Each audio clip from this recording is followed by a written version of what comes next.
Daeong Kingdom, Tianan County, Lushui Town. Oof. You are a useless person who was born by a mother, but not raised by a mother. How dare you contradict me? You have no respect for your elders. What's the point of keeping you? In Black Dragon Villa, a voice full of anger sounded. A beautiful woman raised her palm, and the power surged. Then, she slapped the chest of a handsome boy with a stubborn look. Crack of bones broke. As the chest sank, the boy's body was directly knocked away and hit the wall behind him. After spitting out a mouthful of blood mixed with internal organs, the boy looked at the beautiful woman with a look of resentment. Chen Yafeng, you will not die well. The boy's voice contained a huge resentment. Then, the somewhat thin body slid down the wall to the ground. The boy lowered his head, his body motionless, and died. Is he dead? Looking at the boy who had no breath, Chen Yafeng had a blank expression, as if she had not slapped a person to death, but a fly. And facing the curse words of the young man before his death, Chen Yafeng raised a sneer at the corner of her mouth. If the curse is useful, what is the need for cultivation? You deserve to die, but you can go down to reunite with your short-lived mother. The bead she left for you will belong to me. Chen Yafeng's tone was cold. The most vicious woman's heart is nothing more than this. I saw her eyes fixed on the stone beads hanging on the boy's neck, and there was some greed in her eyes. Immediately, she walked slowly towards the boy. At this moment, a bone-chilling chill hit her face. Chen Yafeng's footsteps stopped suddenly, and her pupils contracted rapidly. The terrible chill made her pores stand up all over her body, and she shivered. Who? Chen Yafeng shouted, and her eyes looked around vigilantly. However, she did not find any figure. It seems that the source of the chill comes from a boy. With this thought, Chen Yafeng looked at the boy again with a suspicious look. Suddenly, Chen Yafeng was stunned, and there was some astonishment on her beautiful face. What? Not dead yet. At this time, the boy raised his head. Those eyes slowly opened, revealing a touch of confusion. When the four eyes met, the confusion in the boy's eyes disappeared. It became extremely scary. Seeing this, Chen Yafeng couldn't help but step back a few steps, her face horrified. What kind of eyes are those? Cold, indifferent, cold-blooded, murderous. Endless murderous intent, murderous aura, and murderous intentions are constantly evolving in it. Like a high god, he regards all living things as grass. Just one glance almost suffocated Chen Yafeng. It's terrible, but soon, the boy's eyes returned to normal. However, it was no longer as clear as before. Instead, it was more profound, like the starry sky and the sea. The terrible murderous intent also disappeared. Tisk, I am reborn. Feeling the temperature and vitality of his body, the young man couldn't help but mutter to himself. His name is Ning Xiaotian. He is the supreme immortal emperor of Weiyang world. He entered the Tao by killing and was known as the god of killing. His cultivation is through heaven and earth. As long as he survives the 3 disasters and 9 difficulties, he can ascend to the throne of God and become the supreme god. Unfortunately, he survived the 3 disasters, but he fell in the fire of karma among the 9 difficulties. He was swallowed by the endless fire of karma, and his body disappeared. Unexpectedly, his soul did not dissipate. He actually possessed a dying body. With his powerful soul power, in an instant, he digested all the memory fragments and understood the cause and effect. His predecessor was also called Ning Xiaotian, the eldest master of the Black Dragon Villa in Lushui Town. The talent for cultivation is mediocre. At the age of 15, he is still in the induction realm and has been unable to draw spirits into his body. Such mediocrity naturally dislikes Ning Ligua, the owner of the manor, and is as humble as grass. The beautiful woman in front of him is Chen Yafeng, the second wife married by Ning Ligua. After the mother of the previous life died of illness, Chen Yafeng naturally became the wife of the owner of the Black Dragon Villa, and her son Ning Wuk. That is the half-brother of the previous life. But he is very competitive. He has shown a super talent for cultivation since he was a child. He was even detected to have a natural sword bone. He started to practice at the age of 12. At the age of 13, he reached the 9th level of the spirit drawing realm. At the age of 14, he broke through the spirit drawing realm and reached the Yin-Wheel realm. The speed of cultivation is advancing by leaps and bounds. Breaking through the Yin-Wheel realm and reaching the Yang-Wheel realm is just around the corner. In the Black Dragon Villa, it can be said that all the favors are gathered in one person. It is in sharp contrast with the previous life. In order to consolidate Ning Wuk's position in Black Dragon Villa, Chen Yafeng targeted her predecessor everywhere. Today, during the verbal argument, she even wanted to kill him and killed him with one move. This made Ning Xiaoyan's wandering soul possess her. Is it an illusion? Ha! I was actually scared by a waste. Chen Yafeng quickly came to her senses and looked at Ning Xiaotian with some disdain. In her opinion, the terrible look just now was just Ning Xiaoyan's desperate resentment. Chen Yafeng was also a little surprised that Ning Xiaotian was not dead. She used her spiritual energy in that palm, with her cultivation level of the second level of the induction realm. One palm shot out, let alone the sensing realm. Even the first level of the induction realm would have died on the spot. But unexpectedly, Ning Xiaotian was still alive. This was somewhat unexpected. I will kill you completely right now. A hideous look appeared on Chen Yafeng's beautiful face. She had already decided to kill him. It was absolutely impossible to let Ning Xiaotian walk out alive today. She would do it once and for all. Even if Ning Liwen knew about it, he would not say anything. The young master of Black Dragon Villa only had Ning Wuk. That was enough. Chen Yafeng's spiritual energy surged, and her 5 fingers were slightly bent, like sharp hooks. They immediately pierced through the air and grabbed Ning Xiaoyan's head. It was bound to kill him in one move. The sharp claw wind came towards him, and Ning Xiaotian looked calm, and his head moved slightly to the side. The next moment, the sharp claws fell, and the wall behind him was torn apart like tofu dregs. It's a bit scary. Ning Xiaotian smilet. If this fell on the head, wouldn't it be blue and purple? And in this gap, he made a move. A slap hit Chen Yafeng's face fiercely. Pa crisp, slapping sound rang out. The huge force pushed Chen Yafeng back more than 10 steps. Ning Xiaotian also stood up from the ground. He stretched his body, looked up at the sky, took a deep breath, and murmured, "It's so good to be alive." Then, an untimely sharp voice rang out. "You hit me? How dare you hit me?" Who else could have made this voice except Chen Yafeng? At this time, Chen Yafeng covered her aching cheek and stared at Ning Xiaotian. The bright red palm print on her face was clearly visible. The burning pain. It made her almost crazy. She was caught off guard and was slapped by Ning Xiaotian. It was a great shame. You waste, you dare to rebel against the superiors and rebel against Tiangang. Today, I will cut you into pieces. Chen Yafeng's eyebrows were raised, and she was murderous. The momentum of the second level of the inducing spirit realm. At this moment, it reached its peak. Obviously, she was really angry. However, before Chen Yafeng could make any move, Ning Xiaotian moved, and the indifferent voice also sounded. To celebrate the new life, I will sacrifice you to the heaven first. Chapter 2. Women? Merely crimson skulls what? Chen Yafeng was astonished as Ning Xiaotian vanished without a trace right before her eyes. When he reappeared, it was suddenly in front of her, a fist rapidly enlarging in her vision. How audacious! Chen Yafeng cried out in fury, her spiritual energy surging violently as she retaliated with a swift punch. For someone of Ning Xiaotian's sensing realm, engaging her directly would only lead to his demise. However, as she unleashed her strike, she was horrified to discover that what stood before her was merely an afterimage. A ghostly figure silently materialized beside her, and in an instant, a searing pain coursed through her body as she felt a tremendous force strike her. She was kicked away, crashing to the ground, utterly incapacitated. You. Gazing at the advancing Ning Xiaotian, Chen Yafeng lay on the ground, her eyes wide with shock and her face etched with terror. In that fleeting moment, she had been subdued by him. How could this be? Wasn't Ning Xiaotian merely at the sensing realm? When had he become so formidable? Unbeknownst to her, the Ning Xiaotian she once knew was no more. Before her stood an unparalleled god of slaughter. Ning Xiaotian's expression remained calm.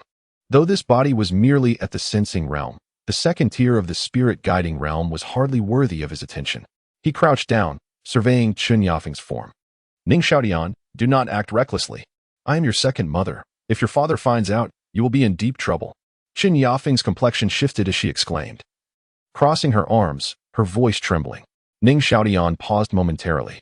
Did Chen Yafeng truly believe he intended to commit an unspeakable act? Coming back to his senses, he scoffed disdainfully. A woman like Chen Yafeng could never capture his interest. In his previous life, enchanting women from the demon realms, celestial domains, and divine empires had all been mere souls beneath his blade. In his eyes, regardless of their beauty, they were nothing more than crimson skulls. They possessed no value beyond their attractive exteriors and only served to impede his swiftness in drawing his sword. Subsequently, Ning Xiaotian tore the storage pouch from Chen Yafeng's waist. Ning Xiaotian, You are bold. Release me at once. Chen Yafeng cried out in desperation, attempting to resist. Ning Xiaotian responded with a resounding slap. Slap, Chen Yafeng was left dazed. Clear fingerprints visible on both her cheeks. She looked at Ning Xiaotian, a mix of anger and fear swirling within her.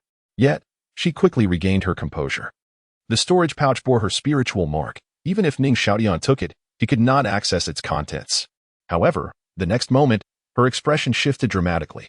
She realized that her spiritual mark on the pouch had been erased, severing her connection to it. This. A tempest of disbelief surged within Chen Yafeng. Ignoring her astonished countenance, Ning Xiaotian opened the storage pouch. Before my eyes lay a myriad of golden and silver ornaments, shimmering with an opulent luster. Numerous expensive cosmetics were also in plain sight, alongside a plethora of spirit stones, which not only served as a means for cultivation but also functioned as a form of currency. A rough estimate revealed around 500 spirit stones in total. As the lady of the Black Dragon Manor, possessing merely 500 spirit stones felt rather meager. It appeared that the true wealth of the manor remained firmly under the control of Ning Ligua. Among these treasures, a sword captured Ning Xiaotian's attention. He drew it forth. As the blade emerged from its sheath, its 3-foot length and 2-finger width glimmered with a chilling radiance. The blade was exceptionally sharp, capable of severing hair with a mere breath and slicing through iron as if it were mud. This quality indicated that it had reached the tier of a magical artifact.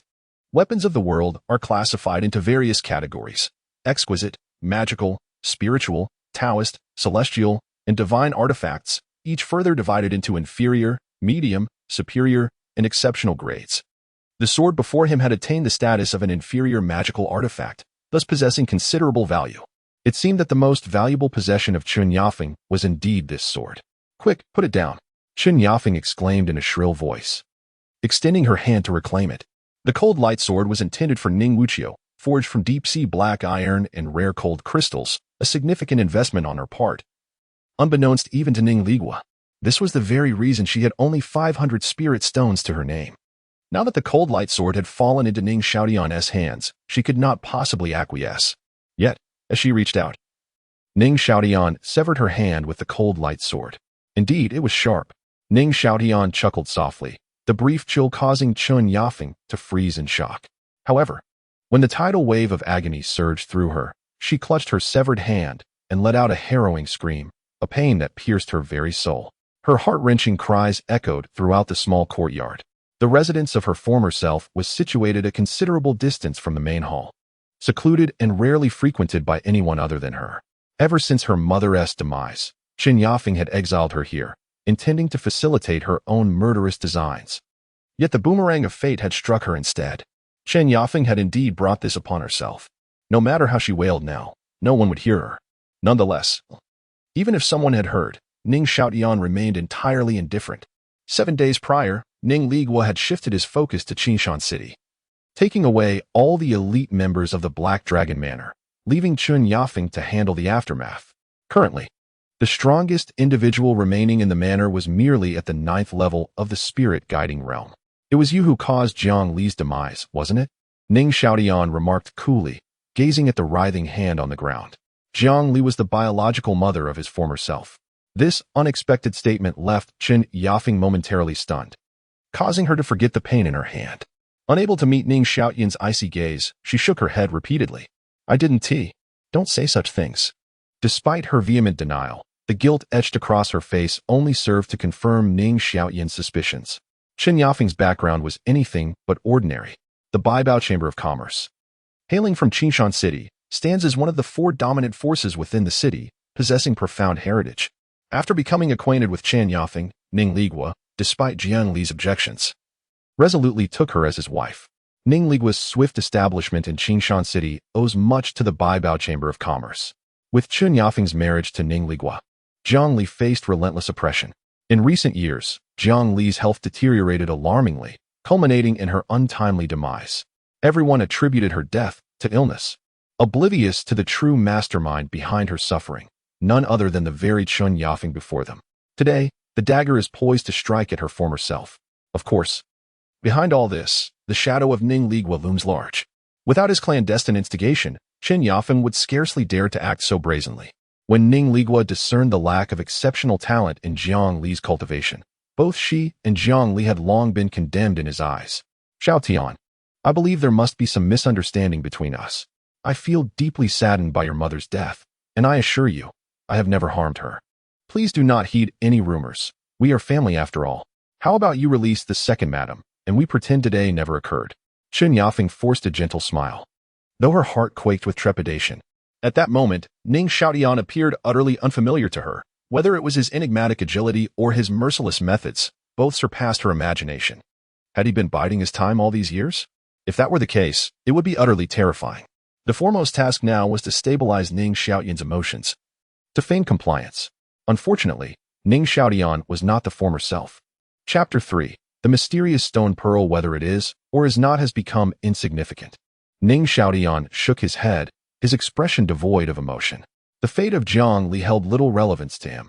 He merely inquired out of casual curiosity. In an instant, with a flick of his wrist, a glimmer of cold light flashed, severing Chen Yafeng's arm. Crimson blood gushed forth, and a piercing scream escaped her lips. Chen Yafeng cried out once more, but it was far from over. Listening to her anguished wails, Ning Xiaotian gripped the cold sword firmly and struck again. The other arm of Chen Yafeng, along with her legs, met the same fate. Within moments, she was reduced to a grotesque figure, bloodied and unrecognizable. Gazing upon his gruesome handiwork, Ning Xiaotian nodded in satisfaction. Chen Yafeng's expression twisted in rage, her eyes ablaze with hatred, glaring at him like a wild beast. Witching will not spare you. Your fate will be far worse than mine. Just wait. Her voice echoed with resentment throughout the courtyard. The venomous glare in her eyes seemed impossible to cleanse, even with the waters of the four seas. Oh, I shall wait, but I find your gaze rather unappealing. Ning Xiaotian shrugged, then curled his index and middle fingers. In the midst of Chen Yafeng's terror-stricken eyes, he forcefully plucked out her 2 eyeballs. You are not Ning Xiaotian. You cannot possibly be him. Chen Yafeng shrieked in horror. Such cruelty could not possibly belong to a mere 15-year-old boy, typically meek and submissive. At that moment, to her, Ning Xiaotian was a demon, a horrific creature risen from the depths of hell. Ning Xiaotian is dead. You have killed him, my second mother, he mocked. Heh, heh.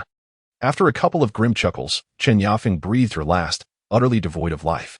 The curses uttered by her former self before dying had materialized in this moment.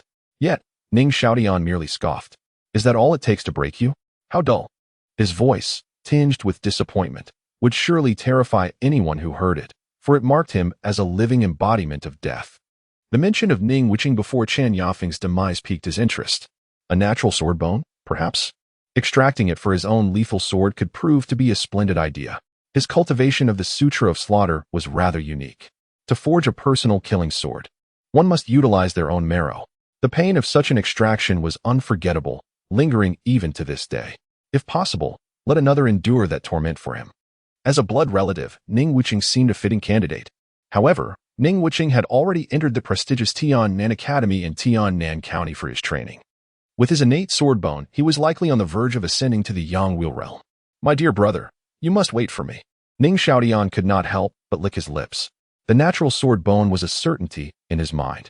Subsequently, he cast a glance at the lifeless Chen Yafeng, narrowing his eyes as he rested his chin on his palm, lost in contemplation. He pondered why he had succumbed to the flames of karma in his past life. After much contemplation, he arrived at 2 conclusions. First, he had failed to locate the legendary waters of the River of Forgetfulness. Second, he had not spilled enough blood. In this lifetime, he could not afford to repeat the same errors. A glimmer of determination sparked in Ning Xiaotian's eyes. For the sake of ascending to divine status and achieving eternal existence, he was willing to bury the heavens themselves. At that moment, Ning Xiaotian raised an eyebrow, his gaze dropping to his chest. There, suspended by a specially crafted red cord, was a stone bead.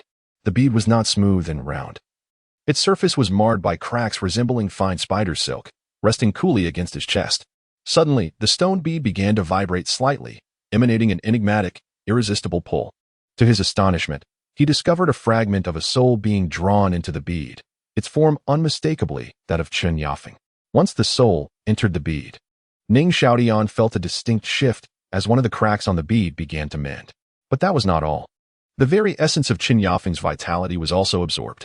Transformed through the bead, it became the purest form of spiritual energy, which, coursing through the pores of his chest, infiltrated his body.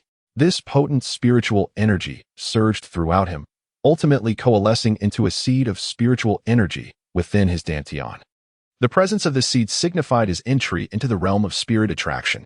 Threads of spiritual energy began to emanate from the seed, nourishing his limbs and bones.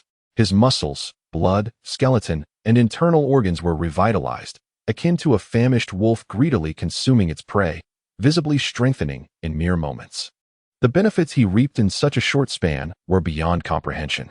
The spirit attraction realm was about inviting spiritual energy into the body to refine one's physique. This stone bead was indeed extraordinary. As he gazed at the bead on his chest, Ning Xiaoyan's heart raced, and he was enveloped in exhilaration. As if he had been injected with a stimulant, his adrenaline surging. Even with the composure gained from 2 lifetimes, he found it impossible to remain calm at that moment.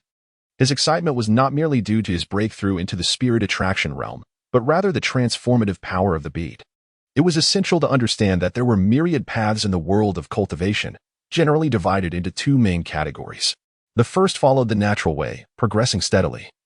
Practitioners of this path regarded themselves as righteous sects, embodying the essence of the celestial way.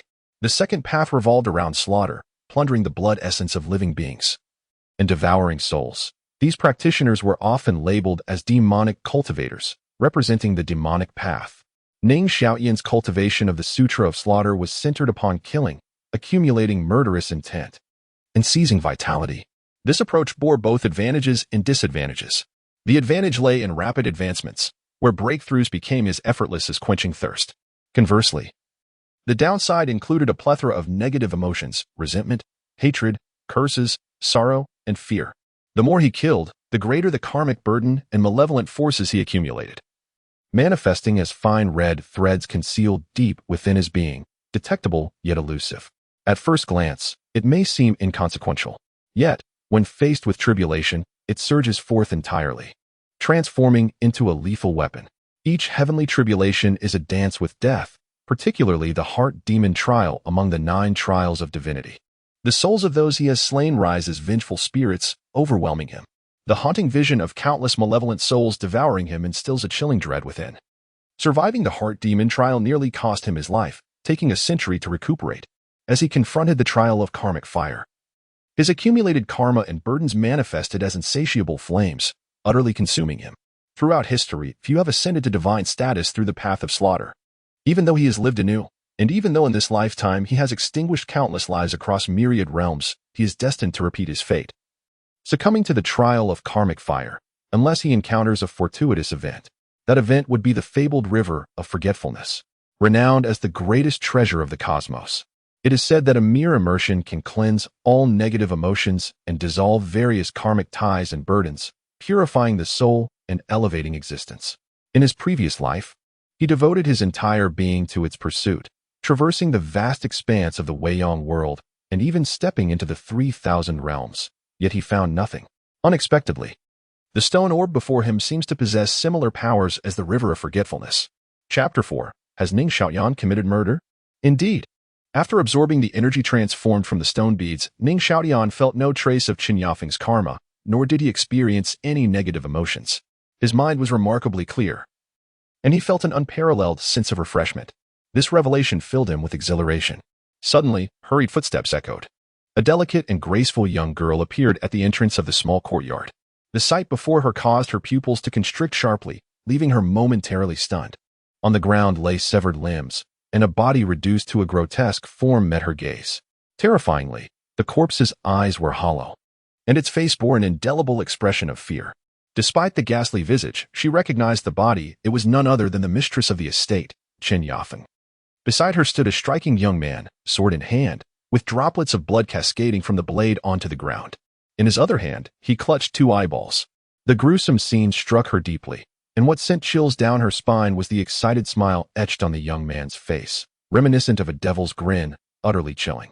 Ning Xiaoyan, staring at him, the girl was engulfed in terror, unable to comprehend. Was this truly the meek and submissive boy who never retaliated against insults?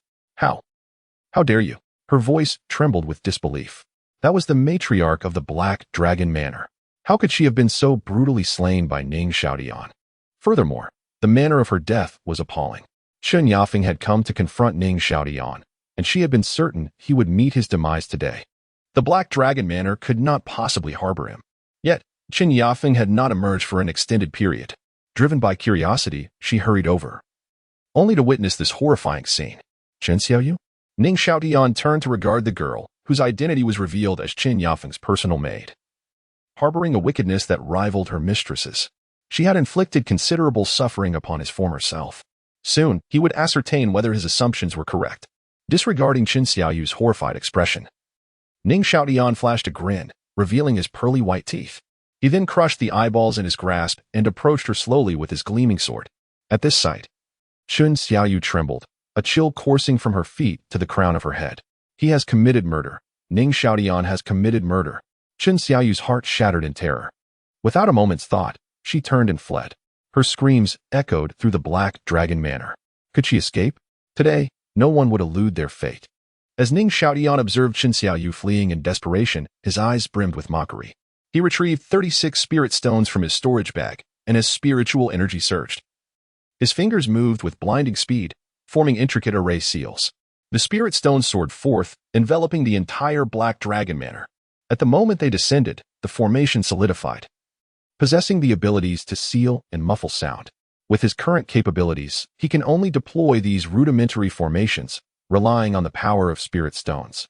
Yet, even the most fundamental formations suffice. Today, no mosquito shall escape the confines of the Black Dragon Manor. A bloodbath is destined to unfold within its walls. In the martial arts arena, numerous disciples of the manor are engaged in practice.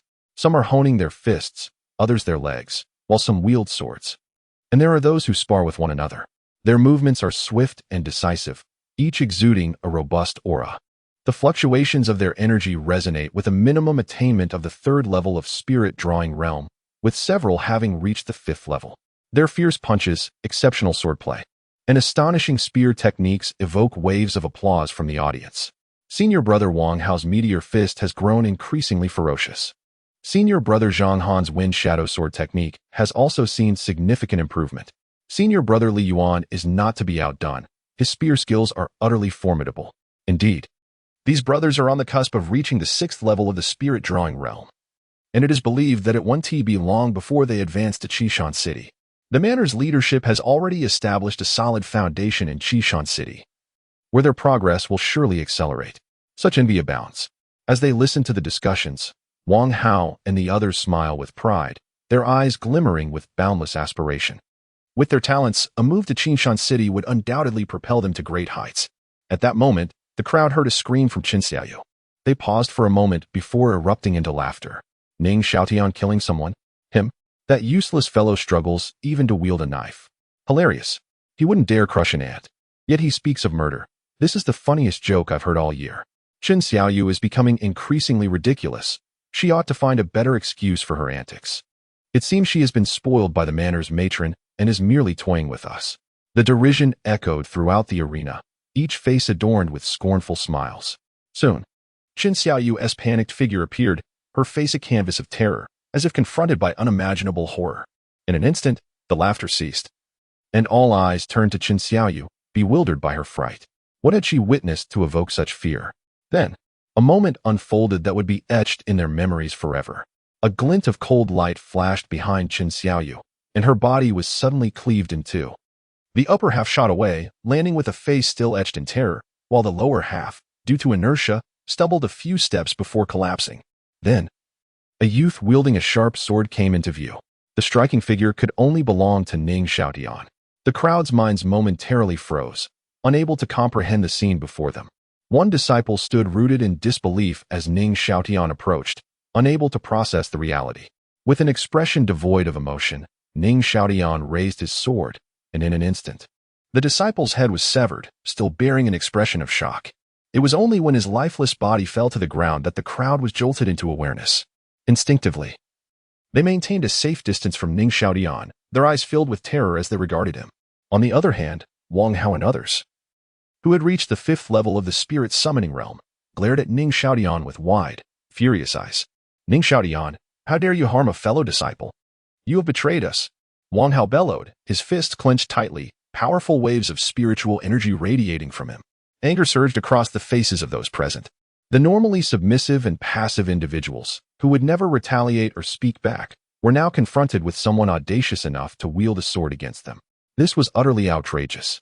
I shall take you into custody now. Do not attempt to resist, lest you suffer bodily harm. With those words, Wang Hao stepped forward, his robust figure slicing through the air as he charged towards Ning Xiaotian. Chapter 5. The onset of carnage. How vexing it is that Wang Hao managed to seize the initiative. Zhang Han and Li Yuan exchanged glances, their expressions tinged with frustration. It is well known that Ning Xiaotian is not held in high regard at the Black Dragon Manor, primarily due to the disdainful demeanor exhibited by the manor's master, Ning Ligua. His indifference resembles that of a foe rather than a father. Even when Ning Xiaotian has been bullied and left bloodied, Ning Ligua turns a blind eye. Over time, Ning Xiaotian became the target of everyone's grievances, a convenient scapegoat for their frustrations. In the eyes of all disciples, the true heir of Black Dragon Manor is none other than Ning Wuqing. Now, Ning Xiaotian dared to publicly commit murder, an egregious transgression. If Ning Ligua were to learn of this, death would be the inevitable consequence. Capturing him now would be a significant achievement, perhaps even allowing them to arrive at Qingshan City ahead of schedule. Thus, Zhang Han and Li Yuan felt a profound dissatisfaction at Wang Hao's premature intervention. Under the watchful gaze of the crowd, Wang Hao swiftly advanced towards Ning Xiaotian. Observing this, a peculiar smile crept across Ning Xiaotian's lips as he raised his gleaming sword. Incorrigible! Upon noticing Ning Xiaotian's movement, a sinister expression spread across Wang Hao's face. This fool, disregarding his counsel and intent on resistance, was utterly outrageous. I shall dismantle your very bones. With a fierce glint in his eyes, Wang Hao summoned his strength and unleashed a devastating punch. The forceful strike cleaved through the air, creating a resounding shockwave that reverberated throughout the arena, an awe-inspiring display of might, unmatched and overwhelming. The onlookers crossed their arms, a smirk playing on their lips, already envisioning the pitiful fate that awaited Ning Xiaotian. Though Wang Hao refrained from employing his ultimate technique, the Meteor Fist, the spectators did not doubt his ability to subdue Ning Xiaotian, who was merely at the sensing realm. Should he resort to his ultimate skill, it would indeed be akin to using a sledgehammer to crack a nut. However, just as the crowd anticipated Ning Xiaotian's imminent defeat, he moved. With a graceful flick of his sword, he effortlessly dismantled the incoming punch, as if ice met molten lava. What?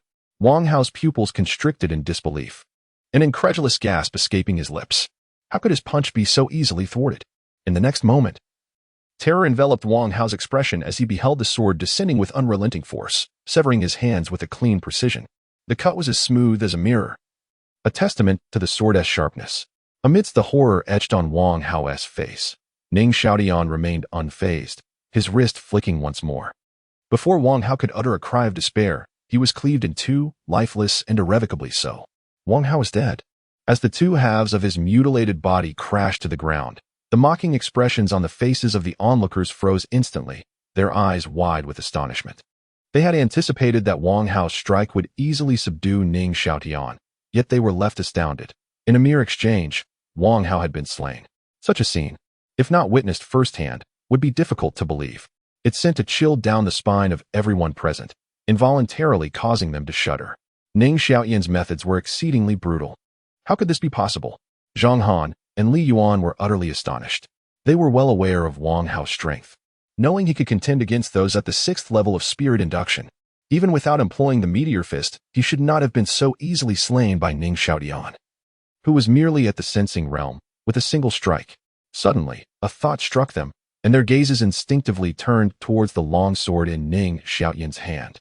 Upon seeing the blade glinting with a chilling light, their expressions stiffened and then erupted with fervent intensity. This is a magical weapon.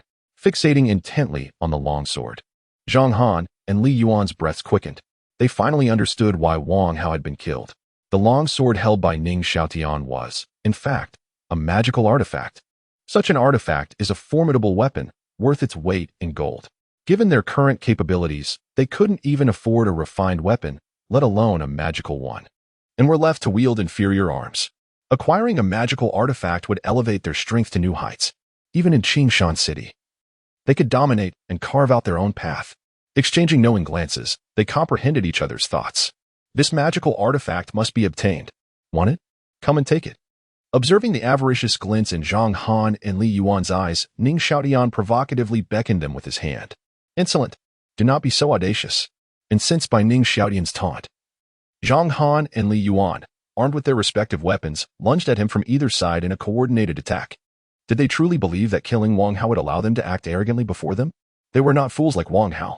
A fine sword is only as good as its wielder. They sneered coldly. Although Ning Xiaotian possessed a magical artifact, his cultivation level was merely at the sensing realm, and he could not unleash its full potential. Wang Hao's demise was solely due to his own foolishness. Now, armed with caution, they believed that Ning Xiaotian posed no threat to them. To me, you are no different from him. Ning Xiaotian shrugged, and in that instant, a powerful surge of spiritual energy erupted from within him. What? The third level of spirit induction? Zhang Han and Li Yuan's eyes widened in disbelief. Their advance halted as they stared at Ning Xiaotian in shock. How had this waste reached the third level of spirit induction? A murmur of unrest rippled through the crowd, each face reflecting astonishment. Even those who had always looked down upon Ning Xiaotian felt an uncomfortable sensation. Casting a glance at the stone bead around his neck, Ning Xiaotian silently nodded. After absorbing the blood energy of Qin Xiaoyu and Wang Hao, his cultivation had indeed ascended to the third level of spirit induction. Moreover, as he had suspected, no karmic retribution from killing had manifested. What does the third level of spirit induction matter? Brother Zhang Han and Brother Li Yuan struck together. This audacious scoundrel was on the brink of demise. In the crowd, someone scoffed. Indeed, upon hearing these words, many nodded in agreement. However, as the discussion swirled around them, beads of cold sweat began to form on Zhang Han and Li Yuan's foreheads. Their gazes toward Ning Xiaotian had completely transformed from disdain to an intense gravity. With a cultivation level of the third layer of the spirit refining realm, coupled with a magical artifact, even a moment's carelessness could lead to their downfall. Despite their combined efforts, the pressure exerted by the magical artifact was overwhelmingly formidable. Yet at this moment, they had no choice but to act. There would be no holding back. They must strike to kill. Exchanging a glance, Zhang Han and Li Yuan gripped their weapons tightly, their inner spiritual energy surging wildly. As their auras reached a peak, they charged towards Ning Xiaotian, one wielding a sword and the other a spear. Wind Shadow Sword, Slay. Cloud Spirit Spear, Relentless Forward. Chapter 6, All Slain. The Shadow Sword and Cloud Spirit Spear are both third-tier martial arts from the Black Dragon Mountain Manor. Honed to perfection by Zhang Han and Li Yuan, wielding astonishing power. Having learned from Wang Hao's prior misfortune, they dared not underestimate their opponent. Launching their lethal moves from the outset, the primary threat lay in Ning Xiaotian, who possessed a magical artifact. The sword's shadow howled, and the spear surged forth like a dragon. The dual onslaught formed a suffocating grip around Ning Xiaotian, maintaining a serene demeanor under the gaze of the crowd. He neither retreated nor evaded, but instead advanced boldly toward them. Such reckless defiance was akin to a Mantis attempting to stop a chariot. Witnessing Ning Xiaotian's audacity, the spectators could not suppress their derision. Faced with the combined assault of two fifth-tier spirit realm practitioners, Ning Xiaotian chose not to flee but to confront them head-on. This behavior was undeniably foolish, bordering on suicidal. However, in the next moment, the eyes of all present widened in astonishment, their expressions reflecting sheer terror. As if they had encountered a specter.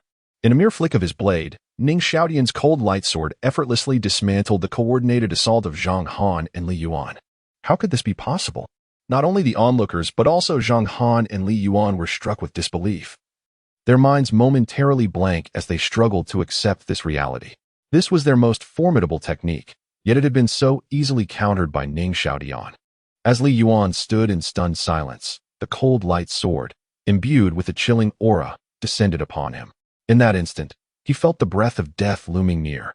With no time for contemplation, he raised his spear in a desperate attempt to block the strike. Yet, he grossly underestimated the sword's sharpness and overestimated his own capabilities. The consequence was dire. His spear was cleaved in two, and his body was bisected like paper, following the tragic fate of Wang Hao. Such a brutal visual impact stunned every individual present, casting a shadow deep within their hearts.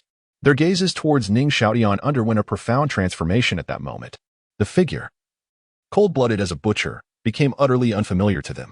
Witnessing Li Yuan's horrific demise, Zhang Han's face drained of color, trembling uncontrollably before collapsing to the ground, his weapon slipping from his grasp.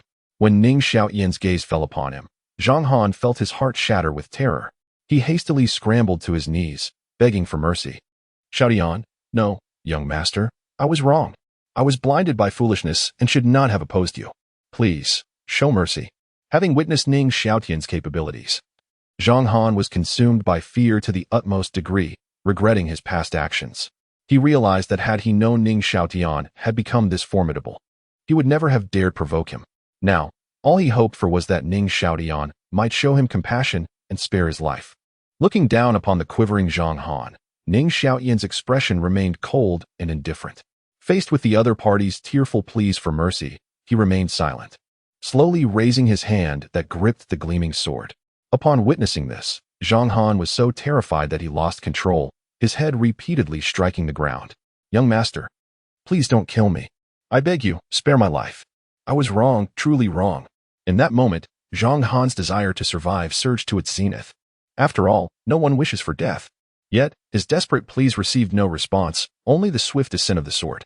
This strike severed his head from his body, which tumbled to the ground, its expression a haunting mix of terror and despair. With Zhang Han's life extinguished, Ning Xiaotian's cultivation ascended to the fourth layer of the spirit-drawing realm. He then raised his gaze, surveying the many disciples who stood frozen in shock, a sinister smile revealing his pearly white teeth. His faint voice echoed in their ears, "It's your turn," though barely a whisper. It sent shivers down the spines of those present, a chilling dread coursing through them as if their very souls had been startled awake. A demon! He is a demon! Run! Among the crowd, someone screamed in panic, triggering a wave of chaos as fear gripped the assembly. Terror-stricken, they hastily fled the martial arena, their trembling legs propelling them away as if their lives depended on it, fearing that lingering even a moment longer would lead to their demise. Help! Ning Xiaotian has gone mad. Horrifying, utterly horrifying. No one had ever imagined that one day they would harbor such terror towards Ning Xiaotian. Observing the frantic escape of the crowd, a cold smile crept across Ning Xiaotian's lips. He stepped forward, leaving behind a fleeting shadow in an instant. His speed akin to lightning. Thus commenced a massacre devoid of suspense. With his sword in hand, those disciples who were caught were either cleaved in two or had their heads severed. The sight of death was profoundly tragic. One by one, the disciples of the mountain village fell, their lives harvested with ease. Before Ning Xiaotian, they possessed no ability to resist.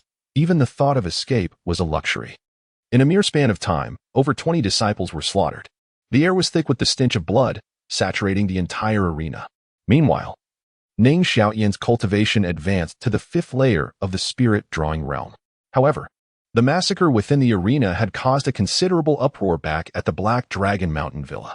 A formidable team soon appeared at the martial arena. The guard unit of the Black Dragon Mountain Villa had mobilized, comprising around 50 members. Only those who had reached the sixth layer of the spirit-drawing realm could join this elite force. Each member was a master in their own right, well-trained and seasoned in battle, equipped with high-quality weapons and remarkably resilient armor. Their presence ensured that, even with the majority of the Black Dragon Martial Hall's elite dispatched to Qishan City, no one dared provoke them in Lushui Town. As the guard unit arrived at the martial arena and beheld the scene reminiscent of a hellish purgatory, a collective gasp escaped their lips.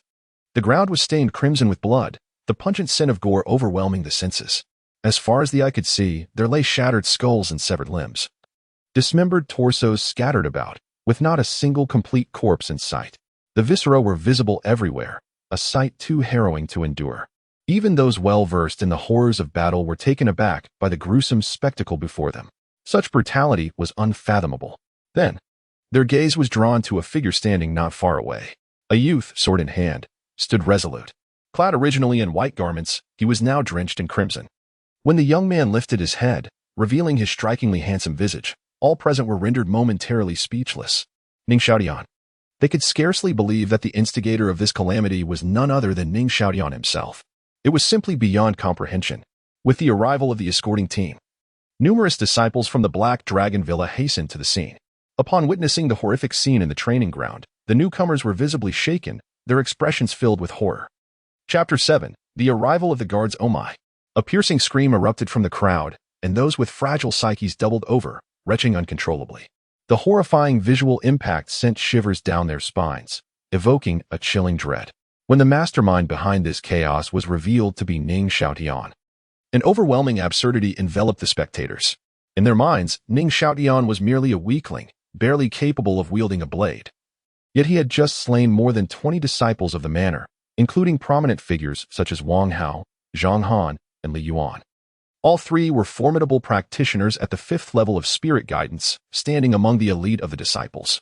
Yet, they had all fallen to Ning Xiaotian's blade. A bewildering thought crept into everyone's minds. When had Ning Xiaotian become so powerful?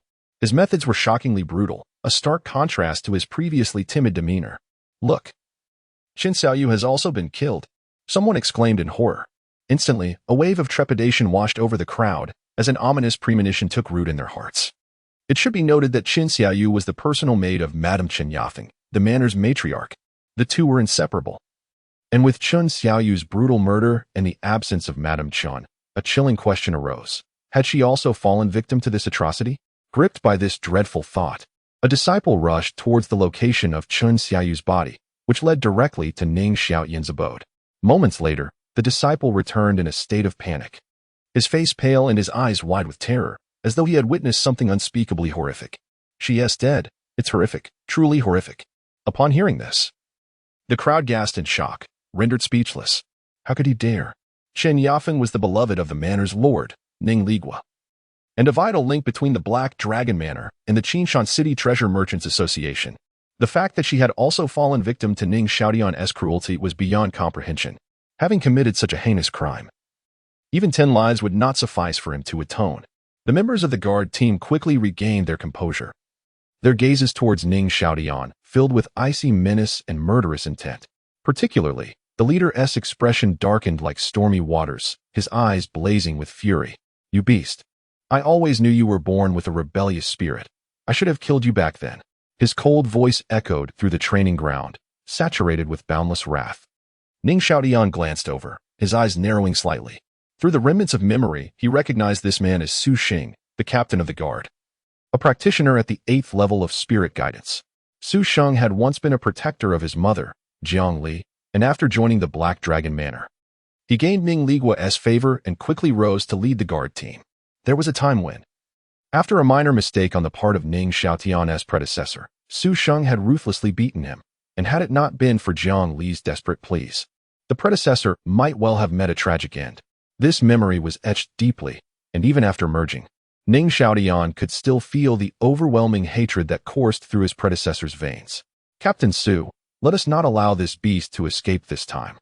He must be brought to justice. Indeed, we cannot afford to show him mercy. He deserves a fate worse than death. This fiend is inherently treacherous, a demon among us. Only by extinguishing his life can we eliminate future threats. Kill him! Kill him! The crowd was filled with righteous indignation, voices clamoring to condemn. Spittle flying in the air. If saliva could kill, Ning Xiaotian would have perished 1,000 times over. Faced with the collective ire, Ning Xiaotian remained unfazed. Though his grip on the gleaming sword tightened slightly, he surveyed the surroundings, noticing disciples of the manor rushing in, encircling the training ground tightly. In total, including the guard team, there were over 100 individuals present. Have they all arrived? How convenient, as I need not seek them out one by one. A slow smile crept across Ning Xiaotian's face. Rest assured, this beast has provoked my ire. Today, I shall flay his skin and dismember him, rendering him unable to live or die. Su Xing glared at Ning Xiaotian with a fierce intensity, his murderous intent palpable. As his words fell, the guards closed in around Ning Xiaotian. The crowd erupted in mocking laughter. To them, Ning Xiaotian appeared trapped like a turtle in a jar, with no hope of escape. In response, Ning Xiaotian merely smiled lightly and asked, "Will you come at me one by one, or all at once?" This statement ignited a wave of astonishment among the crowd. How audacious!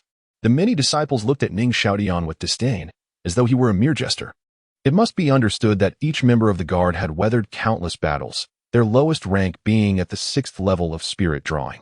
They were not to be compared with the likes of Wang Hao, Zhang Han, or Li Yuan. Did Ning Xiaotian truly believe that by dispatching these disciples he could become invincible, disregarding the guard team? If this were his belief, he was indeed foolish beyond measure. Bold and reckless. You vile creature, even in your final moments, you dare to be defiant. I shall end your life. Ning Xiaotian's words ignited a fury among the guards. One among them, brandishing a battle knife, stepped forward, charging at Ning Xiaotian with murderous intent. I alone can dispatch you, worthless fool. The remaining guards wore expressions of mockery, eager to witness the spectacle. The assailant was named Lin San, at the 6th level of spirit drawing, though his strength was among the lower ranks of the guard. He was more than capable of handling Ning Xiaotian, whose own aura exuded merely the 5th level of spirit drawing. However, their expressions of derision soon froze, laughter dying on their lips. With a single sweep of his sword, Ning Xiaotian severed Lin San's head from his shoulders. As it fell to the ground, Lin San's face still bore a sinister grin, a testament to the speed of the strike. Before he could even comprehend what had happened, he lay lifeless. This shocking scene left all present in a state of disbelief, frozen in astonishment. "Kill him!" Su Sheng's frantic voice suddenly rang out. The corners of his eyes twitched uncontrollably. For reasons unknown, the indifferent gaze of Ning Xiaotian instilled within him a profound sense of trepidation. With so many of us joining forces to take your life, dying would indeed be a form of honor. The members of the guard team uttered a sharp rebuke, their murderous intent surging like a tidal wave. Subsequently, they unleashed a myriad of techniques, fueled by seething rage, as they charged towards Ning Xiaotian with lethal intent. Su Sheng let out a cold chuckle. Dozens of guards acted in unison. One could hardly consider a mere 5th-tier spirit-guiding realm practitioner a match, for even a 9th tier would meet their demise on the spot. Chapter 8. The Incarnation of the God of Death. Unveiling the aesthetics of slaughter, a thunderous roar erupted as countless assaults surged forth. Yet, Ning Xiaotian maintained an air of composure, his figure flickering momentarily before vanishing from sight, leaving behind but a mere shadow. How could this be? As the onslaught descended, the members of the guard team narrowed their eyes in disbelief upon realizing they had only struck an illusion.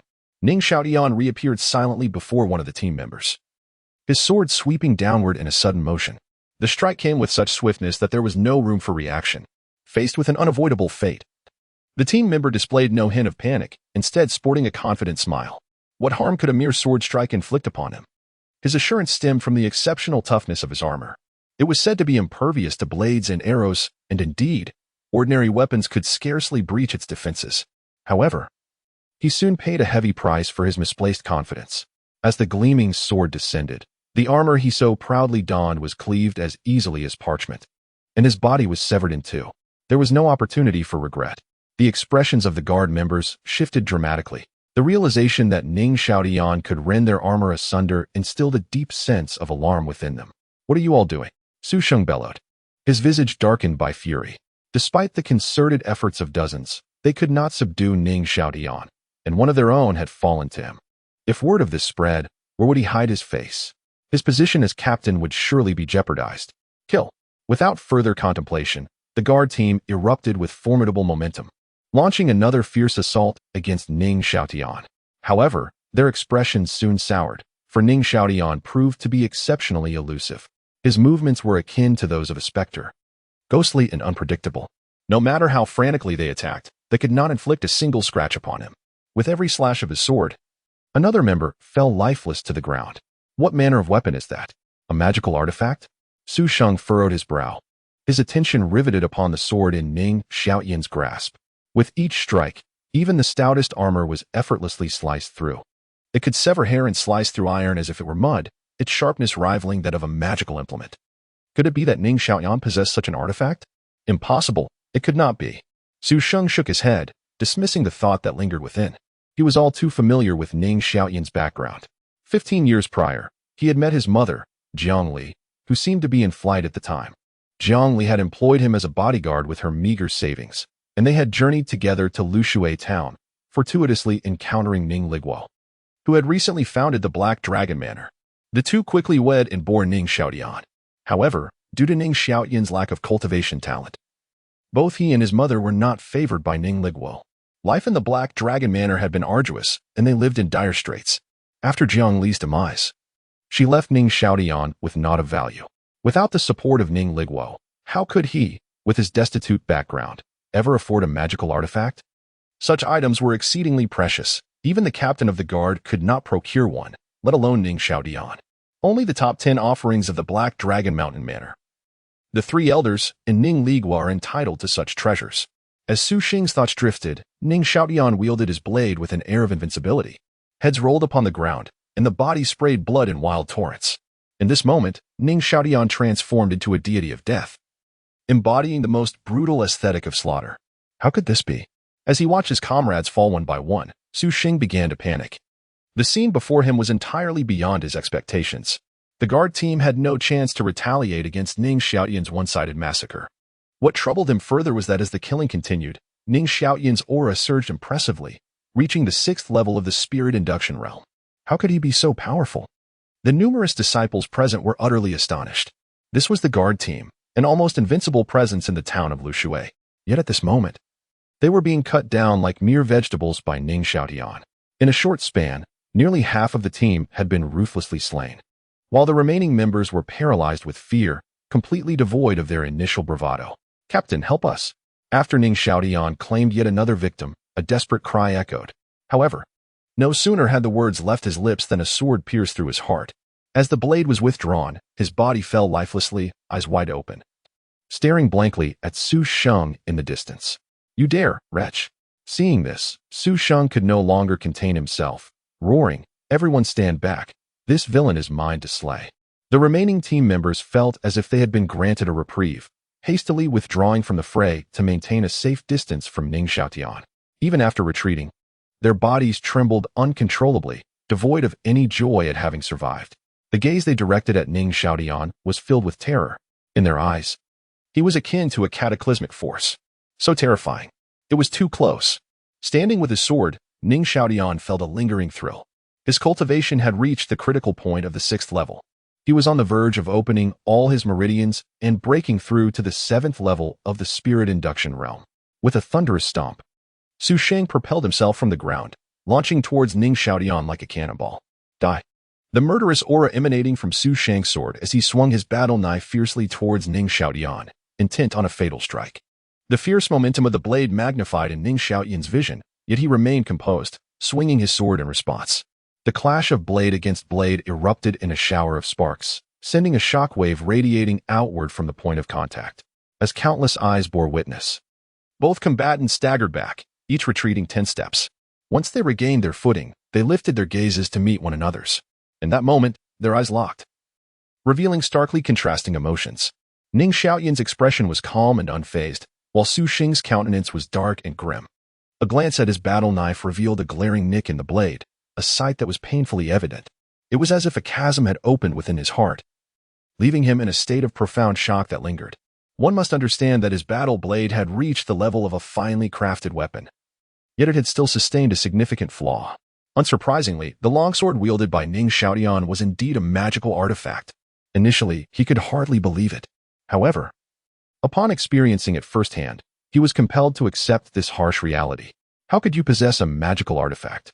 Su Sheng's gaze was fixed intently on Ning Xiaoyan. Utterly perplexed, such items are incredibly rare and cannot be possessed by the ordinary individual. The mere mention of a magical artifact sent ripples through the assembly, awakening those in a stupor. The crowd instinctively took a step back, gazing at Ning Xiaoyan with expressions of sheer astonishment. The revelation that Ning Xiaoyan possessed such a formidable weapon rendered the complete rout of the guard team all the more understandable. Chapter 9. External Attack. Manifestation of killing intent guess. Ning Xiaoyan shrugged, unwilling to elaborate further. Humph. Even if you possess a magical artifact, what difference does it make? Today, you shall not escape death. Su Sheng rapidly regained his composure, letting out a cold snort. He understood that if they did not act decisively soon, the situation would spiral out of control. Suddenly, Su Sheng's entire being trembled, and a torrent of profound spiritual energy surged forth, elevating the aura of his 8th layer of spirit guiding realm to its zenith. Gripping the hilt of his sword tightly, the blade quivered, emitting a crisp sound. As the ceaseless spiritual energy flowed out, a 3-meter-long blade of light coalesced, radiating a disquieting wave of power. Breaking the void slash, Su Sheng stepped forward, his battle blade striking fiercely. Instantly, the fearsome blade of light, imbued with overwhelming momentum, descended upon Ning Xiaoyan with lethal intent. Die. You brought this upon yourself. Su Sheng sneered cruelly, confident that with this strike, Ning Xiaoyan would undoubtedly meet his demise, leaving not even a trace behind. It is well known that in the spirit guiding realm, upon reaching the 7th layer, one can circulate spiritual energy throughout the body by unblocking the Ren and Du meridians as well as the 8 extraordinary vessels. Consequently, one can project this energy outward to form offensive techniques. The power of such an attack is astonishing, capable of severing heads from 1,000 miles away. The disparity between the 6th and 7th layers of the spirit guiding realm is immense, akin to an insurmountable chasm. The ability to project attacks externally is his greatest source of confidence. Before the blade of light even reached its target, the onlookers felt a sharp sting against their skin. Aware of the overwhelming force capable of shattering mountains and rivers, their spirits were invigorated. Su Xing, exerting his full strength, should have a near-certain victory over Ning Xiaotian. Yet, beneath the blade of light, Ning Xiaotian remained astonishingly calm. The ground beneath him had sunk, revealing a clear blade mark. External attack, is it? He murmured as the blade of light reflected in his eyes. Suddenly, a terrifying aura erupted from his body, and he swung his sword. Streams of blood-red energy surged forth from the sword's tip, and upon closer inspection, there were no fewer than 50 such streams. These were manifestations of his killing intent. By practicing the path of slaughter, every life taken bestowed upon him a fragment of killing energy, which at this moment became tangible. In the eyes of countless astonished spectators, these strands of killing energy rapidly fused together.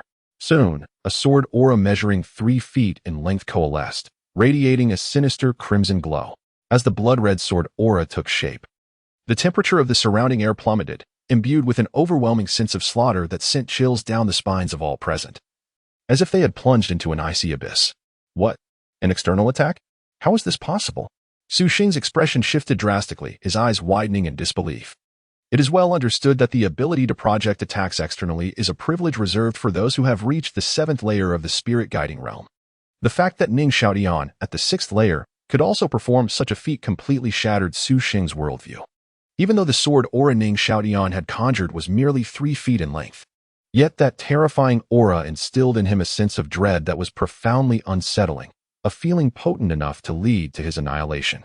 As anticipated, when the blood-red sword energy clashed with the blade's radiance, the latter was utterly obliterated, reduced to nothingness without a hint of resistance.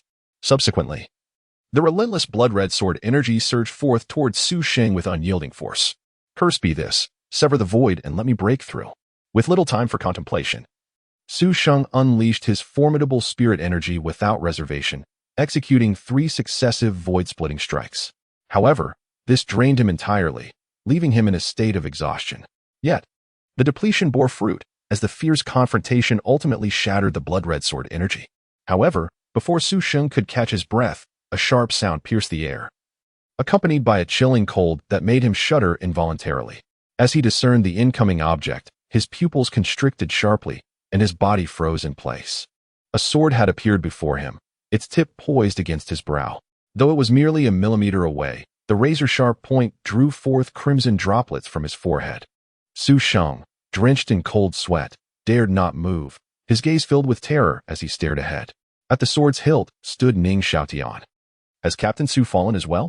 The pallor on the faces of those present reflected their inability to accept this grim reality.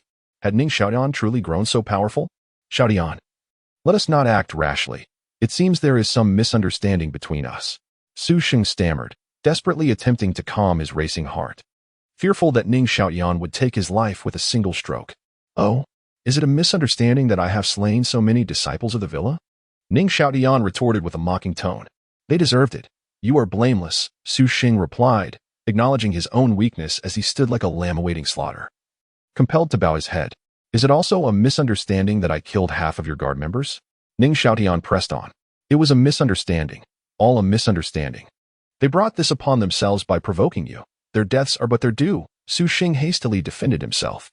Upon hearing this, the remaining members of the guard turned pale. Their faces etched with fury as they glared at Su Xing. Their eyes, filled with contempt, seemed to yearn to seize him by the throat. Had it not been for this wretched man, they would never have entangled themselves with the harbinger of death that was Ning Xiaotian. Now, he sought to sever all ties, displaying a countenance that was truly repugnant. Sensing the ire directed at him by his comrades, Su Xing averted his gaze, his heart heavy with shame.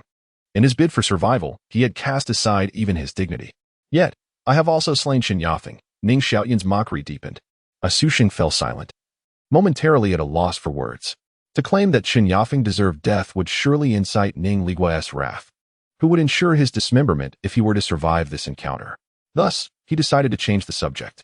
Su Xing turned to Ning Xiaotian, forcing a smile at the corners of his mouth. Xiaotian, I am a friend of your mother's. When you were little, I even held you in my arms. Uncle Su was wrong this time. Can you please let me off the hook? Su Sheng began to play the emotional card, managing to elicit a smile from Ning Xiaotian. It is indeed true that in moments of silence, laughter can often emerge unexpectedly. It was evident that you hold a deep fondness for this world. Alas, your fate is destined to end. Ning Xiaotian spoke softly, yet his voice carried a chilling intent to kill, instilling profound fear in Su Sheng's gaze. Ning Xiaotian genuinely intended to take his life. Just then, a furious roar erupted, akin to thunder striking the ground, resonating throughout the venue. You wretched creature! Cease this at once. The crowd turned to look, and they beheld a figure rushing towards them with great speed. Although the figure appeared somewhat plump, their swiftness was remarkable. And before the words had fully left their mouth, they had already arrived at the martial arts arena. Chapter 10. Why not wait until I'm dead to speak? It was the esteemed Chief Steward Zhao, finally arriving. We are saved.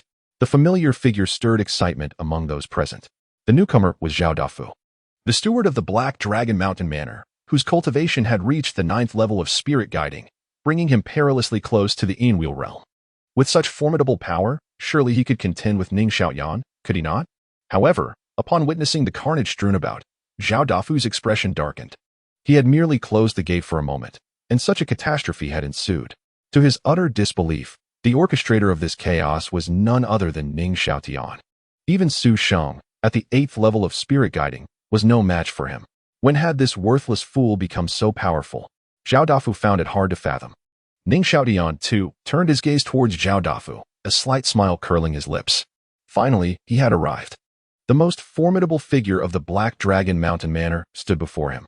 Chief Steward Zhao, help me. Su Sheng's eyes brightened upon seeing Zhao Dafu, as if he had grasped a lifeline, and he began to call out desperately. Useless fool. Zhao Dafu cast a disdainful glance at Su Sheng, unable to suppress a curse in his heart. Su Sheng, at least the captain of the guard, with his cultivation at the 8th level of spirit guiding, was a person of some repute in Lushui town, yet here he was, appearing so pitiful and humble before a mere waste. If this were to spread, the reputation of the Black Dragon Mountain Manor would be tarnished, leaving them with no dignity. Despite his displeasure, Zhao Dafu glared at Ning Xiaotian, voice booming with fury. You wretched creature, do you not hasten to drop your sword and surrender, awaiting your fate? With a sigh of relief, Su Sheng felt reassured. With Zhao Dafu speaking, Ning Xiaotian should not dare to act recklessly. But as he met Ning Xiaotian's icy gaze, his pupils constricted sharply, a chill racing up his spine. He felt an overwhelming dread wash over him. Whoever I wish to kill, no one can save. Ning Xiaotian's indifferent voice fell like a bucket of cold water, extinguishing Su Sheng's last flicker of hope. No, please. In Su Sheng's despairing gaze, Ning Xiaotian's wrist flicked, and the cold gleam of his sword descended. How dare you? Zhao Dafu's eyes widened in fury, wanting to intervene, but it was too late. With a single stroke, Su Sheng was cleaved in two before he could even utter a cry. With Su Sheng's demise absorbing the immense energy transformed from the stone bead, a crisp sound resonated within Ning Xiaotian. The robust spiritual energy surged through his meridians, completing the cycle of the micro and macrocosmos. This signified his ascendance to the 7th level of spirit guiding, further augmenting his strength. The sight of Su Sheng's severed body collapsing to the ground sent shivers down the spines of those present, their faces pale with horror. Even someone as powerful as Su Sheng had not escaped this fate. You beast, you dare to defy me. Zhao Dafu lifted his gaze, coldly fixating on Ning Xiaotian. His somewhat plump visage was now shadowed with an ominous intensity. Ning Xiaotian audaciously dared to take Su Sheng's life in front of him, an act that undeniably reflected a blatant disregard for his authority. It was nothing short of arrogance, a transgression that was utterly unforgivable. Chief Zhao, do not let him escape justice. The crimes he has committed are myriad. He has not only slain talented disciples like Wang Hao, Zhang Han, and Li Yuan, but has also callously murdered the mistress of the manor. He is a demon. If he is not eradicated today, the consequences will be dire. The assembly seethed with righteous indignation, recounting Ning Xiaotian's misdeeds. Upon hearing of Chun Yafeng's demise, Zhao Dafu staggered, nearly losing his footing, feeling as though the heavens themselves had collapsed. Beast, you are truly a beast. You have ruined me. Zhao Dafu's expression was one of madness, his body trembling with rage. The deaths of Wang Hao, Zhang Han, and Li Yuan were mere trifles. Even Qin Xiaoyu and Su Sheng's deaths were of little consequence. Anyone could perish at Black Dragon Manor, but Qin Yafeng was beyond reproach. His purpose in remaining at the manor was to ensure her safety. Now that she has been slain, Given Ning Liquo's temperament, it was clear that not only would Ning Xiaotian meet a dreadful end, but he himself would also find no place for burial. Merely having closed the door had led to such unwarranted catastrophe at this moment. Zhao Dafu's hatred for Ning Xiaotian reached its zenith, wishing he could devour his flesh and gnaw on his bones. You truly deserve to die. I shall end your life. Zhao Dafu gritted his teeth, the intent to kill radiating from him as he lunged towards Ning Xiaotian like a bolt of lightning. His sole intention was to slay Ning Xiaotian, to vent his fury, and then to flee far away from this place of turmoil. He could not withstand the terrifying wrath of Ning Liquo. Black Jade Soul Severing Palm. Go to hell. Zhao Dafu's aura surged, his palm lifted, gradually transforming into a pitch-black hue enveloped in potent spiritual energy, reminiscent of jade, exuding an impressive texture. Not only was it formidable, but it also emanated a disquieting aura. He then struck down towards Ning Xiaotian's forehead with a force fueled by his profound rage, determined to obliterate him and release his pent-up resentment. Ning Xiaotian remained silent, merely drawing his sword, overestimating oneself. As Ning Xiaotian thrust his sword forward, Zhao Dafu scoffed disdainfully. His black jade soul, severing palm possessed immense destructive power, capable of shattering gold and jade alike, and its defensive capabilities were impenetrable, comparable to a refined artifact. Ning Xiaotian's sword was but a fragile egg striking a stone. However, the onlookers grew anxious, urgently calling out, "Chief Zhao, be cautious. His sword is a magical weapon." What? A magical weapon? Upon hearing this, Zhao Dafu's pupils dilated, his countenance shifting drastically as he attempted to withdraw his hand, but it was too late. The black palm met the sword with a resounding clang. In that instant, the sound of metal clashing resonated, revealing the palm's formidable hardness. Yet, Zhao Dafu's face bore no joy, it turned ashen. For in the next moment, his palm's defense began to fracture, the sharp sword piercing through his palm with the force of a battering ram. Zhao Dafu's first sensation was one of excruciating pain, a torment that pierced his very soul. With a heart-wrenching cry, he instinctively struck out towards Ning Xiaotian with his other hand.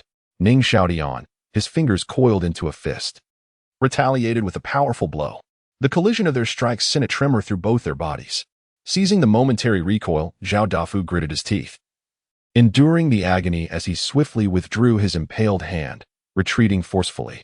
However, Ning Xiaotian's reaction was swifter, as Zhao Dafu pulled back. He deftly severed the latter's hand with his gleaming sword.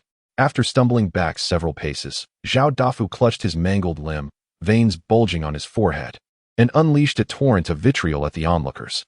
"You fools! Why did you not wait until I was dead to speak?" he bellowed, his fury palpable. Zhao Dafu was infuriated, realizing too late the significance of Ning Xiaotian's possession of a magical artifact, a crucial detail that had been withheld from him, leading to his grievous misfortune. It was utterly preposterous. Chapter 11. The downfall of Black Dragon Manor. The assembled crowd fell into a stunned silence, too intimidated to voice a rebuttal. Drawing a deep breath, Zhao Dafu forced himself to regain composure. He gazed at Ning Xiaotian, who wielded his magical artifact, his expression shifting between shadow and light. With his hand severed, his strength significantly diminished. It was clear he could no longer contend with Ning Xiaotian. The only prudent course was to retreat from the fray to ensure his own safety. "Beast, I shall spare you today. Next time, I will demand retribution in blood," Zhao Dafu declared, his words laced with venom. He then turned and fled, employing his skills with nary a backward glance. The onlookers were taken aback. "You are fleeing. But what shall we do? We have come this far. Why leave now?" Ning Xiaotian smirked coldly, stamping his feet forcefully upon the ground. The battle blade left behind by Su Sheng trembled in response. With a surge of energy, he delivered a powerful kick to the hilt. Whoosh, infused with a terrifying force. The battle blade transformed into a streak of brilliance, racing forth at an astonishing speed. It struck Zhao Dafu, who had not yet escaped far. The blade's tip pierced through his back and into his chest, the overwhelming impact causing the weapon to burst forth from his body. Zhao Dafu's movements halted abruptly, and he sank to his knees. A torrent of thick blood gushed from his lips as he gazed down at the horrific wound marring his chest, his eyes reflecting shock and dread. Gradually, his gaze became vacant, and he collapsed into a pool of blood, dying with resentment. Zhao Dafu could scarcely believe that he had fallen at the hands of Ning Xiaotian. With his death, panic engulfed the crowd. "The steward is dead. It's over. We are doomed. Flee quickly." The members of the guard and numerous disciples of the manor, without a moment's hesitation, turned and ran. All raced towards the manor's entrance. believing that only by escaping Black Dragon Manor could they save themselves. However, they soon discovered with horror that the gates were barred. An invisible wall seemed to envelop the entrance, regardless of whether they attempted to exit through the front or the back. Every passage leading out of Black Dragon Manor was sealed. Their cries for help vanished into the void. What sorcery had Ning Xiaotian employed? With their hopes of escape dashed, despair gripped the crowd, deepening their fear of Ning Xiaotian. Sizzle, sizzle, sizzle. At that moment, a series of jarring sounds echoed in their ears. Turning to face the source, they beheld Ning Xiaotian approaching slowly, dragging his sword along the ground, producing a grating noise that sent sparks flying. Witnessing this sight, the crowd was paralyzed with terror. To them, Ning Xiaotian had become akin to the King of Hell. Many fled in a desperate bid for survival, each seeking refuge from his gaze. Ingenious hiding places emerged as each individual displayed a fierce will to live. Those unable to escape, upon Ning Xiaotian's arrival, fell to their knees, pleading for mercy, tears streaming down their faces. "Young Master Xiaotian, please spare my life. We were mistaken, forgive us. Please, do not take my life, I truly wish to live." In the face of these pleas for mercy, Ning Xiaotian remained unmoved, his gaze betraying not a flicker of emotion. The glinting sword in his hand continued to descend relentlessly, severing head after head from their bodies. They did not realize their errors, they only comprehended the imminent approach of death. Soon, headless corpses tumbled to the ground, blood gushing forth in torrents. The only standing figure, apart from Ning Xiaotian, was a boy of around 14. Unlike the others, he did not kneel in supplication but instead fixed his unwavering gaze upon Ning Xiaotian. Despite his trembling legs, the stubbornness on his face was unmistakable. "Why do you not kneel?" Ning Xiaotian inquired, puzzled. Upon meeting Ning Xiaotian's gaze, the boy shuddered but feigned composure as he declared, "Because I am not afraid." "Ah, such youthful audacity." Ning Xiaotian chuckled. "Dare you engage in a wager with me?" The boy proposed. "Oh." Ning Xiaotian's interest was piqued. "Let us set a pact for 1 year. After a year, I shall surely defeat you. Will you accept this challenge?" Confidence radiated from the boy's visage. "A year, you say?" Ning Xiaotian stroked his chin, contemplating before responding with a smile. "Very well, I shall slay you upon our next encounter." With that, Ning Xiaotian departed. The boy stood momentarily stunned, utterly unprepared for Ning Xiaotian's swift acquiescence. As realization dawned, joy illuminated his face. He had indeed made the right wager. Ning Xiaotian, a man steeped in bloodshed, would dismiss ordinary pleas for mercy, only hastening their demise. It was only through provocation that a glimmer of hope could be found. "You shall wait, Ning Xiaotian. When I escape, I will expose your crimes to the world, ensuring you find no resting place." The boy seethed with intense hatred. What nonsense is this 1-year pact? Yet, before the boy could revel in his triumph for long, a familiar figure soon reappeared before him. Ning Xiaotian. Upon seeing that recognizable face, the boy's mind momentarily faltered. "We meet again," Ning Xiaotian remarked, his face adorned with a mocking grin, causing the boy to feel as if the sky had fallen upon him. "Are you out of your mind?" The boy's defenses shattered completely, naively believing that Ning Xiaotian might actually spare him. "Now, you may meet your end." Ning Xiaotian's indifferent voice echoed, and the boy was met only with a single, swift strike of the sword. "Cursed be your lineage, you lack honor." The boy howled in futile rage before being cleaved in two. "Ha!" Ning Xiaotian erupted in hearty laughter. The boy's shattered expression brought him immense amusement. Who claimed that slaughter was tedious? This bloodshed was exceedingly enjoyable, and this carnage was far from over. "Have you all concealed yourselves well? I am coming." Ning Xiaotian brandished his glinting sword as he entered a room. In that room, shadows lurked within the wardrobe, beneath the bed, in the rafters, and in the corners. When Ning Xiaotian emerged from the room once more, a scene of carnage lay before him, with corpses strewn across the ground and blood soaking the earth. The slaughter continued unabated. He dragged forth those concealed within the artificial hills, while those who had plunged into the pond found themselves feeding the fish at his command.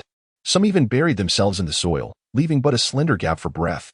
With a swift thrust of his sword, life was extinguished in an instant. Remarkably, one had prepared a grave for himself. Even more astonishing, there were those who leapt into the cesspit, only to succumb to the noxious fumes before Ning Xiaotian could claim their lives. Various means of concealment were employed, each more inventive than the last. Yet no matter how deeply they hid, Ning Xiaotian uncovered them all. As the sun dipped below the horizon, the Black Dragon Manor had transformed into a veritable den of ghosts. Over 200 souls had been mercilessly slain, their bodies littering the ground, and blood flowed like rivers. Chapter 12. Shattering the Obsession of the Past, the stone pearl named the Earth Sovereign Pearl. In the martial arena, Ning Xiaotian sat cross-legged, a cold gleaming sword embedded beside him. A veil of blood-red murderous intent enveloped his form, rendering him an enigmatic figure, both divine and demonic. He emanated a terrifying aura, one that had astonishingly reached the 9th layer of the spirit induction realm. Indeed, it was the 9th layer of the spirit induction realm. In the span of a single day, Ning Xiaotian ascended from the sensing realm to the 9th layer of the spirit induction realm. Should this news be divulged, it would undoubtedly leave everyone astounded. It is worth noting that Ning Wuqing, blessed with an innate sword bone, required a whole year to traverse from the sensing realm to the 9th layer of the spirit induction realm, a feat that had already sent ripples throughout the entire Tiannan prefecture, earning him the title of prodigy. In stark contrast, Ning Xiaotian's progress rendered such accomplishments pale by comparison, for his cultivation speed was nothing short of terrifying. Yet, Ning Xiaotian remained unfazed, his countenance remarkably serene. Such is the nature of demonic cultivators. Their cultivation speed is rapid, and breaking through realms is as effortless as quenching thirst. However, their greatest flaw lies in their unstable foundation, plagued by inner demons. When faced with calamities such as heavenly tribulations, they are utterly powerless. In contrast, Ning Xiaotian's foundation was robust and solid. This strength was entirely attributable to the mysterious stone pearl. Holding the stone pearl in his hand, Ning Xiaotian scrutinized it closely. This pearl was the sole artifact left to the previous incarnation by Jiang Li. The origins of Jiang Li were shrouded in mystery. Scarcely anyone knew when she came, only that she had fled from some unknown place. Even her own son, the previous incarnation, was a topic she avoided discussing. She even refrained from disclosing any information regarding the stone pearl's origin, merely advising the previous incarnation to safeguard it with care as she lay dying. After hours of contemplation, Ning Xiaotian found himself no closer to unraveling its mysteries. The pearl bore over 200 repaired fissures, yet this restoration seemed trivial compared to the multitude of cracks that remained. Perhaps only when all fissures were mended would he uncover the answers he sought. However, until that time, the secret of the pearl's ability to dispel karmic retribution must remain undisclosed, for the consequences of revelation would be dire. Should those of the demonic path become aware, the world would likely be thrown into chaos. The pearl's function, akin to the river of forgetfulness, held a fatal allure for any demonic cultivator, an attraction that none could resist. As someone who has lived 2 lives, Ning Xiaotian understood all too well the adage that a man is innocent until he possesses a treasure that invites envy. Anyone privy to the existence of the stone pearl must perish. Shen Yafeng and Su Xing were already dead, leaving only one remaining, Ning Ligua. A cold smile graced Ning Xiaotian's lips. The previous incarnation shared a blood connection with Ning Ligua, but what concern was that of his? Such a person could be eliminated without burdening him in the least. Subsequently, Ning Xiaotian ceased his musings, retrieving 400 spirit stones to prepare a spirit-gathering array for his cultivation. This body, after all, was not his own. It was a vessel he had seized. It did not fully resonate with his soul, and due to the previous incarnation's inadequacies, the body was frail and lacking. What he must do now is to refine his body, achieving a perfect union between his soul and flesh.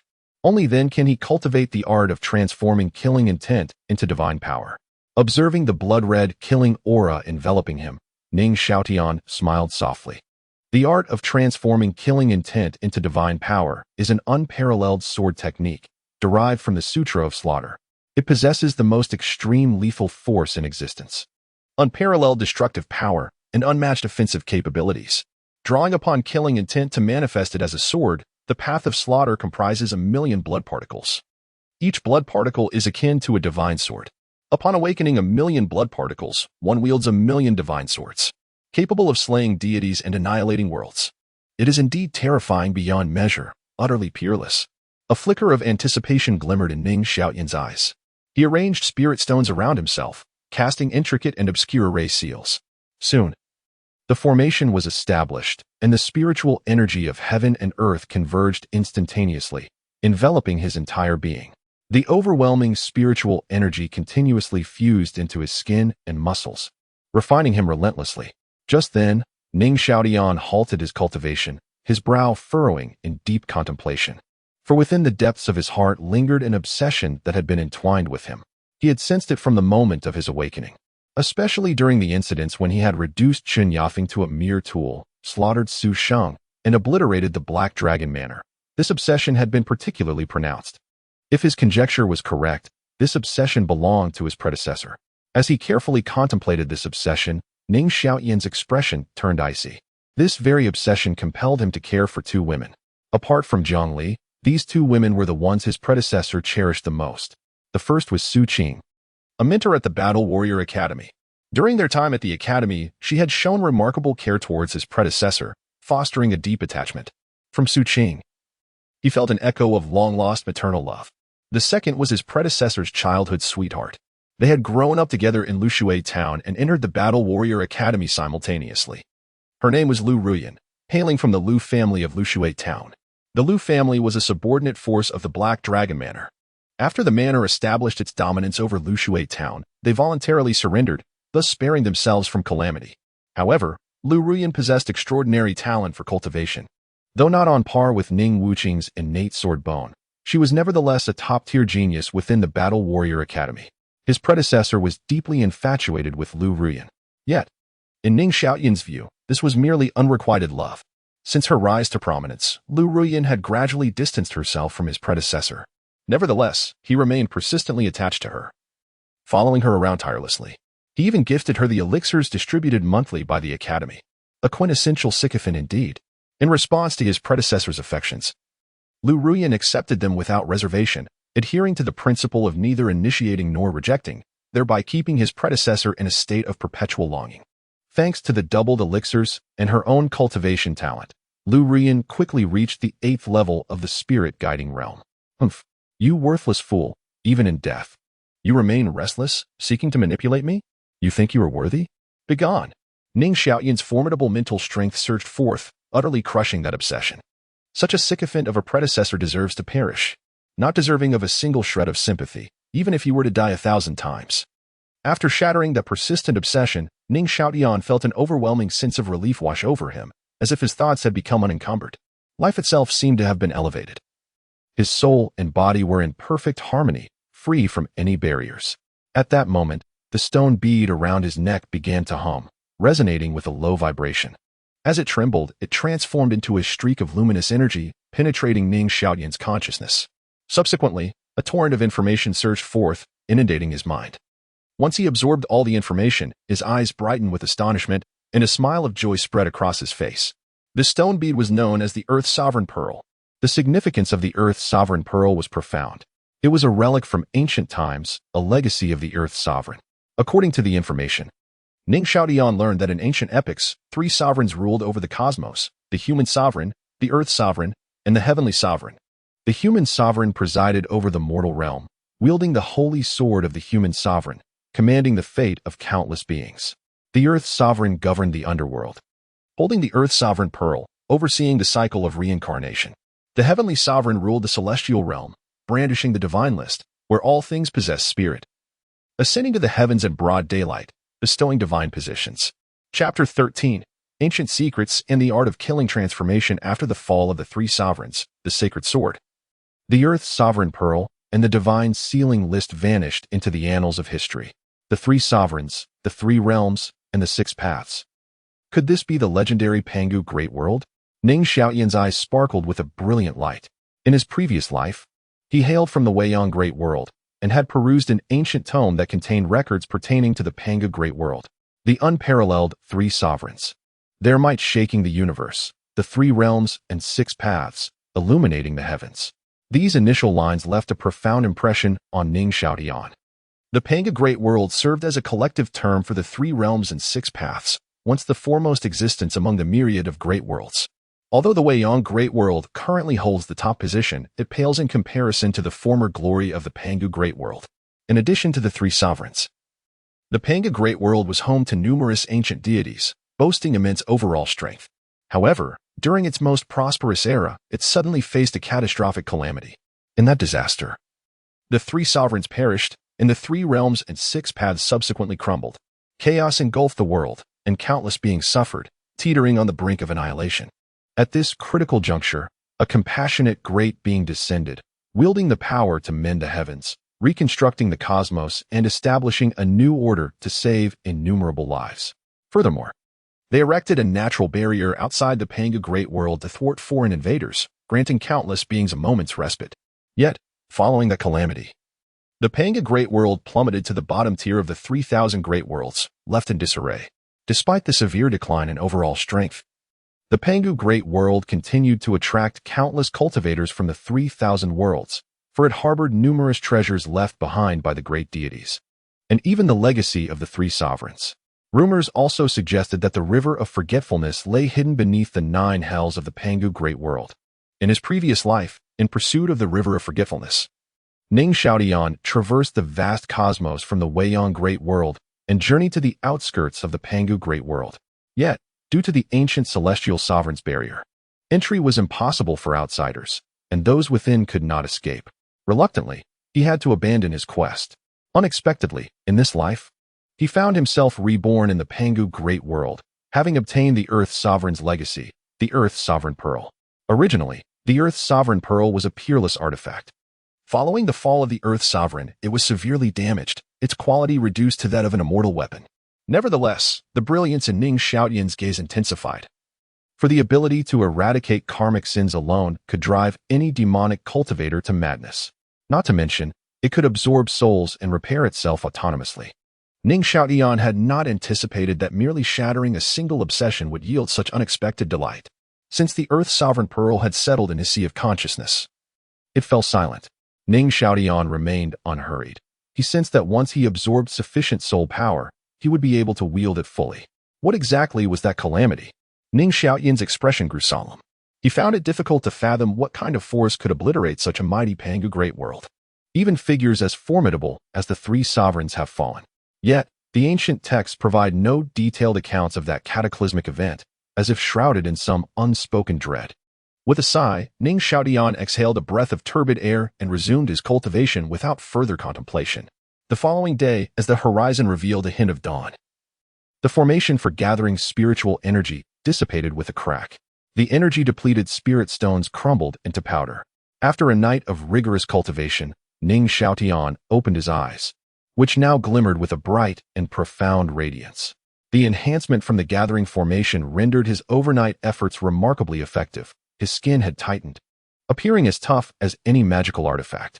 Drawing the cold light sword, he traced its blade against his skin, leaving merely a faint mark. At this moment, his muscular contours resembled those of a cheetah, showcasing an almost flawless physique. Within him lay explosive power, each movement exuding an immense aura of dominance. Gone was the frailty he once possessed. He was now prepared to cultivate the Killing Chi transformation technique. Ning Xiaotian licked his lips and focused inward, where a million blood particles danced before his eyes. Awakened by the killing aura, these blood particles would first transform into chi swords, which would subsequently evolve into spiritual swords, then sacred swords, and finally divine swords. In a past life, he had awakened a million sacred swords after slaying the goddess of the Weiyang divine dynasty. Standing alone against the entire dynasty, a lone warrior against the world. Regrettably, before he could awaken the divine swords, the calamity of the infernal flames had struck. Had he awakened a million divine swords, he could have pierced through the Weiyang divine dynasty. Utilizing killing aura as a catalyst, he would forge swords from particles. Ning Xiaotian steadied his mind and invoked his heart's method. Instantly, the crimson killing aura enveloped him, penetrating his being. Each blood particle pulsated like a heart, reminiscent of a million sword embryos, each containing the essence of an unparalleled divine sword. Under the influence of the killing aura, one blood particle awakened, birthing a chi sword that radiated boundless killing intent. This killing chi sword far surpassed the blood sword Ning Xiaotian had forcibly condensed. As the killing aura continued to surge into the blood particles, more and more killing chi swords emerged, and Ning Xiaotian's aura escalated steadily. Soon, after depleting over 200 strands of killing aura, he awakened 20 blood particles, indicating that it required an average of 10 strands of killing aura to awaken one blood particle sword embryo. 20 killing chi swords now circled around him, transforming Ning Xiaotian into a legendary sword deity, a being of depth and despair, with killing aura surging like a tidal wave. Opening his eyes, a flash of bloodlight flickered past. At this moment, although still at the 9th layer of the spirit-gathering realm, he possessed the capability to slay any opponent at the Enwheel realm, transcending an entire realm in his combat prowess. But this was not the end. The killing chi sword served not only as the most powerful means of slaughter, but also fortified his being. The effect was more immediate than that of the spiritual energy of heaven and earth. Continuous streams of sword energy incessantly assailed his physical form, signifying that his body was perpetually growing stronger. This was the miraculous aspect of the killing chi transformation technique. Moreover, mastering this technique granted him a pair of eyes capable of discerning illusions. One can pierce through all illusions, rendering every disguise utterly transparent. The higher the realm, the more formidable the eye that shatters delusions becomes. The enhancement of overall strength instilled Ning Xiaotian with unwavering confidence. Yet, lacking the protection of 1,000,000 divine swords, he still felt a twinge of insecurity. It was imperative to absorb more murderous intent. The source of this intent is not confined solely to slaughter. The pervasive aura of battle in the world can also be harnessed. Furthermore, there exist certain unique locales rich with this malevolent energy, such as sword tombs, ancient battlefields, in the realms of celestial and demonic warfare. Subsequently, Ning Xiaotian rose, his aura retracted, a serene smile adorning his visage. After changing into a pristine white garment, he resembled an innocuous youth from the neighborhood. As he surveyed his surroundings, the countless corpses littering the ground came into view. A thought crossed his mind, prompting him to gather the storage bags of Zhao Dafu, Su Sheng, and others. From these, he extracted over 1,000 spirit stones. Engaging in murder and plunder was the quickest means of amassing wealth. Thereafter, Ning Xiaotian no longer tarried. He ventured through a rear path, leading forth a magnificent white steed, and departed from the Black Dragon Manor. This steed served as the means of transport for his previous self between Qingshan City and Lushui Town. When compared to the fiery horse capable of traversing thousands of miles a day, it fell significantly short, barely worth a pittance. Indeed, this horse constituted the sole asset of his former self. He was utterly destitute. Upon exiting Lushui Town, Ning Xiaotian lifted his whip, urging the white steed into a gallop. His destination was none other than Qingshan City. Meanwhile, the formation sealing the Black Dragon Manor was on the verge of expending its energy from the spirit stones, and soon it would dissipate of its own accord. Chapter 14. Qingshan City. The enchanting Lu Ru Yin Qingshan City stands as the largest metropolis within a 1,000-mile radius, serving as the nucleus for the surrounding 18 towns. Among them, Lushui Town is the closest to Qingshan City. However, this proximity is relative. Even with the swiftest steed galloping at full speed, Ning Xiaotian took over 2 hours to arrive. By now, it was nearing noon. Yet, despite the sweltering heat, throngs of people surged into Qingshan City from all directions, resembling a swarm of locusts. The fervor was unprecedented. With his feet gripping the reins of his white steed, Ning Xiaotian melded into the bustling crowd as they entered the city. Meanwhile, in Lushui Town, the peculiar silence surrounding the Black Dragon Manor piqued the curiosity of all. Typically vibrant and lively, the manor today was eerily quiet. Driven by intrigue, many pushed open the gates and stepped inside, only to be met with a nightmarish scene of carnage. Gasps of horror echoed through the air. Good heavens! The news of the Black Dragon Manor's destruction detonated like a depth charge, sending shockwaves throughout Lushui Town. Such a staggering event swept through the town like a tempest. Racing towards Qingshan City. Inside Qingshan City, a network of broad avenues paved with azure stones unfolded before the eye, stretching into the horizon and intersecting in all directions. These spacious thoroughfares could easily accommodate 3 or 4 carriages side by side. Nevertheless, they were teeming with people. The cacophony of voices rose to a deafening crescendo, creating a lively, bustling atmosphere. As the largest city within a 1,000-mile radius, Qingshan City harbored a myriad of forces. Intricate and interwoven, a veritable emlang of dragons and serpents. Periodically, new powers would ascend, signifying the inevitable demise of the old. This cycle of emergence and decline fostered a state of chaos.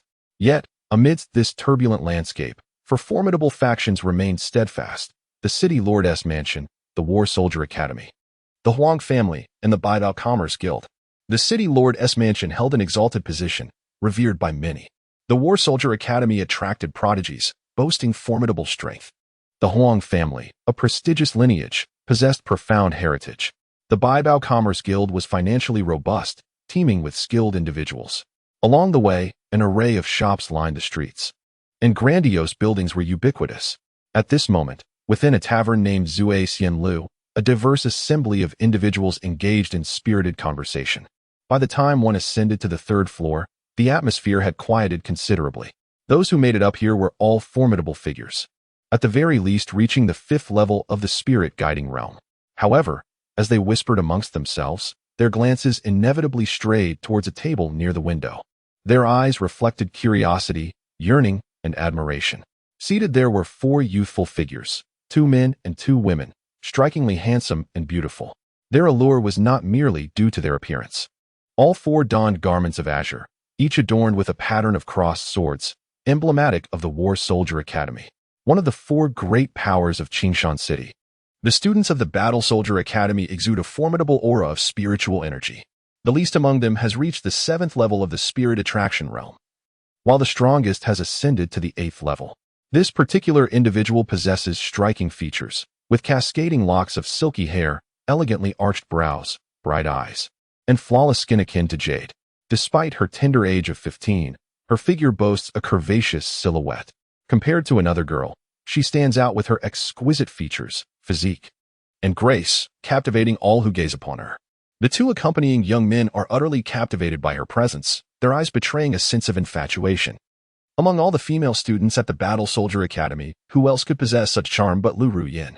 The remaining trio consists of Kai Ling, Qin Hao, and Li Xianfeng, with Lu Ruyin leading the group. Ruyin, you must be on the verge of breaking through to the 9th level of the Spirit Attraction realm, right? Kai Ling inquired curiously, with Qin Hao and Li Xianfeng also looking towards Lu Ruyin. Yes, soon. Lu Ruyin's voice chimed like silver bells. Wow, impressive. The trio expressed their astonishment. Ruyin, at this rate, you will soon catch up with Ning Wuke, Kai Ling remarked. Not quite yet. Let us not forget that Ning Wuke has already entered Tiannan Academy and has become a disciple of the Zhongwu sword sect. Under the guidance of Zhongwu Jian, he will undoubtedly realize the full potential of his innate sword bone, and his progress will not be slow at all. Lu Ruyin shook her head and replied thoughtfully. Ruyin, I do not believe you are any less capable than Ning Wuke, Kai Ling encouraged with a smile. At the Battle Soldier Academy, apart from Ning Wuke, Lu Ruyin is the most talked about student. The former possesses an innate sword bone, while the latter possesses unparalleled beauty. Indeed, do not underestimate yourself. With your talents, it is only a matter of time before you enter Tiannan Academy. Ruyin, when that time comes, do not forget us. Qin Hao and Li Xianfeng chimed in with flattery. Hee, you are all being a bit exaggerated, Lu Ruyin chuckled. Though the pride in her eyes was unmistakable, she relished their compliments, thoroughly enjoying the feeling it brought her. Eh? Isn't that Ning Xiaotian? At that moment, Kai Ling exclaimed softly. Following her gaze, Lu Ruyin, Qin Hao, and Li Xianfeng looked down. A striking young man riding a white steed, adorned with a long sword, instantly captured their attention. The scene of the white horse, the young man, and the sword painted a picture of valor and vengeance. Why had I never noticed how handsome Ning Xiaotian is before? Kai Ling expressed her surprise. A glimmer of intrigue appeared in Lu Ruyin's eyes as well. It must be said that Ning Xiaotian, in such attire, possesses a unique charisma that is undeniably alluring. Seeing Lu Ruyin's attention drawn to Ning Xiaotian, Li Xianfeng cast a disdainful glance at the latter and scoffed. What use is a pretty facade if one is ultimately a waste? Ning Xiaotian is widely regarded as a failure at the Battle Soldier Academy, and it is only due to his brother Ning Wuke that he garners any attention at all. Given his innate talent, he is unable to gain admission to the Warrior Academy. Lu Ruoyan nodded slightly. Indeed, Ning Xiaotian's appearance surpasses that of Ning Wuqiao by a few degrees. However, in this world governed by the law of the jungle, what use is good looks without strength? She pondered on the disparity in talent, wondering how it could be so vast, considering they share the same father. This sentiment resonated with Lu Ruoyan, bringing great satisfaction to Li Xianfeng. Qin Hao chimed in, stating, in just 7 days, the Academy's hunting assessment will take place. Should he fail again, he will be expelled from the Warrior Academy. The hunting assessment serves as a means for the Academy to evaluate the cultivation and abilities of its students. Ning Xiaotian has already faced 2 consecutive failures, and everyone believes that, given his current level of strength, it is impossible for him to pass the assessment. His expulsion from the Academy seems inevitable. Indeed, it is best for such individuals to leave the Warrior Academy as soon as possible to avoid tarnishing its reputation, Li Xianfeng remarked. Under their scrutiny, Ning Xiaotian swiftly passed by the drunken immortal pavilion. Chapter 15, The Bloodblade Sect, the scion of the Wang family. At that moment, 3 figures obstructed his path. and mocking words followed suit. "Oh, is this not the young master of the Black Dragon Manor? Riding a white horse, you almost resemble a proper gentleman." The speaker was a robust youth clad in black, exuding a fierce aura that indicated he had reached the 5th level of the Spirit Convergence realm. The other two were proficient practitioners at the 4th level of the same realm. They formed a triangular formation surrounding Ning Xiaotian. Their intentions were clearly malevolent. "Ning Xiaotian, that white horse of yours is a waste in your hands. It would be better off with me. I haven't tasted horse meat in quite some time." The sturdy youth jested. To threaten to slaughter the white horse in front of its owner was a blatant provocation. Such brazen words caused onlookers to pause in astonishment. "Isn't that Wang Hu? A disciple of the Blood Blade sect? Who is that young man on the white horse? He must have offended Wang Hu," murmured the crowd. "Isn't the young master of the Black Dragon Manor Ning Wuqing? You seem unaware. Ning Ligua had 2 wives. The Ning Xiaotian before us is the son of the first wife, Jiang Li, while Ning Wuqing is the offspring of the second wife, Chen Yafeng. Although they share the same father, the disparity in their talents is stark. Ning Wuqing possesses an innate sword bone, a prodigious gift, whereas Ning Xiaotian, as the elder son, is rather mediocre, still at the sensing stage, and has become a discarded pawn of the Black Dragon Manor, thus lacking any significant presence." "I see. It all makes sense now. How intriguing." The surrounding crowd buzzed with chatter, their gazes towards Ning Xiaotian brimming with schadenfreude. Upon hearing the discussions, Wang Hu's eyes were filled with resentment as he looked at Ning Xiaotian, radiating murderous intent. The vendetta of a destroyed clan was one that could not be overlooked. Ning Wuqing had already risen to prominence, and they were left powerless. Thus, they could only unleash their unending fury upon the useless Ning Xiaotian. "Yuxian, are you not going to assist him?" Sensing the icy killing intent emanating from Wang Hu, Kai Ling turned to Lu Yuxian. Lu Yuxian had a childhood bond with Ning Xiaotian, and her family was a subordinate force of the Black Dragon Manor. For both personal and public reasons, she ought to help Ning Xiaotian through this ordeal, right? Yet, Lu Yuxian remained indifferent, stating coolly, "I am not familiar with him." Upon hearing this, Kai Ling, Li Xiafeng, and Qin Hao exchanged glances filled with peculiar expressions. "Not familiar? Yet he sends you your share of spirit-gathering pills every month?" Detecting the unusual demeanor of the three, Lu Rian's expression darkened, and she coldly remarked, "My achievements today are solely the result of my own efforts. They have nothing to do with others." "Indeed, indeed." The three quickly echoed, unwilling to offend Lu Rian for the sake of a worthless individual. In the arena, Ning Xiaotian remained silent, merely casting a languid glance at Wang Hu and his companions, as if observing clowns. Ning Xiaotian's calm gaze greatly irked Wang Hu. He exchanged a knowing look with Zhang Lu, instructing, "Are you deaf? Get down here." Zhang Lu understood the cue and stepped forward, his fingers curling into a fist, a surge of spiritual energy enveloping it as he hurled a punch towards the white horse.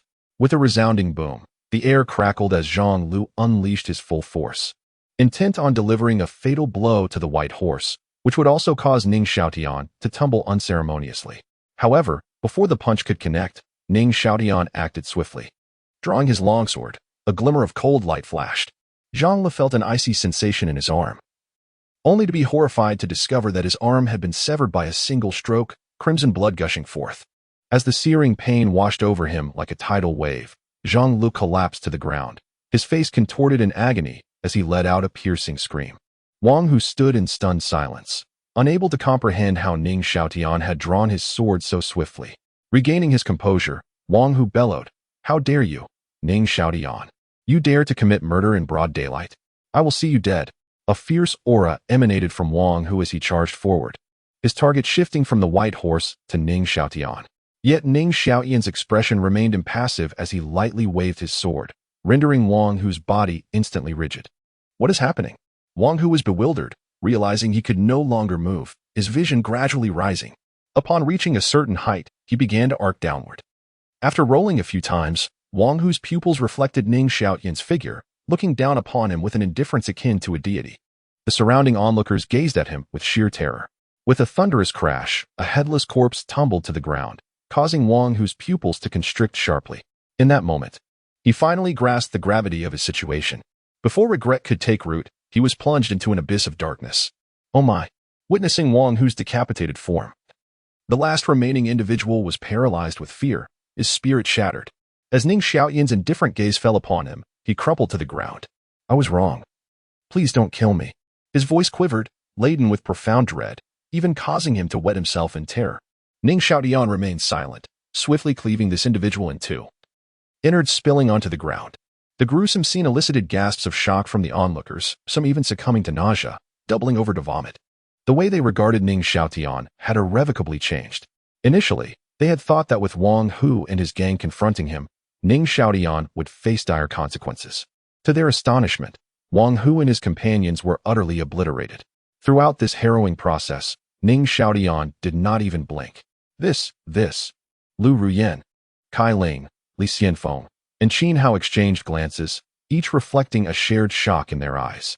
Wang Hu was a formidable presence, a fifth-layer spirit realm cultivator. Yet, before Ning Xiaotian, he exhibited no capacity for resistance, falling victim to a swift decapitation. When had Ning Xiaotian become so powerful? Perhaps sensing the gaze from above, Ning Xiaotian lifted his head, locking eyes with Lu Ruyan. A flicker of crimson light danced in the depths of his gaze before he promptly averted it, a subtle smile curling at the corners of his mouth. How intriguing! With a firm squeeze of his legs, the white steed sprang into actions, its powerful hooves descending upon the anguished Zhang Lu. As the hoof struck, a chilling crack echoed through the stillness, the sound of shattering bones piercing the air, sending shivers racing up the spine. Chapter 16, Ning Xiaotian? Merely a worthless wretch soon, Zhang Li's anguished cries abruptly ceased. His skull was crushed beneath a horse's hoof, and he departed this world, joining Wang Hu on their journey to the underworld. Thereafter, Ning Xiaotian strode away, while the onlookers instinctively parted to make way, their eyes filled with trepidation. Once Ning Xiaotian had left, the heavy stone pressing upon their hearts finally fell away, and a cacophony of astonished whispers erupted. Such ruthless methods! He uttered not a single word throughout, yet his actions were chillingly merciless, akin to slaying a chicken. Remarkably, he was merely 15, exhibiting a temperament that was truly formidable. Was he not said to be rather mediocre? This was in stark contrast to the rumors. Could it be that he had been biding his time all these years? As Kai Ling regained her senses, she expressed her astonishment. Yunyan, Ning Xiaotian did not even greet you? It was well known that Ning Xiaotian was the most devoted admirer of Lu Ruyan. In the past, upon sighting Lu Ruyan, he would have rushed over, eager for her attention. Yet, unexpectedly, he merely cast a glance before departing. Lu Ruyan too was taken aback. Recalling Ning Xiaotian's cold gaze, her brows furrowed slightly. Such an expression was profoundly displeasing to her. It seemed that Ning Xiaotian had transformed in some manner. Beside her, Li Xianfeng added with embellishment, "He intends to feign indifference to draw you in. What era are we in, still indulging in such antics?" Lu Ruyan scoffed, her eyes betraying her disdain. "Is this his way of seeking my attention? Such tricks are utterly nauseating." Ning Xiaotian may have relished the act of killing, yet the repercussions were beyond his capacity to bear. The Bloodblade sect, one of the mightiest forces in Qingshan City, aside from the four great powers, was known for its fierce protection of its own, and an eye for an eye.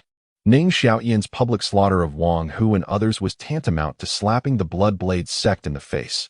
They would not let this transgression go unpunished. Qin Hao remarked coldly, "Indeed, given his status in the Black Dragon Manor, it would be unthinkable for them to offend the Bloodblade sect on his behalf. Such displays of bravado would come at a terrible cost." Li Xianfeng nodded in agreement. In the reception room of the Baibao Chamber of Commerce, the president, Chun Jianghe, wore a gentle smile as he addressed the stern-faced middle-aged man opposite him, who was none other than Ning Ligua. "Congratulations, dear brother." Ning Ligua expressed his heartfelt gratitude, bowing slightly. "My successful ascension to the Yinyang realm was made possible through your generous assistance, a debt I shall never forget."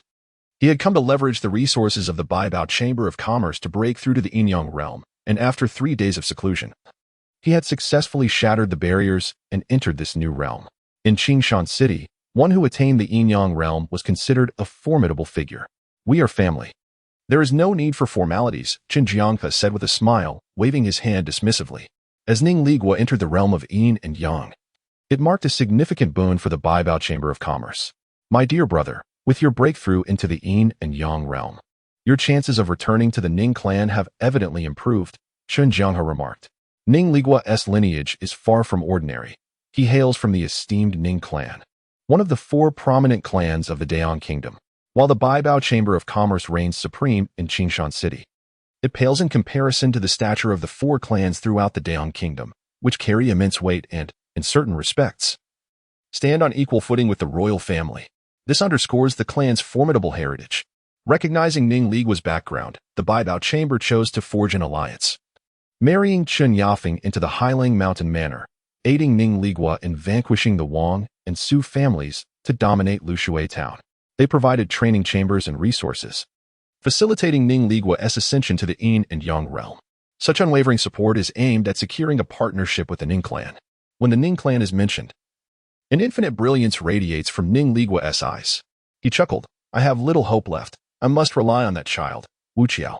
In his earlier years, during a mission, he had committed a grave error that incited the clan's wrath, leading to the revocation of his clan identity and subsequent expulsion. His desire to return to the Ning clan has always been fervent. However, to do so, he must nurture the most gifted successor for the clan. The emergence of Ning Wuqiao instilled in him boundless hope. As long as Ning Wuqiao continues to flourish, his return to the Ning clan seems inevitable. Is that so? Do you not place any hopes on your eldest son, Ning Xiaotian? Chen Jianghe inquired with a hint of amusement. Ning Xiaotian, he is nothing but a useless waste. What is there to hope for?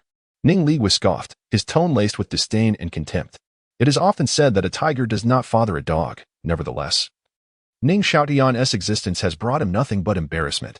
Fortunately, he has Ning Wuqiao. Otherwise, he would have been shamed by that good-for-nothing for an indeterminate time. Not quite. Just recently, Ning Xiaotian publicly executed Wang Hu, who was at the 5th level of the spirit drawing realm. Chen Jianghe stated matter-of-factly. Is that true? This ungrateful child dares to commit murder in broad daylight. He has truly overstepped. Ning Ligua slammed the table, his expression darkening instantly. His first thought was not why Ning Xiaotian could slay someone of the 5th level, but rather the audacity of committing murder in public. He promptly inquired, "Brother, who was the adversary?" Such news did not arise from thin air. It has spread throughout Qingshan City. The assailant is from the Bloodblade sect, and they are furious, demanding blood for blood. Will you stand in his defense? Chen Jianghe's smile gradually faded as he fixed his gaze on Ning Ligua. In Qingshan City, the Baibao Chamber of Commerce has the deepest enmity with the Huang family. The Bloodblade sect is an affiliated force of the Huang family. If there remains a place in Ning Ligua's heart for Ning Xiaotian, and he chooses to confront the Bloodblade sect on his behalf, then the investment in Ning Ligua must be reconsidered. How could that be? Ning Ligua disdainfully shook his head, his fist swelling with veins as he coldly declared, "If it weren't for the Bloodknife sect, and if it were any other force, I would be the first to eliminate that rebellious son, allowing him to stir up trouble outside." Do you truly feel this way? Chen Jianghe squinted, pondering the depths of Ning Ligua's resolve. After all, he was his flesh and blood. Could Ning Ligua truly be so ruthless?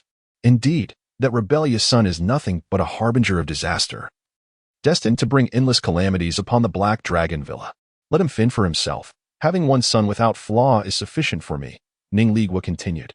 To engage in a bloody conflict with the Bloodknife sect over a useless child is an act only a fool would undertake. As he fixed his gaze intently upon Ning Ligua and observed the sincerity in his demeanor, Chen Jianghe's face broke into a smile once more. Dear brother, it is truly commendable that you hold such a perspective. Chapter 17. Ning Ligua's Wrath. The murderer turns out to be Ning Xiaotian. As the uncle of Ning Wuqing, Ning Ligua was determined to prevent anyone from undermining his nephew's status. Should Ning Ligua successfully return to the Ning clan, the position of the Baibao Merchants Guild within the Great Central Kingdom would undoubtedly flourish. You have emerged from your seclusion, having made significant breakthroughs. You can return to Lushui Town and bring Yamei and the others here, Chen Jianghe continued. That is indeed my intention, Ning Ligua replied with a smile. Since entering Qishan City, he had faced numerous obstacles, the most formidable being the Bloodknife sect. Without the assistance of the Baibao Merchants Guild, establishing himself in Qingshan City would have been exceedingly difficult. The Black Dragon Manor had a deep-seated enmity with the Bloodknife sect, resulting in ongoing conflicts. Chen Yafeng and the others were relatively weak. Their simultaneous arrival would only serve as a burden. Now that he had reached the Yin-Yang realm, he felt a newfound confidence. President, something terrible has happened. At that moment, a panicked voice broke the tension. The door to the reception room swung open, and a figure rushed in, visibly distressed. Li Wei, why are you so reckless? What has transpired? Chen Jianghe furrowed his brow, his expression darkening. Had it not been for Li Wei's position as the manager of the Baibao Merchants Guild, he might have reacted more violently. It concerns Lushui Town, Li Wei gasped, his eyes darting to Ning Ligua. Ning Ligua's gaze sharpened. He sensed an ominous premonition as Li Wei's next words sent his heart plummeting. The Black Dragon Manor. There has been an incident. Upon reaching the Black Dragon Manor, riding their fiery steeds, Ning Ligua and Chun Jianghe were met with a scene of horror that darkened their expressions entirely. The manor had transformed into a veritable hellscape.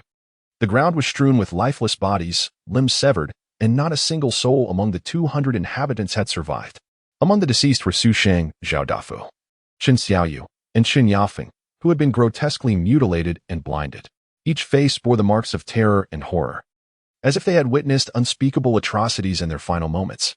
Who did this? Who was responsible? Ning Ligua roared in fury, his eyes twitching madly, veins protruding from his forehead. At that moment, his rage reached a boiling point. Chun Jianghe clenched his fists tightly, his gaze as cold as ice, the murderous intent within him surging uncontrollably. Though Qin Yafeng had possessed only mediocre talent, she was his beloved sister. The fact that she had been killed and subjected to such inhuman torment ignited an inferno of rage within him. The onlookers outside trembled in fear, rendered speechless by the palpable aura of wrath emanating from Ning Ligua and Qin Jianghe. Lu Mu, come out, Ning Ligua commanded coldly. Moments later, a middle-aged man stepped forward from the crowd. He was Lu Mu, the head of the Lu family and the father of Lu Ruyan. Facing the bloodthirsty gaze of Ning Ligua, Lu Mu's complexion turned ashen, cold sweat streaming down his forehead.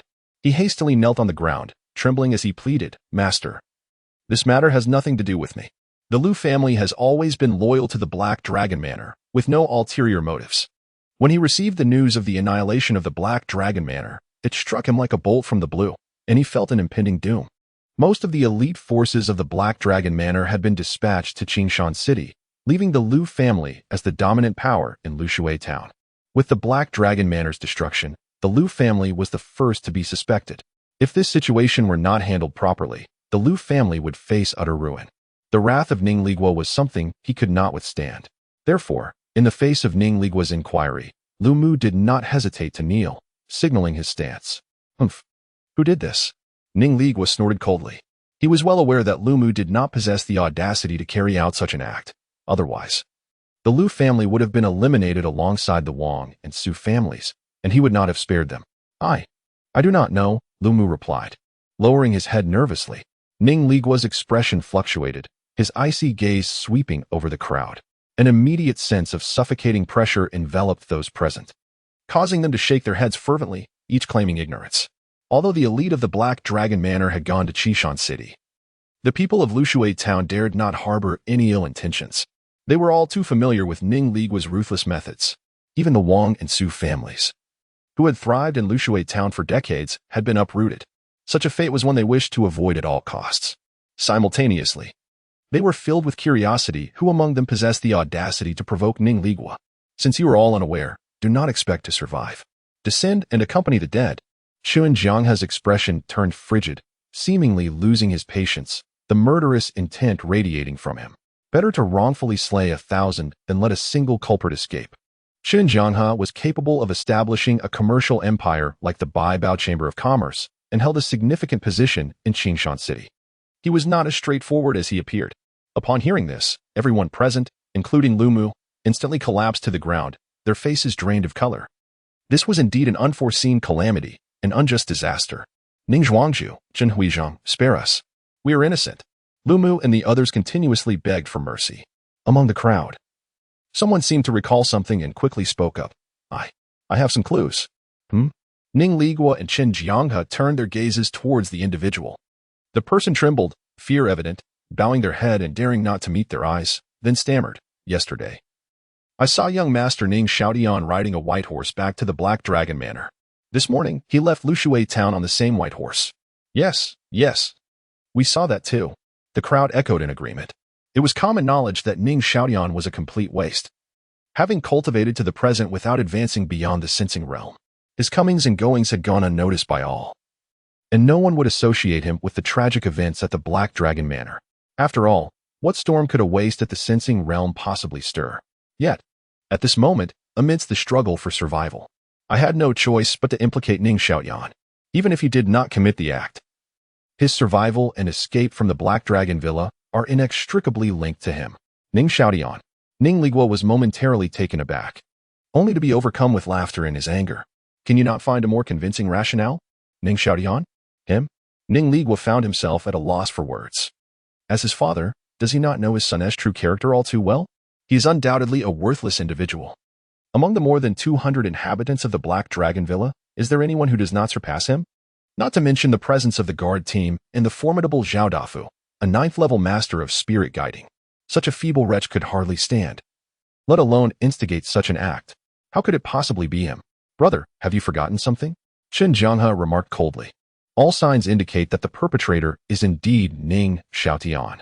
Chapter 18. The Bounty and Arrest Warrant. Ning Xiaotian has been wanted. How is this possible? Ning Ligua could hardly comprehend the situation. It was akin to a beggar who would spend his life in destitution, suddenly transforming into a wealthy magnate. Absurd. Yet, the reality lay before him, undeniable. Indeed, it must be that wretched woman, Jiang Li. As this thought crossed his mind, Ning Ligua's countenance darkened profoundly. Jiang Li, a woman shrouded in enigma. He had learned from Su Sheng that she seemed to be fleeing from some unknown place. Beyond that, he was entirely in the dark. He had probed numerous times, yet Jiang Li skillfully deflected his inquiries with various excuses. Even as his confidant, she concealed many truths from him. Jiang Li was like a veil of mist, elusive and enigmatic, compelling him to remain vigilant. Coupled with Ning Xiaotian's lamentable cultivation talent, it rendered any hope of returning to the Ning clan utterly bleak. Thus, he had severed ties with the mother and son. Subsequently, he forcefully married Chen Yafeng. Jiang Li's very existence felt like a thorn, instilling in him a profound sense of dread. It ignited within him a murderous intent, covertly instructing Chen Yafeng to methodically drive her to her demise. Little did he expect that this cursed woman had a contingency plan, and that plan was Ning Xiaotian. This rebellious son had evidently been biding his time, waiting for the moment when most of their elite had departed for Qinshan City to reveal his fangs. Humph. You have borne a fine son. Chen Jianghe's expression was as dark as the waters. Ning Ligua's face twisted with malice. Rest assured, I shall ensure that wretched beast meets a death without a grave. Indeed, Chen Jianghe nodded. He too had not anticipated the depths of Ning Xiaotian's cunning. His political acumen was profound and frightening. If allowed to flourish, he might threaten Ning Wuqiu's position. Fortunately, Ning Ligua's relationship with Ning Xiaotian had reached a point of irreconcilable enmity, akin to fire and water. Ning Ligua then addressed Lu Mu. From this day forth, your Lu family shall merge with the Black Dragon Manor. The unambiguous tone of his voice rendered Lu Mu's complexion even more pallid, despite his inner resistance. The harsh reality forced him to bow his head. Yes, Manor Master. At that moment, Lu Mu had no power to refuse. Since the annihilation of the Wang and Su families, he had foreseen such an outcome. Yet, he had not anticipated that this day would arrive so swiftly. Following this, Ning Ligua and Chen Jianghe returned to Qinshan City, with Lu Mu leading the elite of the Lu family closely behind. Once Ning Ligua, Chen Jianghe, and the others departed, the people of Lushui Town felt a profound sense of relief. Qinshan City. The events in Lushui Town had spread like wildfire. Have you heard? The Black Dragon Manor's stronghold in Lushui Town was completely eradicated. Indeed, they had heard. Over 200 souls perished, with none surviving, including the lady of the manor. Chen Yafeng. The scene was reportedly so horrific that it resembled a hellish inferno. Every individual lay mutilated, with shattered skulls and severed limbs. No corpse remained intact. Even Chen Yafeng had her eyes gouged out and her limbs severed, reduced to a grotesque figure. How tragic, how utterly tragic. Who could possess such a ruthless disposition? When Ning Ligua exterminated an entire family, he likely never anticipated that he would meet a similar fate. Surely, you do not suggest that it was the remnants of the Wang family responsible for this? I merely speculate, after all. Ning Ligua annihilated the Su family to monopolize Lushui Town, leaving only the third son, Wang Changyu, and a few core disciples to escape and take refuge in the Blood Knife sect. With the backing of the Blood Knife sect, Wang Changyu could very well seek revenge. There is indeed some truth to this. Whoever is capable of such cruelty must harbor a deep-seated grudge against the Black Dragon Villa, an enmity that demands blood. Thus, it stands to reason that this incident is linked to the Blood Knife sect. Countless individuals engaged in fervent discussions, and as the discourse progressed, all suspicion fell upon the Blood Knife sect. Yet, some noted that upon returning to Qinshan City, Ning Ligua and his associates did not confront the Blood Knife sect. Instead, they allied with the Baibao Chamber of Commerce to issue a bounty notice. Effective immediately, The Black Dragon Villa and Ning Xiaotian severed all ties, branding Ning Xiaotian as a traitor who committed heinous crimes, unpardonable and deserving of death. Those who provided information regarding him would be rewarded with 3,000 spiritual stones, while anyone who brought forth his head would receive a bounty of 10,000 spiritual stones, along with a 4th-grade martial arts manual. The notice featured an image of Ning Xiaotian. Upon the release of this bounty, an uproar erupted in Qinshan City. My heavens, the perpetrator of the Lushui town massacre was, in fact, Ning Xiaotian? How dramatically ironic. Who could have foreseen this? Was it not said that Ning Xiaotian was a notorious wastrel? How did he accomplish such a feat? It must be noted that the Black Dragon Villa in Lushui town boasted not only a formidable guard, but also a master at the 9th level of the spirit guidance realm. When Ning Xiaotian publicly executed Wang Hu and his companions, I mentioned that this young man had undoubtedly been biding his time, concealing his true abilities. It stands to reason, as the son of the formidable Ning Wuqing, that Ning Xiaotian could not be ordinary. One must admit, he is a figure of terror, akin to a venomous serpent lying in wait for years, poised to strike. When the elite forces of the Black Dragon Villa converged upon Qinshan City, he unleashed his lethal intent. Such cunning is truly fearsome. What could have driven Ning Xiaotian to act with such ferocity, even at the cost of bearing the label of wastrel for so long? According to my cousin's second uncle, who has relatives in Lushui town, when it was discovered that Ning Xiaotian possessed no innate talent for cultivation, he and his mother were entirely forsaken by Ning Ligua. The mother and son struggled in the Black Dragon Villa, and after Ning Ligua remarried Chen Yafeng and fathered Ning Wuqing, their lives became increasingly precarious, scarcely distinguishable from that of servants. Furthermore, it is rumored that Ning Xiaotian's mother, Jiang Li, did not die of illness, but was poisoned by Chen Yafeng. Goodness, such hidden truths exist? No wonder Chen Yafeng met such a tragic end. This elucidates everything. Heh, regardless of the reasons behind it. Ning Xiaotian's head is firmly within my grasp. Haha, do not even think about competing with me. In the streets and alleys of Qinshan City, countless individuals are engaged in fervent discussions. The most exhilarated among them are undoubtedly the bounty hunters. Typically, these are practitioners from smaller factions or solitary wanderers, constrained by limited resources. They cannot compare to the formidable powers of larger factions, as their foundations are rather shallow. Thus, when the bounty notice from the Black Dragon Villa was issued, it sent waves of excitement through them. Their eyes gleamed with avarice. Not to mention the allure of 10,000 spirit stones. Merely the prospect of acquiring a 4th-grade martial art was sufficient to drive them into a frenzy.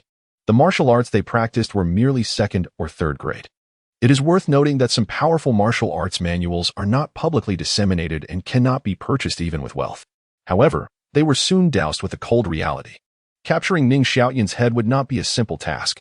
Let us not forget that he is a student of the Battle Soldier Academy. Many began to regain their composure, weighing the pros and cons. Among the 4 great powers of Qinshan City, the Battle Soldier Academy stands as the most unique. It has consistently maintained a position of neutrality, refraining from involvement in any disputes. Yet, this does not imply that the Battle Soldier Academy is a pushover. On the contrary, it is the toughest of the 4 great powers, and in Qinshan City, no one dares to provoke it. Chapter 19. The Announcement from the Warrior Academy. The city is united against a common foe. It is well known that each year, countless prodigies emerge from the Warrior Academy, illuminating various cities within the Southern Sky Prefecture. Their connections span nearly the entire region, and it is these connections that constitute the Academy's greatest asset. Thus, the status of the Warrior Academy, in certain respects, surpasses that of the City Lord's Mansion, a fact tacitly acknowledged even by the mansion itself. As a student of the Academy, Ning Xiaotian could remain unharmed within its walls, for no one would dare to intrude and commit acts of violence, not even the Baobao Merchants Guild. However, as many bounty hunters began to reconsider their pursuits, the Warrior Academy unexpectedly issued a proclamation. It declared that Ning Xiaotian had harmed his fellow students in a manner so brutal it was reprehensible, contradicting the Academy's educational philosophy. Therefore, effective immediately, he was expelled, never to be readmitted, and any actions he undertook henceforth would be entirely dissociated from the Academy. A wave of astonishment rippled through the crowd. The Academy had abandoned Ning Xiaotian. As anticipated, he was a ticking time bomb, a perilous individual whose presence would render all students restless. Without the Academy's protection, Ning Xiaotian's situation grew dire. With the Black Dragon Manor in front of him and the Blood Knife sect behind, not to mention the countless bounty hunters lurking in the shadows. Qishan City would become his grave. Some expressed sympathy for Ning Xiaoyan's plight, while others remained indifferent. The bounty hunters, however, were filled with murderous intent, eager to act. Haha. Ning Xiaoyan, fate seems to conspire against you. Without the shelter of the academy, he was akin to a fish on the chopping block, awaiting slaughter.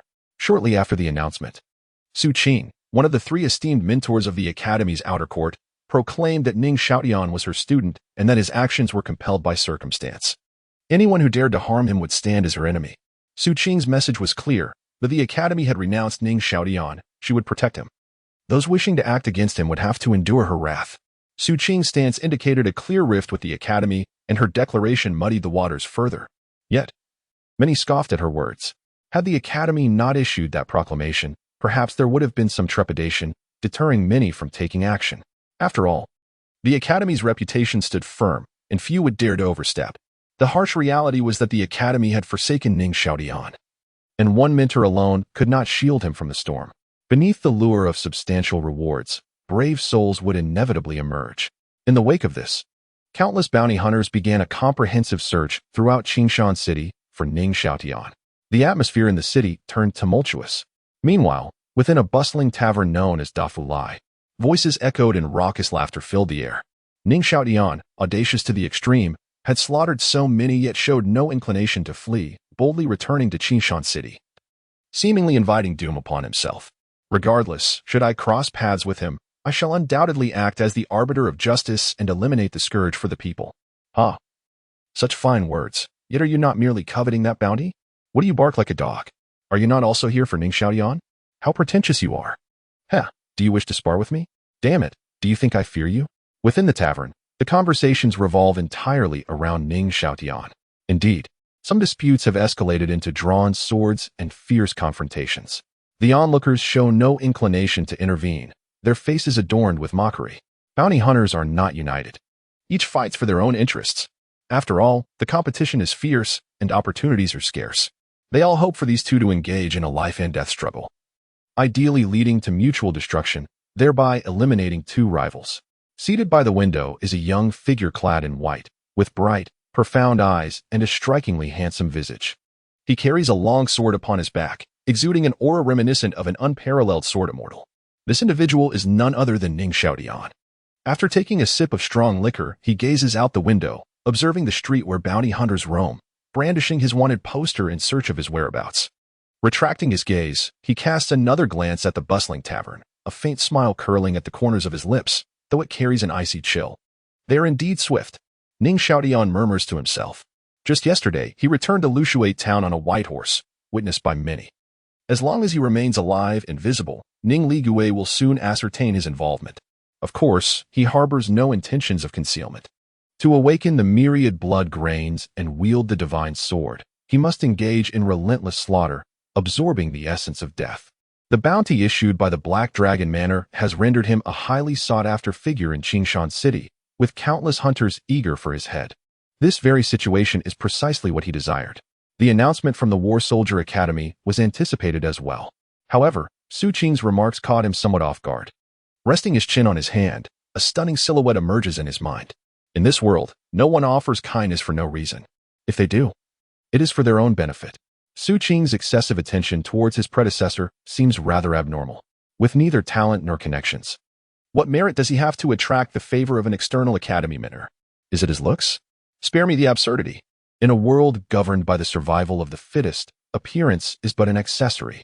Strength, foundation, and background are the true measures of worth. Or does she covet his youthful physique? That is even more implausible. A woman like Su Qing has encountered countless men, surely. Suitors would line up from Qishan City to Lushui town. Aside from his appearance, the predecessor has little else of value. The abandonment by his biological father and the betrayal of childhood friends serve as ample proof of this harsh reality. Though the truth is cruel, it reflects the norm of this vast world. However, his predecessor had received the affection of an almost perfect woman. When the walls were crumbling and the crowd turned against him, she stepped forward, vowing to protect him at all costs. Who would believe that there was no ulterior motive? Thus, Ning Xiaoyan was curious to discover what secrets lay within Su Qing's enigmatic nature. At that moment, an unexpected guest arrived at the Dafulai Tavern. A towering figure gradually emerged, wielding a large blade effortlessly upon his shoulder, an aura of menace gathering between his brows. He exuded a formidable presence, his spiritual energy radiating like a deep abyss or a towering mountain. It was Zhao Wei. To his surprise, Zhao Wei could no longer contain himself. Within the tavern, some recognized the identity of the newcomer, and the gazes of those present betrayed a hint of trepidation. Even the two engaged in a fierce struggle chose to withdraw, their expressions vigilant as they regarded Zhao Wei. Chapter 20. Since we are here, let us stay. Zhao Wei, a formidable practitioner at the pinnacle of the 9th layer of the spirit realm, had begun to merge his spiritual energy with the ominous Yin energy, poised to condense the Yin wheel at any moment. His strength was truly remarkable. Unlike other solitary wanderers, Zhao Wei held the position of a hall master within the Blood Shark gang, which comprised 10 distinct halls, with Zhao Wei presiding over the Hall of Brotherhood. Above the hall, there were 2 esteemed vice leaders and the gang leader himself. The 2 vice leaders had attained the peak of the Yin Wheel realm, while the gang leader, Lu Shui, had reached the Yang Wheel realm. Among the myriad of smaller factions, they were indeed exceptional, which was a significant reason for the trepidation Zhao Wei inspired in others. A bunch of worthless fools, Zhao Wei sneered, casting a disdainful glance around him, his haughty words unrestrained. The presence of the Blood Shark gang loomed large in the minds of those present, who dared not voice their indignation. Zhao Wei's gaze soon fixed upon a seat by the window, his eyes gleaming with a predatory light. Truly, I have stumbled upon my quarry without even searching. With a booming laugh, he strode confidently to Ning Xiaoyan's table, slamming a bounty notice down with fervor. Ning Xiaoyan, I require your head. Zhao Wei's voice reverberated throughout the tavern. What? Ning Xiaoyan. The crowd erupted in shock, leaping to their feet. They hastily retrieved the bounty notices, the likeness depicted upon them strikingly resembling the calm, handsome youth seated nearby. By heavens, it really is him, they exclaimed, some pounding their chests in frustration, lamenting their oversight. Ning Xiaoyan had been right under their noses, and now Zhao Wei had seized the initiative. It seemed even a sip of broth would be beyond their reach now. Should you wish to claim my head, it remains to be seen whether you possess the capability, Ning Xiaoyan remarked with a faint smile. Zhao Wei's brow furrowed at Ning Xiaoyan's nonchalant words and tranquil gaze, which incited a deep irritation within him. Without the protection of the Battle Soldier Academy, Ning Xiaoyan should have been weeping and begging for mercy upon seeing him, yet he bore an expression that seemed to invite conflict. In the face of absolute power. Your bravado is futile. Zhao Wei sneered coldly, a menacing aura radiating from him, his might palpable, with a surge of robust spiritual energy flooding his arm. He swung the massive blade resting on his shoulder downwards with ruthless intent. Many coveted Ning Xiaoyan's life, including several masters from the Yin Wheel realm. Zhao Wei aimed to eliminate Ning Xiaoyan before these masters could arrive, launching a savage attack without restraint, determined to end his life with a single stroke. The fearsome momentum of his blade shattered the table before Ning Xiaoyan and sent tremors throughout the tavern, a truly terrifying display. However, Ning Xiaoyan's speed surpassed even that of Zhao Wei. The sword was drawn, a flash of cold light illuminating the air. Before the blade could descend, Zhao Wei's arm, which gripped the massive weapon, was severed with a swift motion. His arm fell in an arc, landing heavily on the ground with a resounding thud, the blade clattering beside it. Crimson blood erupted from the severed limb like a fountain. How was this possible? The eyes of all present widened in shock, their expressions a clear testament to their astonishment. It was only when Zhao Wei emitted a heart-wrenching scream that they snapped back to reality. The scene before them was utterly unforeseen. Zhao Wei was clutching his severed arm, retreating in horror. The excruciating pain twisted his features into a grotesque mask. How can you be so powerful? As he glanced again at Ning Xiaoyan, Zhao Wei's gaze underwent a dramatic transformation. From disdain to sheer terror, his composure shattered. Ning Xiaoyan's speed was astonishing. His sword was indeed a magical artifact. Some astute observers in the crowd recognized the significance of the gleaming blade in Ning Xiaoyan's hand and gasped in disbelief. A wave of astonishment swept through the assembly. Ning Xiaoyan possessed a magical artifact. No wonder he remained unperturbed before Zhao Wei. He had the confidence to back it up. After all, Zhao Wei was not truly in the Yin Wheel realm. Caught off guard, he fell victim to a devastating blow. Realizing the severity of his situation, Zhao Wei gritted his teeth and turned to flee through the window. Although Ning Xiaoyan was merely at the 9th layer of the spirit summoning realm, possessing a magical artifact changed the dynamic entirely. Zhao Wei had initially believed that Ning Xiaotian could annihilate the Black Dragon Manor of Lushui town only by employing underhanded tactics. To his dismay, Ning Xiaotian wielded a genuine sword of truth, leading to his grave miscalculation. Now, having lost an arm, his combat effectiveness was severely diminished. If he did not escape now, when would he? Come and go as you please. Do you take me for a fool? Ning Xiaotian sneered. A streak of blood-red sword energy surged forth. Before Zhao Wei could even reach the window, he was bisected, his innards spilling gruesomely onto the floor.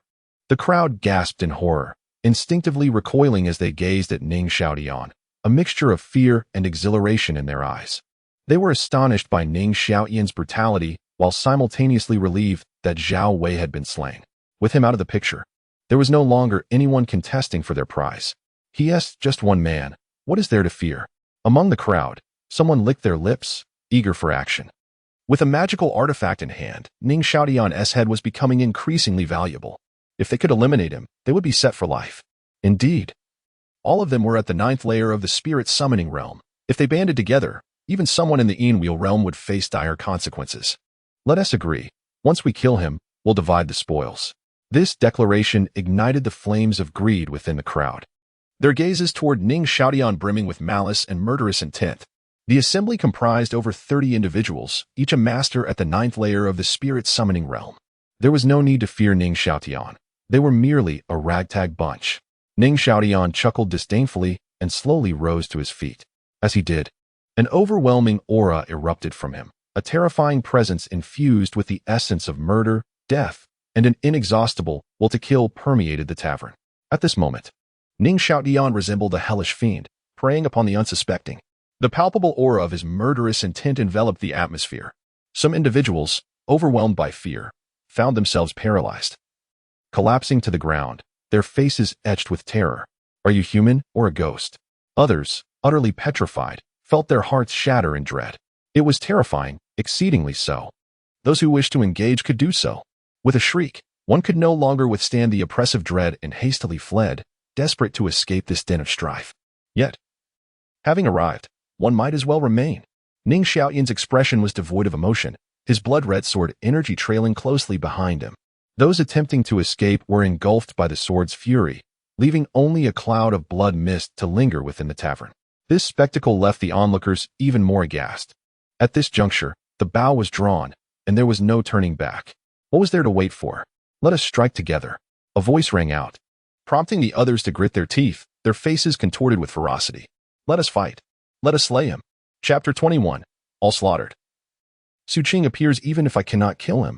I must at least delay him. I have discreetly transmitted the message.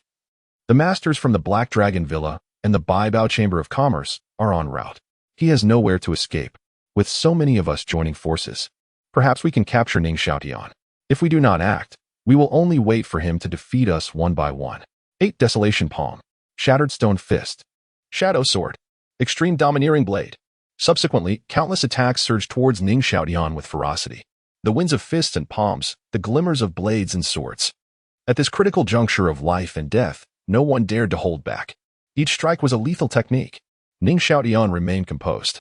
3 swords of murderous intent manifested, radiating a chilling aura. Instantly, they shot forth with astonishing speed. The oncoming assaults were dismantled, rendered utterly non-existent. The swords transformed into 3 blood-red demonic dragons, rampaging wildly within the tavern.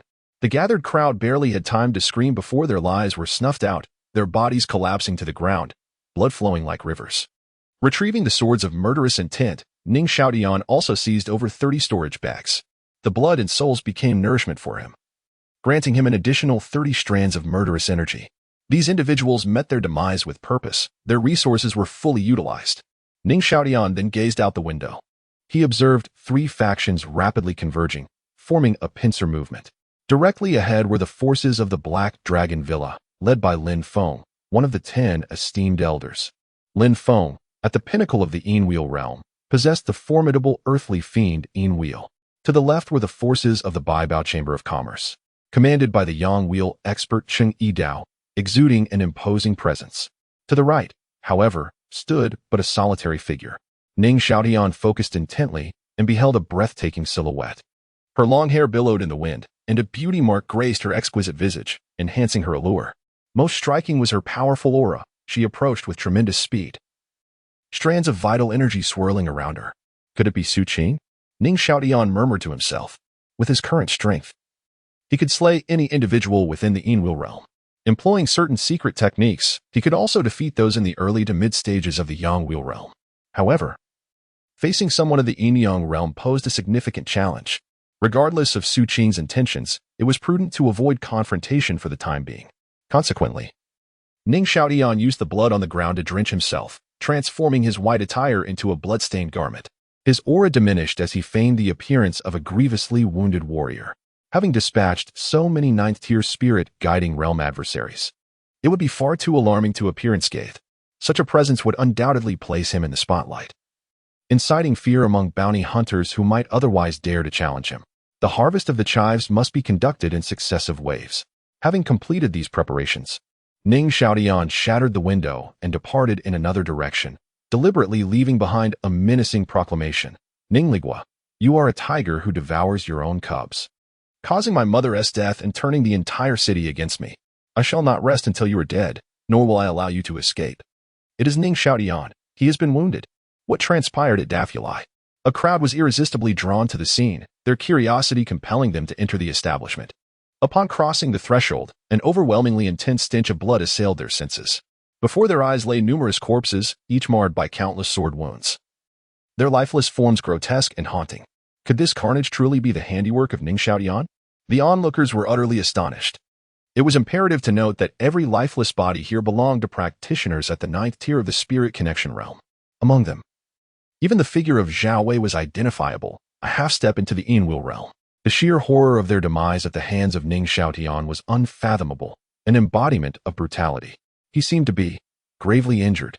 Some observers' eyes sparkled with a glimmer of insight. Having slain so many, Ning Xiaotian was undoubtedly at the brink of exhaustion. His state during the escape was telling. Now was the time to seize the opportunity. Without a word, the crowd surged toward the exit. Lin Feng and Cheng Yidao hastened to join them. The bloody scene before them left them in shock, particularly Lin Feng. He could scarcely reconcile the image of the timid youth, who once trembled at the thought of killing a chicken, with the terrifying figure that now stood before him. If he were not swiftly subdued, the repercussions would be dire. Quickly pursue. Ning Xiaotian is gravely wounded. He cannot flee far. Lin Feng and Cheng Yidao led the charge in the direction of Ning Xiaotian's escape. Just then, a chilling voice rang out. This path is blocked. An exquisite figure obstructed their way, and the bounty hunters who had rushed out were similarly halted, unable to cross the threshold. The individual was Su Qing, one of the 3 esteemed mentors from the Outer Academy of the Battle Soldier Institute, possessing an early-stage Yin-Yang realm cultivation. Su Qing, what do you mean by this? Cheng Yidao demanded, his countenance frigid. Humph, do you dare to lay hands on my student? You must think very little of me. Su Qing retorted icily. Enveloped in spiritual energy, her voice reverberated, forcing Cheng Yidao to stagger back, a trickle of blood escaping the corner of his mouth.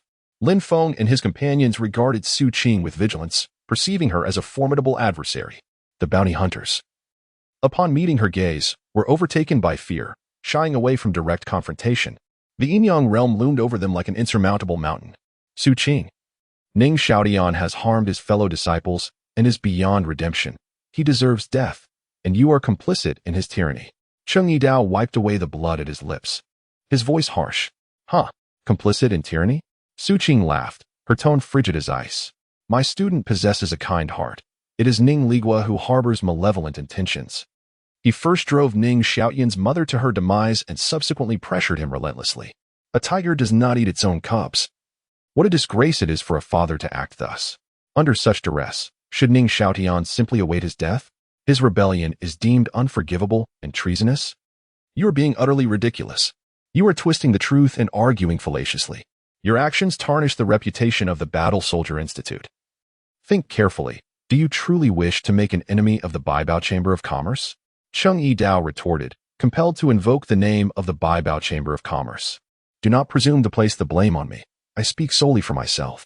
My actions bear no relation to the War Academy. And you do not speak for the Treasure Merchant Guild, so do not use its name to intimidate me. Su Qing stated coldly. You. Cheng Yidao was so enraged he nearly spat blood. Su Qing's unreasonable demeanor was infuriating. He felt utterly powerless, unable to retaliate or reason with her, which was exceedingly frustrating. Meanwhile, due to the delay caused by Su Qing, Ning Xiaotian had long vanished without a trace. Su Qing, you are indeed formidable, but this matter is far from over. You alone cannot protect Ning Xiaotian. We shall depart. Chang Yidao bit his teeth in resentment, realizing that with Su Qing blocking their path, they had no choice but to relent. After delivering a harsh parting remark, Chang Yidao led Lin Feng and the others away. If this road proves impassable, they would take a detour and continue their pursuit of Ning Xiaotian. The surrounding bounty hunters hastily fled, unwilling to linger any longer. Su Qing turned to gaze in the direction Ning Xiaotian had taken, a cryptic smile gracing her lips. Little one, do not let me find you only to discover you have perished. Chapter 22, Undercover Operations. Madness unleashed. Ning Xiaotian arrived at a narrow alley, only to find himself at a dead end. Just then, a mocking voice echoed from behind him. Ning Xiaotian, it seems you have nowhere to flee. You've truly crafted a fitting grave for yourself. Turning around, he was met with the imposing figure of a burly man, radiating an astonishing aura, akin to Zhao Wei. Having reached the threshold of the half-step Enwell realm, isn't this also a grave you fashioned for yourself? Ning Xiaotian replied with a subtle smile. Facing death, you still dare to speak defiantly. If you were not injured, I might have regarded you with some caution, but in your current state, what are you worth? The burly man scoffed disdainfully, his gaze towards Ning Xiaotian brimming with greed. He had noticed Ning Xiaotian when he fled from the Daffulai Tavern, particularly because the latter bore serious wounds. This was his prime opportunity. Seizing the moment while most remained oblivious, he had stealthily pursued. Having lingered at the half-step Enwell realm for far too long, he lacked the resources to advance due to his solitary nature. Ning Xiaotian represented the opportunity he desperately sought for a breakthrough. The thought ignited an intoxicating excitement within the burly man. Oh, is that so? You might find yourself disappointed. Ning Xiaotian replied coolly as his sword flickered, unleashing a crimson sword aura that surged forth. In an instant, it reached the burly man with lightning speed.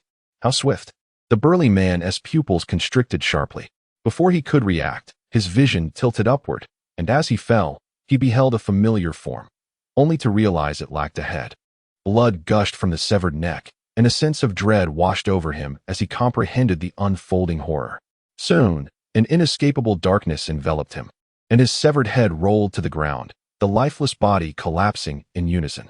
Ning Xiaotian's expression remained unperturbed as he cast a calm glance around. Those lurking in the shadows, bounty hunters eager to ensnare him like a man is preying on a cicada, gasped in shock. He unscathed. He feigned his injuries. Flee, quickly. He terrifying. In a state of panic, the bounty hunters scrambled to escape. However, as Ning Xiaotian's icy voice reverberated in their ears, their lives drew to a close. Gentlemen, wishing to depart now? It seems a tad late. Accompanying this declaration were the sounds of swords slicing through the air. Waves of crimson sword energy pierced their bodies, ensuring they could not survive. They had coveted Ning Xiaotian's head, only to pay with their own lives. The aura of death, bloodlust, and souls, along with their storage bags, now belonged to Ning Xiaotian.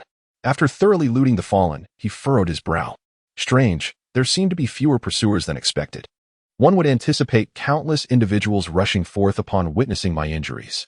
Now, including the burly man, there were only 9 individuals in total. Could it be that his feigned injury had been discovered? That seemed unlikely. If that were the case, the burly man and his companions would not have appeared. Shaking his head in confusion, Ning Xiaotian changed his attire and retrieved the powders from Chun Yafeng's storage bag, painting his face a ghastly white, rendering him pale and ghostly. A trace of blood lingered at the corner of his mouth. Having completed this transformation, Ning Xiaotian stepped cautiously out of the alley. The events at the Daffulai Tavern soon spread like wildfire, inciting a wave of astonishment. My goodness, could it be that Ning Xiaotian is so ferocious? Indeed. It was rumored that Zhao Wei of the Blood Shark Gang had also been slain, leaving the scene in utter devastation. Did this imply that Ning Xiaotian had reached the Enwell realm? Not quite. It was said he remained at the 9th layer of the Spirit Drawing realm, but wielded a magical artifact. No wonder he could orchestrate such a massacre. With the 9th layer of the Spirit Drawing realm and a magical artifact in hand, who among them could possibly challenge him? Despite this, having slain so many, he himself was grievously injured. Had Su Qing not arrived in time to intercept the forces of Hailang Villa and the Baibao Merchants Association, he would likely have paid with his life. Severely wounded, you say? TSK, Does that mean my opportunity has arrived? Can you withstand Su Qing's wrath? Even Cheng Yidao of the Baibao Merchants Association dared not overstep his bounds and returned empty-handed. Humph. Su Qing alone is insufficient to safeguard Ning Xiaotian. It is said that the Brotherhood of the Blood Shark Gang has mobilized entirely to avenge Zhao Wei. Countless individuals engaged in spirited discussions. Some were utterly shocked, unable to fathom the terror that Ning Xiaotian embodied, having dispatched over 30 skilled fighters, including Zhao Wei. Others, filled with murderous intent and boundless greed, saw that with so many slain and Ning Xiaotian now injured, it was the perfect opportunity for them to claim his head. An increasing number of bounty hunters were on the hunt for Ning Xiaotian, for his bounty was exceedingly valuable. Whoever found him first would attain great fortune. They all aspired to be the first to seize this opportunity. As some bounty hunters brushed past the transformed Ning Xiaotian, the discussions they overheard elicited an odd expression from him. It appeared that it was not his acting that was inadequate, but rather that Su Qing had thwarted the main forces. That wretched woman has ruined my plans. Ning Xiaotian cursed inwardly. Stop right there, boy. At that moment, the group that had just passed by Ning Xiaotian sensed something amiss and immediately called out to him. Ning Xiaotian's eyes flickered as he turned, revealing his pallid, bloodless visage. Casting a glance at the crowd, he feigned panic and darted into a nearby alley. Ning Xiaotian, it really is him. The group paused momentarily. Then their faces lit up with ecstatic joy. Ha ha ha, truly, fortune smiles upon us. Sure, keep it down. Yes, let us agree that once we capture him, the reward will be divided among us. Indeed, the group swiftly reached a consensus. Yet, beneath their composed exteriors, a glimmer of ruthlessness flickered in their eyes. Who among them would share the spoils? The bounty was solely theirs to claim. Each individual harbored ulterior motives as they silently ventured into the narrow path. While they pondered how to deal with their companions after securing the head of Ning Xiaotian, they were met with a barrage of terrifying sword energy. Soon enough, Ning Xiaotian emerged unperturbed. Behind him lay several figures strewn across the ground, lifeless in pools of blood. This fish was indeed easy to catch. A smile crept across Ning Xiaotian's lips. In the ensuing hours, he continued this strategy, using himself as bait to lure in waves of bounty hunters. Yet when Ning Xiaotian revealed his true ferocity, those hunters could only lament their foolishness. They all met their demise at his hands. Chapter 23. The Underground Black Market. Acquiring information soon, as the sun dipped beneath the horizon and nightfall enveloped the land, Ning Xiaotian, alongside Zhao Wei and De Fu, had gathered over 150 souls. The Earth's sovereign pearl within his sea of consciousness buzzed ominously. Ning Xiaotian sensed an impending response. If he were to absorb more souls, the pearl would surely react. Consequently, he ceased his fishing endeavors, donned a conical hat, and made his way to the free trade market. Situated on the eastern edge of Qishan City, the free trade market stretched for 10 miles, seemingly endless. Even under the cloak of night, the market remained exceptionally vibrant, teeming with life. The broad streets were lined with an array of stalls, each offering an eclectic assortment of goods. Come and see. Freshly unearthed bronze artifacts. Not for 998, but for merely 9 spirit stones. You can take one home. Hey there, come look. These coins, brought from the battlefield of immortals and demons. I'll sell to you for a mere 10,000 spirit stones if fate smiles upon you. Ah, brother, you have a discerning eye. This small jar is no ordinary item. It belonged to a child from ancient times who adored drinking beast milk. It is said that due to this jar, he later became the invincible heavenly emperor. Buy it, and you shall be the next heavenly emperor, unrivaled and supreme. As the vendors continued their enthusiastic calls, a multitude of bargain hunters paused to peruse the wares. The absence of rental fees for stalls attracted an ever-increasing number of sellers, culminating in the bustling environment we see today. The market gained its notoriety from a fortunate soul who once discovered an item at a stall containing the legacy of an ancient immortal. That individual soared to greatness, entering the realm of the immortals and becoming a legendary figure. Thus, the free trade market evolved into one of the liveliest locales in Qingshan City. Despite the fact that most items here are mere fakes and imitations, the enthusiasm of the bargain seekers remains unbridled. Even a 1 in 10,000 chance is enough for them to gamble. Navigating through the throngs of people, Ning Xiaotian activated his Eye of Illusion. Soon after, he withdrew his gaze and arrived at the heart of the free trade market. In a secluded corner stood a large black door, which was the very destination of his journey. Hidden beneath this entrance lay the most renowned underground black market of Qingshan City, a sanctuary of tranquility amidst the chaos.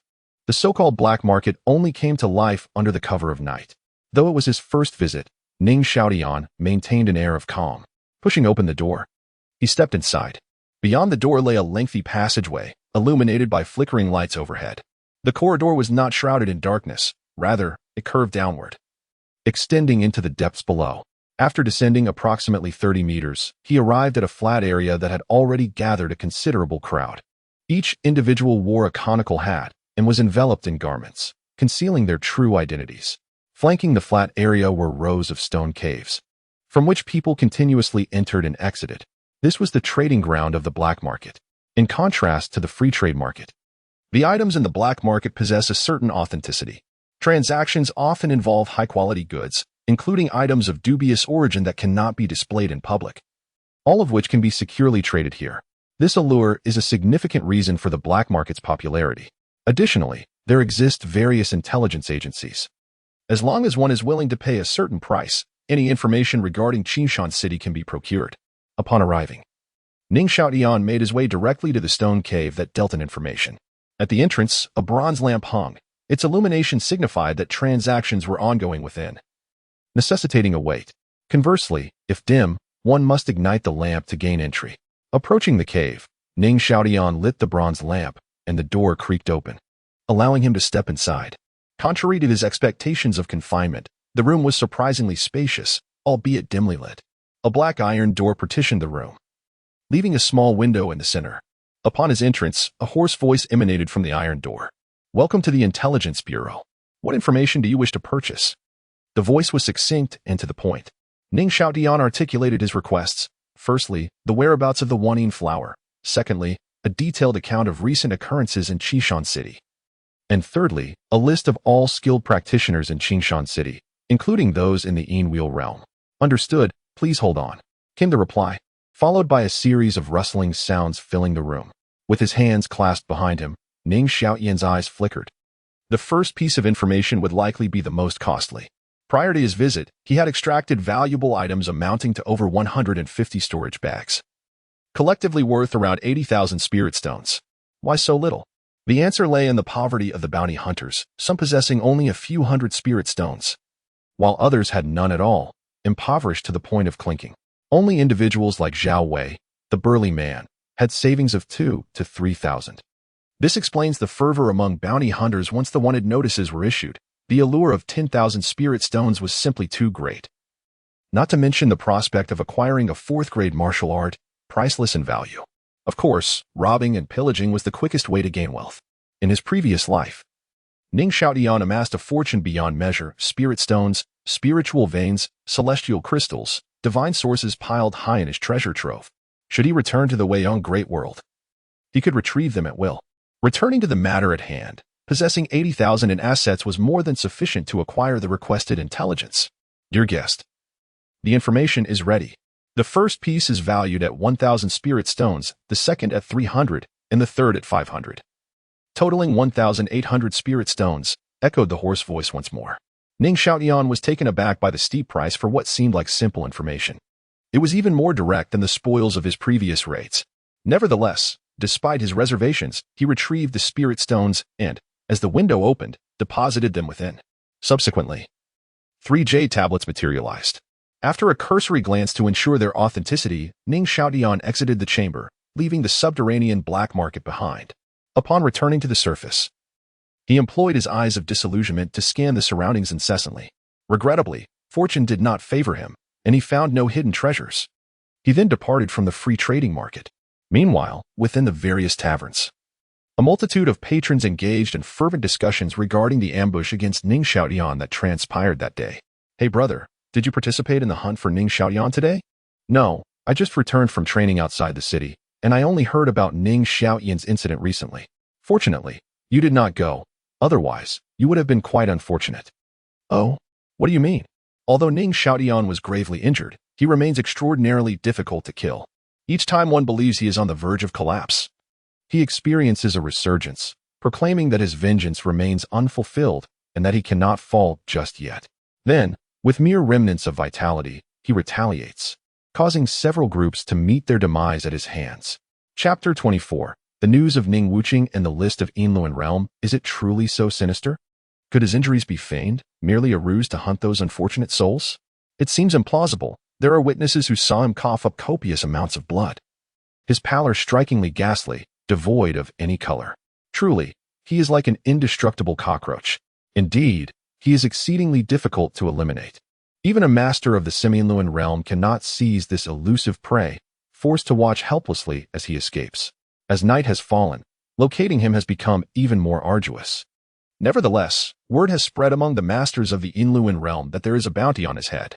Ning Xiaotian is indeed facing imminent peril. Should he dare to show himself tomorrow, he will be swiftly dispatched.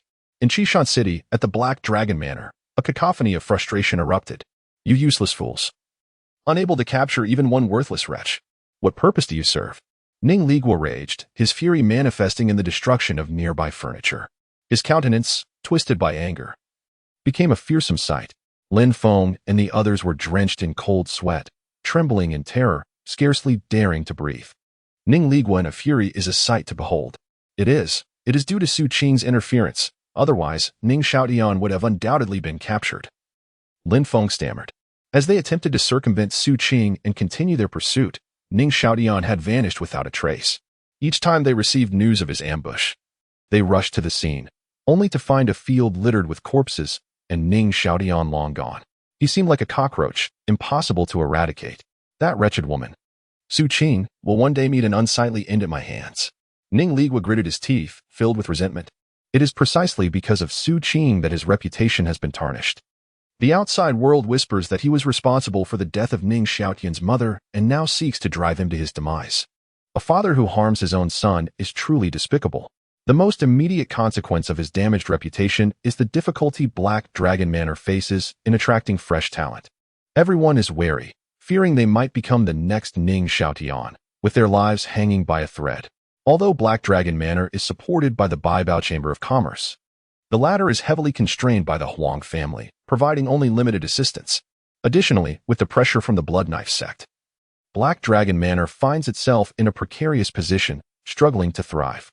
And that ungrateful wretch, Ning Xiaotian, is irredeemable. He deserves to die 1,000 deaths. Had I known of his rebellious nature, I should have pinned him to the wall from the very beginning.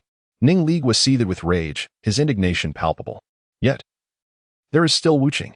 A thought crossed his mind, and Ning Ligua managed to temper his emotions slightly, turning to inquire, Elder Mu, has there been any response from Tiannan Academy?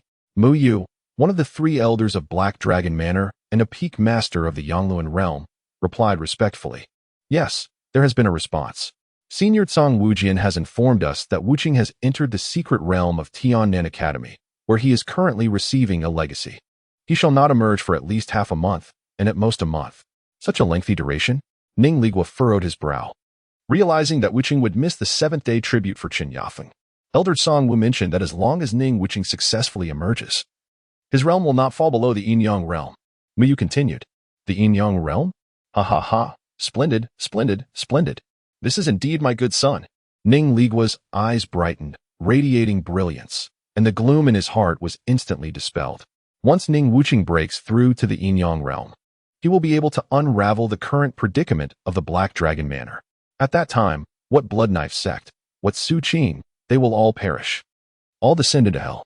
Although Ning Xiaotian has reached the 9th level of the Spirit Guiding Realm, in comparison to Ning Wuqing, he is but a mere trifle. Unable to escape his identity as a wastrel.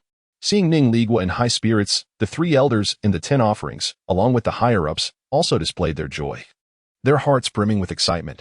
Compared to Qishan City, Lushui Town is merely a speck, significantly inferior in all aspects. Now that Ning Ligua has broken through to the Yin-Yang realm, it won't be long before Ning Wuqing follows suit. With the 100 Treasures Chamber of Commerce providing support, the Black Dragon Manor is now qualified to partake in the great feast of Qishan City. Lin Feng, increase manpower, find that unfilial son, Ning Xiaotian. He has sustained severe injuries and cannot hide for long. I demand his head within 7 days, to offer it as a sacrifice to my lady and to honor the spirits of the more than 200 souls of the Black Dragon Manor. Ning Ligua commanded Lin Feng. Understood, Lin Feng replied. In an inn, Ning Xiaotian perused the intelligence he had acquired that day. The Wanyin flower, a 5th-grade spiritual herb, absorbs various malevolent energies from heaven and earth.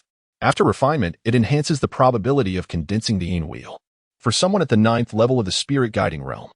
It possesses a deadly allure. Not long ago, someone had harvested the Wanyin flower from a cemetery and consigned it to the Wanbao auction house, where it would be auctioned in 3 days. The Wanbao auction house? Ning Xiaotian's eyes flickered. The Wanbao auction house is said to be the property of the Huang family, established specifically to compete with the 100 Treasures Chamber of Commerce. With the whereabouts of the Wanyin flower now known, things would become manageable. The second piece of intelligence listed various recent events in Qingshan City, including the annihilation of the Black Dragon Manor in Lushui Town today. He publicly executed Wang Hu and his 2 companions. Ning Ligua, in alliance with the 100 Treasures Chamber of Commerce, issued a bounty for his capture. It recorded the slaughter of over 30 individuals at the 9th level of the spirit guiding realm in the Dafulai Tavern, Su Qing's obstruction of the main forces, and the ensuing siege by numerous bounty hunters. Regardless of the world, intelligence networks are exceedingly formidable organizations. In his previous life in the Weiyang Great World, the most terrifying intelligence agency was the Divine Mechanism Pavilion. After Ning Xiaotian slayed the Divine Maiden of the Weiyang Divine Dynasty, he was subjected to a relentless pursuit. No matter where he concealed himself, he could be precisely located, with the Divine Mechanism Pavilion's influence undeniably lurking behind. It is said that the entity controlling the underground intelligence network of Qingshan City is none other than the City Lord's mansion. Returning to his thoughts, Ning Xiaotian meticulously examined the records. One entry instantly captured his attention. 3 days ago, the Huang family discovered a Luoyang pool. The fiery sun pool is imbued with an intense essence of pure yang, embodying utmost brightness and strength. It holds significant promise for those aspiring to ascend to the Yangwil realm. When the Huang family sought to claim it for themselves, the Baibao Chamber of Commerce also intervened, adding to the contention. The importance of the fiery sun pool led to relentless disputes between the 2 parties. Ultimately, they agreed to send forth 5 representatives from each side, all at the Yinwil realm, to engage in a duel. The contest would be decided in a best-of-5 format, with the victor determining the ownership of the fiery sun pool. A smile crept onto Ning Xiaotian's lips. He was determined to immerse himself in the legendary waters.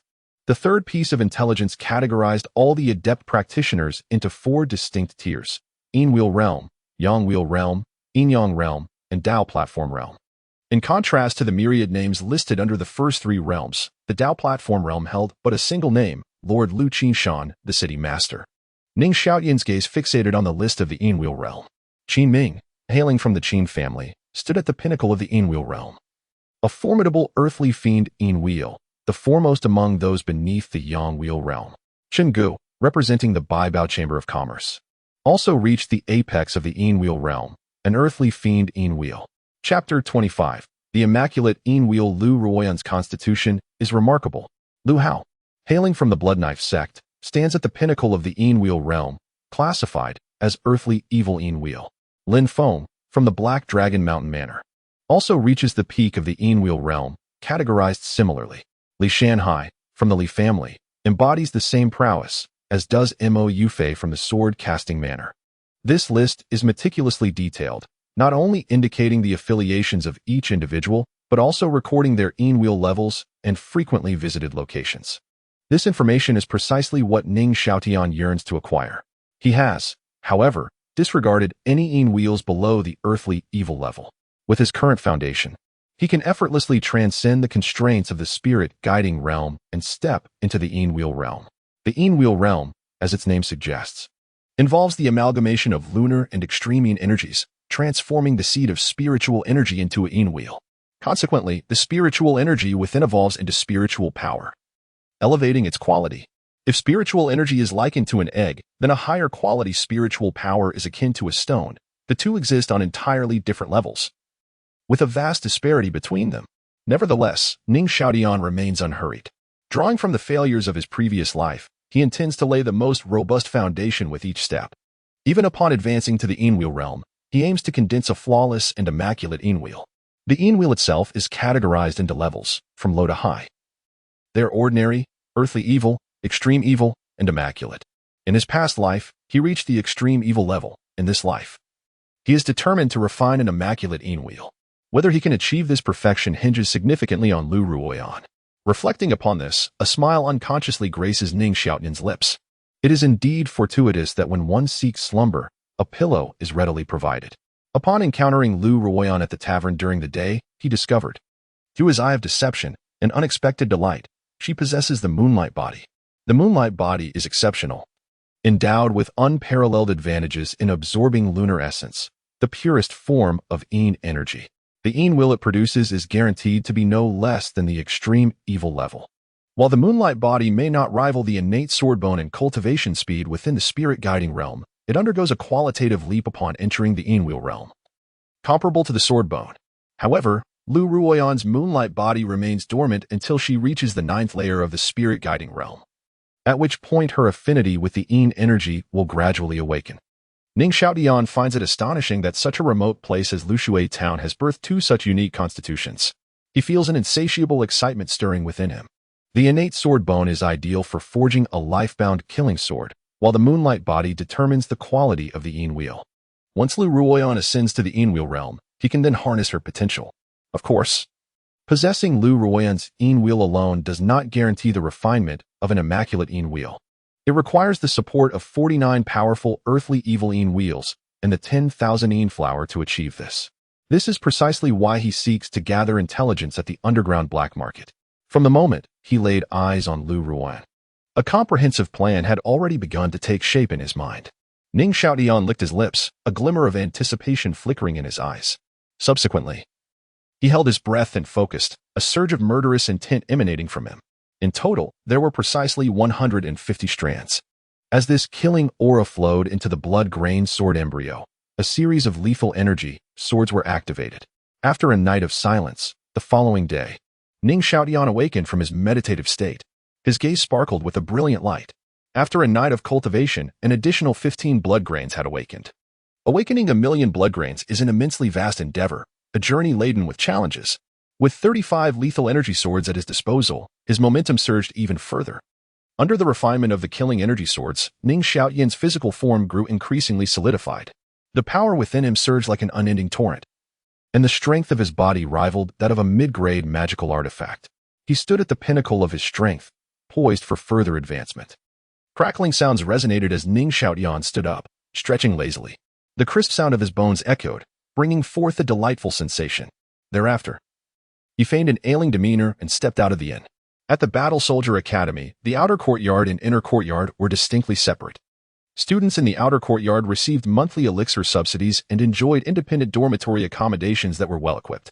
Upon entering the inner courtyard, the benefits improved significantly. Not only were there cultivation chambers rich in spiritual energy, but also an array of training facilities. Most notably, the Academy's famed battle tower was situated within the inner courtyard. It is said that the Battle Soldier Academy has a long and illustrious history, predating even the City Lord's mansion. The Academy was established around the battle tower. Each year, it opens its doors once, allowing only those who reach the Yin Wheel realm and become elite students of the inner courtyard to challenge its trials. The battle tower comprises 9 levels, each more arduous than the last. However, those who conquer its challenges reap numerous rewards. At that moment, the elixir dispensary in the outer courtyard was abuzz with activity. Today marked the day for distributing elixirs, and every outer courtyard student was entitled to receive at least one gathering spirit pill. The higher one's cultivation level, the more elixirs one could obtain.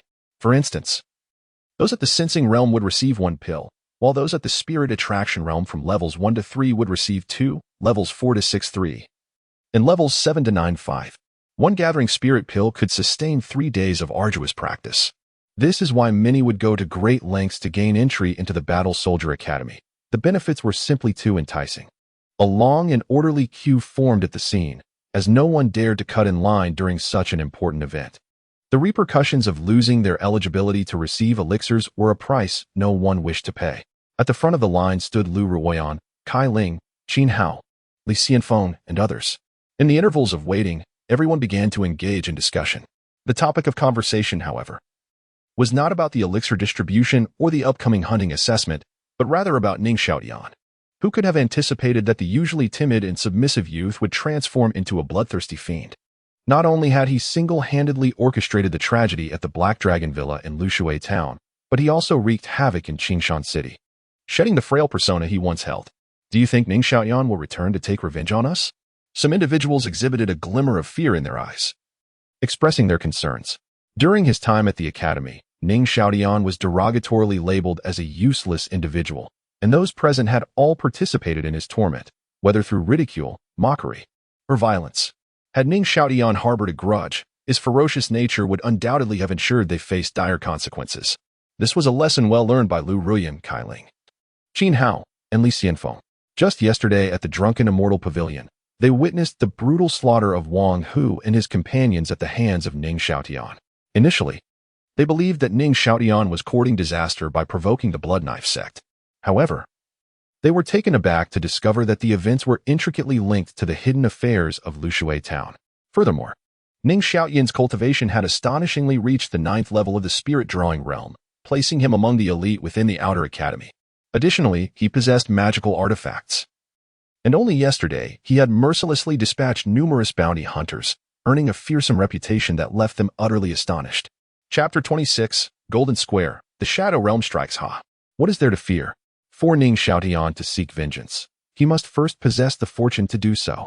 Indeed, he slaughtered countless individuals yesterday, sustaining grave injuries himself.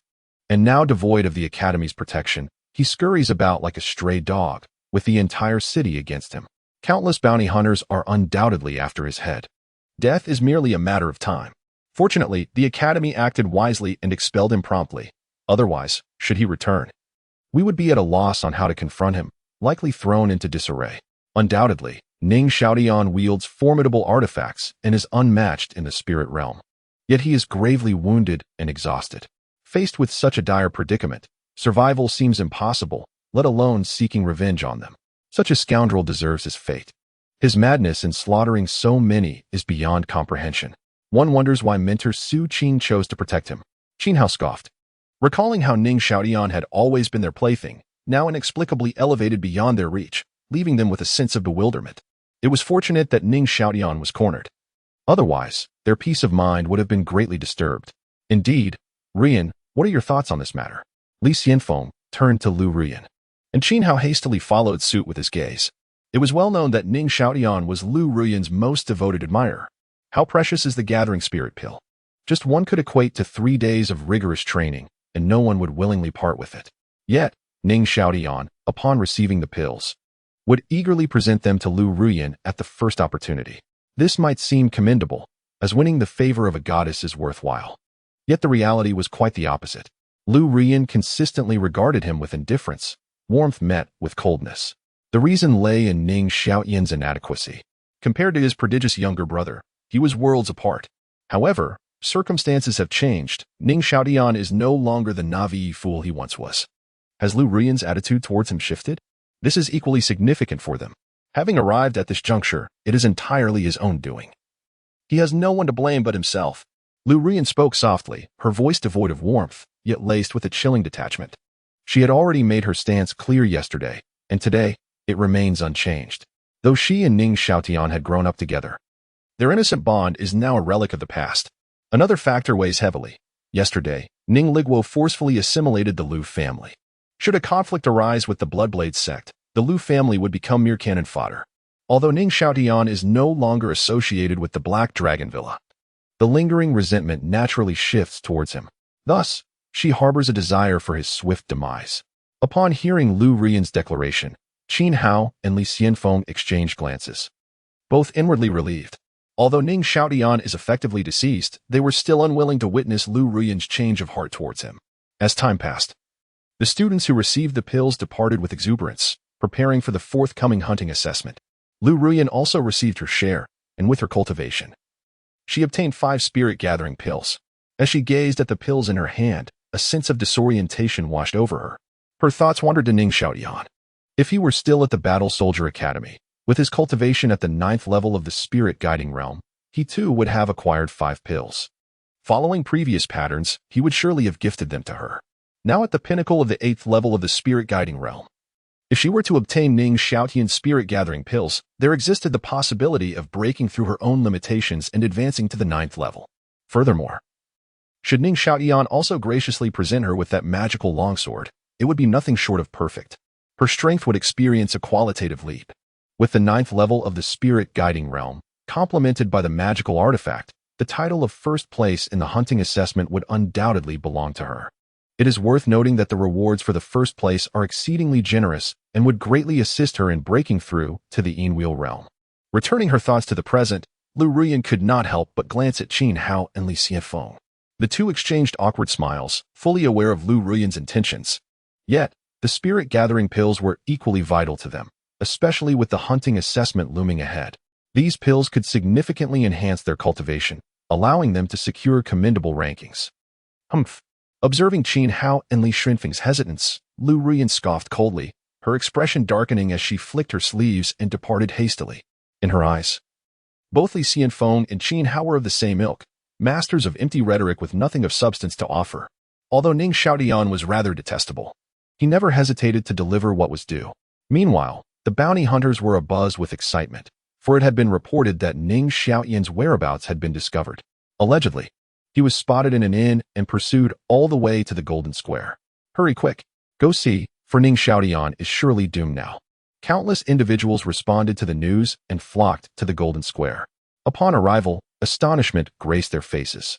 The square was already a scene of carnage, with rivers of blood flowing and dozens of lifeless bodies strewn across the ground, each one a bounty hunter. In the midst of it all stood a figure, drenched in blood from battle. Though his complexion was pale and his body gravely wounded, swaying precariously as if he could collapse at any moment. Each strike of his sword felled another bounty hunter. That figure was none other than Ning Xiaotian. At long last, after dispatching the last bounty hunter on the scene, Ning Xiaotian spat out another mouthful of blood, his body akin to a small boat in a tempest on the verge of capsizing. Only by driving his longsword into the ground, using its hilt for support, could he maintain his tenuous balance. His form was already stained crimson with blood, droplets cascading from the sword's blade to the earth below. The sight was utterly chilling. How could he be so difficult to kill? The onlookers could not help but exclaim in awe. Surrounded by dozens of bounty hunters, he still stood resolute. It is important to note that each fallen bounty hunter possessed a cultivation level no lower than the 9th level of the spirit guiding realm, with several being formidable figures on the brink of the Yin-Wheel realm. Such a scene, yet they cannot subdue a severely injured and perilously weak Ning Xiaotian. It is utterly astonishing. The bounty hunters outside the arena, observing the swaying figure of Ning Xiaotian, were expressions that fluctuate between gloom and hope. They hesitate, contemplating whether to intervene. At that moment, a faint voice resonates through the air. Ning Xiaotian, I must say, you are truly admirable. If you were to survive, you would undoubtedly become a formidable figure, renowned across the world. Alas, it seems you are destined to perish at my hands. As the words linger, a somewhat frail silhouette gradually materializes. Though his physique is lean and emaciated, an astonishing aura of spiritual energy envelopes him. This individual is, in fact, a master of the Yin-Wheel realm. A practitioner of the Yin-Wheel realm is about to strike. It is Fang Zheng. Although Fang Zheng is only in the early stages of the Yin-Wheel realm, he has long been celebrated in Qingshan City. If he were to make his move, Ning Xiaotian's fate would be sealed. Could there still be a miracle in store? Chapter 27. Without a guiding hand to my aspirations, I tread through the snow to the mountain peak. A miracle? Impossible. The true realm of Yin-Wheel stands in stark contrast to the half measures of characters like Zhao Wei. Alas, it is truly a pity for Ning Xiaotian. The onlookers sighed in unison. Dragging his injured body, he persevered until now. Ning Xiaotian displayed remarkable tenacity. Just as Fang Zheng remarked, if Ning Xiaotian were to survive, he would undoubtedly become a prominent figure of his time. Yet, regrettably, Ning Xiaotian is destined to perish at the hands of Fang Zheng. In a nearby pavilion, two figures stood with hands clasped behind their backs, their gazes fixed upon the Golden Square. The man on the left was robust, with sword-like brows and starry eyes, his face chiseled with an austere demeanor. The man on the right exuded an air of elegance and grace, his presence as imposing as a mountain, evoking a sense of awe. Brother, did you not claim that Ning Xiaotian is a talent? Should we intervene to rescue him? Inquired the stern man. The gentleman known as Brother merely smiled and replied, No need. Only the living are of value. The dead are worthless. The stern man nodded in understanding. The implication was clear. Ning Xiaotian must survive Fang Zheng's grasp to prove his worth before they would intervene.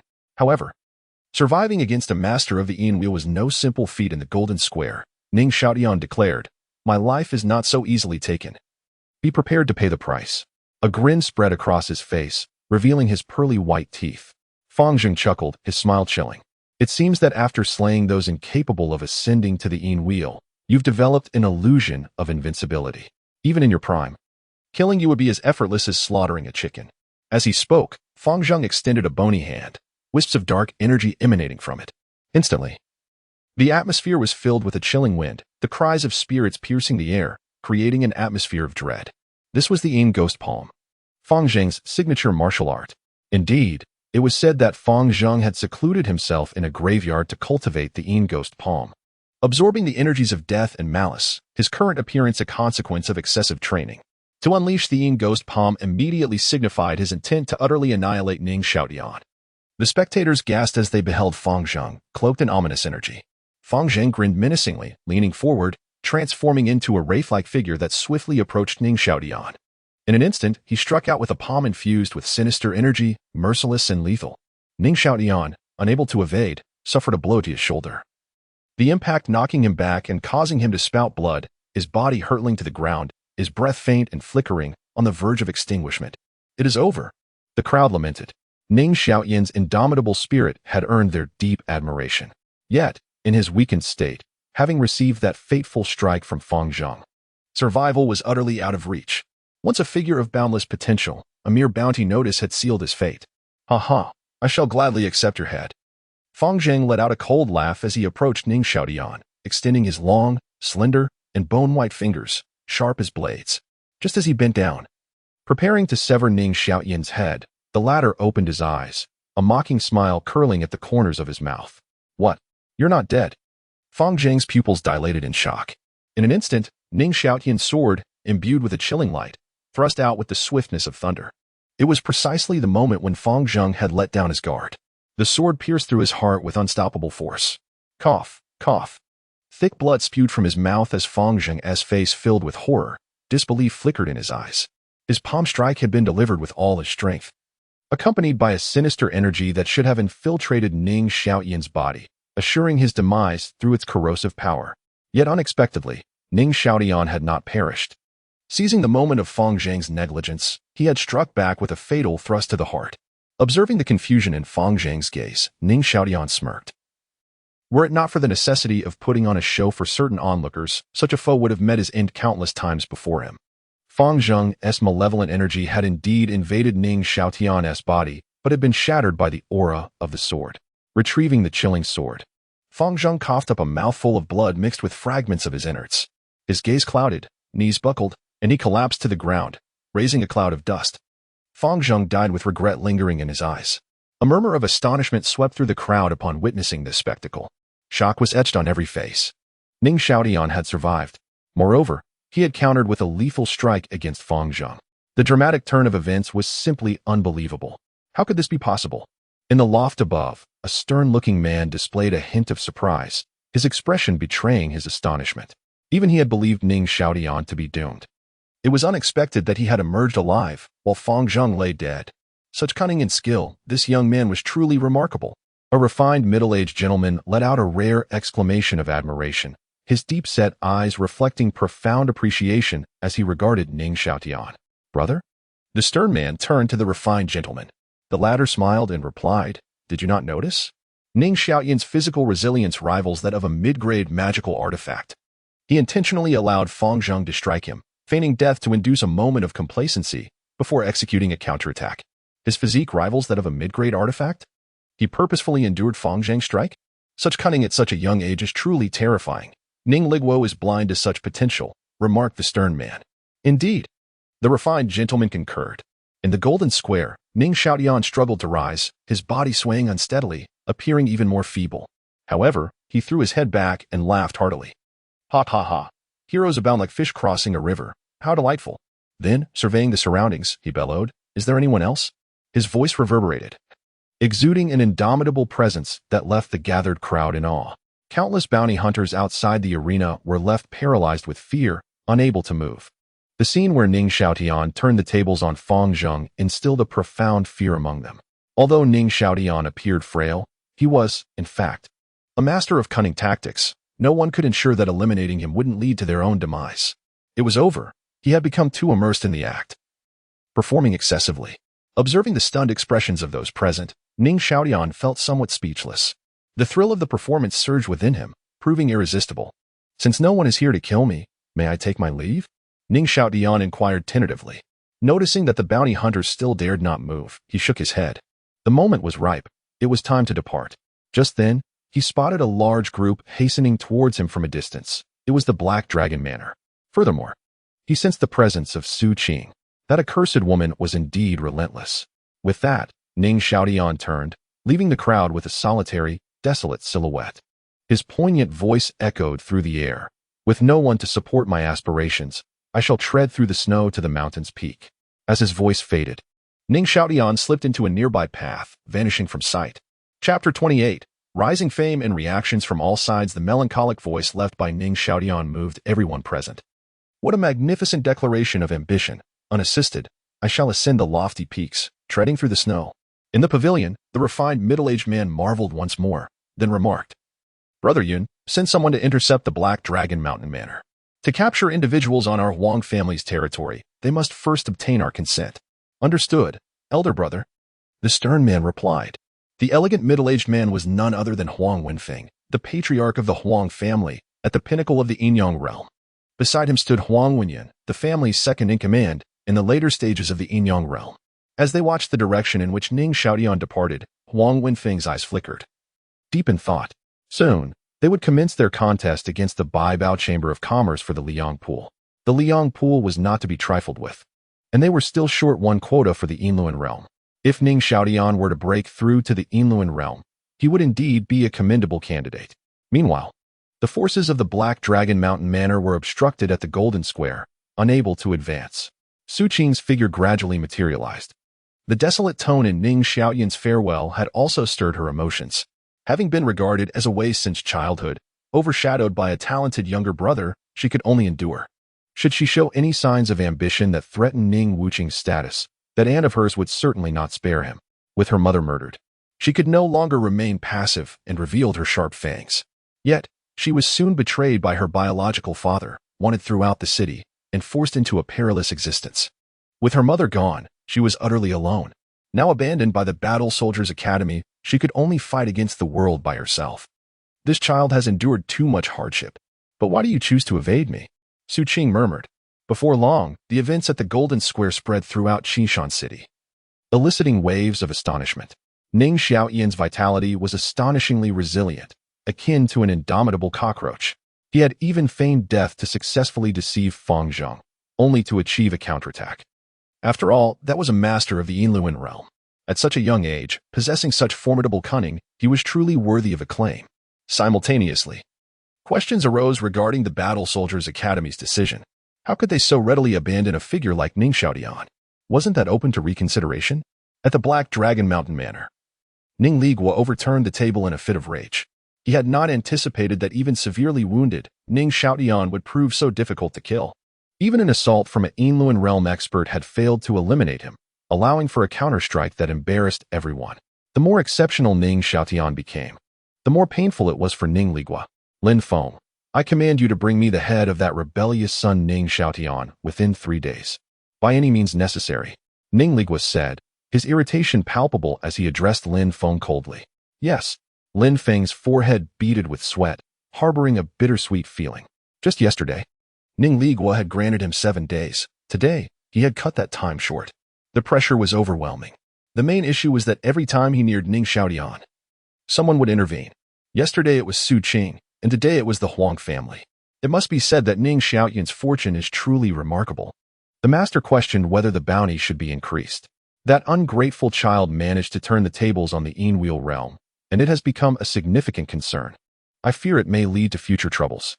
Mu Yu expressed his apprehension, sensing that if Ning Xiaotian were not eliminated soon, the repercussions would be endless. Ning Xiaotian's cunning is profound and terrifying. Without removing him from the equation, peace of mind would be elusive. Humph. No need for that. You overestimate him, in my eyes. He remains a worthless wretch, like mud that cannot be molded. Fang Zheng is similarly inept, practicing the most ordinary Yinwheel techniques while becoming enamored with the sinister energies, rendering himself neither human nor ghost. Among all in the Yinwheel realm, he is the weakest, and it is no surprise if he meets his demise. Ning Ligua scoffed. Very well then. Mu Yu's eyes flickered. With Ning Ligua's declaration, he refrained from further comment. After the battle at the Golden Square, Ning Xiaotian's reputation soared. Many praised him. acknowledging the embodiment of courage and strategy within him. With a cultivation level at the 9th layer of the spirit guiding realm, he had vanquished a practitioner of the Inwheel realm, and that too while injured, an occurrence almost unheard of in Qinshan City. The disparity between the spirit guiding realm and the Inwheel realm is indeed vast. Even the weakest of the latter cannot be easily contended with by any practitioner of the former. Yet, some scoffed at his triumph. Had Fang Zheng possessed even a modicum of intelligence, Ning Xiaotian would have perished countless times.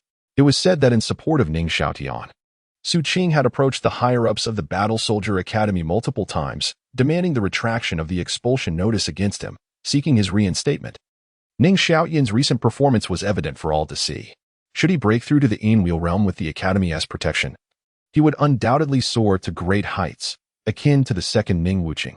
However, the Academy maintained a resolute stance, firmly rejecting Su Qing's requests, returning empty-handed. Su Qing could only reiterate her support for Ning Xiaotian. Observing the bounty notice for Ning Xiaotian, several bounty hunters from the Inwheel and Yangwheel realms exhibited indecision, wavering in their resolve. The primary concern was that the bounty was rather meager, failing to satiate their appetites. To offend the mentors of the Battle Soldier Academy for such a paltry reward seemed unwise. Those at the 9th layer of the spirit guiding realm, on the verge of the Inwheel realm, retreated in dismay. Although the bounty was tempting, along with a 4th-grade martial arts technique, one must possess the means to claim it. Even Fang Zheng had faltered against Ning Xiaotian, that could not risk awakening misfortune. No one could guarantee a successful strike to eliminate him. That fellow was adept at evading death, making him exceedingly difficult to kill. Meanwhile, the Black Dragon Villa, bolstered by the support of the Baibao Chamber of Commerce, had ample manpower and commenced a thorough search in Qinshan City to root out Ning Xiaotian and eliminate any future threats. However, upon entering the Huang family's territory, they were met with resistance, leading to considerable conflict between both parties. The Blood Shark gang mobilized en masse, clamoring for vengeance on Zhao Wei. Only the stance of the Bloodblade sect remained ambiguous, as they had refrained from sending pursuers after Ning Xiaotian, seemingly forgetting the incident involving the slaying of Wang Hu and his companions. Ning Xiaotian naturally observed this situation. It appears that the Huang family has already taken notice of him regarding the affairs of the Golden Square. Consequently, the subsequent matters will be more manageable.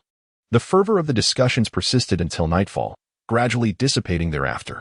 At the Battle Warrior Academy, in the outer courtyard, Lu Ruyan awakened from her meditation, her delicate brows slightly furrowed. After refining 5 spirit-gathering pills, she was merely a step away from breaking through to the 9th layer of the spirit-guiding realm. To this day, she could not fathom how Ning Xiaotian had ascended to the 9th layer of the spirit-guiding realm. Just 2 days prior, he had been in the seemingly insignificant sense realm. Moreover, today he had miraculously turned the tables on a foe of the Inwheel realm while in a wounded state. How dazzlingly remarkable! Yet, the mere thought of Ning Xiaotian's gaze towards her yesterday at the drunken immortal pavilion stirred a sense of unease within her. Upon reflection, that gaze was not one of feigned pursuit, but rather of indifference and detachment. The fervor and admiration that once radiated from him had vanished entirely, as if he were an entirely different person. Humph! Has he become so arrogant with his newfound prowess that he looks down upon others? Men truly are all of a kind. Lu Ruyan huffed, clearly displeased. Taking a deep breath, she sought to calm her tumultuous emotions and resumed her cultivation. Fortunately, her father had secretly provided her with some cultivation resources. The hope of the Lu family escaping the clutches of the Black Dragon Manor rested solely upon her shoulders. Burdened with such responsibility, she dared not allow herself a moment of complacency. Chapter 29. Lu Ruoyan's Metamorphosis and the Dean's Apprenticeship as time progressed. A melodious sound resonated within Lu Ruoyan's body, heralding her seamless breakthrough to the 9th level of the spirit-guiding realm. Waves of spiritual energy surged forth in concentric circles, radiating from Lu Ruoyan and sweeping outward, stirring gentle breezes in their wake. At that moment, an extraordinary phenomenon occurred. The resplendent full moon hung high in the sky, casting a silvery glow upon Lu Ruoyan. In an instant, it appeared as though she donned a shimmering robe of moonlight, rendering her ethereal and divine.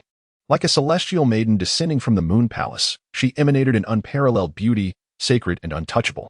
What is happening? Sensing the unusual aura enveloping her, Lu Ruoyan was perplexed. Yet, at that moment, she felt an inexplicable connection to the luminous moon above. As the silvery light continually permeated her being, her newly attained realm swiftly stabilized.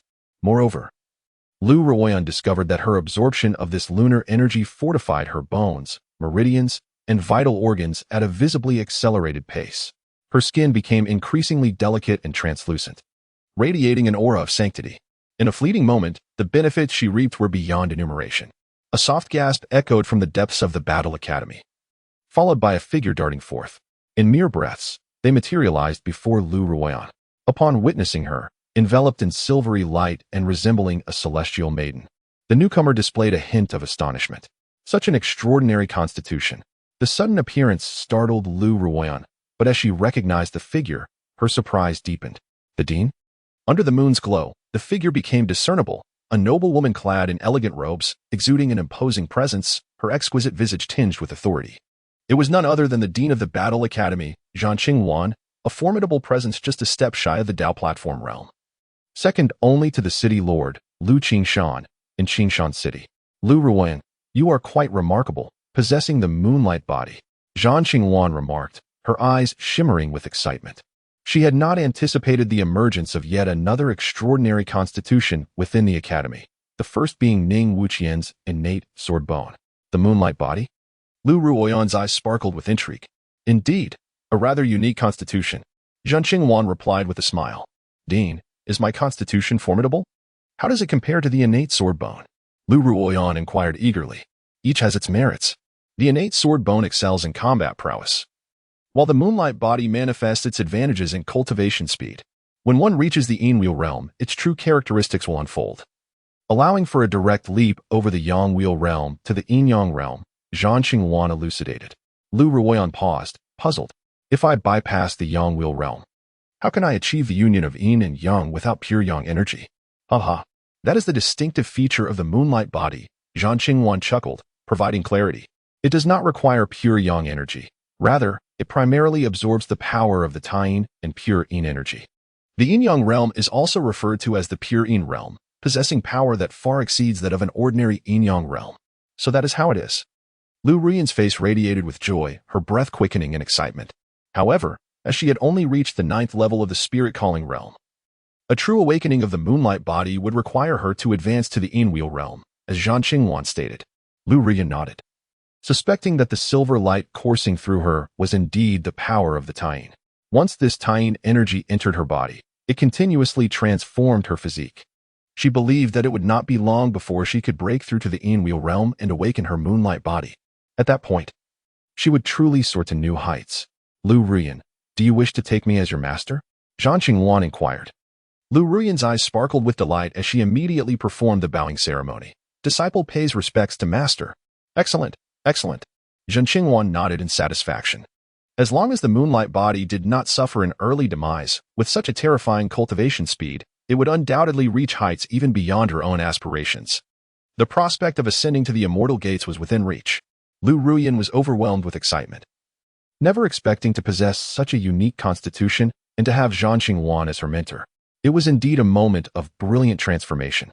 As the shadows of doubt dissipated from her heart, now, the Lu family could finally break free from the control of the Black Dragon Manor, no longer needing to bow down to any power.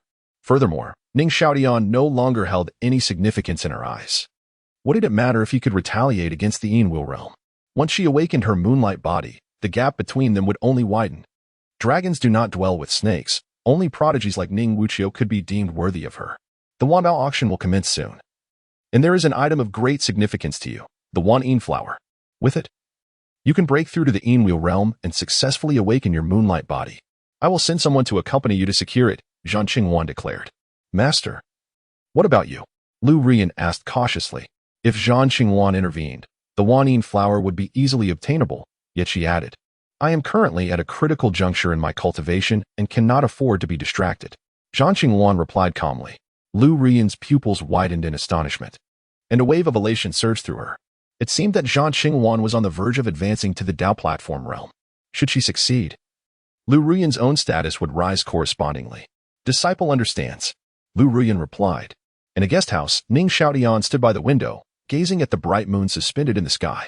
As the moonlight cascaded down, illuminating a certain area of the Battle Academy, a knowing smile graced his lips. The baptism of Taiyin power indicated that Lu Ruoyan had broken through to the 9th level of the spirit-calling realm, gradually unlocking the characteristics of the moonlight body. Haha. It seems my plan is about to commence, he mused. The night passed without incident. The following day, Ning Xiaotian did not appear in the public eye. Using his previous tactics 2 or 3 times would suffice. Excessive repetition would seem contrived. Moreover, those daring to pursue him were all experts above the Enwheel realm. He could not treat the Enwheel realm as mere fodder. Otherwise, the next assailants would undoubtedly be from the Enyang realm. Engaging in such passive actions was imprudent. It was wise to strategize and proceed with caution. Although Ning Xiaotian remained absent, he was far from idle. However, a piece of news has emerged from the Battle Academy. The esteemed director Zhang Qingwan has taken on a disciple. The chosen one is none other than Lu Ruoyan. This revelation has sparked widespread discussion. It is noteworthy that Zhang Qingwan is a formidable presence, standing at the threshold of the Dao platform, second only to Lu Qingshan. To become a disciple of such a powerful figure is indeed a stroke of extraordinary fortune. As night deepens, the bright moon hanging in the sky is obscured by a thick layer of dark clouds, allowing not a single ray of light to penetrate. The earth is shrouded in darkness, enveloped in silence. Ning Xiaotian opens his eyes, glancing at the outside world, and a faint smile graces his lips. On a night when the darkness is profound and the winds howl, it is the perfect time for deeds of treachery. With that, Ning Xiaotian seamlessly melds into the night like a specter. His technique, known as the Shadow Phantom Steps, enables him to move with the grace of a ghost, making it ideally suited for nefarious activities under such cover. His first target is none other than the Black Dragon Manor. Chapter 30. A night of darkness and murder begins under the cover of night. Ning Xiaotian propelled the Shadow Phantom Steps to its utmost limit and silently infiltrated the Black Dragon Manor. The sentries stationed around remained utterly oblivious, as if he had entered an unguarded realm. Inside the manor, white lanterns hung and white streamers adorned the space, creating an atmosphere heavy with sorrow. In the main hall, mourners kept vigil. Ning Xiaotian glanced deeper into the manor. His senses detected 4 formidable presences permeating the air, akin to fireflies in the dark, strikingly evident. Ning Ligua. The 3 esteemed elders, perhaps? Ning Xiaotian narrowed his eyes, opting not to disturb them. His gaze shifted to either side, where 10 powerful auras flickered, presumably belonging to the 10 offerings. Lin Feng's quarters within his room. Lin Feng opened his eyes, his brow furrowed in concern. For reasons unbeknownst to him, an unsettling feeling plagued him this night, preventing him from achieving tranquility in his cultivation. It seemed the pressure exerted by Ning Ligua weighed heavily upon him. The 3-day deadline loomed ominously. Failing to capture Ning Xiaotian, or having his head claimed by bounty hunters, would surely lead to his own punishment. It was akin to cohabiting with a tiger. At that moment, Lin Feng's pupils constricted sharply. Years of battlefield experience ignited an inexplicable sense of crisis within him. Who? Lin Feng's eyes turned icy as he exclaimed. It was precisely this intuition that had allowed him to navigate past perils unscathed. As anticipated, a silhouette gradually took form within his line of sight, accompanied by a mocking voice. Lin Feng, your vigilance is commendable. Upon recognizing the figure, Lin Feng's eyes widened in disbelief. Ning Xiaotian, he murmured incredulously, then rubbed his eyes, chuckling in astonishment. It seemed his desire to capture Ning Xiaotian had driven him to madness. He was imagining things. But no, Lin Feng soon realized something was amiss. Regardless of how he rubbed his eyes, the figure remained steadfast before him, a playful smile adorning that handsome face. Ha ha ha, I am not dreaming. Ning Xiaotian, you choose not to tread the path to heaven, yet you dare to wander into hell. Upon confirming the identity of the figure, Lin Feng erupted into laughter, his previously gloomy disposition brightening instantly. It was as if he had been yearning for rest, only for a pillow to be offered to him. Did Ning Xiaotian come forth, aware of the heavy burden Ning Ligua placed upon him, to alleviate his pressure? Are you not the least bit curious as to how I entered? Ning Xiaotian inquired. Stroking his chin, Lin Feng, in his excitement, momentarily lost himself. Ha ha ha, who cares how you got in? I shall gladly accept your head. A triumphant smile graced Lin Feng's face, as if victory was already in his grasp. The chasm between the 9th level of Spirit Summoning Realm and the Shadow Wheel Realm was insurmountable, akin to the difference between heaven and earth. Upon reaching the Shadow Wheel Realm, one would merge with the ominous energies, transforming spiritual essence into formidable power, elevating both quality and potency to astonishing heights. It is utterly implausible for the spirit-drawing realm to provoke an incident of this magnitude. Feng Zheng's demise was solely attributed to his own foolishness. Moreover, Lin Feng stands at the pinnacle of the Einwheel realm, far surpassing Ning Xiaoyan by leaps and bounds. In the face of absolute power, any schemes and plots become inconsequential. There are numerous individuals eager to claim my head. You shall have to wait in line. Ning Xiaoyan chuckled softly, then unsheathed his cold light sword, stating matter-of-factly, however, before we proceed, I must request something from you. Ah, a jester. Observing the cold light sword in Ning Xiaoyan's grasp, Lin Feng scoffed disdainfully and mocked. Ning Xiaoyan, do you genuinely believe that wielding a low-grade magical artifact renders you invincible? It must be said, you overestimate yourself and underestimate the Einwheel realm. With that, Lin Feng retrieved a spear from his storage bag, unleashing a torrent of fierce energy. This too was a low-grade magical artifact. With the spear in hand, Lin Feng wore a mocking expression.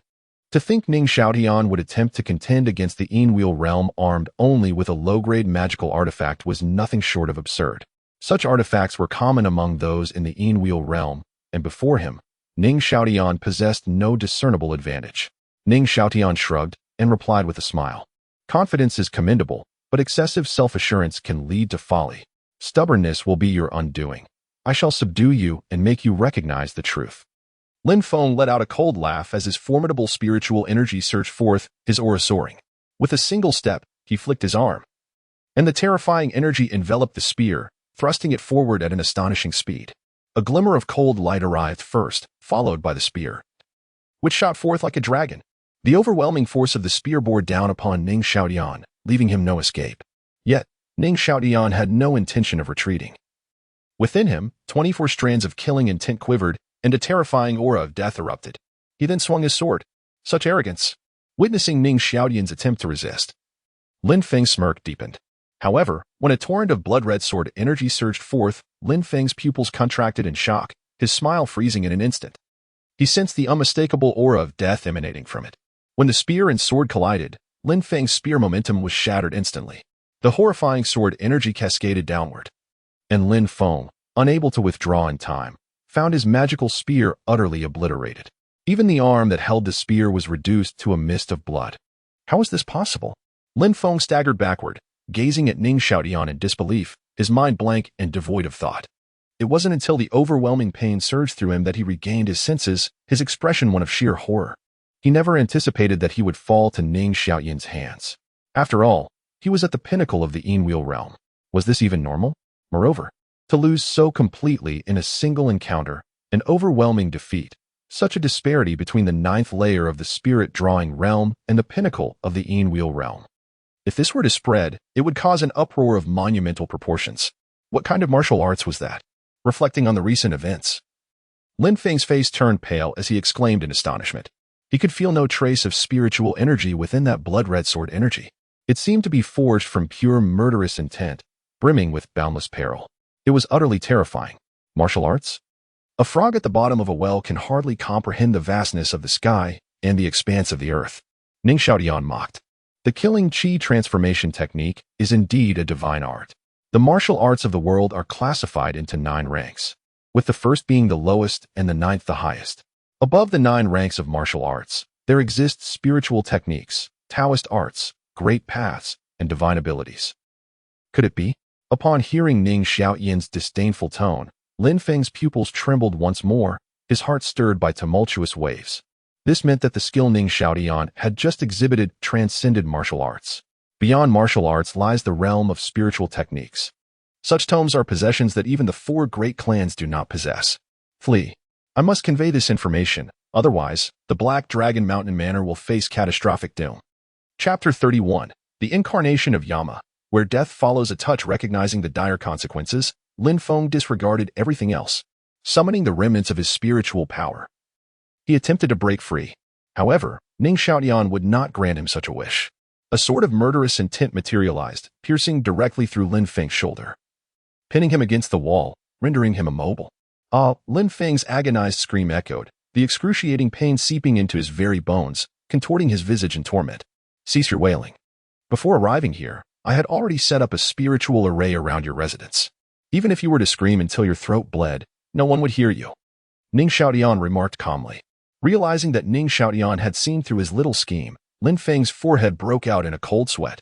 He had hoped to alert Ning Liguo and others to secure his escape. The revelation that Ning Xiaoyan could set arrays left Lin Feng in utter shock. A spiritual array? You are a spiritual array master?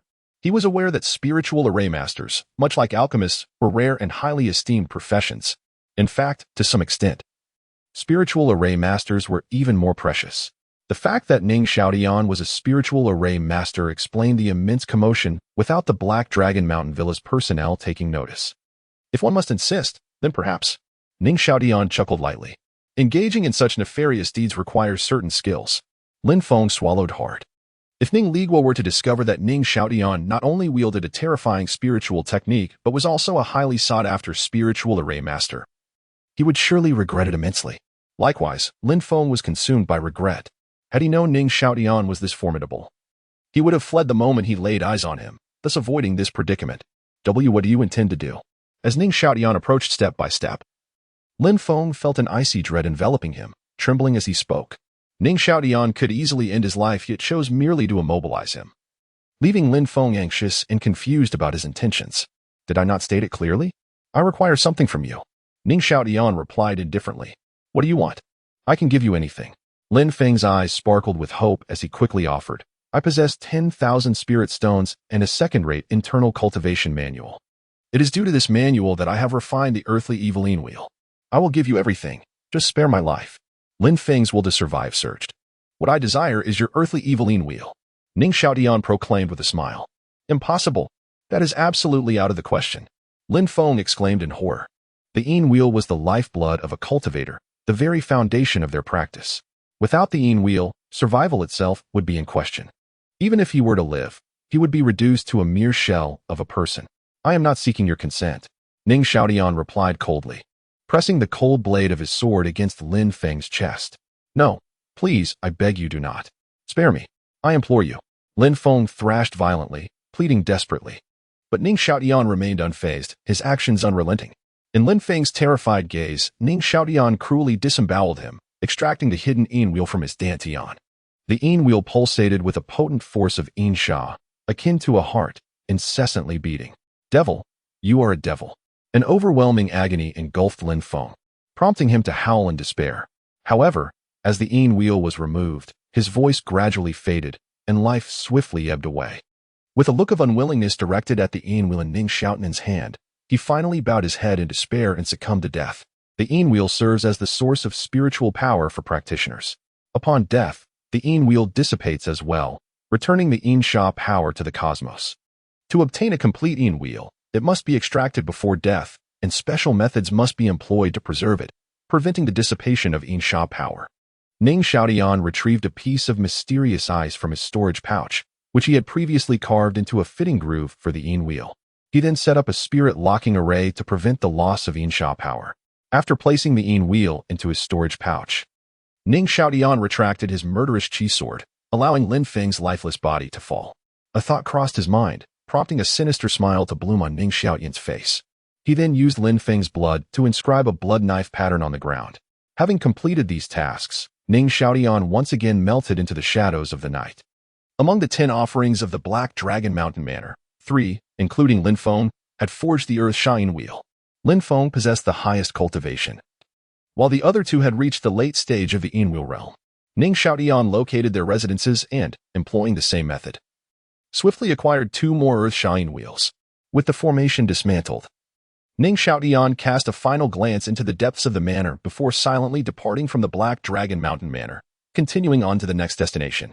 The list of experts in the Yin wheel realm lay in Ning Xiaoyan's hands like a death ledger. Whoever's name was called would meet their demise. He resembled the king of hell, traversing the inky darkness of the night. At each location, souls would manifest, drawn into the Earth Emperor Pearl. Lives were relentlessly harvested. Some individuals even jolted awake from their slumber, paralyzed by crimson chi swords that pinned their limbs, unable to move. They could only watch helplessly as their innards were ripped open, and the Yin wheel extracted, dying in the most desperate manner. Such carnage persisted until the latter half of the night. Let this suffice for today. As dawn approached, Ning Xiaoyan finally ceased his actions. A total of 30 Yin wheels were collected. In Qingshan City, nearly 300 experts possessed the Earth Shine Wheel. In a single night, 1/10 had perished at Ning Xiaoyan's hands. These 30 individuals hailed from various factions. Ning Xiaotian deliberately avoided the city lord's manor, the war soldier academy, the Huang family, and the Blood Knife sect, as those factions had, to varying degrees, maintained amicable relations with the Hundred Treasures Merchant Association. Furthermore, he left the Blood Knife pattern at each scene of the incident, aiming to cast the blame onto the Blood Knife sect. Subsequently, Ning Xiaotian returned to the inn, an aura of lethal intent emanating from him, as 10 more Blood Grain Sword embryos awakened, bringing the total to 45. As dawn broke, piercing screams echoed from the Black Dragon Villa, reverberating through the twilight sky. Inside the chamber of Lin Feng and his companions, their lifeless bodies were discovered. Ning Ligua, along with the 3 esteemed elders and other acolytes, rushed to the scene upon hearing the news. Upon witnessing the gruesome fate of Lin Feng and his companions, Ning Ligua's fury ignited like wildfire, his voice a thunderous roar. Who did this? He lamented, the mourning rites have yet to be completed, and still, someone dares to commit such an atrocity under my very nose. This is utterly preposterous. A murmur arose from the crowd, speculating if Ning Xiaotian could be responsible. However, this notion was met with a multitude of disdainful glances. Have you lost your mind? How could you utter such nonsense? You overestimate Ning Xiaotian. A wretch like him would never possess the capability to slay Lin Feng and his acolytes, a bystander retorted scornfully. Chapter 32. The target is the Blood Knife sect in a tense standoff. Ning Xiaotian, merely at the 9th level of the spirit realm and wielding a low-grade magical artifact, could only contend with those at the half-step Enwheel realm. A true master of the Enwheel realm could dispatch him with the ease of slaughtering a chicken, let alone someone of Lin Feng's paramount stature in that realm. The disparity between them was as vast as the heavens and the earth. Without alerting anyone, 3 individuals accompanying Lin Feng were silently eliminated, indicating that the perpetrator had undoubtedly reached the Enyang realm, perhaps even higher. Anyone who dared to claim that Ning Xiaotian was responsible for the act would likely face a grim fate. Master, there is something amiss. Look beside Lin Feng. At that moment, Miyu's gaze sharpened, urgently directing attention to the lifeless body of Lin Feng. Ning Ligua focused intently and noticed a pattern drawn in blood nearby. It depicted a blood knife, exuding a chilling aura of malevolence. A blood knife? The malevolence in Ning Ligua's eyes surged. In the adjoining chambers of the 2 other offerings, identical blood knife patterns were present. Ning Ligua recognized them all too well, the insignia of the Blood Knife sect. What a formidable Blood Knife sect! What a brutal slaughter! Ning Ligua clenched his teeth in fury. Master, the Blood Knife sect has gone too far. The 3 senior elders seethed in anger. Ever since the Black Dragon Manor entered Qingshan City, they had been relentlessly suppressed by the Blood Knife sect. Their hearts burned with indignation, especially now that the Blood Knife sect had audaciously intruded upon their territory. This blatant disregard for their existence was intolerable. If they did not retaliate, the Black Dragon Manor might never lift its head in Qingshan City again. Bloodslaughter, you have persistently challenged my limits. I shall not rest until the Blood Knife sect is vanquished. Ning Ligua's fist tightened, his veins bulging as an uncontrollable fury erupted within him. Master, let us fight back. The senior members were equally incensed, their murderous intent surging like a tide. With a deep breath, Ning Ligua gritted his teeth and uttered a single word: endure. The Blood Knife sect had established its roots in Qingshan City for many years with a profound foundation. The sect leader, Bloodslaughter, was at the mid-level of the Enyang realm, and both deputy leaders were at the initial stage of that realm. The Black Dragon Manor had only Ning Ligua who had attained the Enyang realm, rendering them significantly weaker in overall strength. Engaging in a direct confrontation with the Blood Knife sect would be as futile as striking a stone with an egg. One must endure the small grievances to accomplish greater plans. Upon hearing this, the senior members collectively deflated, their spirits dampened. They were acutely aware of the precarious situation of the Black Dragon Manor, feeling utterly humiliated as they were trampled upon by the Blood Knife sect yet forced to swallow their pride. I understand your sentiments. Let us endure a while longer. Once Witching returns, within a month, the Blood Knife sect will surely be eradicated, Ning Ligua declared with bitterness. Indeed, everyone responded in unison, their eyes glimmering with hope. Just as the Black Dragon Manor resolved to bide its time, the Leaf family erupted in furious outcries. 5 peak masters of the Enwheel realm had met a tragic end within their homes overnight. Moreover, news of calamity struck other factions as well, including the Zhao family. The Fengyun Martial Arts Hall and the Forging Sword Manor, experts of the Enwheel realm, had all fallen victim to treachery, meeting untimely deaths. This news immediately stirred up a tempest in Qingshan City. Some individuals began to tally the death toll: 3 from the Black Dragon Manor, 5 from the Li family, 5 from the Zhao family, 4 from the Fengyan Martial Arts Hall, and 6 from the Sword Casting Manor. In total, there were 30 individuals from various factions. Each possessed a minimum cultivation level of mid-Yin-Wheel realm, including 10 at the pinnacle of the Yin-Wheel realm. Astonishingly, they had all met with mysterious deaths in a single night. Panic spread through the populace, and opinions varied widely.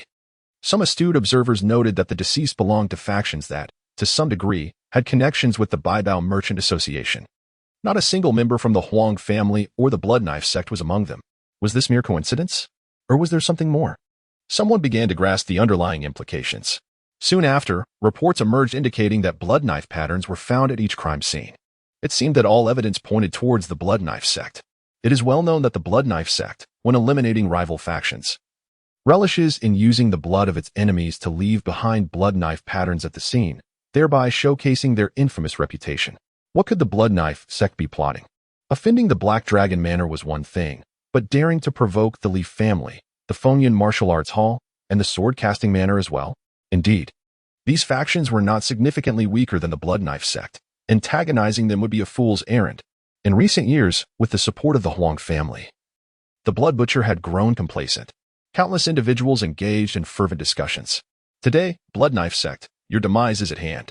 Upon receiving wind of the situation, Ning Ligua perceived a glimmer of hope. He chose not to remain passive any longer, rallying all the elite forces of the Black Dragon Manor. He then allied with the Li family, the Fengyan Martial Arts Hall, and the Sword Casting Manor, marching towards the Blood Knife sect. Countless people followed suit. Having offended so many factions, it seemed the Blood Knife sect would be unable to extricate itself from this predicament. The Blood Knife sect occupied a vast territory, surrounded by an aura of malevolence, deterring ordinary individuals from approaching. At that moment, the ground trembled as the formidable factions advanced with great momentum. Blood Butcher, come forth. Ning Ligua's thunderous voice echoed throughout the Blood Knife sect. Who dares to wreak havoc within the Blood Knife sect? Instantly, uproar ensued within the Blood Knife sect as a throng of fierce and menacing figures surged forth. Each individual bore a fierce glint in their eyes, unmistakably the kind that thrived on bloodshed. However, upon seeing the vast crowd ahead, the expressions of the Blood Knife sect members suddenly turned clear. The approaching factions included the Black Dragon Manor, the Li family, the Zhao family, the Fengyan Martial Arts Hall, and the Sword Casting Manor. What brings you all to the Blood Knife sect? A cold voice resonated. The members of the Blood Knife sect, their eyes ablaze with intensity, parted to create a pathway. Subsequently, 3 figures emerged. The leader, clad in blood-red attire, wielded a battle knife at his side. A rugged visage bore a hint of ferocity, and his eyes glimmered with a chilling light that deterred direct gazes. This man was none other than the Blood Butcher, the formidable leader of the Blood Knife sect in Qinshan City, instilling fear in all who heard his name. Beside him stood 2 deputy leaders, both at the initial stage of the Yin-Yang realm.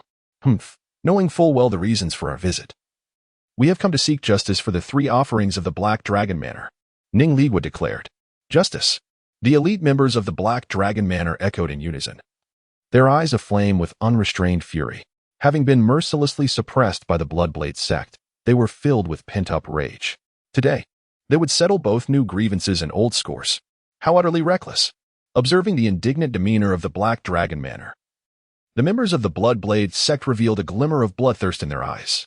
Did these outsiders truly believe that, with the support of the Treasure Merchant Association, they could prance about before them? Such ignorance of their peril. Do they all presume that the Bloodblade sect is behind this? Blood Butcher was also bemused by the absurdity of it all. He had naturally heard of the events that transpired in Qinshan City that morning. 30 members of the Yin-Wheel realm had mysteriously perished overnight. To his astonishment, this blame had been thrust upon him. This sentiment was undeniably disconcerting. Chapter 33. Tension rising. The Huang family emerges at this moment. Within the ranks of the Bloodblade sect, a robust figure rose, fixing his gaze upon Ning Ligua. Ning Ligua, he began, you have committed countless misdeeds, accumulating a multitude of enemies. Do not think that the death of a few individuals absolves you of your sins by casting the blame upon the Bloodblade sect. The man bore a shocking scar across his face, marring what was once a handsome visage, rendering him exceedingly grim. His eyes, fixed upon Ning Ligua, brimmed with an overwhelming resentment. He was none other than Wang Changyu, the last remnant of the Wang family from Lushui town, ranking 3rd among his siblings. He had reached the late stage of the Yangwu realm. His father, elder brother, and second brother had all met tragic ends at the hands of Ning Ligua. Only he had managed to escape Lushui town with a few core disciples of the Wang family. The scar on his face was a remnant of that fateful time. Such enmity was irreconcilable. You wretched cur, how dare you appear before me? You seek death. Ning Ligua's eyes flared with murderous intent as he stepped forward, unleashing a terrifying wave of spiritual energy. This energy was refined to perfection, producing a hint of formidable essence. He then struck forth with his palm, conjuring a colossal handprint of condensed spiritual energy that hurtled towards Wang Changyu. Yinyang realm. Feeling the dreadful aura, Wang Changyu's expression shifted dramatically. The onlookers erupted in astonishment. Rumors had circulated that Ning Ligua had broken through to the Yinyang realm, and now it appeared to be true. How dare you act so brazenly before me? Even if you have ascended to the Yinyang realm, what of it? Blood Butcher sneered. Drawing his battle blade, a crimson light erupted into the sky, transforming into a dazzling blade aura that shattered the giant handprint. Wang Changyu exhaled in relief. Outsider, you are still far from my level, Blood Butcher declared disdainfully. His blade aimed directly at Ning Ligua. Having attained the mid-stage of the Yinyang realm for many years, he regarded Ning Ligua with indifference. Ha, what a farce. Black Dragon Mountain Manor, return whence you came, and do not make a fool of yourself here. The members of the Bloodblade sect erupted in laughter, their spirits soaring. Ning Ligua's countenance darkened, his gaze fixed intently on Blood Butcher. At that moment, Li Qingyang, the patriarch of the Li family, stepped forward, coldly stating, "And what of my Li family? It appears we have no grievances with the Bloodblade sect. How do you explain the 5 lives lost from my family?" Anger ignited in Li Qingyang's eyes. 5 peak Yin-Wheel experts were no mere trifles, especially those who had cultivated the earthly fiend Yin-Wheel, with boundless potential ahead. The loss was monumental for the Li family. And what of my Feng and martial arts school? We have maintained a policy of mutual non-interference with the Bloodblade sect. Blood Butcher, your actions have gone too far. CF Feng Yun, the head of the Feng and martial arts school, also emerged to voice his concerns. Blood Butcher, should you fail to provide us with an explanation today, the Bloodblade sect may find its existence untenable. Zhi Yunqian, the master of the sword-forging manor, spoke icily. This incident had cost his manor 6 lives, all of whom were earthly fiend Yin-Will experts. Given that Ning Ligua had already suffered the loss of 3 men, one could only imagine the tempest of his emotions. As Li Qingyang, CF Feng Yun, and Zhu Yunxian successively voiced their opinions, Xue Tu's expression stiffened. The laughter of the Blood Knife sect members behind him abruptly ceased, their gazes turning grave. Xue Tu shot a glare at Wang Changyu, who shrank back, no longer daring to speak recklessly. Exhaling a breath of frustration, Xue Tu turned his attention to Li Qingyang and the others, stating, "I comprehend your sentiments, however. This matter has nothing to do with the Blood Knife sect. It is futile to clarify it now. While I may disregard Hilang Mountain Manor, I must accord due seriousness to the Li family, Fengyun Martial Arts Hall, and Zhu Jian Mountain Manor. Do you truly believe we are naive children, easily deceived?" Li Qingyang and the others retorted angrily. "I merely speak the truth. The Blood Knife sect has always operated transparently. Why would we resort to underhanded tactics for killing and silencing?" Xue Tu replied coldly. "Yet, if someone were to unjustly label the Blood Knife sect with baseless accusations, I shall not acquiesce. Do not attempt to wriggle your way out of this. That Blood Knife insignia is inextricably linked to your Blood Knife sect." Ning Ligua scoffed. "Does this mean there is nothing left to discuss?" With the accusation of being the murderer firmly established, Xue Tu appeared to lose his patience, no longer willing to offer further explanations. "What need is there for discussion? I require your head to honor the spirits of my fallen comrades," Ning Ligua declared, exuding a formidable aura. Though he had recently ascended to the Yinyang realm, his lineage from the Ning family endowed him with hidden strengths, rendering him unafraid of Xue Tuesday. "Indeed, Xue Tu, you shall pay dearly for your actions." Li Qingyang and the others unleashed their imposing presence, resolutely fixating on Xue Tuesday. The Blood Knife sect, bolstered by the Huang family, had long terrorized Qingshan City, disregarding the lives of countless innocent factions. Now, they had raised their blades against them, showing utter contempt. Today, they were determined to eradicate this malignant tumor. "Do you genuinely believe that I, Xue Tu, would fear you?" He grinned, revealing his gleaming white teeth, an aura of malevolence enveloping him. Suddenly, the deputy sect leader beside him drew a piercing arrow and shot it into the sky. The arrow soared, heralding the arrival of reinforcements. Before long, the ground trembled, and a large contingent of troops hurried towards them, their their banners billowing in the wind, strikingly prominent. These factions included the Jiaolong Gang, the Baihu Gang, the Xuanwu Gate, and the Blood Shark Gang. They were allies of the Blood Knife sect. Xuetu's confidence surged instantly as he proclaimed, "What do we have to fear in battle?" Casting a glance at the Jiaolong Gang and other factions, Ning Ligua, Li Qingyang, and their companions sneered. Just a rabble. Both sides stood poised for confrontation, the tension palpable. Meanwhile, the instigator, Ning Xiaodian, stood at a distance, watching the unfolding chaos. Should these forces clash, a relentless wave of murderous intent would ensue, and absorbing such energy would be far more direct than slaying individuals one by one. Gentlemen, is there truly a need for such fervor? Just as the two factions were about to engage, a resonant voice suddenly rang out. A towering figure emerged slowly, surrounded by a multitude of formidable champions. Brother Huang. Upon seeing the newcomer, Blood Butcher's eyes brightened, and he instantly stood erect. It was Huang Wenfeng, the patriarch of the Huang clan. The very support behind the Blood Knife sect was none other than the Huang family. Was their arrival a sign of assistance for the Blood Knife sect? Whispers rippled through the crowd. Observing Huang Wenfeng, Li Qingyang and others furrowed their brows, while Ning Ligua maintained an air of calm, his gaze directed towards the distance. There, Shun Jianghe appeared, accompanied by numerous masters from the Baibao Chamber of Commerce. Patriarch Huang, do you intend to wade into these murky waters? Qin Jianghe inquired nonchalantly as he approached Ning Ligua. Chapter 34, Framing and Blame? Huang Wenfeng shrugged, as if to say that everyone understood that Xuetu was his subordinate. How could he not command him? The Blood Knife sect had incurred the wrath of many, and if one chose to defend him, they must be wary of igniting their own peril. Qin Jianghe spoke in a calm tone, yet the undertones of his words resonated with many. If your Huang family wishes to intervene, my Baibao Merchant Association shall accompany you to the end. I can comprehend your desire to apprehend the culprit. However, I am curious about how you have concluded that the perpetrator is indeed from the Blood Knife sect. Huang Wenfeng responded. Isn't the presence of the Blood Knife patterns at the crime scene sufficient proof? It is well known that the Blood Knife sect leaves such markings in the blood of their enemies to signify their ruthless reputation. There have been 30 murder scenes adorned with Blood Knife patterns. Who else could it be but the Blood Knife sect? He glanced at Xuetu, who offered an awkward smile, realizing that his momentary bravado had led to significant trouble. It seemed he needed to amend this habit. Huang Wenfeng redirected his gaze towards Ning Ligua and the others, speaking slowly. One pattern alone cannot serve as conclusive evidence. Has anyone witnessed the act firsthand? To determine if someone is guilty, both eyewitness accounts and material evidence are necessary.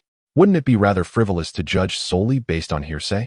After a brief pause, he continued, could it not be possible that someone with ulterior motives has exploited the Blood Knife sect's methods to frame them? The attendees, all highly skilled individuals in Qingshan City, pondered the feasibility of executing a murder undetected right under their noses. Could the Blood Knife sect truly achieve such a feat? Surely, even Xuetu would find it challenging. Furthermore, I firmly believe that last night, Xuetu and the two deputy sect leaders did not leave the Blood Knife sect. A fact that, given the capabilities of the Baibao Merchant Association, should be verifiable. Upon hearing this, the surrounding individuals nodded in agreement, finding Huang Wenfeng's argument somewhat compelling. The Blood Knife sect's brutality, marked by blood knife patterns at crime scenes, was typically directed at smaller factions. To kill the likes of the Li family, the Fengyun Martial Arts School, or the Zhujian Mountain Villa, and then brazenly leave behind a blood knife would be akin to inviting death upon oneself. Ning Ligua, Li Qingyang, and others exchanged glances, their expressions shifting unpredictably. Huang Wenfeng's words had instilled doubt within them. Reflecting on the events, they recognized the numerous inconsistencies. Reminiscent of a classic case of where there's smoke, there's fire. Xuetu had managed to establish himself in Qingshan City for many years and was not foolish enough to act so recklessly. In unison, they turned their gazes towards Chun Jianghe, who was deep in thought. Huang Wenfeng's final remark seemed to be a signal to him. Each of the four major factions had their own informants, incessantly monitoring one another. This was precisely why the Huang family was alerted about the discovery at the Liang Pool, and why the Baibao Merchant Association received news immediately. The intervention of the Baibao Merchant Association had intensified the conflict, further deepening the rift. Investigate, Qin Jianghe stated calmly. Yes. Li Wei spoke in response, and the crowd held their breath, waiting in silence. Xuetu's expression remained calm. With a clear conscience, he had no fear of being investigated. Before long, the jade slip in Li Wei's hand lit up, and upon infusing it with spiritual energy, the information within became apparent. He then passed it to Qin Jianghe. After reading it, Qin Jianghe fell silent. Brother? President Qin, what is the situation? Ning Ligua, Li Qingyang, and others inquired eagerly. Huang Wenfeng was correct. Last night, Shui Tu and his companions had indeed not left the Blood Knife sect. Qin Jianghe glanced at Huang Wenfeng and spoke. Ning Ligua, unwilling to accept this fact, took the jade slip, and upon reading it, his expression darkened instantly. Li Qingyang and others also finished reading and exchanged glances. It appeared that, as Huang Wenfeng had indicated, this matter was indeed unrelated to the Blood Knife sect. Someone was framing them, inciting conflict. Everyone, it is wise to investigate thoroughly before taking action next time. Causing unnecessary misunderstandings is undesirable. Wouldn't you agree, President Qin? Huang Wenfeng remarked with a light smile directed at Qin Jianghe. Indeed, what the clan leader says is quite right. Qin Jianghe replied with a forced smile. How could he not discern that Huang Wenfeng was reprimanding him? If this truly was a misunderstanding, he had no retort. Huang Wenfeng glanced at Shui Tu, who immediately grasped the implication and agreed. Since this is a misunderstanding, let us consider the matter settled. I understand your sentiments and hope you uncover the truth soon for the sake of the deceased. President Qin, I take my leave. After a silent exchange of glances, Li Qingyang, Xie Fengyun, Zhu Yunxian, and others bade farewell, leading their respective factions away. Younger brother, let us depart. Qin Jianghe turned and led the members of the Baibao Commerce Association away. Ning Ligua, filled with dissatisfaction, realized that having missed this opportunity, he would have to wait for Ning Wuqing's return to eliminate the Blood Knife sect. Casting a cold glance at Shui Tu, Ning Ligua led the members of the Black Dragon Mountain Villa away. Watching Ning Ligua's retreating figure, Shui Tu's eyes flickered with a hint of malice. Damn outsiders. Daring to challenge me. One day, I will make you pay dearly, he vowed silently. He had never endured such humiliation before. Ning Ligua and the Black Dragon Mountain Villa had now been marked as targets for his vengeance. Clan leader Huang, farewell. Blood Sect Master, let us connect again if necessary. The Jiaolong Gang, Baihu Gang, Xianwu Sect, and Shuaisha Gang also took their leave. Shui Tu felt a pang of regret. These individuals were motivated solely by self-interest. Having invited them to bolster his presence, he would undoubtedly suffer significant losses. Shui Tu, you need to amend your working habits. Do not leave any handles for others to exploit, Huang Wenfeng said softly. Understood, Brother Huang. Thank you for this, Shui Tu nodded in gratitude. Although he had the support of the Jiaolong Gang and others, if a conflict were to arise, the Blood Knife sect would undoubtedly suffer grave losses. We are family. There is no need for formalities.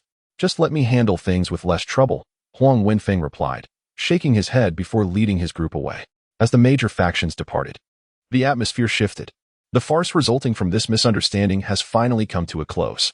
Ning Xiaoyan's plan to absorb the aura of slaughter has also fallen through. However, he remains unperturbed, finding the outcome rather predictable.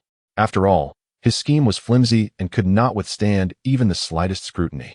Naturally, it would have been preferable for both parties to engage in a true confrontation. Yet, if such a conflict does not arise, it matters little, for he has contingencies in place. With this in mind, he muses, why not stoke the flames further? A faint smile graces Ning Xiaoyan's lips. The chessboard has already been set. Within it, the black and white pieces are destined to clash. In due time, he shall reap the benefits as a mere bystander. The Wanbao auction is soon to commence. He must acquire the Wanyin flower. Ning Xiaoyan murmurs to himself before vanishing from sight, making his way towards the Golden Square. Chapter 35. The Wanbao auction house at the edge of the Golden Square. A towering edifice pierced the clouds.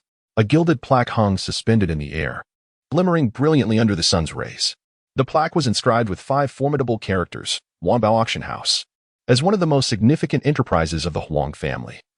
The Wanbao Auction House was constructed with immense grandeur and splendor, rivaling the Baibao auction venue of the Baibao Commercial Association.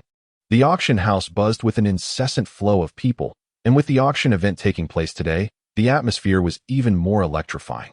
Countless individuals surged from all directions.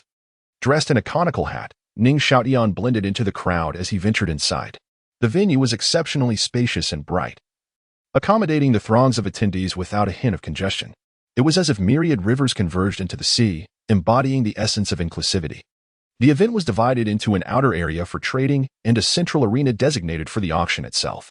Entrance to the auction required a payment of 100 spirit stones. Like Ning Xiaotian, many donned conical hats to avoid drawing attention. Incidents of robbery and violence frequently occurred after the auction, prompting many to disguise themselves to evade unnecessary trouble. Thus, Ning Xiaotian felt no discomfort in his choice of attire. Suddenly, a stir rippled through the crowd. "Wow, how beautiful!" Awestruck gasps echoed as two figures gracefully approached. The figure on the left was a young man, perhaps in his late 20s, clad in black. He bore a sword at his side. His thin lips and snake-like, piercing gaze marked him as a sharp-tongued individual. Yet, his aura was undeniably formidable, a fusion of yin and yang, exuding an overwhelming presence akin to a mountain.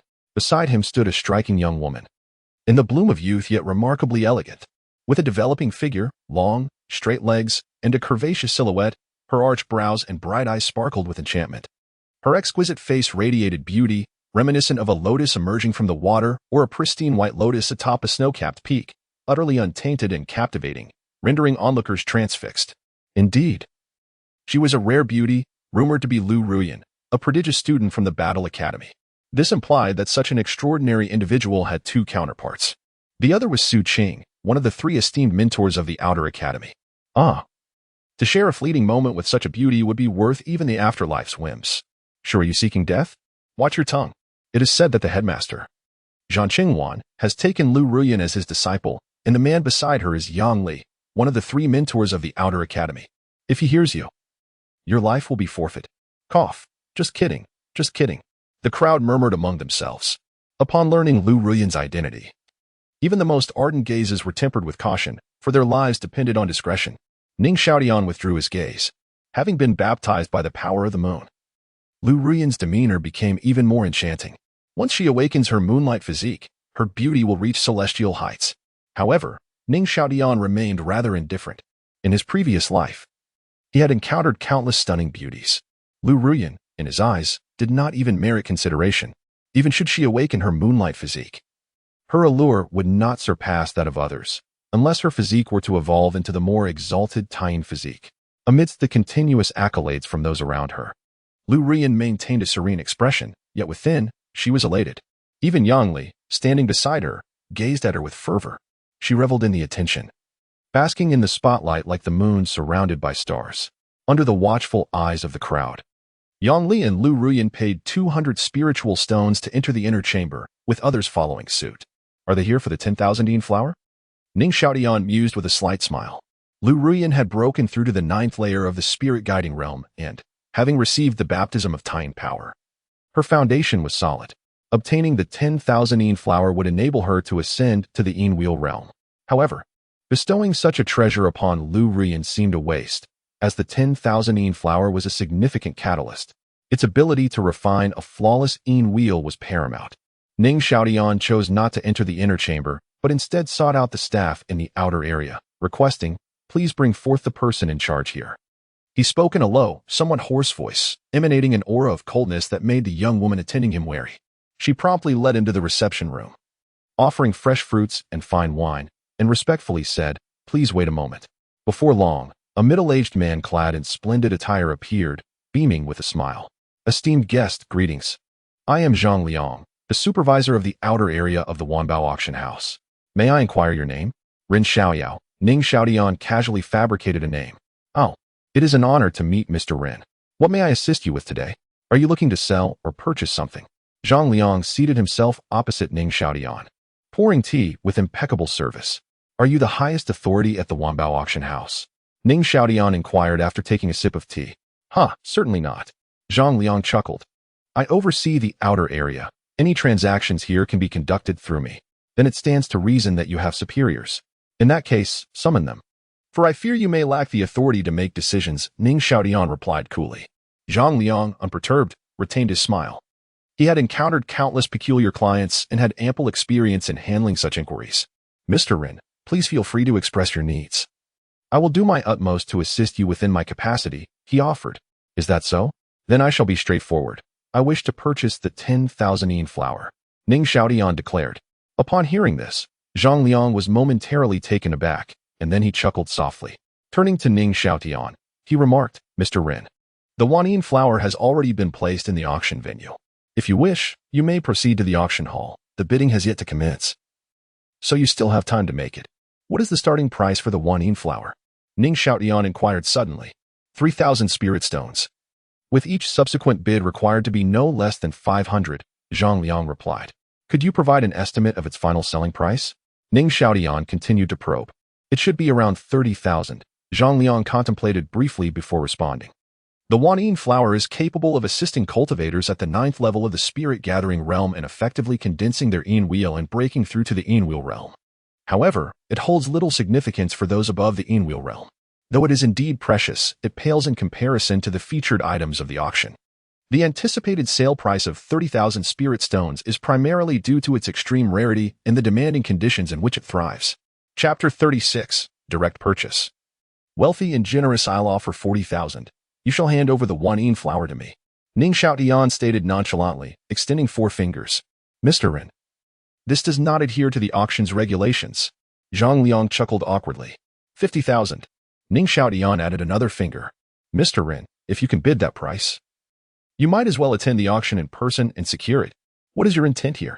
Zhang Liang questioned, perplexed. Enough of your prattle. Ning Xiaotian replied coolly. If you cannot make the decision, fetch your superior. Having dispatched 30 Shadow Wheel Realm adversaries, his total assets had surged to 400,000, leaving him quite affluent. Very well, Mr. Run, please hold on. Zhang Liang activated the communication jade slip at his waist. Since the inception of the Wanbao auction house, this was the first time he had encountered someone attempting to directly seize an auction item, thus he felt compelled to escalate the matter. Before long, a robust figure with a stern countenance made his appearance. Though he concealed his aura, his gaze was strikingly piercing, reminiscent of a poised predator ready to pounce. Mr. Ren, allow me to introduce our esteemed President Huang of the Wanbao auction house. Zhang Liang stood, presenting Ning Xiaotian. Greetings, I am Huang Wenyun. How may I assist you today? Huang Wenyun greeted with a smile, devoid of any airs. Ning Xiaotian raised an eyebrow. Huang Wenyun was the second in command of the Huang family, a late-stage Yin-Yang realm practitioner with unfathomable prowess. President, the matter is as follows. Mr. Ren wishes to offer 50,000 spirit stones for the direct purchase of the Huanin flower. Zhang Liang relayed Ning Xiaotian's request. Instantly, an expression of regret crossed Huang Wenyun's face as he said, I apologize, Mr. Ren, but that is, in principle, not permissible. However, should you truly desire it, I can arrange a VIP room for you within the auction hall, accompanied by lovely companions, allowing you to bid to your heart's content. 80,000. Ning Xiaotian interjected, showing no inclination to engage in further discourse. Zhang Liang was taken aback. This price was more than double that of the Huanin flower. This individual was undeniably extravagantly wealthy. Mr. Ren, please do not put me in a difficult position. Huang Wenyun's countenance displayed evident discomfort. 100,000. Ning Xiaotian rose, impatience creeping into his tone. 100,000 was his limit. Should Huang Wenyun persist in adhering to the rules, he would have no choice but to participate in the auction himself. Mr. Ren, please remain calm. Huang Wenyun, now flustered, hastily restrained Ning Xiaotian, a smile breaking through as he continued. However, I must say that facilitating your needs is also a traditional virtue. Since you are in such need, I shall make an exception this once. While it was ostensibly against the rules, the principle was firmly in Ning Xiaotian's hands, and his offer was simply too generous. Turning to Zhang Liang, he commanded, Supervisor Zhang, please fetch the Huanin flower for Mr. Ren. Zhang Liang stood momentarily stunned. Even the president had conceded in the face of monetary allure. Why are you still standing there? Hurry along. Do not keep Mr. Ren waiting. Huang Wenyun urged. Yes. Yes. Zhang Liang snapped back to reality, quickly exiting, unable to suppress the smile that crept onto his face. The 100,000 spirit stones, after deducting the costs incurred by the consignor, netted them over 70,000 spirit stones in pure profit. Fortunately, President Huang possessed remarkable composure. Had he been in that position, he would have acquiesced when Ning Xiaotian raised the offer to 80,000. Zhang Liang entered the auction's inner chamber and briefly conversed with the supervisor in charge of the auction. My heavens, are you saying someone spent 100,000 spirit stones to directly purchase the Huanin flower? Quick, quick, we must not neglect such a generous patron. Upon hearing this, the supervisor eagerly produced the box containing the Huanin flower and handed it to Zhang Liang. The Huanin flower was set to be auctioned in the venue, and at most, it would fetch around 30,000 spirit stones. Yet, someone was willing to pay 10 times that price. Even a fool would know which choice to make. Clutching the Huanin flower, Zhang Liang swiftly returned to the reception room. Mr. Ren, here is the Wan Yin flower you requested. He placed the box on the table. Upon opening the lid, a breathtaking flower revealed itself. With 49 petals, it radiated a dark hue, resembling ice crystals. A potent aura of sinister energy surged forth. In an instant, the temperature in the reception room plummeted, enveloped in an eerie chill. This flower was indeed the Wan Yin flower. After a glance, Ning Xiaotian closed the box and stored it in his spatial pouch. Immediately, another spatial pouch appeared in his hand, which he placed on the table, saying calmly, President Huang, I have removed the markings on this pouch. You may verify the count. Not a problem. Huang Wenyun took the pouch, glanced inside, and found it filled with precisely 100,000 spirit stones. Mr. Ren, may our collaboration be fruitful. With a broad smile, Huang Wenyun secured the spirit stones. Until we meet again. Having acquired what he desired, Ning Xiaotian had no intention of lingering. Mr. Ren, the auction is about to commence. Will you not come to observe? Huang Wenyun inquired. After all, this was a benefactor, and it would be ideal to have him remain for further patronage. No need. Ning Xiaotian shook his head. He had already surveyed the items up for auction and found nothing of interest apart from the Wan Yin flower. Even the final item was merely a mediocre internal cultivation technique. Very well, Mr. Ren, please take care. Huang Wenyun's expression turned slightly regretful, adjusting his conical hat. Ning Xiaotian departed from the Wanbao auction house. Ren Xiaoyao, what an intriguing name. Observing Ning Xiaotian's retreating figure, Huang Wenyun's smile faded, replaced by a solemn demeanor. President, should we investigate his identity? Zhang Liang inquired. The name Ren Xiaoyao sounds like an alias, Huang Wenyun replied, shaking his head with a slight curve of his lips. No need. We must not disrupt our established protocols. Besides, I already know who he is. Meanwhile, within the inner auction hall, the seats were filled with attendees, creating a cacophony of noise and commotion. In contrast, the VIP room above the hall was considerably quieter. Those allowed into the VIP room were prominent figures within Qingshan City. Naturally, Yang Li and Lu Ruan were also accommodated in the VIP area, gazing upon the opulently decorated space. Lu Ruyan could not help but feel a wave of emotion. In the past, she would not have dared to even contemplate such a place. However, since becoming a disciple of Zhanqing Wan, many things had become readily accessible. In addition to the Wan Yin flower, we will also secure that second-rate internal cultivation technique. As they sat down, Yang Li spoke while admiring Lu Ruyan's exquisite beauty. But our budget is insufficient. Lu Ruyan blinked her eyes. Zhanqing Wan had only allocated a budget for the Wan Yin flower. She recalled that this auction featured several highlight items, one of which was indeed the second-rate internal cultivation technique. Winning the bid would require at least 70 to 80,000 spirit stones. Hiki, Yang Li chuckled, saying, do not worry, I will personally sponsor you for that second-rate internal cultivation technique. Wow, really? Thank you, Teacher Yan. Lu Ruyan beamed with joy. Upon reaching the Yin Wheel realm, the internal cultivation techniques became particularly significant. These techniques are categorized from low to high as third-rate, second-rate, first-rate, and super first-rate. It is said that beyond super first-rate, there exist even more advanced techniques, yet such realms are not accessible to ordinary individuals. Each internal cultivation technique is exceedingly precious, worth its weight in gold. Obtaining a second-rate internal cultivation technique would be immensely beneficial for her. Lu Ruyan's radiant smile left Yang Li utterly captivated. This little beauty had become increasingly enchanting since her breakthrough to the 9th layer of the spirit-attracting realm. No need for formality with your teacher. Yang Li licked his lips and laughed. Hiki. Although Lu Ruyan's smile remained, a hint of disdain flickered deep within her eyes. Chapter 37. The true purpose of Ning Xiaotian's second-rate internal skill. With a resounding thud echoing through the auction hall, the cacophony of voices gradually subsided. The audience fell silent, their eyes fixated upon the auction stage, brimming with fervor. One by one, radiant young maidens gracefully ascended the platform, presenting the items destined for auction. They understood that the auction was about to commence. Before long, a middle-aged man made his entrance, standing before the young women. This individual was Yun Fei, the supervisor of the inner hall, possessing the cultivation of the early stage of Yin-Yang realm. He was tasked with presiding over this auction. Yun Fei surveyed the room, and then proclaimed in a clear voice, "Esteemed guests, before we commence, I have an important announcement to make." Pausing briefly, he continued. Due to unforeseen circumstances, the auction item originally scheduled for the 38th lot, the 5th-grade spiritual herb, Wan Yin Hua, has been withdrawn. It will be replaced by the 5th grade spiritual herb, Julingua. We apologize for any inconvenience this may cause. Upon hearing this, the previously hushed hall erupted once more into uproar. What? I came here specifically for Wan Yin Hua. Me too. I've been stuck at the 9th level of the spirit guidance realm for ages.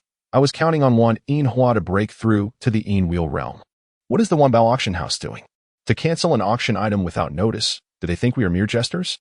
Frustrated voices echoed from the spirit guidance realm cultivators, expressing their discontent. In the VIP room, Lu Rian's expression soured instantly. She had also come for Wan Yin Hua. The prospect of losing something so coveted left her deeply disheartened. Yang Li furrowed his brow, equally irate. The Wanbao auction house is becoming increasingly disappointing. He turned to Lu Ruyan, attempting to console her. Ruyan, don't be anxious. Once we secure that second-rate internal skill, we shall seek an explanation from them. Lu Ruyan nodded in agreement.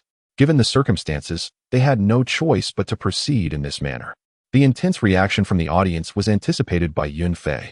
He pressed his hands down to quiet them, declaring, I ask everyone to calm down. As a gesture of goodwill, all guests present will enjoy a 20% discount on all items in the outer hall. This gesture quelled the anger of the disgruntled patrons, as many of the items in the outer hall were indeed valuable to them. The prospect of a discount was a welcome relief. Now, without further ado, let us officially commence the auction. With a resounding bang of the gavel, the first item was introduced. As time passed, a succession of items was sold, leaving the successful bidders elated while others wore expressions of regret. Joy and sorrow coexisted in the hall. Finally, the most anticipated items took the stage in succession. Yang Li successfully acquired the coveted second-rate internal skill, though the bidding process had left him considerably vexed. The mediocre internal cultivation technique, originally valued at 70 to 80,000 spirit stones, was being fiercely contested by several individuals. The price steadily escalated. Ultimately, he was compelled to invoke the name of the Battle Warrior Academy before the opponents relented. However, the final price had settled at 100,000 spirit stones. Although Yang Li was seething with anger, he could not display it in front of Lu Ruyan, feigning calmness and nonchalance. When the staff delivered the internal cultivation technique, and after confirming its authenticity, Yang Li handed it over with a smile, saying, Ruyan, this internal technique is quite remarkable. You must diligently cultivate it and not let down the teacher's good intentions. Lu Ruyan, filled with joy, quickly reached out to accept it. As Yang Li placed the internal technique in her hands, he seized the opportunity to make contact. Subsequently, he discreetly withdrew his hand, the delicate and ethereal sensation lingering on his fingertips, easing his frustration considerably. This expenditure of 100,000 spirit stones seemed worthwhile. Of course, he would need to exert more effort. If he could win over such a stunning beauty, it would be utterly perfect. Lu Ruyan noticed Yang Li's subtle intentions, but chose not to confront them. If a mere touch could elicit more gold coins from Yang Li, she would be more than pleased. Let us seek a resolution. With that, Yang Li escorted Lu Ruyan out of the VIP room to confront Yun Fei. Manager Yun, what is going on? You said the auction items could not be cancelled at will. Have you considered the feelings of your guests? Yang Li questioned. I sincerely apologize. Unforeseen circumstances have arisen causing this inconvenience. I hope for your understanding, Yun Fei replied. Yang Li was greatly displeased with the official response. Tell me the reason, otherwise this matter will not be settled. Aware of Yang Li's background, Yun Fei was reluctant to offend him further and responded, a guest purchased it at a high price. Huh? Yang Li scoffed coldly. An auction item can be intercepted midway? Is this how you conduct business? Teacher Yang, you are exaggerating. In trade, it is always the highest bidder who prevails, Yun Fei remarked lightly. Manager Yun, could you disclose the amount the other party bid? At this moment, Lu Ruyan interjected. Yun Fei, captivated by Lu Ruyan's beauty, was momentarily taken aback. It was no wonder she had caught the eye of Zhan Qingwan. I too am curious about the price that led you to abandon all principles, Yang Li retorted with a cold smile. 100,000 spirit stones, Yun Fei stated flatly. Lu Ruyan? Yang Li. You said how much? 100,000.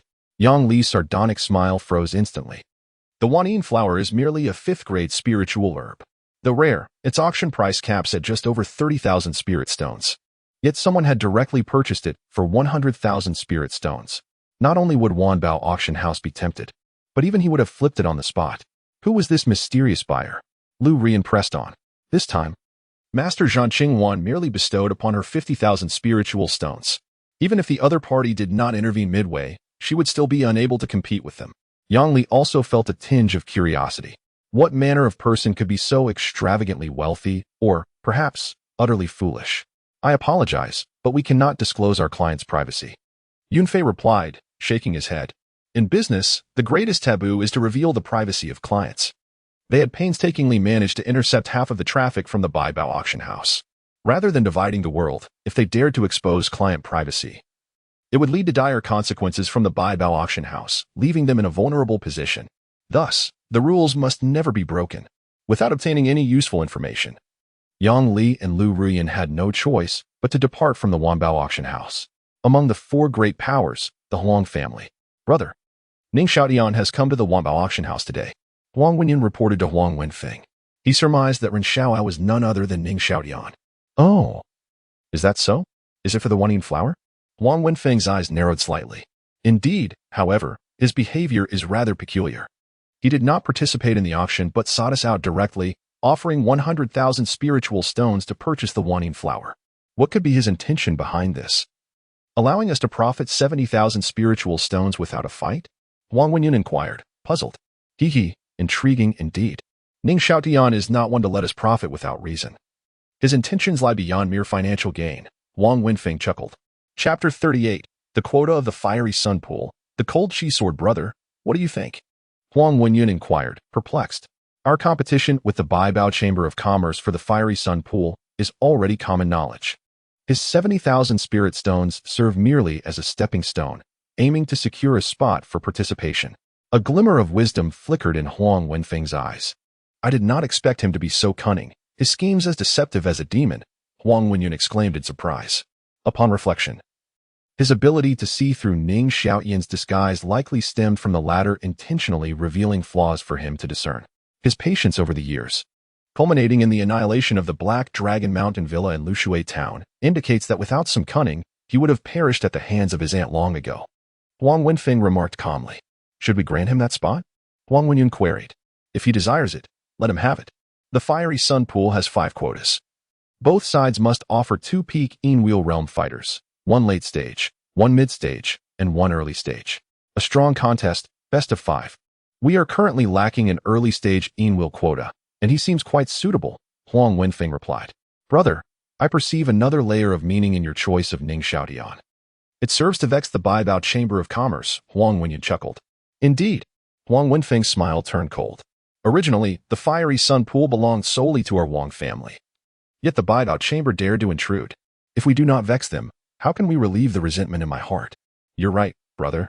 If the Baibao Chamber were to see Ning Xiaotian on our side, their expressions would surely be entertaining, Huang Wenyan laughed lightly. With the connection to Chen Yafeng, the Baibao Chamber is now bound to the Black Dragon Mountain Villa. Their losses will be mutual. If they witness the one who killed their sister being sent forth by the Huang family, Qin Jianghe would likely suffer an agonizing heartache. I find myself quite eager for that scenario, Huang Wenfeng commented. Ning Xiaotian has acquired the Wanyin flower and will soon be able to refine the Einwheel. Ascending to the Einwheel realm, we can reach out to him then, Huang Wenfeng added nonchalantly. However, brother, Ning Xiaotian is as cunning as a fox, advancing cautiously. Are we not nurturing a future threat? Huang Wenyan questioned. It matters not. Should he grow stronger, the true headache will not be ours, but rather that of the Baibao Chamber. Of course, if he poses no threat to them, then eliminating him would be no loss. A useless individual is merely a hindrance. Huang Wenfeng responded dismissively. Indeed, brother speaks wisely. Huang Wenyan nodded in agreement. In essence, Ning Xiaotian is merely a tool for our Huang family to annoy the Baibao Chamber. Once he ceases to serve a purpose, they would not hesitate to rid themselves of such a menace. However, today that Lu Ruyan came for the Wanyin flower. Since Ning Xiaotian acquired it directly, she and Yang Li made quite a scene. She is the disciple of Zhan Xingwan, and I fear there may be repercussions from her side, Huang Wenyan continued. Fear not. Such transactions have always been thus. Whoever bids highest claims the prize. Even if Zhan Xingwan learns of it, she will not raise objections. A person of her stature possesses a broader perspective. Moreover, Lu Ruyan, with her moonlight body, can break through to the Einwheel realm even without the Wanyin flower, Huang Wenfeng concluded. The War Soldier Academy. Upon learning that someone had spent 100,000 spirit stones to directly purchase the Wanyin flower, Zhan Xingwan was somewhat astonished. Although the Wanyin flower is relatively rare, it is, after all, a fifth-grade spiritual herb, and its price should not reach such exorbitant heights. Dean. The Wanbao auction house lacks integrity. They cancel auction items on a whim, which is truly infuriating, Yang Li complained. Merchants are solely driven by profit. The highest bidder wins. Even if that person is wealthy, you could not outbid them. Zhan Xingwan shook her head. However, we did not leave empty-handed. I spotted a second-tier internal cultivation technique that is quite suitable for Ruyan, so I seized it as a gift for her, Yang Li remarked. His acquisition of the internal technique was not without intention. First, to win Lu Ruyan's favor. Second, to earn merit in the eyes of the dean. After all, Lu Ruyan is the only disciple Zhan Xingwan has taken under her wing. If he treats Lu Ruyan well, Zhan Xingwan would undoubtedly reward him in kind. Oh, what technique is it? Let me see. Zhan Xingwan's beautiful eyes glimmered with curiosity. Certainly, master. Lu Ruyan responded. Producing the internal technique she had won at the auction to show Zhan Xingwan. After glancing at it a few times, Zhan Xingwan nodded repeatedly, a smile gracing her lips. The ice-cold technique, quite remarkable indeed. It is indeed very suitable for Ruyan. Teacher Yang, this technique must have cost you a fortune, hasn't it? No. Just a small sum. Yang Li chuckled awkwardly. Though he feigned nonchalance, his heart was pained. 100,000 spirit stones was no trivial amount. It represented nearly half his fortune. Teacher Yang, you are very thoughtful. By the way, next year, an additional mentor position will be available in the Inner Academy. Do you think you could take on this role? Zhan Xingwan inquired softly. Excitement surged within Yang Li, and he eagerly replied, Dean, I am capable. I will not disappoint your expectations. This was the reward he sought. The benefits of the Inner Academy far surpass those of the Outer Academy. Very well, then. Zhan Xingwan smiled, making her decision final.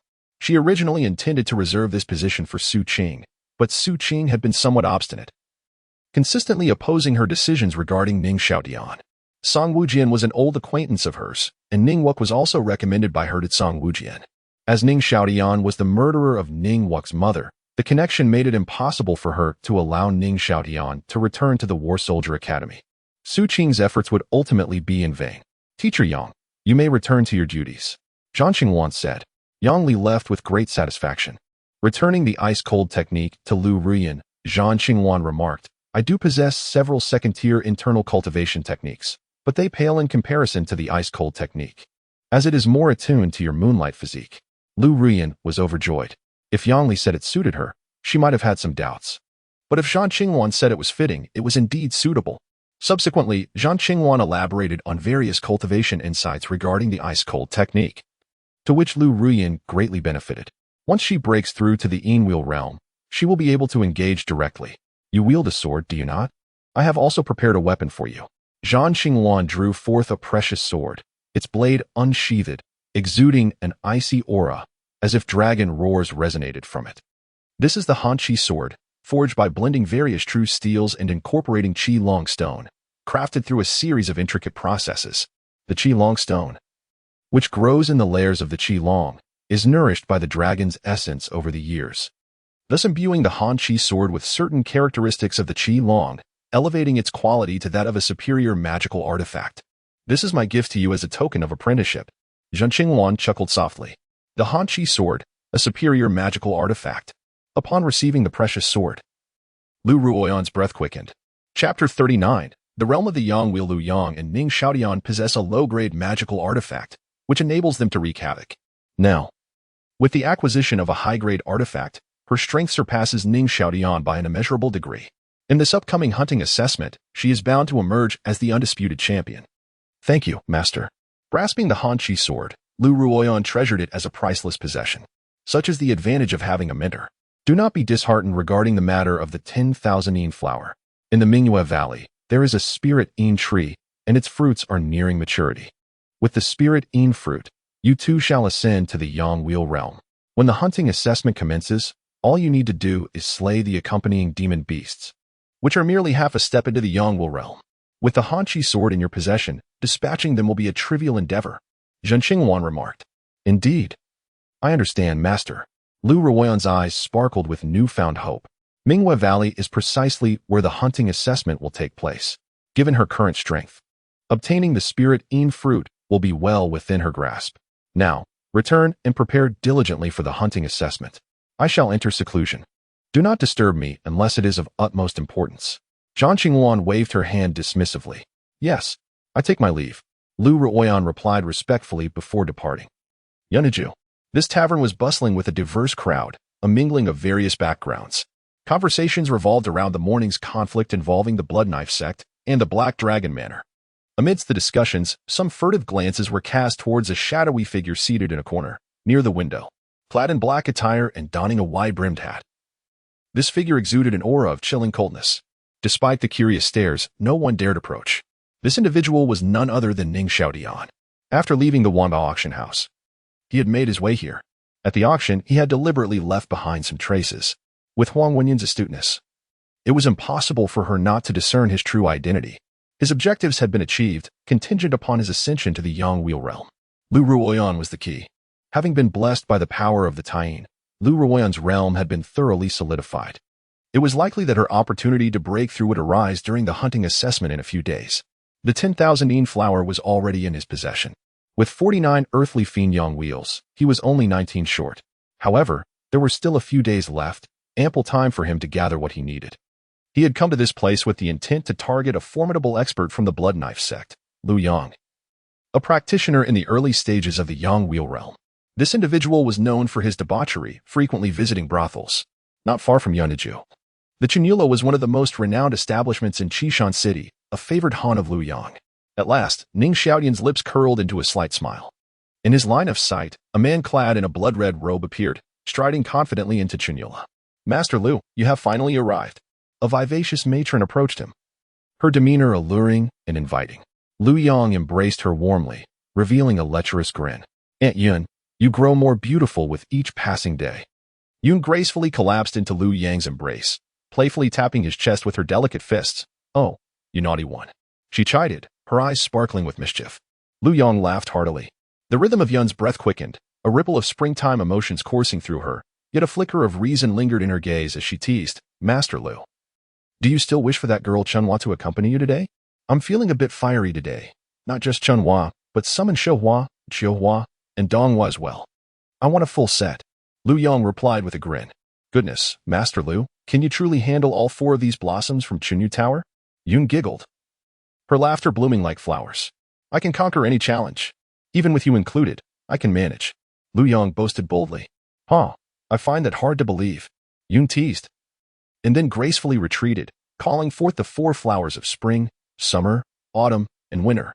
"Then I shan't interrupt your grand display. Chunhua, Shouhua, Qiuhua, Donghua. Come forth to entertain Master Lu." As the room blossomed with vibrant energy, time passed. 1 second, 2, 3. After 8 seconds, the raucous sounds abruptly ceased. "Eh? Master Lu, why have you stopped?" "We haven't even begun." Lu Yang, beads of sweat forming on his forehead, exhaled a heavy breath, reclining on the bed, and weakly murmured, "I'm not in the best condition today. Otherwise, you little enchantresses would surely be in for a wild time." "What's the matter, Master Lu?" the 4 flowers inquired, leaning over him with playful laughter. "It's those scoundrels from Black Dragon Mountain." Lu Yang spat angrily. "We heard about this morning's incident. We were quite worried for you, Master Lu. Thankfully, it was just a misunderstanding." "Humph. Those rascals lost a few men and tried to pin the blame on us. Do they truly believe our Bloodblade sect fears them? If it comes to a real fight, I'll make them regret it." "Wow, Master Lu, how formidable. Let Donghua help cool your temper." "Huh, I'm joining in too." Lu Yang laughed boisterously. "Watch as I reclaim my vigor and leave no trace of you behind." A moment passed. 1 second, 2. After 5 seconds, the noise once again ceased. "Damn it, I'll let you off this time," Lu Yang cursed, pulling up his trousers, his face flushed. "Come back and play again when you have the chance," echoed the enchanting voices as Lu Yang hastily exited Chunyu Tower. Once outside, he quickened his pace, taking winding turns until he slipped into a deserted alleyway. "Who dares to follow me?" Lu Yang shouted, steadying himself, his voice resonating with power. Before long, a figure clad in black, wearing a wide-brimmed hat, slowly emerged. A mocking voice followed. "Lu Yang, you certainly move quickly. What a nuisance." Lu Yang's expression darkened, his demeanor shifting dramatically. "Curse you." Lu Yang spat, his anger surging as he fixed his gaze upon the figure cloaked in black. "You, who hide and reveal yourself in such a manner, do you dare let me know your identity?" "Why not let you know?" The figure in black smiled, removing his hat to reveal an exceptionally handsome face. Ning Xiaotian. Lu Yang's brow furrowed. The likeness of Ning Xiaotian was well known throughout Qingshan City, and he recognized him instantly. Lu Yang licked his lips, a bloodthirsty glint flashing in his eyes. You have slain 3 disciples of my blood knife sect, and yet I have not sought retribution. How dare you appear before me? Do you truly believe I would hesitate to take your life? Chapter 40. Slaying Lu Yang to obtain the martial arts of the Bloodsaber sect. Ning Xiaotian had slain Wang Hu and his companions. Yet the Bloodsaber sect remained inactive, seemingly eager to witness a fierce clash between him and the Black Dragon Manor. Little did Lu Yang anticipate that Ning Xiaotian would audaciously appear before him, taunting him with remarks about his swiftness. Such insolence was infuriating. Why the ire? Ning Xiaotian remarked lightly. Humph. Let me guess your purpose for appearing. You must be desperate and seeking refuge in the Bloodsaber sect, am I right? I advise you to abandon that futile hope. A traitor like you will never be accepted by the Bloodsaber sect, Lu Yang retorted coldly, his tone dripping with scorn. The heinous acts of Ning Xiaotian against his kin were common knowledge. Even if there were no grievances with the Black Dragon Manor, the Bloodsaber sect would never permit the existence of such a menace. You certainly put on quite the show. Ning Xiaotian shook his head, exasperated. So, what is it that you seek from me? Lu Yang's expression darkened. I wish to borrow something from you. Ning Xiaotian chuckled. Oh, and what might that be? Lu Yang narrowed his eyes. The martial arts of the Bloodsaber sect, the Blood Shadow Frenzied Blade. Ning Xiaotian replied with a nonchalant demeanor, You reckless beast. Do you realize you are courting death? Lu Yang's countenance turned grim, a chilling murderous intent flickering in his eyes. The Blood Shadow Frenzied Blade was the signature martial art of the Bloodsaber sect, classified as a 6th-tier technique, only accessible to core members who had attained the Yangwheel realm and above. The audacity of Ning Xiaotian to covet such a treasure was akin to seeking his own demise. You have provoked me from the outset with your insolent words, and now you dare to boast? You have successfully enraged me. However, I shall not kill you. Instead, I will castrate you and sell you to the Longong Palace, where those who favor the pleasures of the flesh will ruthlessly torment you until your demise. Lu Yang's gaze bore into Ning Xiaotian, his expression twisted with malice, his words dripping with venom. Only a man like Yang Wei could utter such vile threats. Ning Xiaotian replied coolly, though his tone was calm. It pierced Lu Yang's heart like a sharp blade, shattering his composure. You truly deserve to die. Lu Yang could no longer contain himself, a terrifying aura erupting from him, imposing and oppressive like a mountain. You seek the Blood Shadow Frenzied Blade? I shall grant your wish.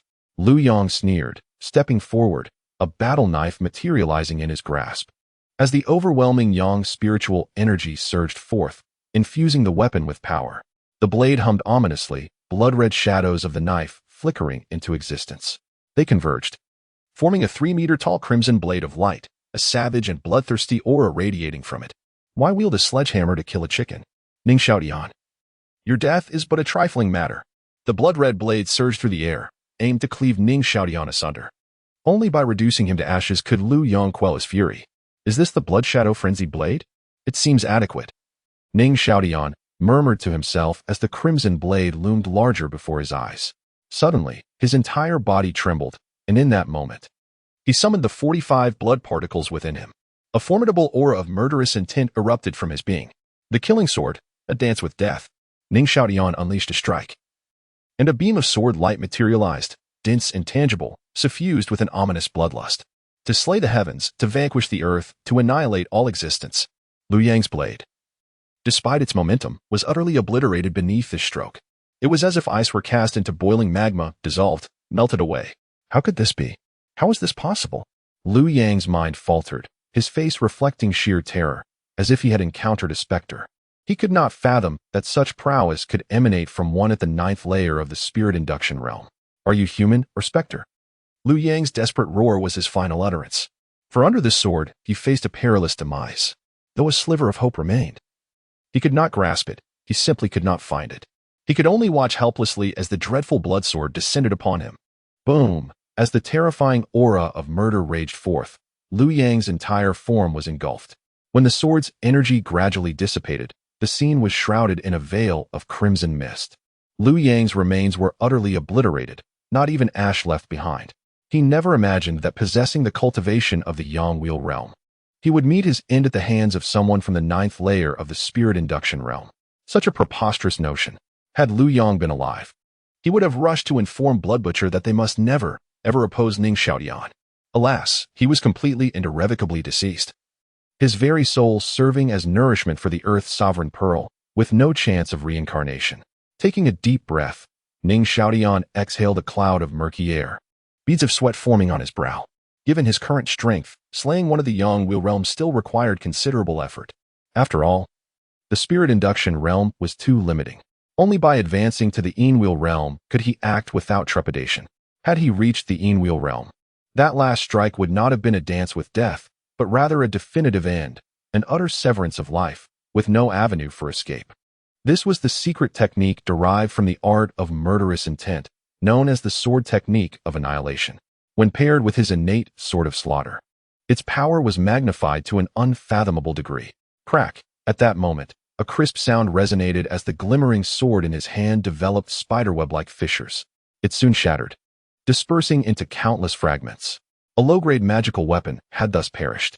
Ning Xiaotian shook his head in resignation. Clearly, the crafting of his innate sword of slaughter needed to be expedited. Only such a sword could bear the boundless murderous aura. Regaining his focus, Ning Xiaotian turned his gaze towards the crimson mist. The sole remnant of Lu Yong was the storage bag that lay upon the ground. With a wave of his hand, he retrieved the bag, extracting from it what he sought, the Blood Shadow Frenzy Blade. This was the signature martial art of the Blood Blade sect, rated at the 6th tier. Accessible only to core members. Casting a glance, a smile played upon Ning Xiaotian's lips before he departed from the scene. As days passed, time flowed steadily onward. In the past couple of days, Ning Xiaotian has refrained from taking any action. The vigilance of various factions has intensified, forming an impenetrable barrier. The absence of Lu Yong for 2 consecutive days has caused Blood Butcher to furrow his brow with concern. He subsequently dispatched individuals to seek out Lu Yong, directing them to the establishments he frequents. However, it was reported that after leaving Chunyu Tower, Lu Yong had not returned. Blood Butcher, upon learning this, dismissed the matter from his mind, recalling that Lu Yong had exhibited such behavior in the past. His indulgence in both sensual pleasures and fine wine often led him to seek refuge in some secluded corner, lost in inebriation. Had it not been for his excessive debauchery, he would not have lingered in the initial stages of the Sunwheel realm for such an extended period. As the third night descended, enveloped in profound darkness, a thick shroud of clouds loomed overhead. Were it not for the flickering oil lamps illuminating the streets, the world would have succumbed to utter darkness. In this moment, a figure, ghostly in nature, emerged and melded seamlessly into the night. Ning Xiaotian had set his plans into motion, his eyes brimming with a fervent desire for bloodshed. After 2 days of heightened vigilance, the defensive forces of the various factions had begun to exhibit signs of fatigue, indicating an opportunity ripe for the taking. The Black Dragon Manor had been effectively eliminated from consideration by Ning Xiaotian, as its foundation was exceedingly fragile, aside from Lin Feng and his companions. There was little left to exploit. Otherwise, he would have undoubtedly focused his attention there. Chapter 41. A Harvest Once More. As for the Li family, the Wind and Cloud Martial Arts Hall, and the Sword Forging Manor, these forces could still be exploited. Even the Treasure Merchant Association had found its way onto his list. Time and again, he infiltrated. Time and again, he succeeded. Before long, Ning Xiaotian found himself in possession of 18 earthly fiend Enwheels. Among them, 8 were extracted from the bodies of those at the pinnacle of the Enwheel realm. This time, he acted with remarkable swiftness, leaving no room for hesitation. Having learned from past experiences, the corpses would not wait until dawn to be discovered. Thus, he needed to execute a series of machinations before they were found. Now, he only required 1 more earthly fiend Enwheel to assemble a total of 49. His ultimate target was the Qin family. If one were to calculate the forces in Qinshan City as a hierarchy, the 4 major powers would undoubtedly be in the first tier: Bloodblade Sect, Dragon Gang, White Tiger Gang, the Qin family, the Li family, the Wind and Cloud Martial Arts Hall, and the Sword Forging Manor all belong to the 2nd tier. Among these, the Qin family stood as the most formidable force in the 2nd tier, their foundation surpassing that of the Bloodblade Sect and others. Within a brightly lit room of the Qin family, Qin Ming sat in a chair, rubbing his temples, feeling somewhat restless. In a single night, 30 individuals at the Enwheel realm had died mysteriously, including some at the pinnacle of the same realm as himself. This incident stirred unease throughout the city, and he was no exception. For the past few days, an ominous premonition had plagued him. He subsequently shared these thoughts with the clan leader, his father, Qin Haitian. Qin Haitian took this matter seriously, and the Qin family immediately entered a state of heightened alert, with defenses rigorously established both inside and out. This brought Qin Ming some comfort. However, that night, the unsettling feeling surged once more, rendering him unable to find tranquility. He exhaled sharply, hoping it was merely his imagination. Taking a deep breath, he attempted to calm himself. At this moment, the Qin family remained in a state of first-level alert. Excessive worry would only serve to frighten him further. Knock, knock, knock. Suddenly, a series of knocks echoed through the room. Qin Ming jolted, startled, springing to his feet. His gaze fixed coldly on the door. Voice icy. Who is it? Father, it's me, Qin Hao. Came a familiar voice from outside. How? Qin Ming exhaled in relief and opened the door, allowing Qin Hao to enter. Noticing his father's startled demeanor, Qin Hao inquired, Father, what's wrong? Why do you look so pale? It's nothing. Qin Ming shook his head and returned to his chair, only then realizing that his back was drenched in cold sweat. Qin Hao approached, massaging Qin Ming's shoulders, saying, Father, are you still thinking about that matter? I just feel an unsettling restlessness. Qin Ming closed his eyes. The pressure from his son's hands gradually easing his taut nerves. What is there to worry about? The Qin family is currently under tight security, with grandfather personally overseeing matters. Not even a fly can enter, and should anyone attempt to infiltrate, it would be a one-way trip.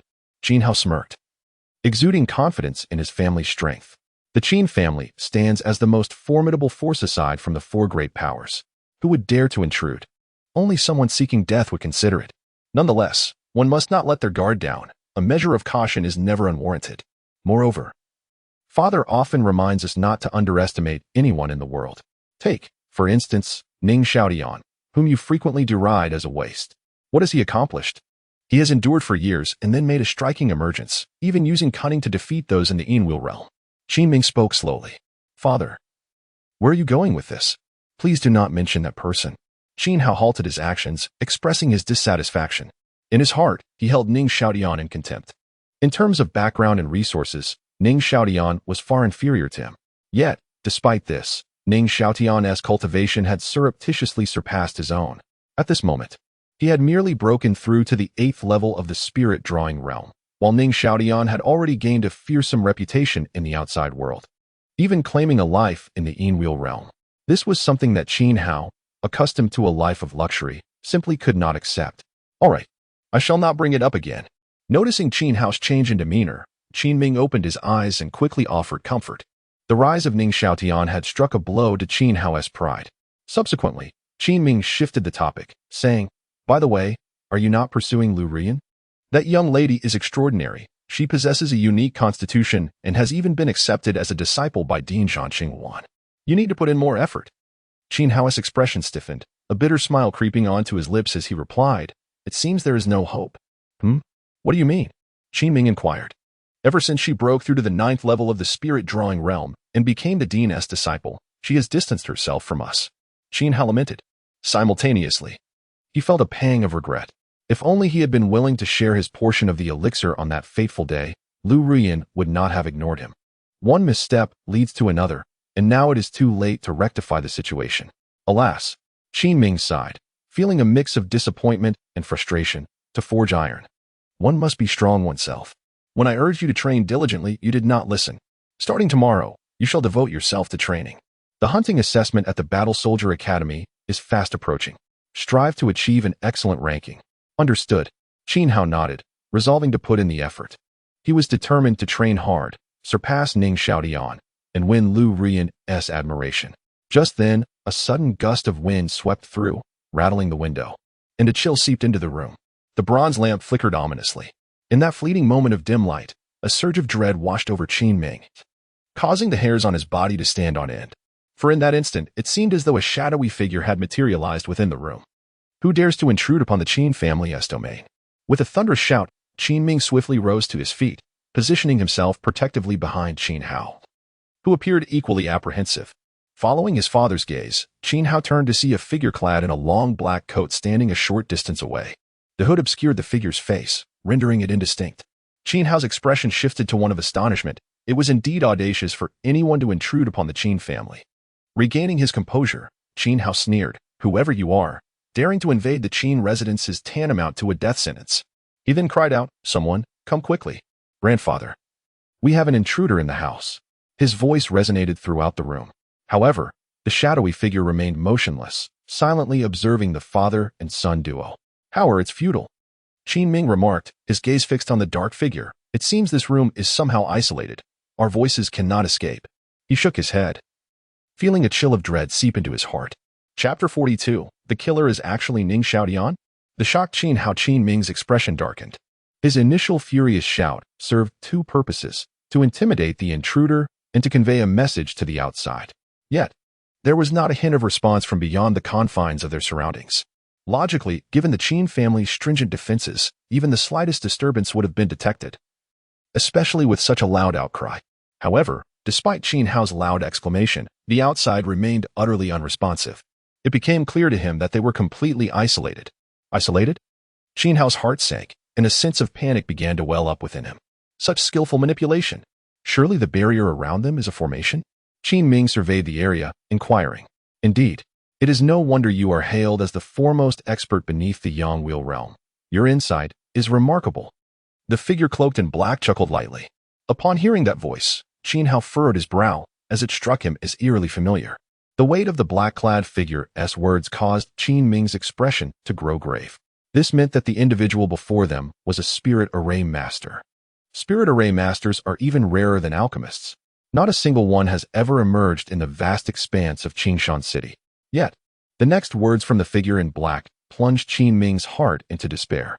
Not only is there a barrier formation, but also a ceiling formation and an illusion formation. From the outside, this place appears as brightly lit as before, rendering all your efforts utterly futile. 3 layers of formations. Qin Ming could not help but gasp in disbelief. The capability to easily set up 3 layers of formations is certainly beyond the reach of an ordinary spirit array master. This individual's mastery of formations has reached an unparalleled height. It is no wonder he could infiltrate the heavily fortified Qin residence without a sound. It is terrifying indeed. Realizing something, Qin Ming's pupils constricted sharply, and his expression grew even more solemn. Could it be that the 30 homicides were orchestrated by you? Correct? But there is no reward. The figure in black chuckled softly. Indeed, Qin Ming's heart plummeted completely. That incident had stirred the city into a frenzy, with everyone believing it was the work of the Blood Knife sect, nearly leading to a violent confrontation. To think that the true culprit was this enigmatic spirit array master standing before them. Qin Hao trembled, as if plunged into an icy abyss, shivering uncontrollably. He had never imagined that the murderous fiend from that night would appear before them, and with ill intent. Who exactly are you? You must be from Qingshan City. Qin Ming forced himself to regain composure. Their lives depended on it. To lose one's wits now would only hasten their demise. His certainty stemmed from the fact that this individual possessed an intricate understanding of the situation in Qingshan City.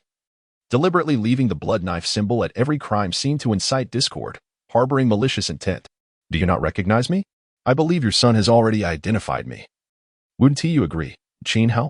At last, the figure cloaked in black fixed its gaze upon Qin Hao, a hint of mockery lacing its voice. How? Qin Ming turned to look at Qin Hao. There, he found Qin Hao staring intently at the shadowy figure, a vision surfacing in his mind, seemingly overlapping with the person before him. Nevertheless, he shook his head. Impossible, it cannot be him. Who? Qin Ming inquired. Father, his voice is familiar, somewhat akin to Ning Xiaodian. Qin Hao finally uttered the name. Ning Xiaodian? Qin Ming was momentarily taken aback, then burst into a bewildered laugh. Ning Xiaodian is merely at the 9th level of the spirit connection realm.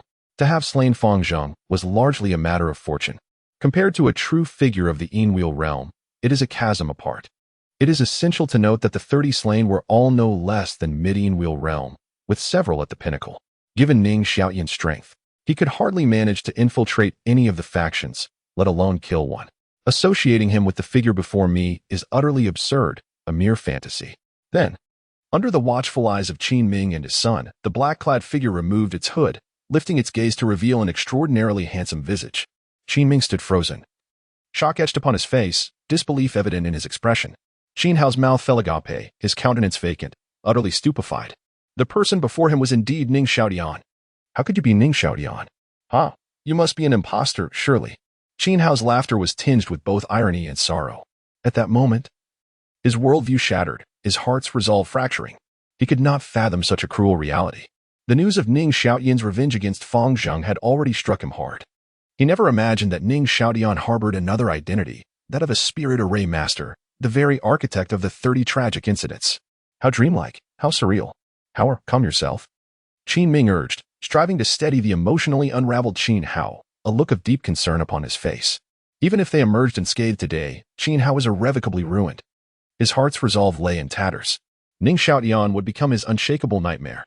Exhaling a heavy breath, Qin Ming turned to Ning Xiaoyan and said, Ning Xiaoyan, it seems we harbor no enmity.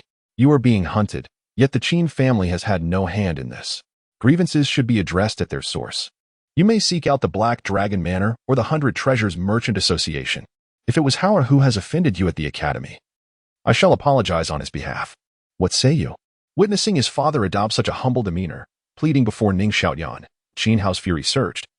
His expression wild as he roared, Father, do not beg him. I refuse to believe he possesses such prowess. I shall slay him. Qin Hao broke free from Qin Ming's grasp, brandishing a medium-grade magical artifact as he charged at Ning Xiaoyan. Ning Xiaoyan's expression remained placid. Merely with a wave of his hand, Qin Hao was struck across the face, blood spewing forth as his body was sent sprawling backwards. However, Qin Ming hurriedly caught Qin Hao, steadying him to his feet. Qin Hao's expression was one of horror as he finally realized the vast chasm that separated him from Ning Xiaoyan. He was no longer the easy target he once bullied at will. Ning Xiaoyan, do not go too far. If it comes to it, we shall perish together. Upon witnessing the clear imprint of a slap on Qin Hao's face, Qin Ming's countenance darkened, and his pent-up fury erupted uncontrollably.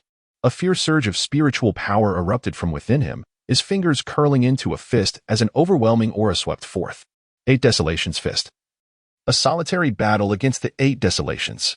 Qin Ming bellowed, and a beam of fist energy shot forth, radiating a terrifying wave of force. However, Qin Ming's aim was not Ning Xiaoyan. Instead, he sought to shatter the formation and alert the Qin family. A mocking smirk curled at the corner of Ning Xiaoyan's lips, for he had discerned Qin Ming's intentions with clarity. Before the fist energy could reach its target, it was obliterated by a sword of murderous intent. Subsequently, for more swords of slaughtering energy surged forth, pinning Qin Ming firmly against the wall. Chapter 43, cold-blooded and ruthless father and son were pinned neatly to the wall. And Qin Ming found himself utterly immobilized. The agony coursing through his body could not conceal the terror etched across his face. Ning Xiaoyan, despite still being at the 9th level of the spirit-calling realm, unleashed a blood-red sword energy that was nothing short of terrifying. It was so fearsome that Qin Ming found himself bereft of any chance to resist. At that moment, he finally comprehended how those in the Shadow Wheel realm had met their demise. Ning Xiaoyan was simply too powerful. If word of this were to spread, it would not only shake Qingshan City, but likely the entire Central Kingdom. Father, Qin Hao lunged forward, desperately trying to remove the murderous sword energy from Qin Ming's body. Yet, his hands were drenched in blood, and he could not budge it. Hao, quickly move away. Qin Ming urged in a state of utter desperation, attempting to drive Qin Hao away. Nevertheless, Qin Hao gritted his teeth, enduring the excruciating pain as he continued to pull with all his might. What a touching display of filial piety, Ning Xiaoyan scoffed, summoning forth 4 additional swords of murderous energy, each radiating an astonishing aura of death. No. Realizing Ning Xiaoyan's intention, Qin Ming's eyes widened in horror. Yet, Ning Xiaoyan remained indifferent to his despair. In the depths of Qin Ming's hopeless gaze, he impaled Qin Hao onto the wall as well. Father and son were to be pinned together. Ack. The searing pain surged like a tidal wave, causing Qin Hao to emit a heart-wrenching scream, his face contorted in agony. Qin Ming glared coldly at Ning Xiaoyan and, in a frigid tone, demanded, Ning Xiaoyan, are you truly intent on becoming our enemy? Have you considered the consequences? You are already wanted by the Black Dragon Mountain Manor and the 100 Treasures Commerce if you offend my Qin family further. You will have nowhere to hide in Qingshan City. After a brief pause, Qin Ming's tone softened somewhat as he continued, why not release us? I can pretend that tonight's events never transpired, and we will keep silent about your slaughter of 30 Shadow Wheel Realm practitioners. The Qin family will always stand as your support. Even the 100 Treasures Commerce would not dare to act against you. What do you say? Not a chance. Only the dead can keep secrets. Killing you will allow me to employ the same tactics and shift the blame onto the Bloodblade sect. Who would ever know it was I who did it? Ning Xiaoyan laughed, his tone mocking. The Bloodblade sect, the perennial scapegoat. You are far too naive. The world is not filled with fools who would fall for your manipulations. Besides, your excessive killings will inevitably lead to your downfall one day. Qin Ming could not help but scoff, finding Ning Xiaoyan's ploys to frame the Bloodblade sect somewhat juvenile. A moment's contemplation would render such a ruse implausible. Oh, is that so? Then how about this? Do you think they would believe it? Ning Xiaoyan extended his palm, and the blood grains within him trembled slightly, coalescing into a blood-red blade aura that emanated a frenzied thirst for blood. This is the Blood Shadow Frenzy Blade. Qin Ming's pupils constricted sharply, recognizing the deadly blade aura. This was undeniably the signature martial art of the Bloodblade sect, the Blood Shadow Frenzy Blade. Only those who had reached the core level of the Yangwheel realm could cultivate such a technique. How could Ning Xiaoyan possibly possess such martial arts? How do you possess the core martial arts of the Bloodblade sect? Qin Ming exclaimed in shock. You must know Lu Yang, right? I killed him and took it from him. Ning Xiaoyan smiled faintly. How is that possible? Qin Ming exclaimed, his heart churning in a tempest that refused to subside. Lu Yang, possessing the initial cultivation of the Yangwheel realm, was renowned in Qishan City. How could such a formidable expert be slain by Ning Xiaoyan? Are you human or a ghost? Qin Hao ceased his wailing, staring blankly at Ning Xiaoyan. The shock within him seemed to overshadow the pain coursing through his body. Ning Xiaoyan, at the 9th level of the spirit guiding realm, treated the Yangwheel realm like mere fodder. He could even kill those in the early stages of the Yangwheel realm. It was utterly unfathomable. What exactly do you intend to do? Qin Ming's throat felt parched. Do you not find it exquisite to incite all forces in Qingshan City against one another? Ning Xiaoyan remarked casually. Madman, you are utterly insane. Qin Ming felt a surge of terror. For the first time in his life, he genuinely felt fear emanating from a mere 15-year-old boy. Not just his methods, but his cunning. Such terrifying cunning could manipulate all forces in Qingshan City as if they were mere pawns. However, before that, I require something from you. Ning Xiaoyan approached Qin Ming. What do you desire? Qin Ming's gaze turned wary, his heart in turmoil. I want your earthly fiend Yangwheel. Ning Xiaoyan replied with a grin. Yet that smile sent a chill down Qin Ming's spine, as if he had recalled something dreadful. It was said that the 30 souls who perished that night were all eviscerated. Could it be that Ning Xiaoyan's aim was their earthly fiend Yangwheels? Ning Xiaoyan, what do you want the earthly fiend Yangwheel for? This is an act of evil, a demonic endeavor that will be condemned by all. Qin Ming trembled as he spoke. I would rather betray the world than be betrayed by it. Ning Xiaoyan replied indifferently. You have lost your mind. Qin Ming's face turned ashen as he glanced at the despairing Qin Hao beside him, then said, You may have my Yangwheel, but you must spare Hauer. You have no right to bargain with me. I am not seeking your consent. Ning Xiaoyan sneered coldly, summoning a blade of icy light, which he drove into Qin Ming's abdomen as despair filled the latter's eyes. Ning Xiaoyan, no. Please spare my father. I was wrong. I truly was wrong. I should never have treated you that way. Spare my father. I will serve you like a beast, I beg you. Qin Hao's eyes widened in horror, struggling desperately to intervene. Yet, he could only watch helplessly as his father was eviscerated. Powerless, unable to do anything. As he watched Ning Xiaoyan extract the Yangwheel from Qin Ming's body, the hope in Qin Hao's heart finally extinguished. His eyes turned crimson, akin to a beast, as he fixated on Ning Xiaoyan, screaming in madness. Ning Xiaoyan, may you suffer a most unfortunate fate. Indeed, may you suffer a most unfortunate fate. Haha. Surely, you are envious of my fortunate lineage, while you possess none. Deprived of a father's affection since childhood, you cannot bear to witness another's happiness. How could someone like you ever comprehend familial bonds or paternal love? Haha. Qin Hao's derision echoed through the air. He yearned to witness despair etched upon Ning Xiaoyan's face, to see him flustered and enraged. Alas, he was destined for disappointment, for Ning Xiaoyan's expression remained eerily tranquil. His gaze was devoid of any turbulence, merely graced by a faint smile. Familial affection? The bond between father and son? Ha, in my eyes. They are but trivial sentiments, insignificant and cheap. What I seek is the path to immortality, the road to eternal existence. Any emotion is merely an impediment, a hindrance that must be eradicated. Those frigid words left Qin Hao in disbelief. Could a person truly be so cold-blooded? Chapter 44. The grand performance begins in a state of bewilderment. The bloodthirsty slaughterer, Hauer, observed as Qin Hao succumbed to madness. Tears streamed down Qin Ming's face as he longed to reach out and comfort him, yet found himself utterly incapable. Casting a final glance at Ning Xiaoyan, the venomous resentment in his eyes could never be cleansed, even if he were to drown the world in tears. Ning Xiaoyan, may you meet with a most wretched fate. With a heart laden with curses, Qin Ming lowered his gaze, feeling the sands of time slipping away rapidly. Ning Xiaotian, however, paid no heed to the father and son's maledictions, instead offering a faint smile. Why the anger? You should thank me for allowing you both to embark on this journey together. After all, the path to the underworld is less solitary with company. With that, the blood shadow frenzied blade once again took form. This martial art was one he could master with a mere glance, utilizing the blood particle sword embryo to unleash it. The resulting power was exponentially greater than when wielded by Liu Yang. In an instant, it surged to a size of Tinjiang, enveloped in an overwhelming aura of slaughter. Witnessing the terrifying crimson blade aura, Qin Ming despairingly closed his eyes, fully aware that its emergence would incite his father, Qin Haiyan, to storm the Bloodblade sect. A chilling premonition settled within him. The appearance of Ning Xiaotian would irrevocably alter the fate of Qishan City.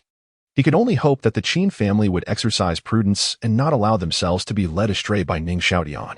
Moments later, the crimson blade aura descended, swallowing the two men entirely. The grand performance was about to commence. Ning Xiaotian retracted his spiritual formation, and his figure melded into the darkness, vanishing from sight. The blood-colored blade aura rampaged with ferocity, its violent essence sweeping across all directions. Countless individuals in Qingshan City were roused, their eyes drawn upwards. They beheld a crimson blade aura shooting into the heavens, conspicuously visible against the night sky. The Qin family erupted into turmoil, with numerous masters led by Qin Haiyan hastening towards the scene. Upon arrival, they discovered that Qin Ming's residence had been reduced to rubble, with only a vast expanse of blood mist lingering in the air. The presence of Qin Ming and Qin Hao had vanished entirely. Qin Haiyan's complexion paled drastically, his body faltering, narrowly prevented from collapsing by those beside him. Once steadied, he rushed forward, absorbing the surrounding blood energy, his sorrowful wails piercing the night. Qin Ming, Hauer? He had been aware that Qin Hao had come in search of Qin Ming, yet he never anticipated that in just a fleeting moment, they would be irretrievably separated. Tremors coursed through his body as his visage aged before their eyes. To lose both son and grandson, with their remains obliterated, was a blow intended to render him utterly extinct. Patriarch, that blade aura was the blood shadow frenzied blade, perpetrated by the Bloodblade sect. The members of the Qin family seethed with righteous indignation, their murderous intent palpable. As they gazed at the fading crimson blade aura, Qin Haiyan threw his head back in a roar, unleashing a thunderous cry. Bloodblade sect, I, Qin Haiyan, will not rest until we settle this score. His furious voice, enveloped in formidable spiritual power, reverberated throughout the land, echoing above Qingshan City with remarkable clarity in the stillness of the night. That voice carried an overwhelming intent to kill. It was the voice of the elder of the Qin family. The recently witnessed blood-colored blade aura bore a striking resemblance to the blood shadow frenzied blade of the Bloodblade sect. Qin Haiyan was engulfed in fury. Could it be that Qin Ming or Qin Hao had been slain? Countless individuals hastily emerged from their abodes, engaging in fervent discussions. Simultaneously, the Li family, Fenghan Martial Arts School, and other factions discovered that their own masters possessing the earthly fiend Enwell had also met their demise. They unleashed a chorus of furious roars. Bloodblade sect, your repeated provocations shall not go unpunished. Had it not been for that astonishing blade radiance, they might have suspected foul play aimed at framing the Bloodblade sect. However, the Blood Shadow Madblade was irrefutable evidence of the Bloodblade sect's nefarious tactics. Hailang Mountain Manor and Ningligua were similarly roused, quickly assembling their members. Upon discovering no losses, they breathed a sigh of relief, only to sense a rare opportunity. They readied themselves and set forth towards the Bloodblade sect. Heavens! Hailang Mountain Manor, the Li family, Fenghan Martial Arts School, and the Sword Forging Manor were all mobilizing. What had the Bloodblade sect done? It seemed as though the events of that fateful night were repeating, with casualties reported across major factions. Even the Qin family was not exempt, as both Qin Ming and Qin Hao had been murdered. Alas, no wonder old Master Qin was so enraged. This had severed his lineage. Was it truly the doing of the Bloodblade sect?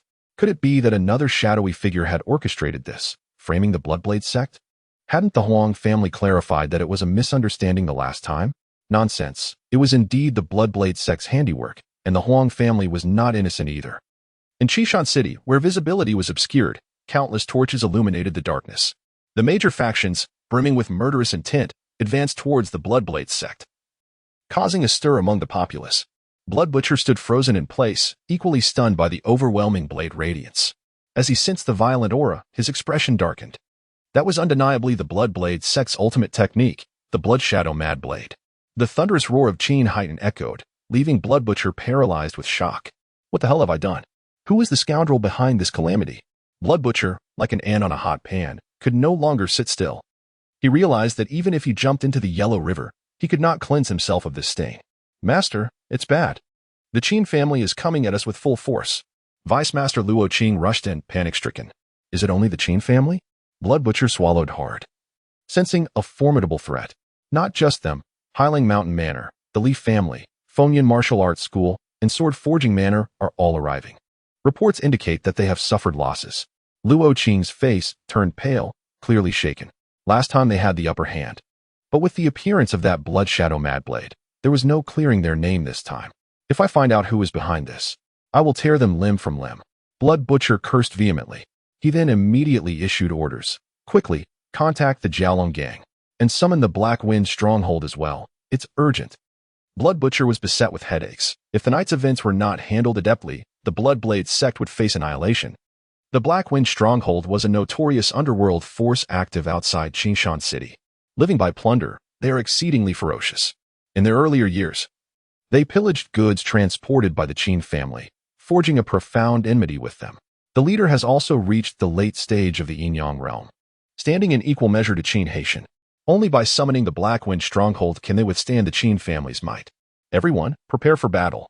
At the command of Xuetua, the members of the Bloodblade sect stood ready, their expressions solemn.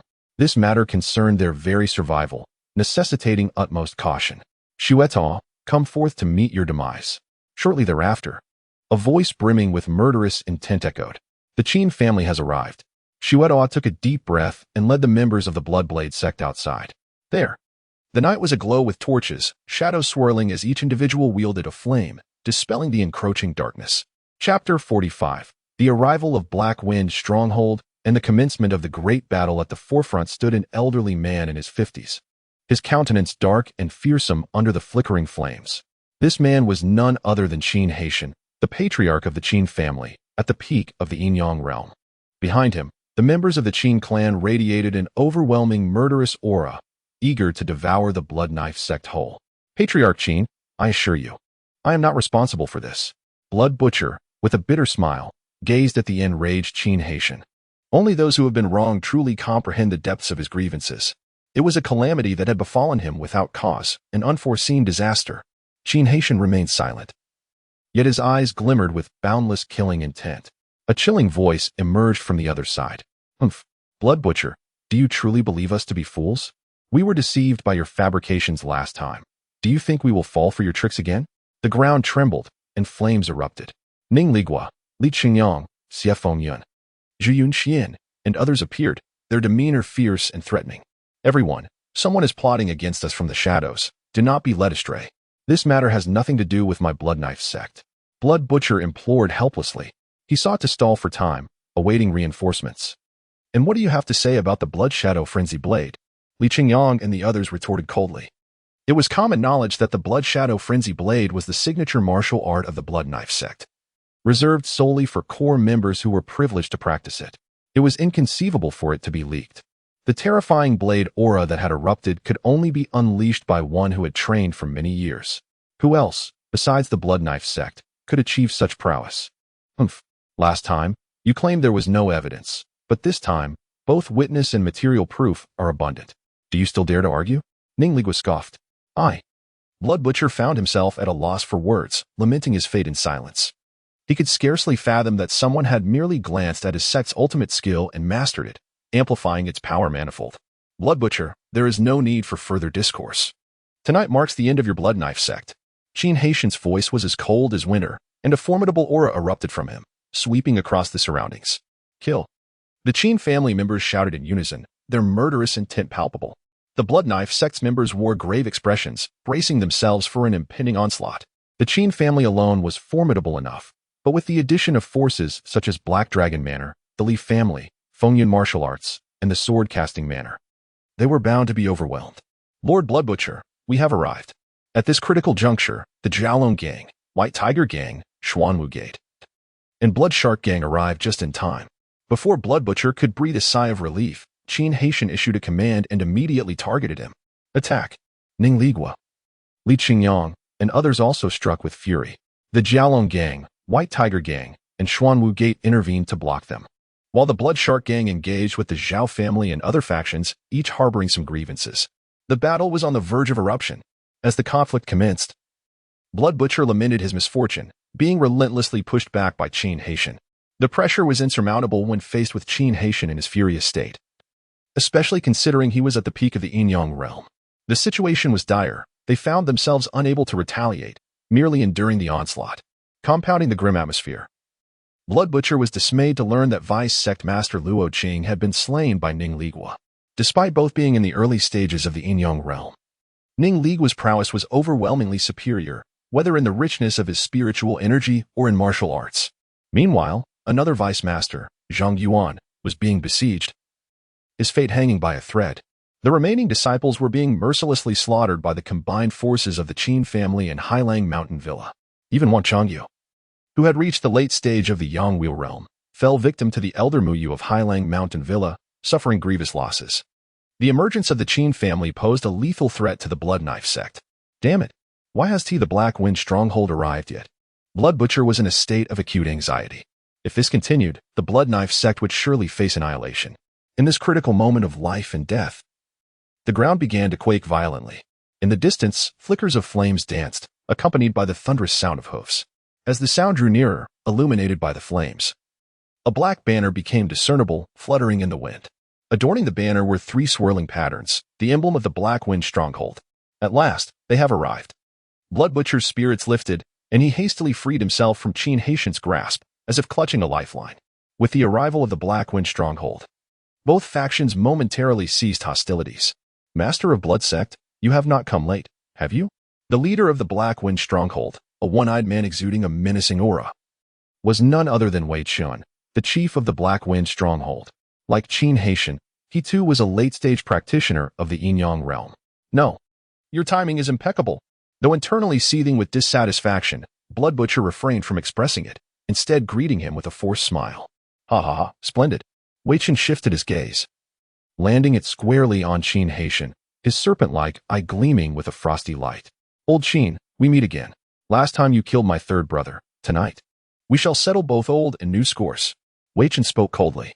The Black Wind stronghold had 3 chiefs in total, and during their previous clash with the Qin family, the third chief, Zhu Wang, had fallen at Qin Haitian's hands. Such deep-seated enmity could not be overlooked. Wei Chun, our scores remain unsettled. You dare to come here? Very well, let us resolve this once and for all. Qin Haitian charged directly at Wei Chun, showing no hesitation. Humph, do you truly believe I fear you? I intend to use your head as an offering for my brother's spirit. Wei Chun retorted with a cold snort, channeling his spiritual energy as he met Qin Haitian head-on. The Qin family members also turned their weapons towards the Black Wind stronghold, and the 2 sides clashed once more. With the pressure from the Qin family alleviated, the Blood Knife sect felt a wave of relief, redirecting their fury entirely upon Hailang Mountain Villa. Surveying the battlefield, Blood Butcher's gaze fell upon Qin Haitian, his eyes glinting with a calculating gleam. Master Wei, I shall assist you. Blood Butcher's intentions were crystal clear. If he collaborated with Wei Chun to eliminate Qin Haitian, the balance of power would shift dramatically. With Wei Chun's presence secured, Ning Ligua, Li Qingyang, and others would become easy prey, ripe for the slaughter. However, just as Blood Butcher was about to make a move, a figure intercepted his path. It was Ning Ligua. Old Master Qin, leave Blood Butcher to me. Ning Ligua declared with a booming voice. At this juncture, establishing a rapport with the Qin family was imperative. Qin Haitian merely nodded, his methods unfolding as he engaged in an intense battle with Wei Chun. Ning Ligua, you are courting death. Blood Butcher's expression darkened as his plans were thwarted. The death of Luo Qing had ignited his fury to its zenith. He launched himself towards Ning Ligua, intent on tearing him apart. Ning Ligua was no pushover either. A torrent of formidable spiritual energy surged forth as he summoned his vital essence, clashing with Blood Butcher in a fierce confrontation. Thus began the chaotic melee on the battlefield, rife with disorder. As time passed, more and more individuals fell, rivers of blood flowing forth. The murderous aura surged incessantly, not far from the battlefield. In a corner unnoticed by all, a figure clad in black couldn't help but reveal a smile. Chapter 46. Frantic absorption discovered? Strike! Strike! Do not cease. The figure cloaked in black lifted his eyelids, revealing an exquisite visage. Indeed, it was Ning Xiaotian, the blood aura that floated through the heavens and the earth. The essence of slaughter, along with the souls of the fallen, converged upon Ning Xiaotian, only to be devoured by him. The absorbed blood essence continuously nourished his corporeal form, while the souls repaired the Earth's sovereign pearl. In an instant, hundreds of fissures were mended. The Earth's sovereign pearl vibrated with a joyful hum, subsequently emanating pure strands of soul energy. Ning Xiaotian's soul power surged ever more robustly. Yet, this was merely the beginning. Under the relentless onslaught of the slaughtering aura, blood-grain swords awakened one after another 50, 55, 60. In a fleeting moment, Ning Xiaotian reaped tremendous benefits for his body, soul, and blood-grain swords, all of which justified the elaborate performance he had orchestrated. The chaos on the battlefield persisted, with both sides unleashing their true might, continuing until dawn. As light dispelled the darkness, at the moment of daybreak, the square of the Blood Knife sect was strewn with corpses, a scene of utter devastation. The air was thick with a pungent scent of blood. It was then that a chilling scream pierced the atmosphere, drawing the attention of all present, leaving them in shock. Before their eyes, the head of Wei Chun, the chief of the Black Wind Village, was severed by Qin Haitian. Yet, this victory came at the cost of Qin Haitian's own arm. The remaining members of the Black Wind Village were shattered, their courage obliterated, as they fled in disarray, only to be ruthlessly hunted down by the bloodthirsty members of the Qin family, with but a few managing to escape. Wei Chun, even in death, could scarcely believe that in coming to assist the Blood Knife sect, he had sacrificed the entirety of the Black Wind Village, a loss far outweighing any gain. Blood Butcher, having repelled Ning Ligua with a ferocious blood shadow knife, was struck with horror upon realizing Wei Chen had been slain by Qin Haitian. Soon after, Wei Chen's head rolled at Blood Butcher's feet. Gazing at Wei Chen's unblinking expression of disbelief, Blood Butcher felt a chill run down his spine, his heart plummeting into despair. In truth, the turning point of the conflict lay in the battle between Qin Haitian and Wei Chun. The victory of either side would directly sway the tide of the war. With Wei Chen's demise, it signified a predetermined outcome. Blood Butcher, your doom approaches. Ning Ligua taunted, the gloom in his heart dissipating in that moment. Although the 7 great protectors had been slain, the fortunate survival of the 3 elders paled in comparison to the losses endured by the Blood Knife sect. Blood Butcher's countenance darkened. Had he swiftly dispatched Ning Ligua and rushed to aid Wei Chun, perhaps the outcome would have differed. However, he did not anticipate the formidable resistance posed by Ning Ligua, who had matched him blow for blow, resulting in the current unfavorable predicament. With the addition of the Qin family, the Black Dragon Manor began its counteroffensive, inflicting grievous losses upon the Blood Knife sect. Blood Butcher could only watch helplessly as his comrades fell one by one, powerless to intervene.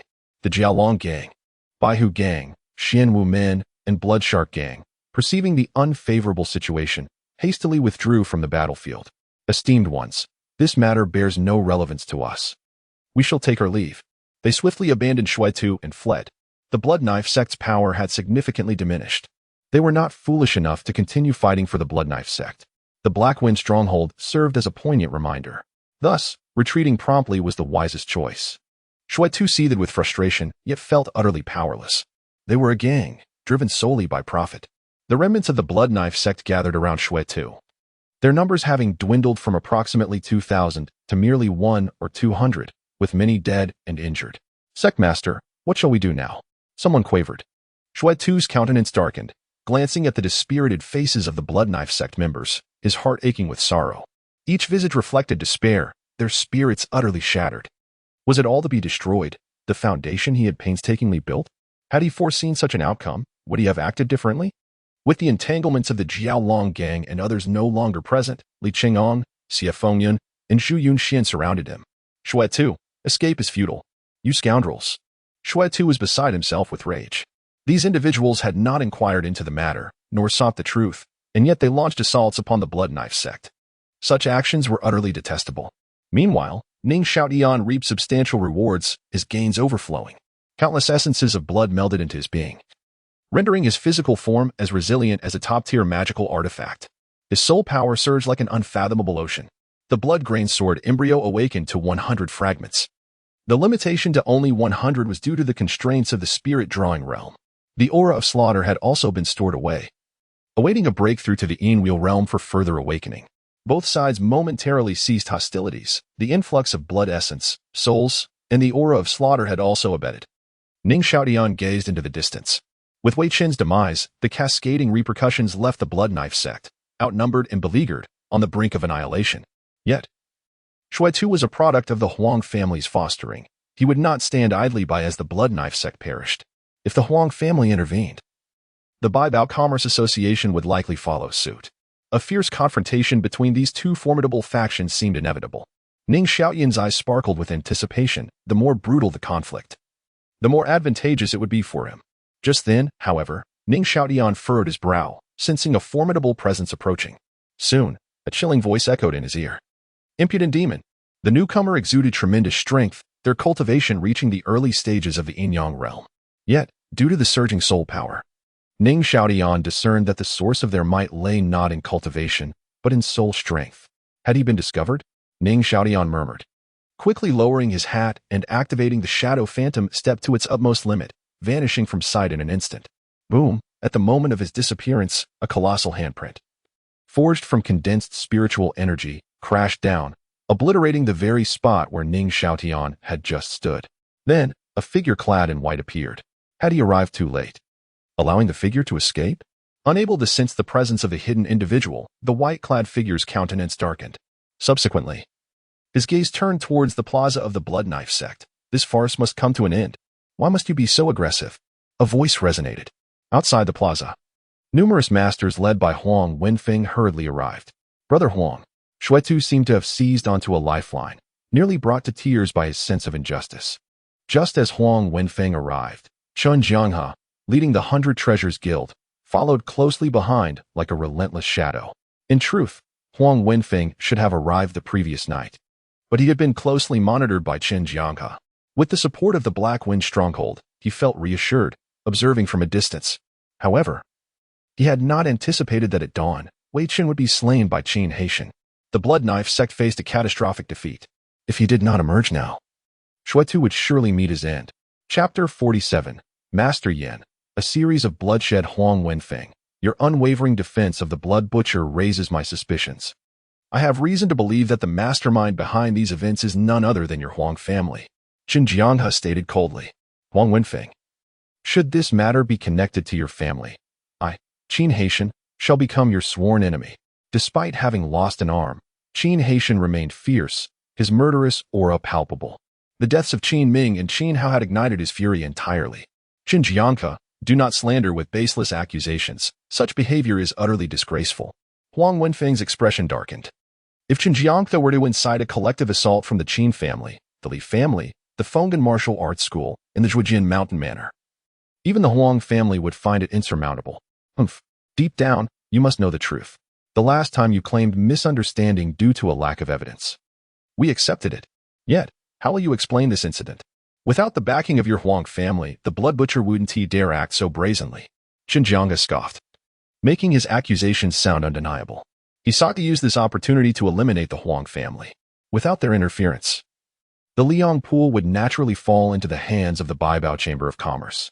The acquisition of the Liang Pool could potentially yield countless masters in the Yangwil realm, marking a significant enhancement for the Baibao Chamber of Commerce. Chen Jianghe, should you desire a confrontation, I am ever ready to oblige. However, do not place unfounded blame upon my Huang family. Huang Wenfeng was acutely aware of Chen Jianghe's intentions and would not fall into his trap. He intended to lay bare their grievances. Moreover, Qin Haitian, Li Chengong, Xie Fengyan, Zhu Yunxian, and others were no fools. They were well aware of the enmity between the Baibao Chamber of Commerce and the Huang family and would not be easily manipulated. Unless there was substantial evidence proving the Huang family as the orchestrators behind the scenes, they would remain cautious. Of course, the Blood Butcher could not be taken so easily. Just as tensions escalated between the factions, a soft voice interrupted. Gentlemen, may I have a word? Though the voice was gentle, it resonated clearly in everyone's ears. As they turned to the source, they beheld an elderly man clad in white approaching slowly. The old man's features were unremarkable, yet his eyes shone with an extraordinary brightness, filled with vitality. The alchemical furnace emblazoned on his robe was particularly eye-catching. It was Master Yin. The crowd gasped in awe, their gazes reflecting reverence. Master Yin, originally named Yin Shao, was a figure known far and wide in Qingshan City. His cultivation was modest, merely at the early stage of Yinyang realm. Yet his soul power was profound and unfathomable, resembling an ocean. He was a true alchemist, sought after by the city lord, Lu Qingshan, who honored him as a guest of the city lord's residence and established a pill hall for him. Most of the medicinal supplies for various factions in Qingshan City originated from this hall. Yin Xiao was highly esteemed, standing above all yet beneath only one. The tense atmosphere in the gathering eased somewhat with Master Yan's arrival. Master Yan, I wonder what guidance you bring this time? Chun Jianghe squinted his eyes, while Huang Wenfeng also turned to Yin Xiao. The city lord's mansion holds a transcendent status, commanding respect even from the Huang family and the Baibao Chamber of Commerce. The mansion has always refrained from intervening in the power struggles within Qingshan City, allowing myriad forces to rise and fall freely. As long as the authority of the city lord remains unchallenged, they are disinclined to involve themselves, let alone mediate. The appearance of Yin Xiao has also stirred a sense of confusion among Qin Haitian and others. Casting a glance at the blood-soaked scene, Yin Xiao spoke earnestly. Ordinarily, I would have no authority to interfere in your conflicts, but this matter concerns the entirety of Qingshan City, compelling me to offer some words. Whether you heed them is entirely up to you. Upon witnessing Yin Xiao's solemn expression, a grave pallor swept across the faces of those present. It was their first encounter with such a serious demeanor from him, and an ominous sense pervaded the atmosphere. 3 months ago, in a village on the outskirts of Lianyunqing, dozens of households were slaughtered overnight. 2 months prior, a town rivaling Lushui Town was transformed into a ghostly abode, devoid of life and vitality in a single night. A month ago, in Lianyunqing, the illustrious Fong family, entrenched in the city for decades, was annihilated without a single survivor. Yin Xiao's voice deepened. Each of these gruesome incidents weighed heavily on the hearts of those present. Lianyunqing is not far from Qingshan City, merely 1,000 miles apart. They had naturally received these reports, initially dismissing them as commonplace in a world governed by the survival of the fittest. However, as Yin Xiao connected these tragedies, a sense of eerie foreboding began to take hold, becoming increasingly unsettling. The first 2 incidents had not stirred significant waves, but the annihilation of the Fong family finally incited panic, drawing the attention of the imperial court, which dispatched experts for investigation and reported the matter to the celestial sections. Such concern stemmed from the Fong family's profound heritage, teeming with skilled practitioners, their patriarch almost on the brink of the Taoist realm. The silent obliteration of such a formidable clan without alarming other powers instilled a profound sense of dread. As his words lingered in the air, the expressions on Huang Wenfeng and Chun Jianghe's faces grew increasingly grave. The Fong family stood stronger than both the Huang family and the Baibao Chamber of Commerce. The news of their demise had caused quite a stir. Silence enveloped the gathering, all eyes fixed intently upon Yin Xiao, awaiting his next words. Amidst the imperial investigation, it was revealed that all 3 bloodbaths shared 2 commonalities. First, in each case, the deceased were found disemboweled, their faces etched with profound terror, as if they had encountered unspeakable horrors in their final moments. Second, traces of formations were present at the crime scenes, which had effects of sealing and soundproofing, rendering them undetectable to outsiders. In both instances, whether it was the previous occasion or the scene of last night's incident, these 2 points were indeed present. Ultimately, Yin Xiao's gaze fell upon Qin Haitan, Li Chongyang, and others.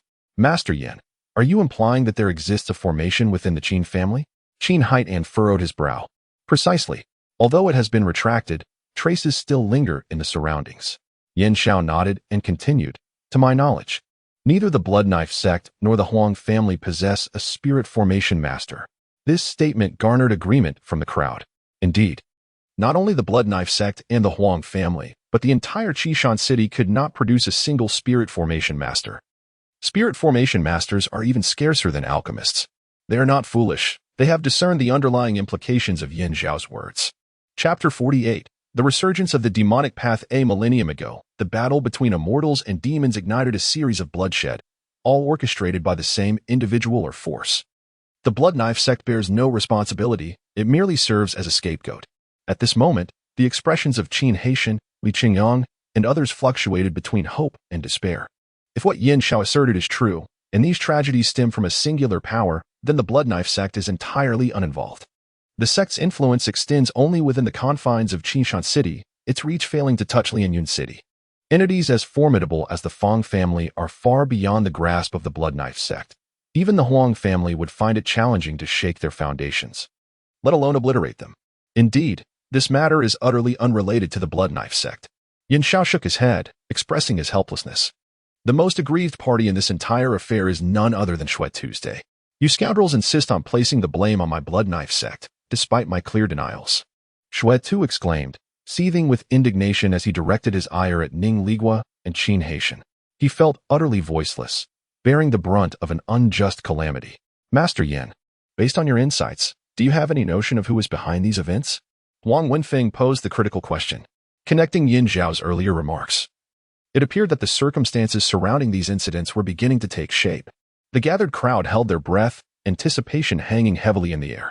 With a deep exhale, Master Yin's countenance grew grave. The heinous methods employed by the perpetrator, as concluded by the imperial royal family, indicate that these bloodshed cases are linked to the practitioners of the demonic path. Demonic practitioners. The revelation sent shockwaves through the assembly, each face reflecting astonishment and horror. The term demonic practitioner evokes images of unspeakable evil, individuals who have succumbed to the depths of depravity. In the presence of such beings, the Blood Knife sect appears as mere novices. These practitioners engage in the most gruesome of rituals, refining corpses and concocting elixirs from blood, consuming souls to enhance their own power. Their heinous methods are boundless, each appearance heralding calamity. A millennium ago, the demonic path wreaked havoc upon the world, leaving the populace in despair. The 9 domains immortal sects, incensed, united against this common foe, igniting the century-long immortal demonic war. Ultimately, righteousness triumphed over evil, and the demonic forces were cast from the annals of history.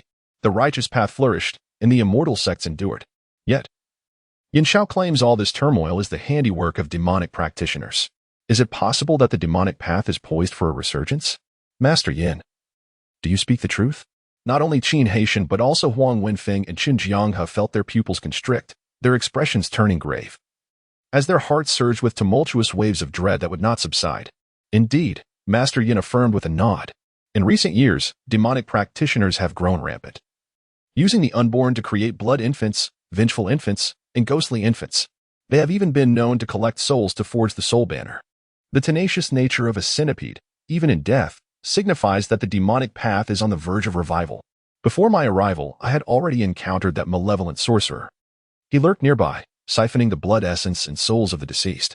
However, he was cunning. Upon sensing my presence, he fled instantly, eluding capture. Upon hearing this, the expressions of those present shifted dramatically, their skin prickling in trepidation. It became evident that they had all been played for fools. You scoundrels, you deserve to perish. Blood Butcher, finally vindicated, felt no joy. Instead, rage consumed him, and he spat a mouthful of blood. His face was a mask of fury, his voice a cacophony of despair, wishing to slay Ning Ligua and Qin Haitian. The foundation he had painstakingly built lay in ruins, and how could he not feel hatred? Qin Haitian, Li Qingong, and the others looked increasingly grim. They realized they had been mere pawns, particularly for Qin Haitian, although he had vanquished the Black Wind stronghold. It cost him an arm, and the Qin family suffered significant losses. Yet, the true instigator remained at large. This outcome was difficult for him to accept.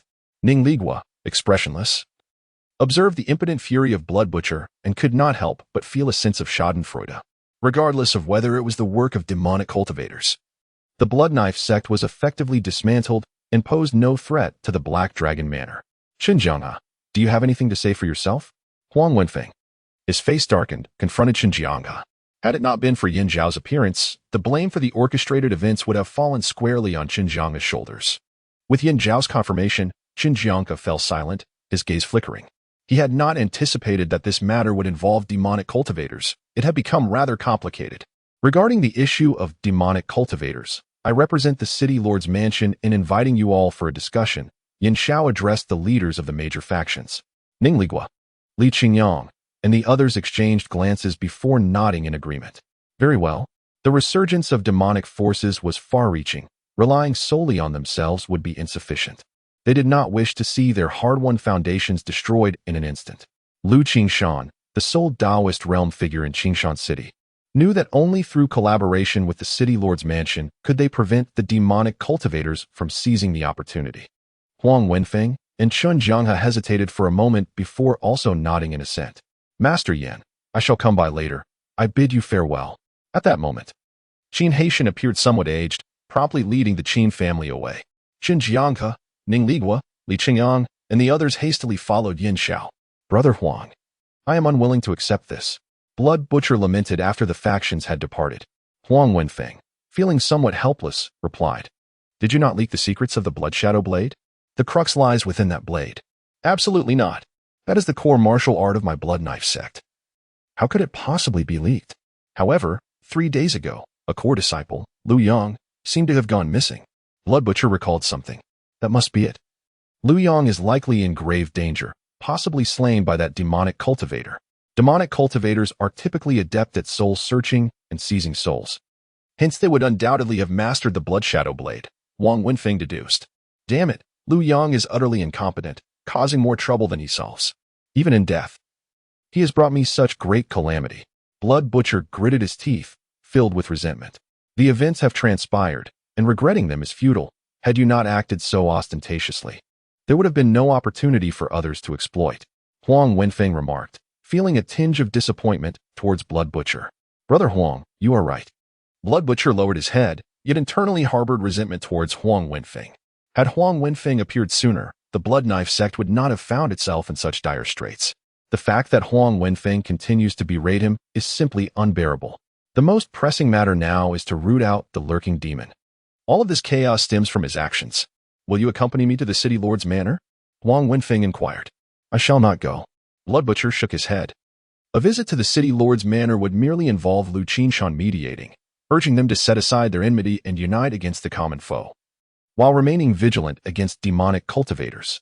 Yet, how could such deep-seated hatred be so easily relinquished? Chapter 49. All is prepared. Only the east wind is missing him. Huang Wenfeng refrained from saying more and departed with his company.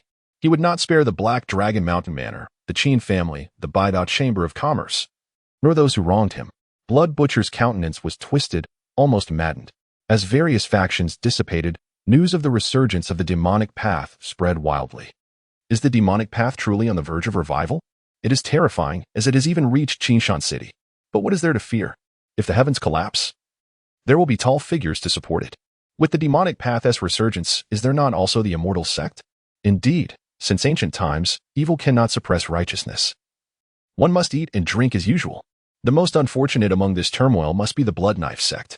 Those who are pitiable must also possess something detestable. If Blood Butcher were not so arrogant and tyrannical, how could he have been exploited? This holds true. One reaps what one sows. And the Blood Knife sect deserves its current fate.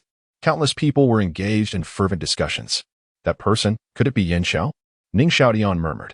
Yin Xiao, a renowned alchemist in Qinshan City, was also the master of the alchemy hall. Only someone as proficient in soul power as he could uncover his hidden whereabouts. Had Yin Xiao not appeared, the Huang family and the Baibao Chamber of Commerce would have inevitably clashed. He thwarted his plans. This debt, naturally, must be remembered against Yin Xiao. Yin Xiao claimed he was a demonic cultivator, which was indeed accurate. His actions were nothing short of demonic. Furthermore, Yin Xiao's mention of the revival of the demonic path brought a smile to Ning Xiaotian's lips. The immortal sect and the demonic path, he possessed knowledge on this subject. Although his previous incarnation was utterly ineffectual, one aspect was commendable, a passion for reading, lacking in cultivation talent. His former self avoided human contact by spending entire days in the library of the Warrior Academy, poring over ancient texts. He had thoroughly examined those tomes. However, the books he had read contained no information regarding the great calamity of heaven and earth. Nor did they mention the records from the ancient era when the 3 sovereigns ruled the 3 realms and 6 paths. It seemed that era had been forcibly erased from history, or perhaps it was simply too distant. In a small place like Qinshan City, such ancient books were non-existent. Nonetheless, there were no significant discoveries. It appeared that after the collapse of the 3 realms and 6 paths, a new order and civilization had been reconstructed, leading to the present Xianhuang continent. The Xianhuang continent is vast and boundless. The fertile lands have been divided into 9 regions, known as the 9 domains. Within the 9 domains, sects flourish, along with long-lived aristocratic families and immortal dynasties. The most powerful among them are the 9 sects of the immortal path: the Tiandao sect, the Xingqian sect, the Tianjin Pavilion, the Baidu sect, the Taishan sect, the Liang sect, the Yusho sect, the Danwang Valley, and the Lianqi sect. Opposing the 9 sects of the immortal path stands the 7 sects of the demonic path, the ancient demonic sect, the reincarnation demonic sect, the puppet demonic sect, the shadow demonic sect, the blood-refining demonic sect, the bone demonic sect, and the 10,000 souls demonic sect. A millennium ago, the ancient demonic sect led an assault on the 9 domains. The 9 sects of the immortal path united and waged a protracted battle against the demonic path that lasted for a century. Ultimately, the demonic path suffered a crushing defeat.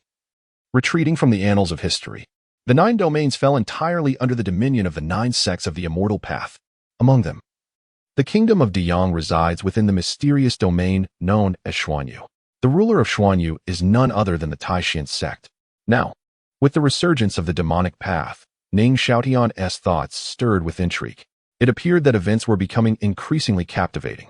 The murkier the waters, the more advantageous it was for him. As news of the demonic path's revival spread throughout Qingshan City, countless individuals were engulfed in anxiety, their hearts gripped by trepidation. It felt as though ominous clouds loomed overhead, suffocating them. The sky gradually darkened as the bright moon cast its silvery glow upon the earth. Yet, despite the moon's brilliance, it could not dispel the shadows looming in the hearts of the people. This night in Qingshan City was destined to be one of unrest. Ning Xiaotian stood by the window, gazing at the luminous moon, a faint smile gracing his lips. The Wanyin flower and the 49 earthly Fianzine wheels were all in place. Now, everything was prepared, save for the arrival of Eastwind, which of course referred to Lu Ruyan. Tomorrow would mark the commencement of the hunting assessment for the outer court of the Battle Soldier Academy.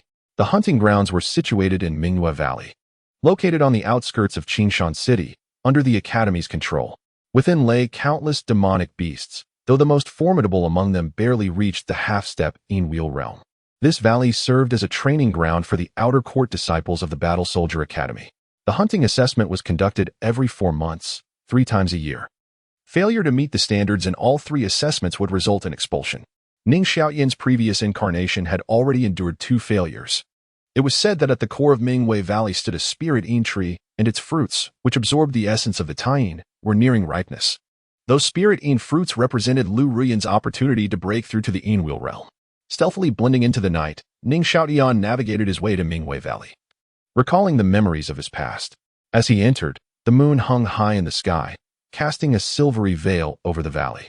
The sounds of roars echoed through the air, mingling with the scent of blood that permeated the atmosphere. Nighttime was the prime hour for demonic beasts to stir. Yet, in the core area, tranquility reigned. Here, a tree soared 10 meters high, radiating a silvery glow beneath the moonlight.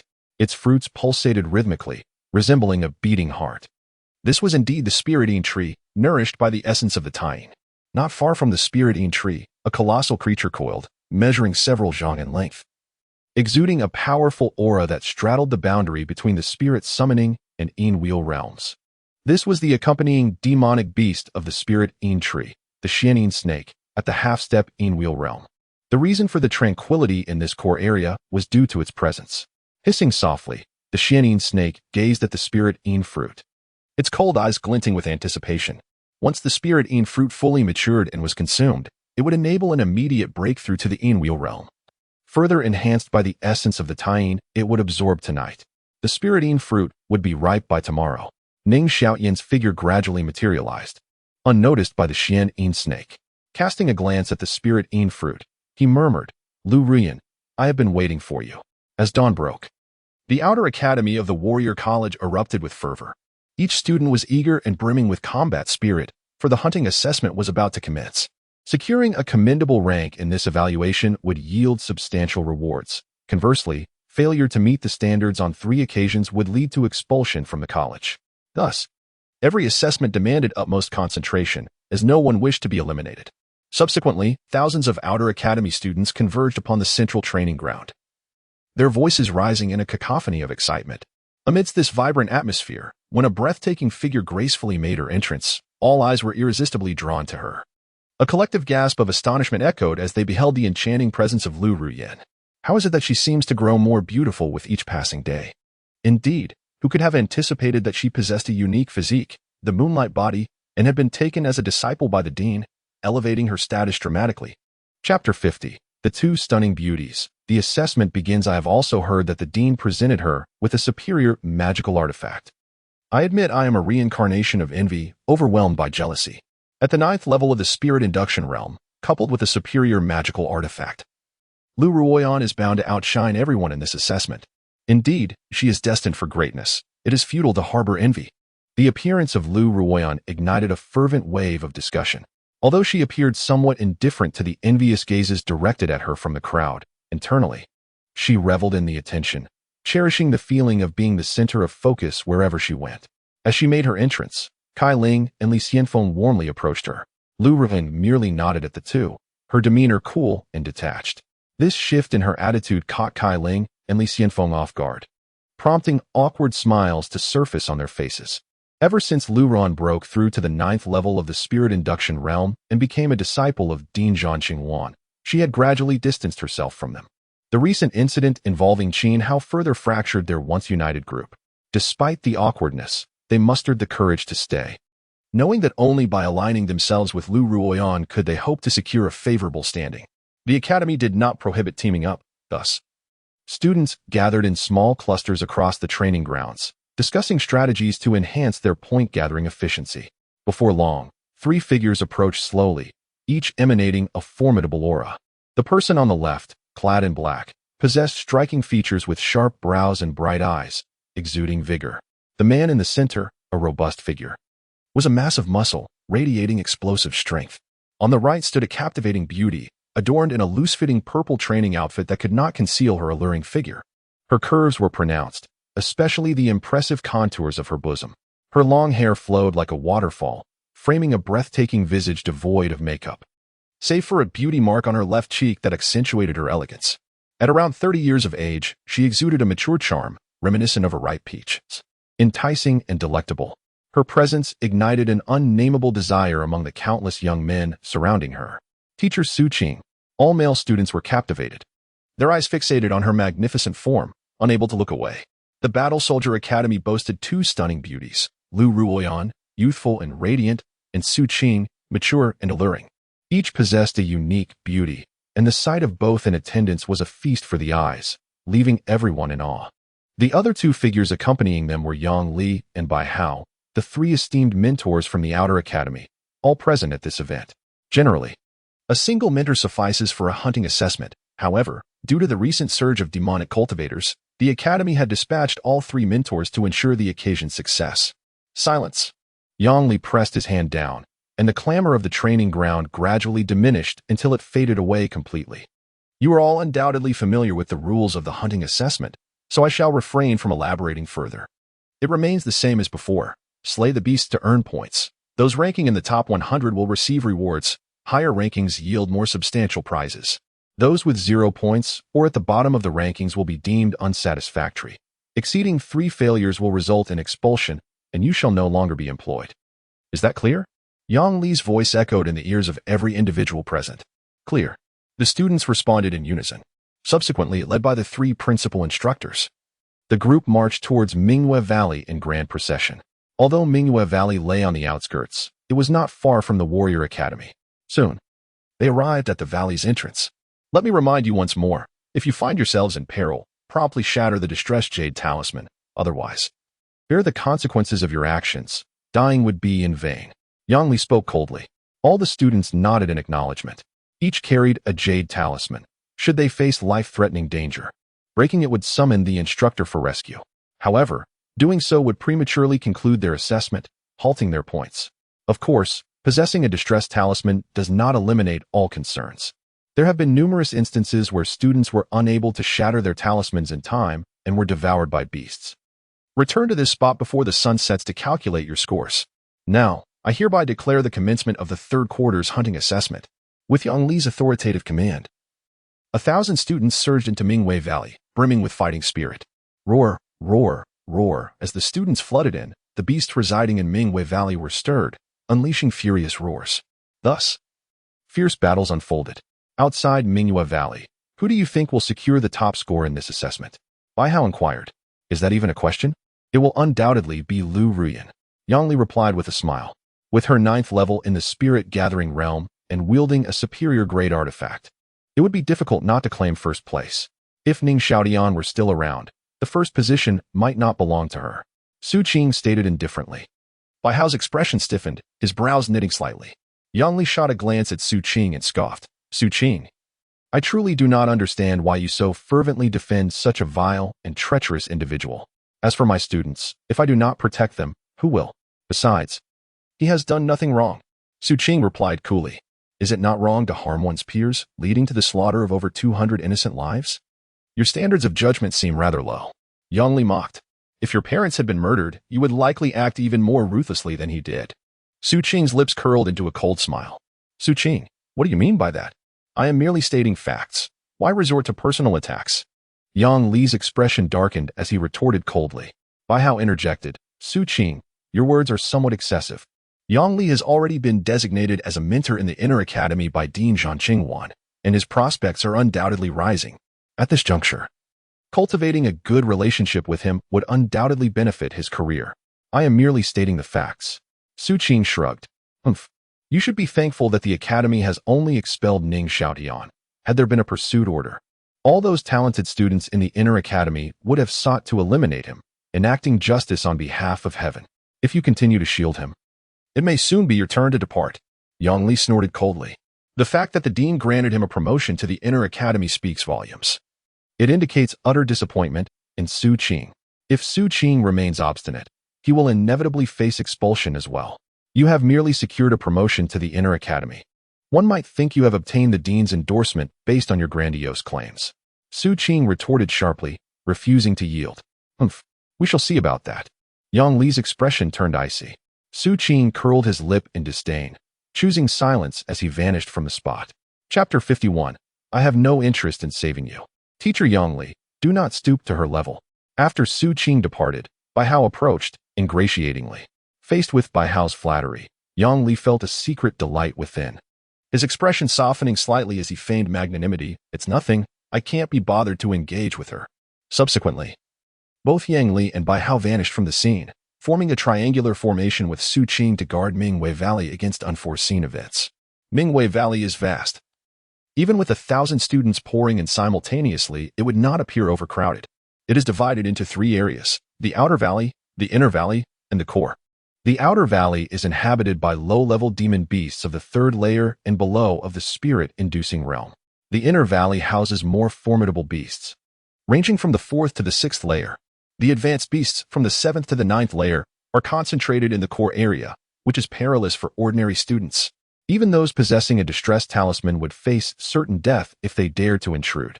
Only exceptionally talented students with formidable strength are permitted to tread there. Students who have reached the 7th layer of the spirit-inducing realm do not linger in the outer or inner valleys. They head straight to the core area.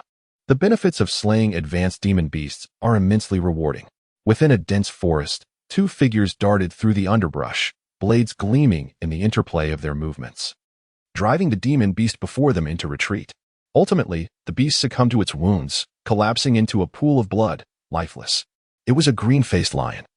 Reaching the 8th layer of the spirit-inducing realm, the 2 figures gradually became discernible, a man and a woman, namely Li Xianfeng and Kai Ling. At this moment, their breaths were rapid, tinged with apprehension. Both of them were at the 7th layer of the spirit-inducing realm, and it was evident that vanquishing the green-faced lion had exceeded their limits. Had they not been well acquainted and skillfully coordinated, they might have been outmaneuvered and taken down by the cunning creature.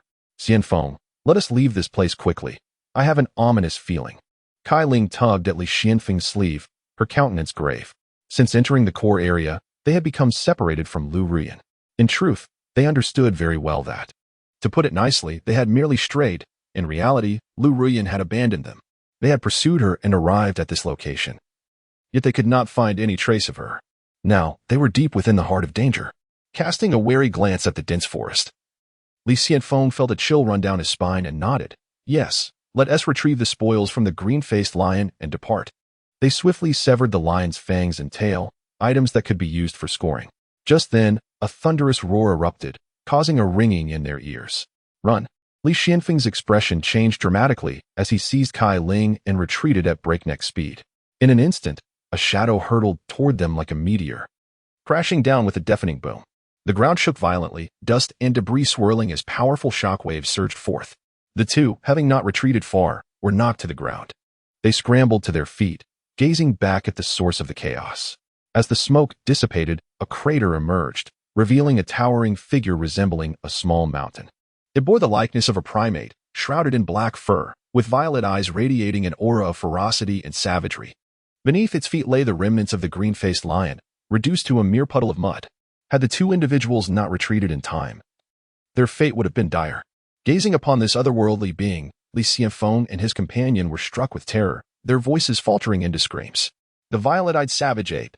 This creature hailed from the 9th level of the spirit realm and was among the most brutal of high-level beasts. Their eyes were filled with dread, their bodies trembling as if plunged into an icy abyss.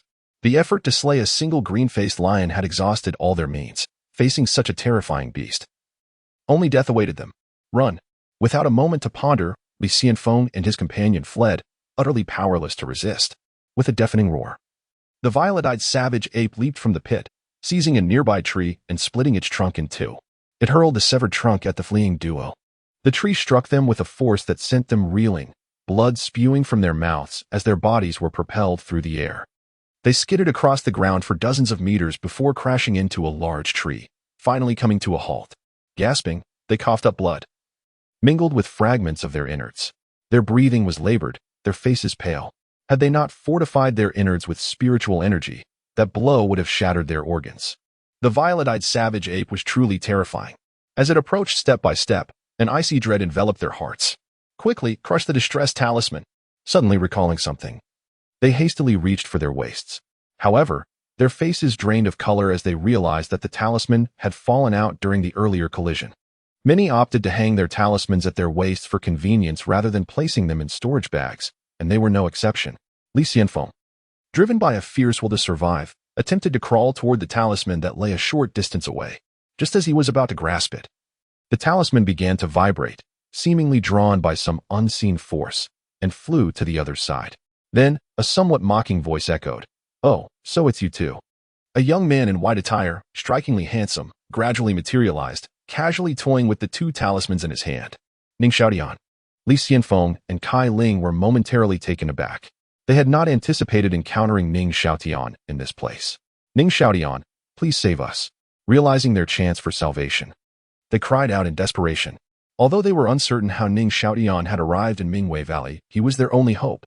Upon seeing Ning Xiaotian, even the previously savage violet-eyed savage ape halted, its violet eyes now displaying a glimmer of caution. It sensed an exceedingly dangerous aura emanating from the human before it. "Oh, why should I save you? It seems we are not yet on such familiar terms." Ning Xiaotian chuckled. We were once classmates, after all. You can't just stand by and watch us perish." Li Xianfeng retorted defiantly, seemingly oblivious to the fact that he had once bullied Ning Xiaotian. Kai Ling chimed in, "Exactly. Don't you have feelings for Lu Ruyan? If you save us, I could act as your matchmaker. I am quite close friends with Lu Ruyan.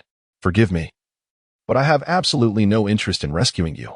The smile on Ning Xiaotian's face grew even more pronounced. He leaned against the tree behind him, crossing his arms and regarding them with a mocking gaze. Seeing that Ning Xiaotian had no intention of intervening, the purple-eyed savage ape let out a roar and charged toward Li Xianfeng and Kai Ling. "Ning Xiaotian, why must you be so heartless? I beg you, save me. I do not wish to die." As the purple-eyed savage ape closed in rapidly, Li Xianfeng and Kai Ling sank into utter despair. Chapter 52. The Spirit Yin Fruit. Lu Ruoyan's ascension to the Yin Wheel realm. Ning Xiaotian, you stand idly by as others suffer, cold-hearted and unfeeling. May you meet a fate worse than death. Not only did you refuse to save us, but you also seized our jade talismans. I swear, even in death, I shall not let you escape my vengeance." Amidst the piercing cries of despair, Li Xianfeng and Kai Ling were brutally torn apart by the purple-eyed savage ape, becoming mere sustenance for the beast. Witnessing this horror, Ning Xiaotian remained utterly unmoved. With a roar, the purple-eyed savage ape, having devoured Li Xianfeng and Kai Ling, let out a ferocious howl. Its primal instincts surged as it charged toward Ning Xiaotian. "A beast is but a beast," Ning Xiaotian scoffed, fingers forming a sword gesture, revealing the blade of murderous intent that radiated a terrifying aura of slaughter.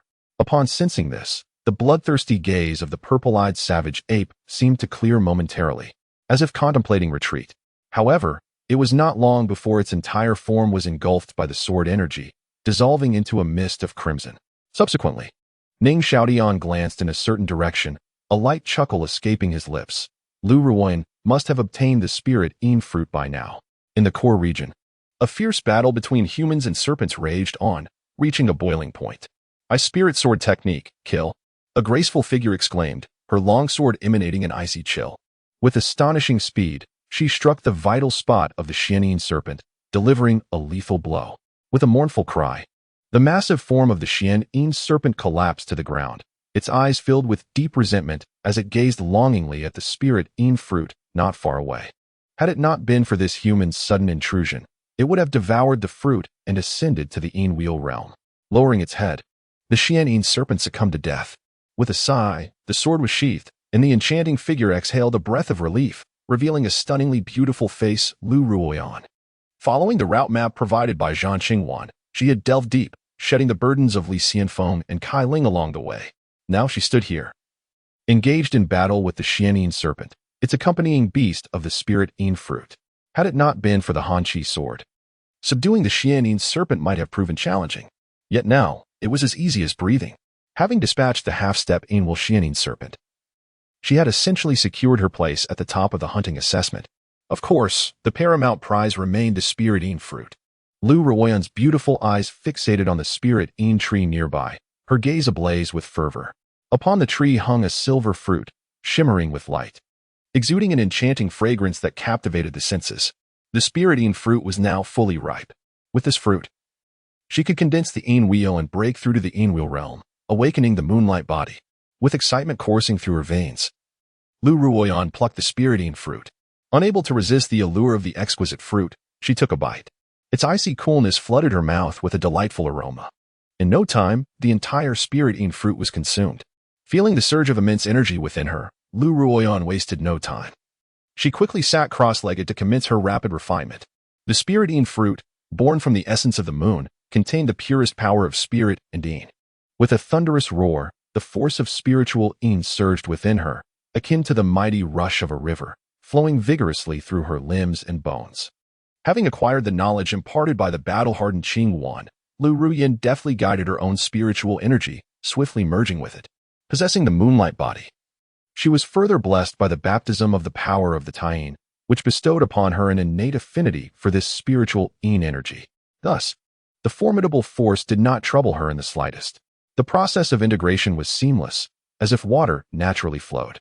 Her entire being transformed as her spiritual energy successfully metamorphosed into spiritual power, releasing tendrils of ominous energy. In that moment, her aura surged dramatically, teetering on the brink of reaching the realm of Een wheel, merely a step away from solidifying the Een wheel itself. Only with the Een wheel could one harness the ominous energy.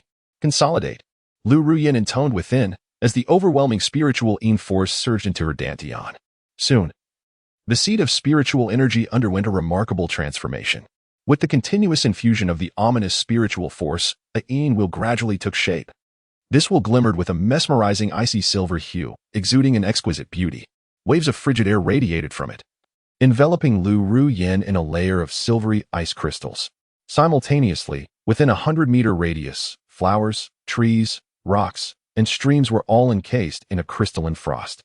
Under the sunlight's embrace, they shimmered with a kaleidoscope of colors, creating a breathtaking spectacle. Such potent cold energy suggested that Lu Ruoyan had indeed broken through to the realm of Een wheel. In the distance, sensing the chilling aura emanating from the core area, Yang Li's gaze flickered. He was aware of the existence of the spiritual Een fruit in the Moonlight Valley.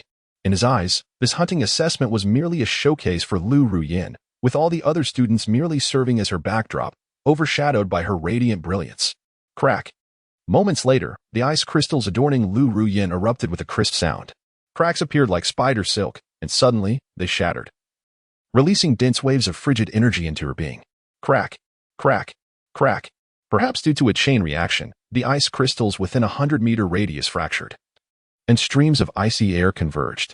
At this moment, Lu Ruoyan opened her eyes, a glimmer of cold light flashing through them. Her gaze sparkled with a silvery brilliance, exuding a captivating radiance. A silver crescent mark appeared upon her forehead, radiating an unusual beauty. Though it was daytime, the power of the Taiyin surged violently from the heavens, tirelessly refining her body. Her skin became increasingly delicate, pure, and resplendent. Lu Ruoyan realized that her moonlight body had awakened. Her entire demeanor underwent a profound transformation.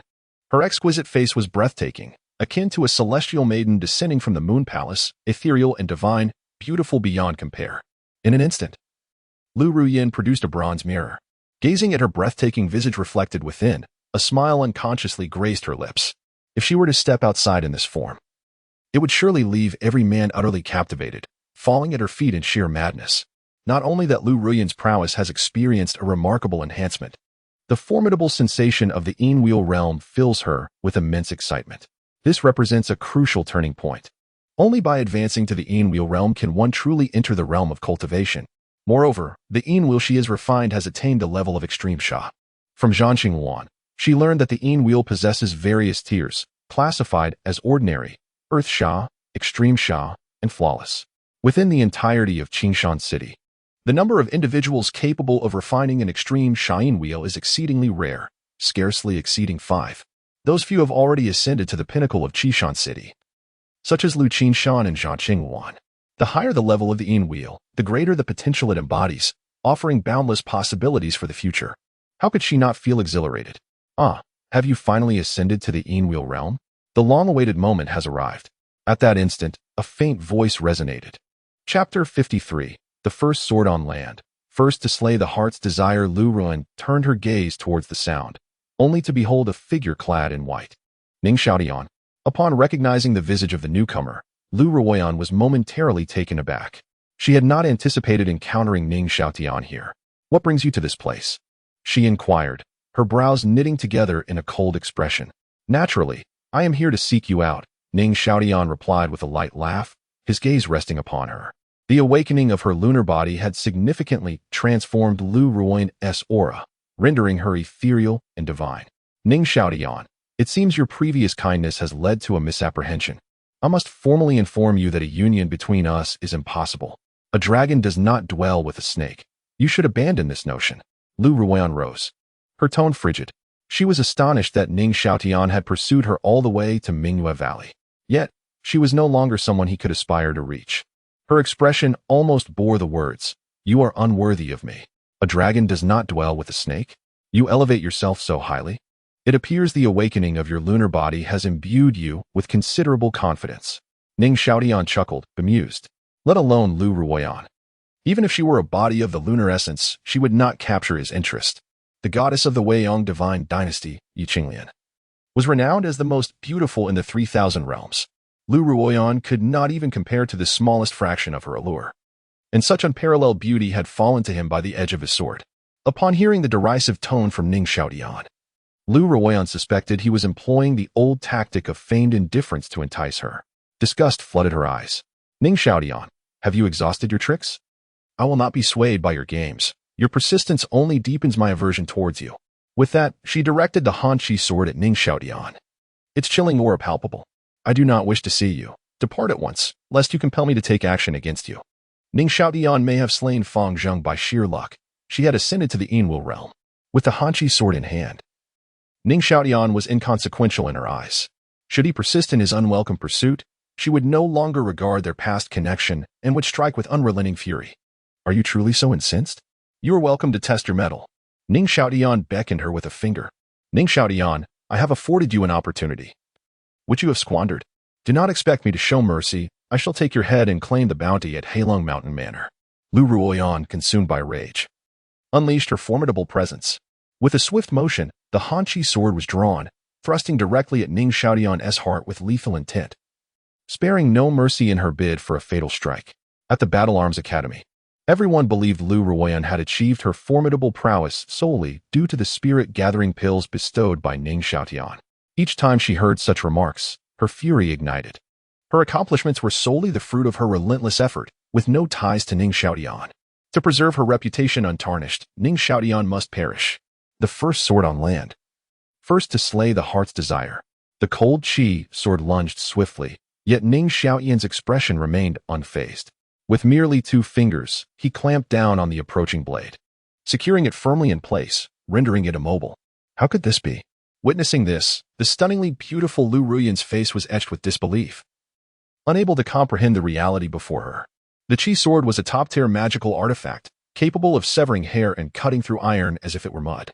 Yet, Ning Xiaotian had effortlessly restrained it with just 2 fingers, emerging unscathed. How is this possible? The sword is impressive, but alas, the wielder is lacking, Ning Xiaotian remarked, shaking his head nonchalantly. Humph, do not be so arrogant, Lu Rian retorted coldly, her visage as frigid as frost.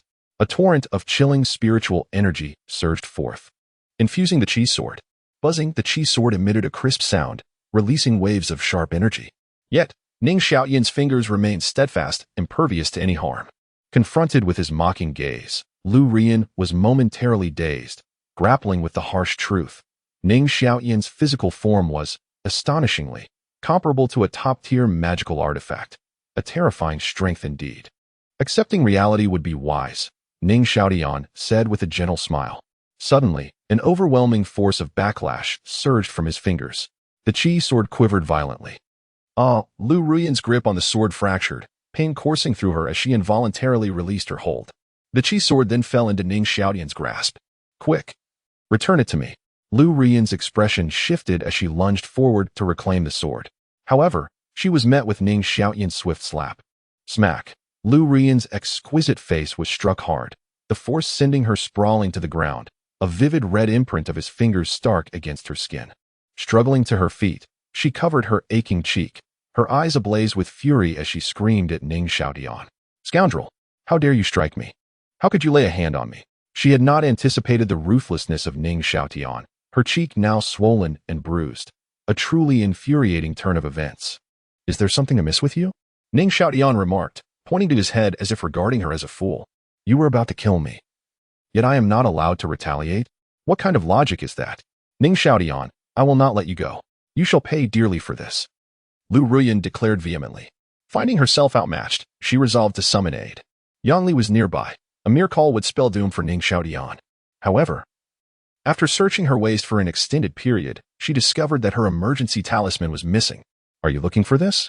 Ning Xiaotian inquired. Raising the talisman he had seized from her waist, his tone indifferent. In the moment he had struck Lu Rian, he had also secured her means of calling for help, effectively severing her escape route. As Lu Rian's expression darkened, she sneered, What of the talisman in your possession? Do you think I cannot shout for help? She began to call out loudly. Teacher Yang Li, help. Yet, after calling out for a long time, the sound echoed incessantly in the air, leaving Lu Rian utterly perplexed. Do not exert yourself. I have already set up a spirit formation to isolate this place, Ning Xiaotian stated calmly. He was well aware that this hunting assessment was overseen by 3 esteemed mentors. To ensure absolute security, he had naturally decided to create an isolation barrier. Spirit formation? Could it be that you are a spirit formation master? Lu Rian exclaimed in astonishment. Only a spirit formation master could arrange formations with such ease. Suddenly realizing something, her expression shifted dramatically as she gazed at Ning Xiaotian in shock. You cannot possibly be the demonic cultivator who has stirred up a storm in Qingshan City, instilling fear in all who hear of you, and a spirit formation master at that. It cannot be mere coincidence. Indeed, I am the very demonic cultivator you speak of, Ning Xiaotian replied, a grin spreading across his face, revealing his gleaming white teeth. That chilling smile appeared to Lu Rian like the grin of a demon, causing her breath to hitch and her delicate form to tremble involuntarily. Chapter 54, Voluntary Sacrifice? Merely offering useless things, it is you indeed. Lu Rian hastily retreated, her face a canvas of terror, while tumultuous waves surged within her heart, refusing to subside.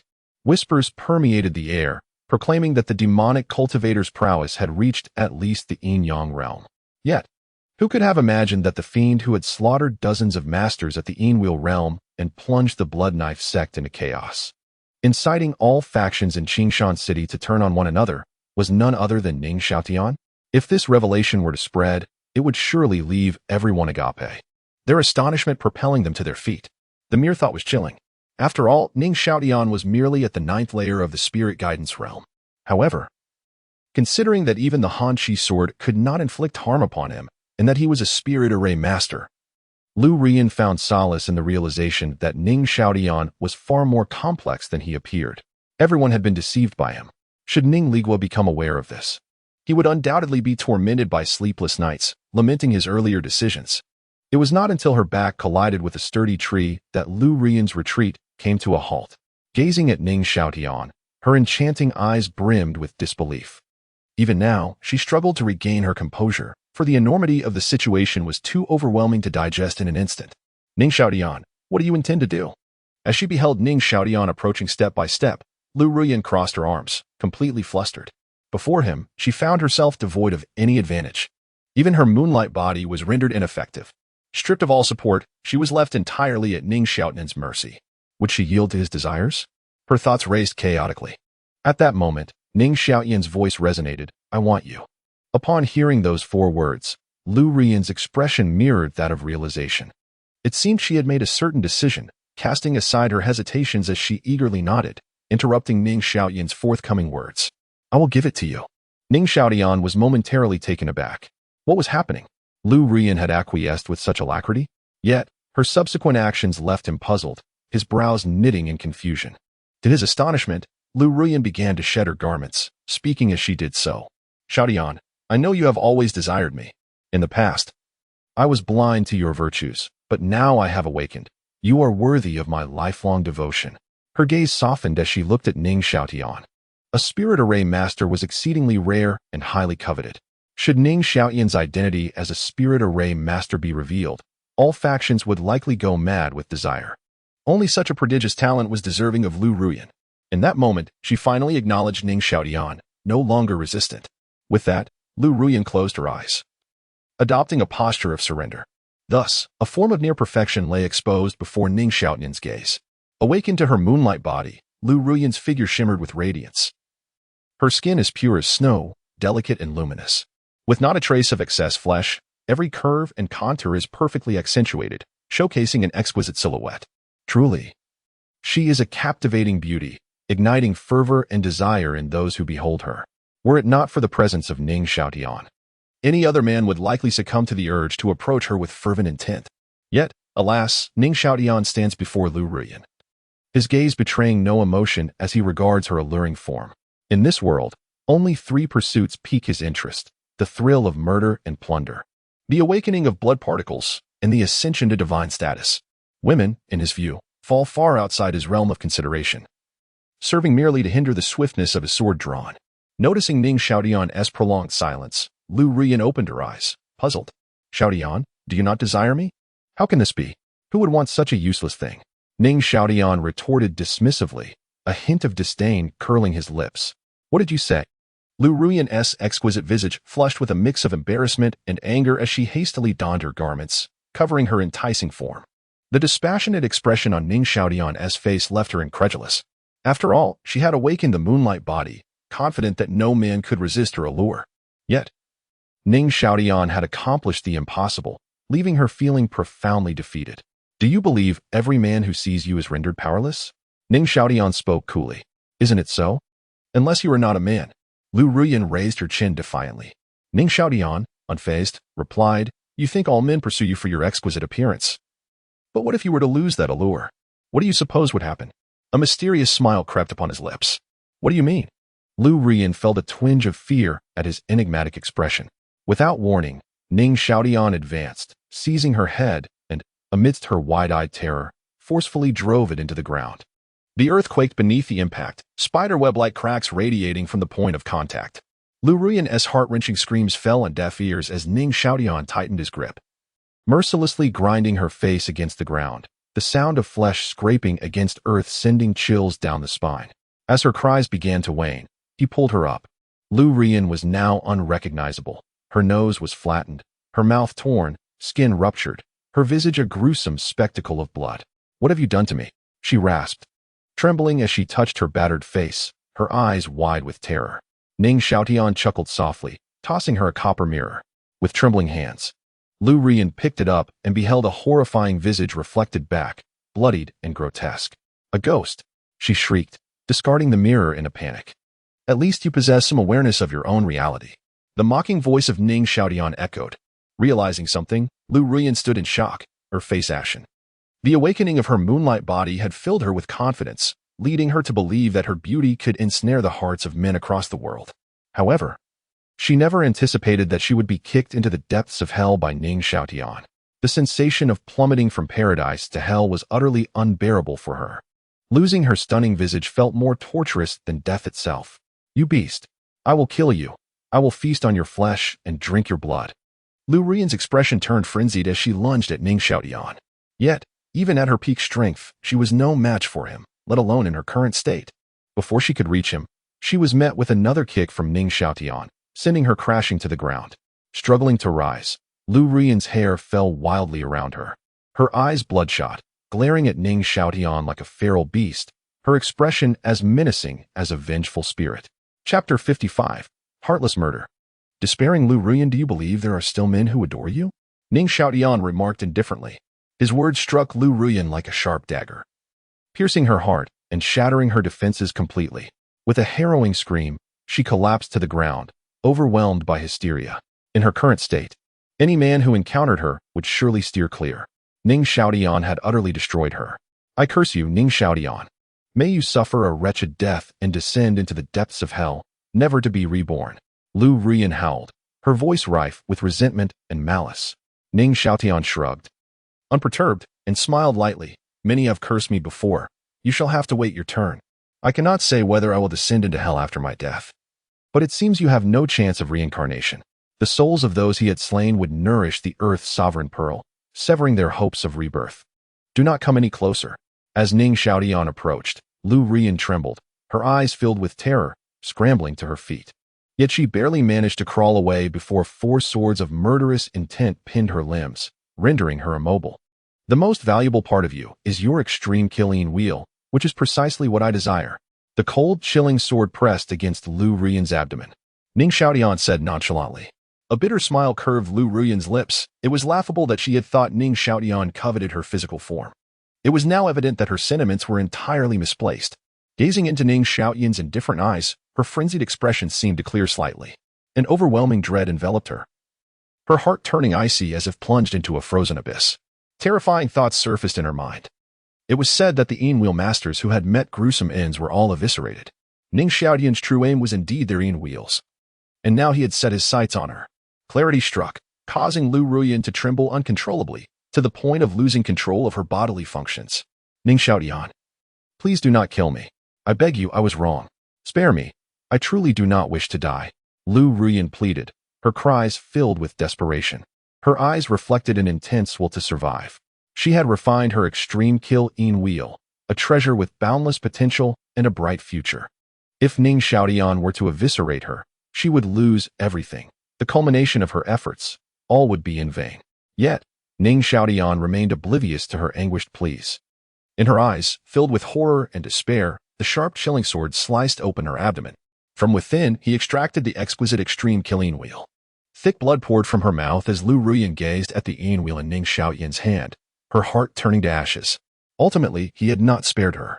Bitterness, resentment, and venomous thoughts surged within her, fixating on Ning Xiaotian with an unwavering stare. That expression of malice could not be washed away. "No matter the expansive waters from the 4 seas. Do not wear such a grim countenance. I am merely assisting you in finding liberation. Consider this. Your ghastly appearance would terrify countless children. All men would scorn you, shunning your presence, and even your master, Zhan Qingwan, would cast you aside. In your current state, death would be a kinder fate than life, would it not?" Ning Xiaotian remarked with a faint smile. "Sometimes, the most formidable weapon is neither a blade, nor a sword, nor a firearm, but rather the words of a person. Words can wound like the chill of June." With a single utterance, all the emotions of Lu Ruyan dissipated swiftly, along with her very essence. Ning Xiaotian hastened her demise. A peerless figure thus fell from grace. Casting a glance at the lifeless Lu Ruyan, Ning Xiaotian lingered no longer. He retracted the spiritual array, concealing his form, and departed silently. Shortly after the array was dismantled, Yang Li sensed something amiss and swiftly unfurled his form. He soon arrived at the core of the territory, where he beheld the deceased Xianyin snake and the Lingyin tree. The fruits that adorned the tree were nowhere to be found.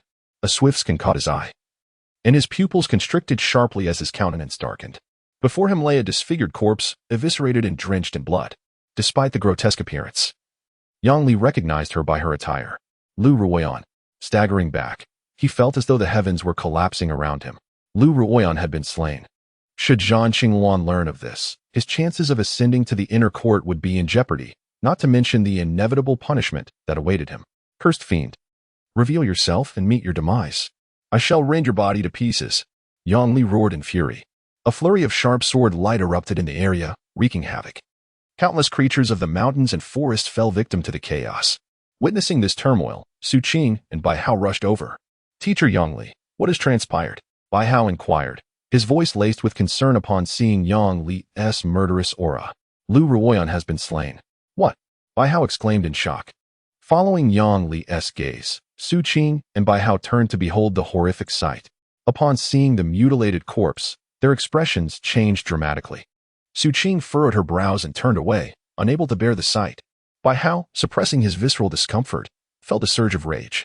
Lu Ruoyan possessed the moonlight body.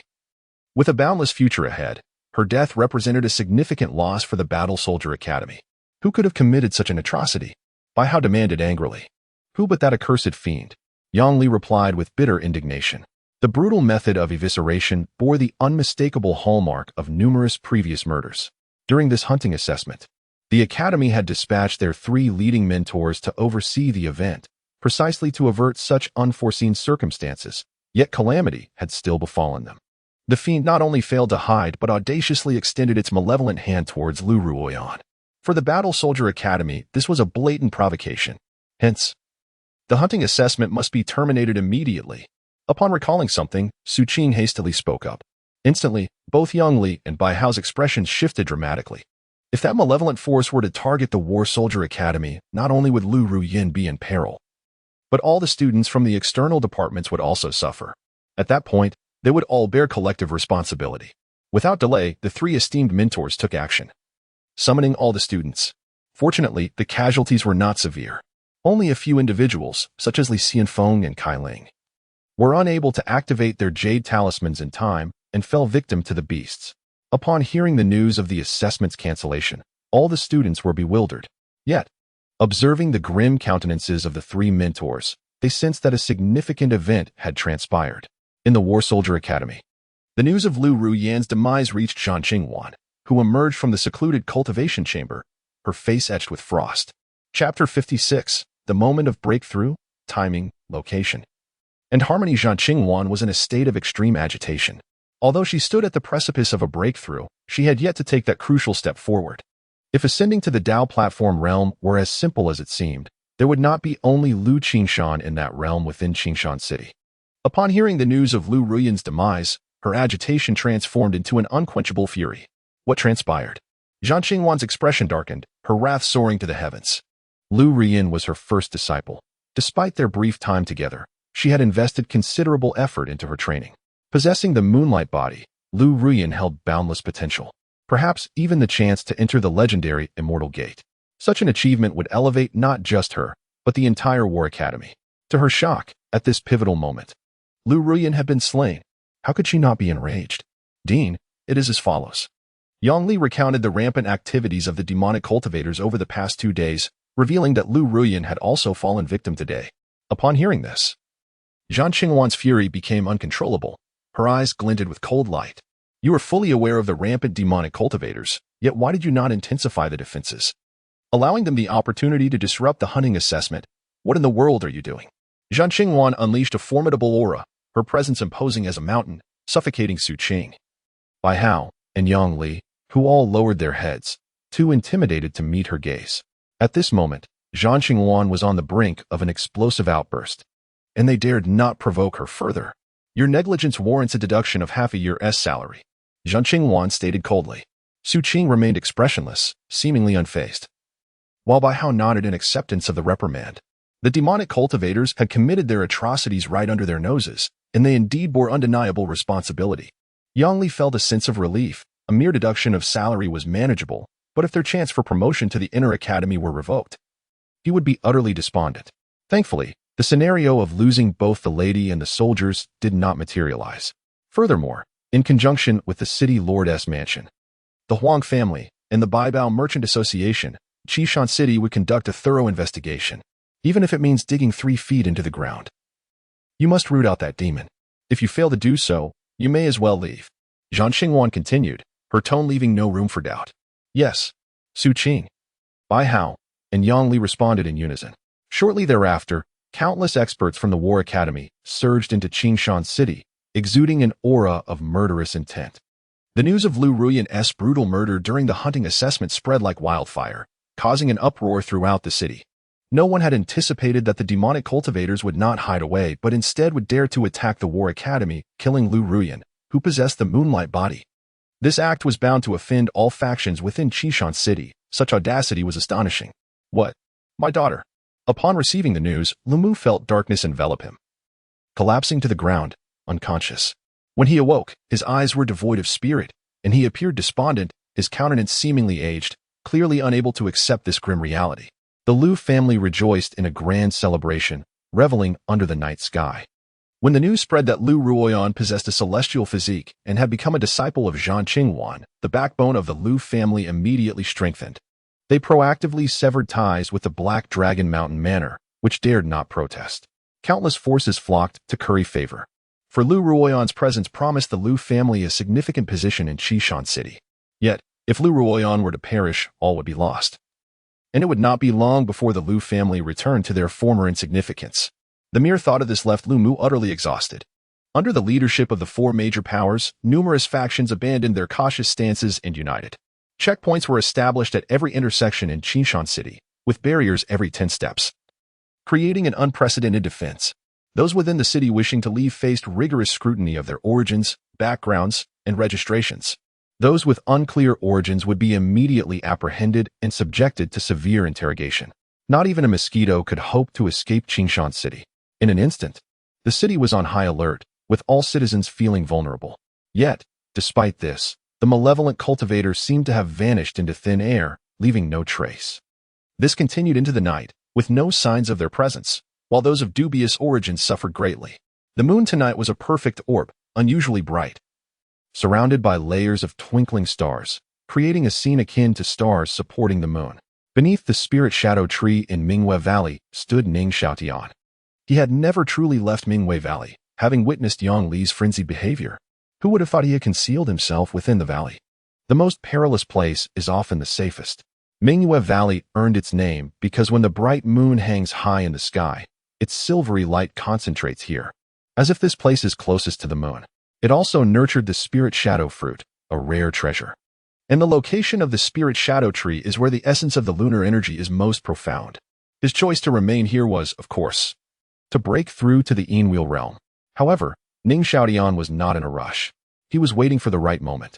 In the interim, he opened Lu Ruoyan's storage pouch, discovering 50,000 spirit stones and a blue manual. It was a second-rate internal cultivation technique, the ice-cold formula. Ning Xiaotian recognized it. It was one of the star auction items from the Wanbao auction house, evidently purchased by Yang Li as a gift for Lu Ruoyan. The ice-cold formula indeed suited Lu Ruoyan well, capable of unblocking 12 meridians, which was commendable. Nevertheless, such a level of internal cultivation technique did not pique Ning Xiaotian's interest. He had far better options. Soon, the night deepened. The clouds above thinned, allowing the moon's radiance to cascade upon the earth, and the air seemed to grow cooler. The moment had arrived. Ning Xiaotian's eyes sparkled with realization as he calculated the time. It was now the witching hour, a time when, as the saying goes, spirits roam and thieves lurk. At this hour, the atmosphere is thick with the essence of the supernatural, as if the gates of hell have swung wide open, allowing countless specters to traverse the night. Shrouded in an eerie gloom. With purpose, Ning Xiaotian retrieved the prepared Wanyin flower, 49 earthly Yin wheels, and the extreme Yin wheel. To refine the immaculate Yin wheel, one must harness the trifecta of celestial timing, geographical advantage, and harmonious collaboration. Each element is indispensable. The celestial timing is the witching hour. The geographical advantage lies in the moonlit valley, and the harmonious collaboration is embodied in the Yin wheels. Taking a deep breath, Ning Xiaotian's expression turned solemn. Centering on the spirit Yin tree, he meticulously arranged a Wanyin spirit formation within a 10-meter radius. At its core lay the Wanyin flower. This formation possesses the remarkable ability to gather the myriad essences of the supernatural from the cosmos. The moment the formation was completed, an overwhelming torrent of Yin energy surged from all directions. Even the full moon above poured forth its potent lunar energy. The spirit Yin tree shimmered brilliantly, releasing streams of spiritual Yin power in a frenzied cascade. Chapter 57. The The flawless Yin wheel within the formation, there exists an array of sinister energies, the Yin Sha force. The Earth Sha force, the Absolute Sha force, the Cold Sha force, the Spiritual Yin force, the Extreme Yin force, the Great Yin force, and the Pure Yin force. Countless waves of Yin energy converged. Ning Xiaotian initiated the second step. Sitting cross-legged, 49 Earth Sha Yin wheels formed a circular arrangement around him. The extreme Sha Yin wheel hovered 3 feet above his head. The profound eyes shattered. For the presence of myriad Yin energies ensured that the sinister power of the Yin wheels did not dissipate.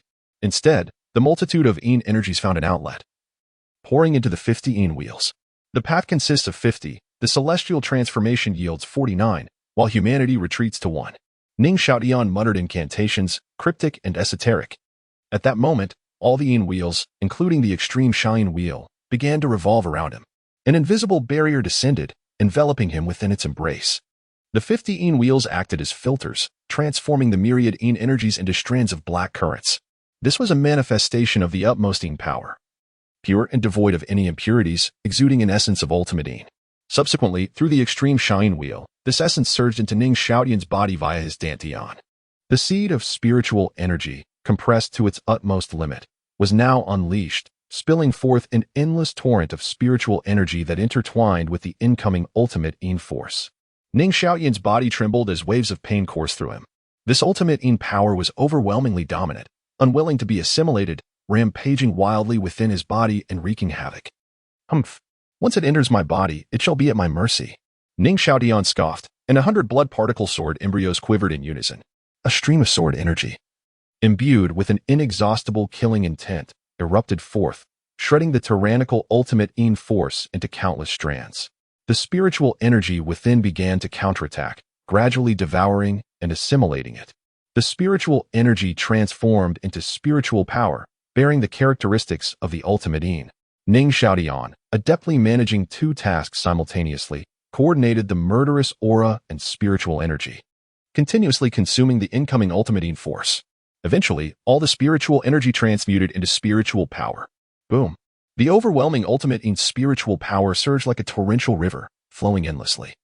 Waves of terrifying momentum erupted from within him, sweeping in all directions. He had successfully fused the spiritual power. The next step was to refine the Yin wheels. Ning Xiaotian's expression grew grave. He dared not allow the slightest distraction. Consolidate. Ning Xiaotian commanded, as the ultimate Yin spiritual power surged frantically toward his Dantian. As the ultimate Yin spiritual power continued to infuse, the seed of spiritual energy gradually transformed. However, the process was exceedingly slow. If the flawless Yin wheel were so easily refined, it would not be deemed so precious. Ning Xiaotian had mentally prepared himself, remaining patient and meticulously in control.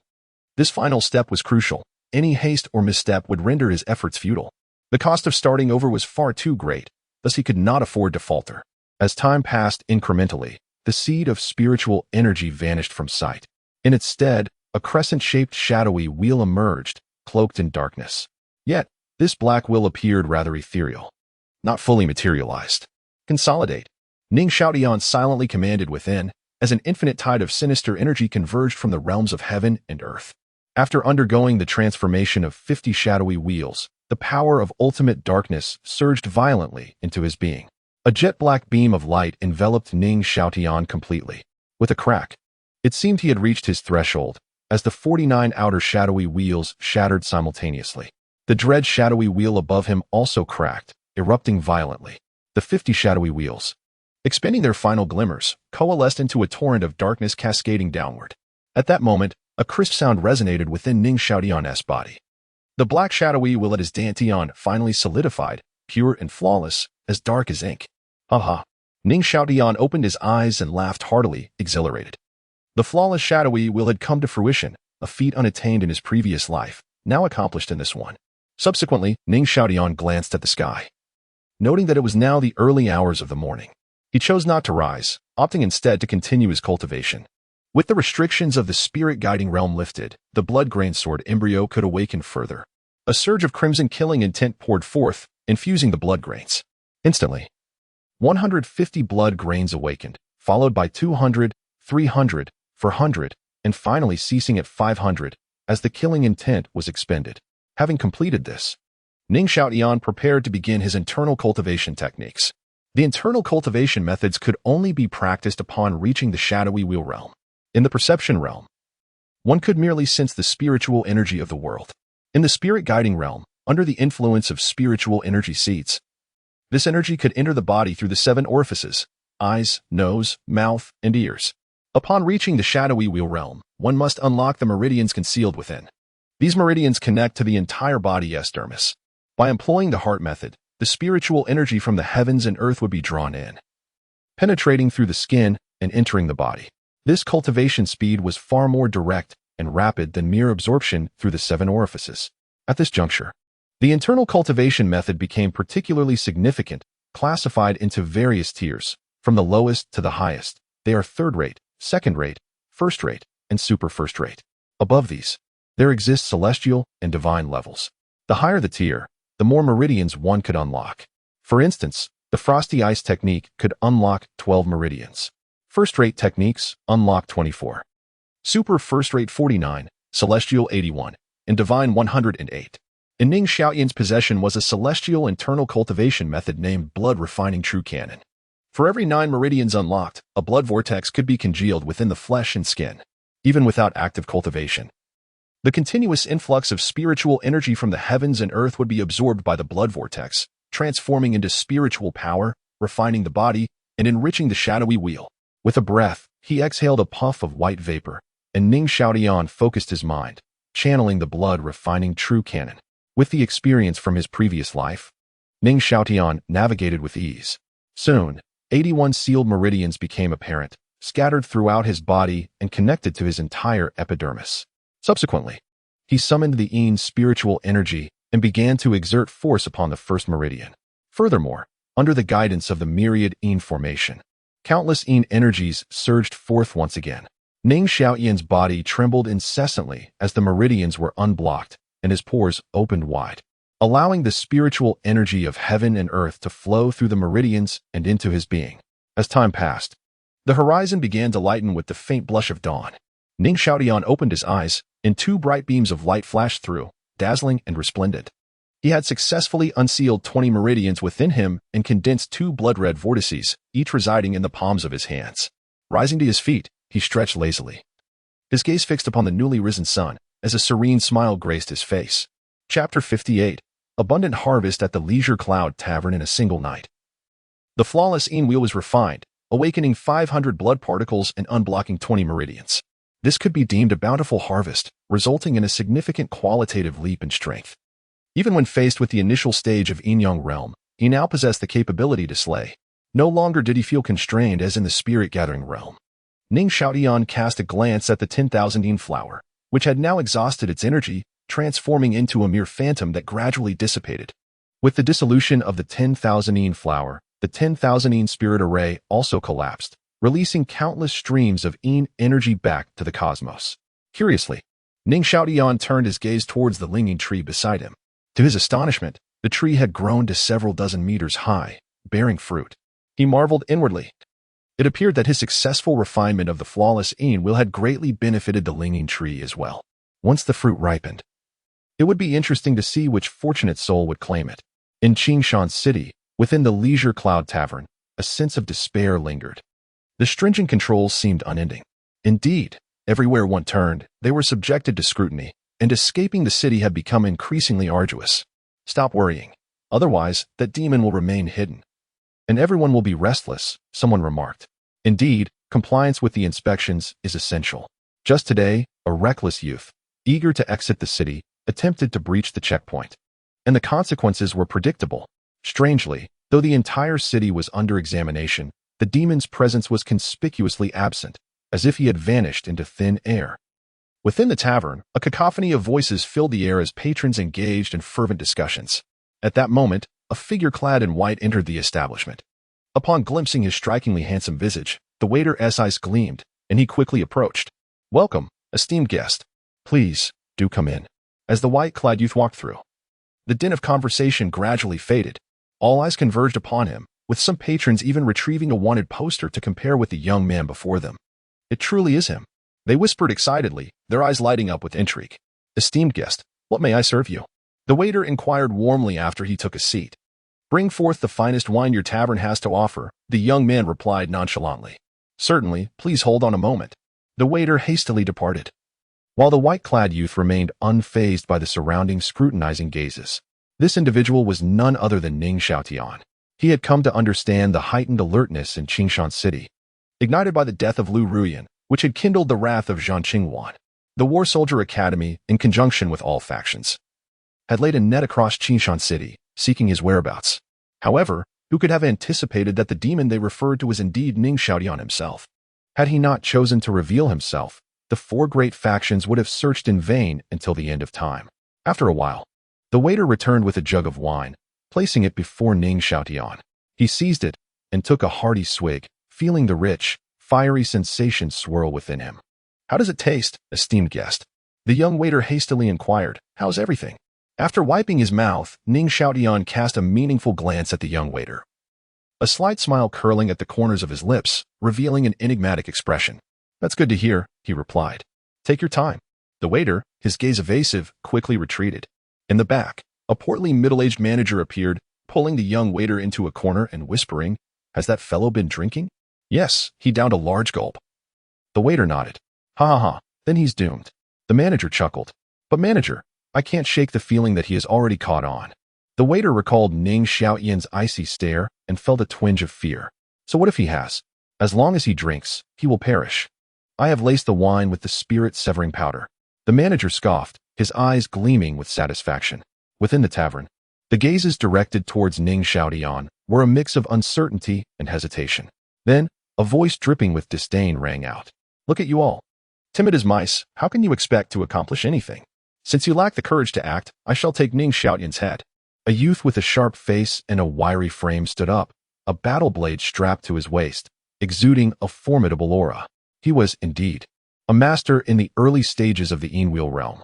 As the youth rose, some nearby jested, "Yu Jie, have you lost all your money at the gambling table again and are looking to make some?"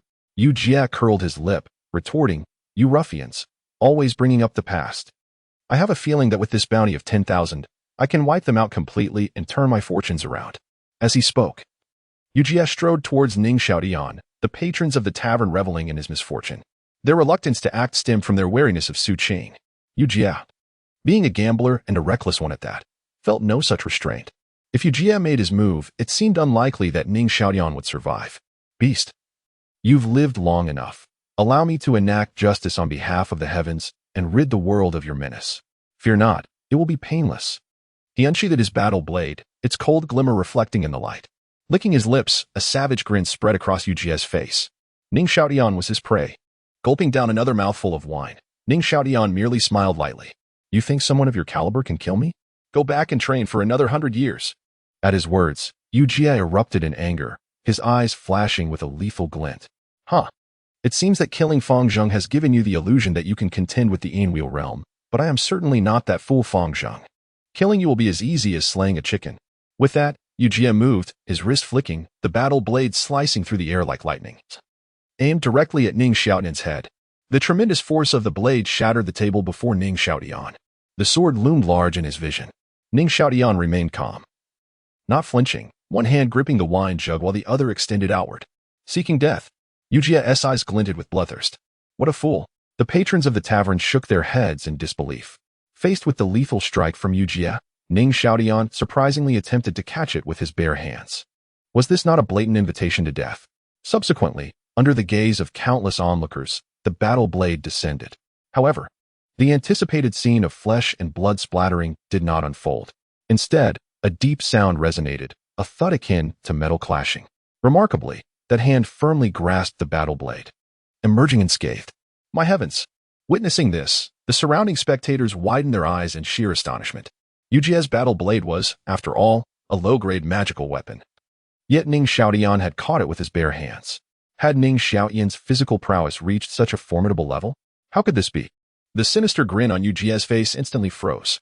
He had believed that this strike would annihilate Ning Xiaotian, yet he was met with such an astonishing spectacle. "In my eyes, you are all indistinguishable," Ning Xiaotian remarked with a light chuckle. Yu Jie's expression darkened as he roared in anger. "What is there to be proud of? Even if your physique is formidable, How can a ninth-level spirit conduit contend with the Enwheel realm? Chapter 59. Thunderous methods that astonish all. A surge of potent spiritual energy erupted forth, causing the battle blade in Yujia's hand to hum ominously. Yet, to his utter dismay, he found himself utterly unable to break free from Ning Xiaoyan's binding grip, despite leaving no reserve in his efforts. Then, a somewhat mocking voice resonated from Ning Xiaoyan. Who told you I am merely at the 9th level of the spirit summoning realm? With that declaration, an overwhelming aura burst forth from Ning Xiaoyan, sweeping across the surroundings. What? This presence indicates he has reached the Enwheel realm. He has actually broken through to the Enwheel realm. The patrons of the tavern involuntarily rose to their feet. Utterly stunned, Yu Jia's complexion changed dramatically. If Ning Xiaoyan had indeed attained the Enwheel realm, he would possess no advantage whatsoever. Next life, be more discerning. Ning Xiaoyan chuckled softly, and with a terrifying force, he effortlessly snapped Yu Jia's blade in two. The shattered tip of the blade was violently propelled towards Yu Jia's forehead. With such proximity, Yu Jia had no time to react. The blade pierced through his forehead and exited from the back of his head. Yu Jia's eyes widened in shock as his body collapsed backward onto the ground. Thick, crimson blood gushed from the wound at the back of his head, and he was already lifeless, a look of terror frozen on his face. The tavern erupted in chaos. Shock etched across every countenance. The gazes directed toward Ning Xiaoyan had irrevocably transformed. Initially believing him to be merely at the 9th level of the spirit summoning realm, they were astounded to discover he had shattered that limitation and ascended to the Enwheel realm. Having retaliated against Feng Zhang, some had attributed it to mere luck. But now, witnessing him decisively slay Yu Jia, it was clear that true strength was at play. Is there anyone else who wishes to claim my head?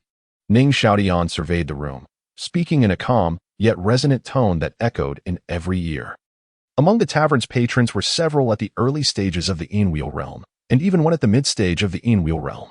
This individual, a middle-aged man garbed in yellow and wielding a long spear, exuded a steady aura. He cast a glance at Ning Xiaoyan, furrowing his brow, and then returned to his drink, unwilling to engage. The others exchanged furtive glances, appearing hesitant. Meanwhile, those below the Enwheel realm could hardly withstand Ning Xiaoyan's oppressive gaze and hastily declared, "This matter has nothing to do with me. I shall take my leave." They hurriedly attempted to exit the scene of turmoil. However, barely a few steps in, they were met with a blood-red sword chi that struck them down. "Have you not yet sought my permission to leave? Is that not a tad disrespectful?" Ning Xiaoyan remarked coolly. The countenances of all present at the Enwheel realm darkened. For Ning Xiaoyan's actions were excessively domineering. The middle-aged man in yellow slammed his hand on the table, coldly stating, "Ning Xiaoyan, you have merely ascended to the Enwheel realm, not the Enyang realm. Such arrogance may lead to a grim fate." His words resonated with all, inciting a chorus of condemnation. "Indeed, you have only just reached the Enwheel realm. Do you truly believe yourself invincible? What audacity! Were it not for my regard for Su Qing, I could dispatch you in an instant. Indeed, what a pretentious show you put on." Completely oblivious to the gravity of the situation, the collective fury among the onlookers was palpable. Ning Xiaoyan's actions were nothing short of a provocation, dismissing them entirely. Such insolence was intolerable. Yet, Ning Xiaoyan remained unfazed, a subtle smile gracing his lips as he proclaimed, "How about this? Whoever can kill me shall bear the consequences. And it is of no concern to anyone else." Such reckless bravado. Cold smirks spread across the faces of the crowd, eager for action. The middle-aged man in yellow could no longer contain himself. He rose, his eyes glimmering with a chilling intent to kill. "Ning Xiaoyan, since you insist on courting death, I have no reason not to oblige. Truth be told, I have no interest in the bounty. It is merely your insufferable demeanor that irks me. Killing you will draw no ire from Su Qing." With those words, the man in yellow trembled with intensity. A surge of formidable spiritual energy erupting from him as he gripped his spear tightly, causing it to quiver with anticipation. As his spiritual force emanated, a multitude of sharp spear shadows coalesced, exuding a disquieting aura. "Spirit Shadow Spear, torrential rain of pear blossoms," he bellowed, swinging his spear with great force. Instantly, the myriad spear shadows trembled, and with a whoosh, they surged forth, transforming into a torrential downpour aimed directly at Ning Xiaoyan. The ferocity of the assault sent shivers down the spines of all present. Were one of those to strike, it would surely leave them perforated like a honeycomb. Gazing at Ning Xiaoyan, the onlookers relished the impending doom. Let this be a lesson in humility. Even divine intervention could not save him now. The terrifying rain of spears descended, yet Ning Xiaotian merely remarked with nonchalance. Though his words were composed, his countenance remained utterly unperturbed. With a single step forward, he clenched his fingers into a fist, and dark spiritual energy surged forth. He then unleashed a punch, devoid of any embellishment or technique. Yet, with this simple blow, the oncoming barrage of spears was obliterated, disintegrating into a shower of fragments. What? The face of the man in yellow turned ashen, utterly astonished by this unforeseen turn of events. This was fifth-tier martial arts, honed to perfection, even against someone in the late stage of the Einwheel realm. It should have held its ground. Yet, it was effortlessly shattered by Ning Xiaotian's unadorned punch. What a crushing blow to his confidence. Seemingly fearsome, yet utterly ineffective. How feeble. Ning Xiaotian smiled lightly, offering his assessment. He then formed a sword gesture with his fingers, and a sound akin to a sword song resonated through the air. If you can withstand this strike, I shall spare your life. A blood-red sword light materialized, emanating an aura of terror, and surged toward the man in yellow with astonishing speed. As the overwhelming killing intent washed over him, the man in yellow felt a prickling at the back of his neck, leaving no room for contemplation.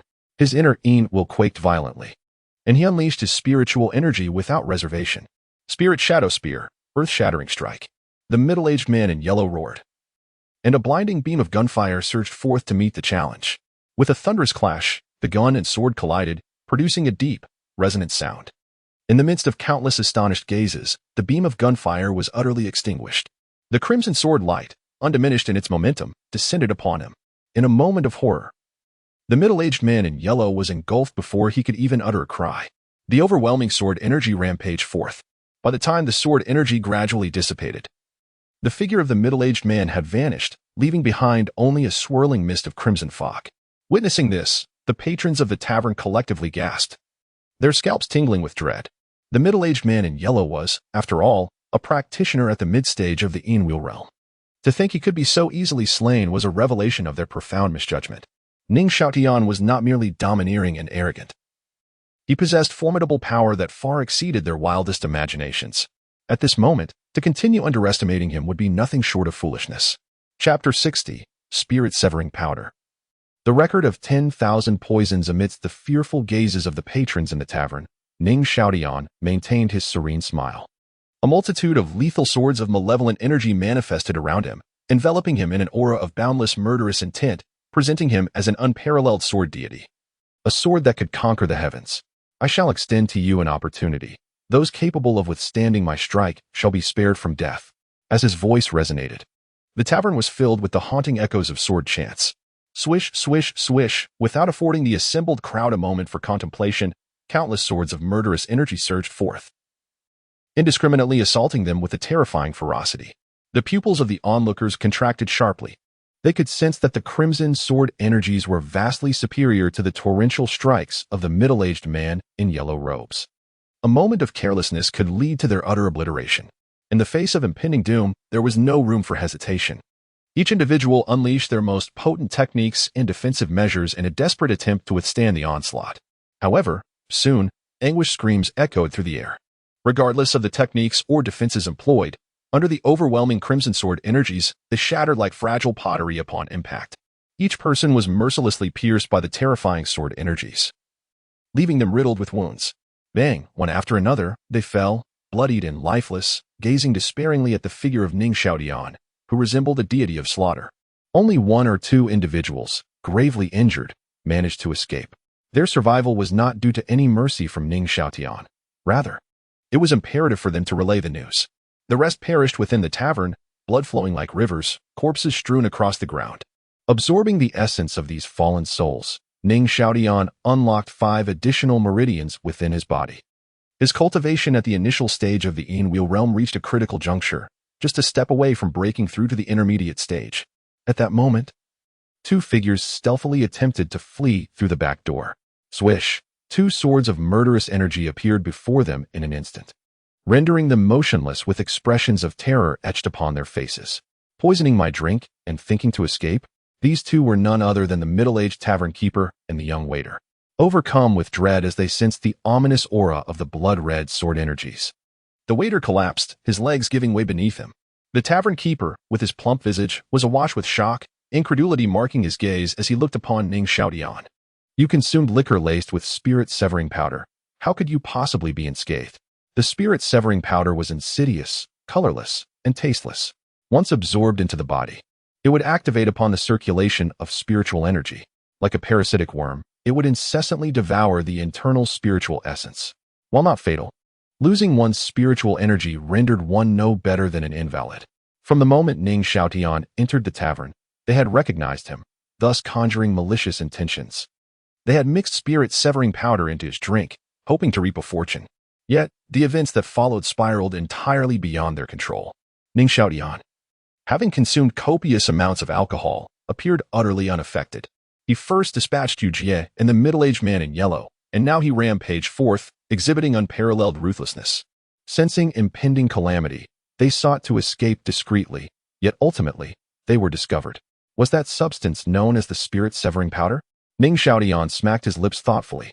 Having cultivated the art of transmutation of killing intent, he found himself immune to such toxins. Neither the ghostly aura from Feng Zheng nor the current poison could affect him in the slightest.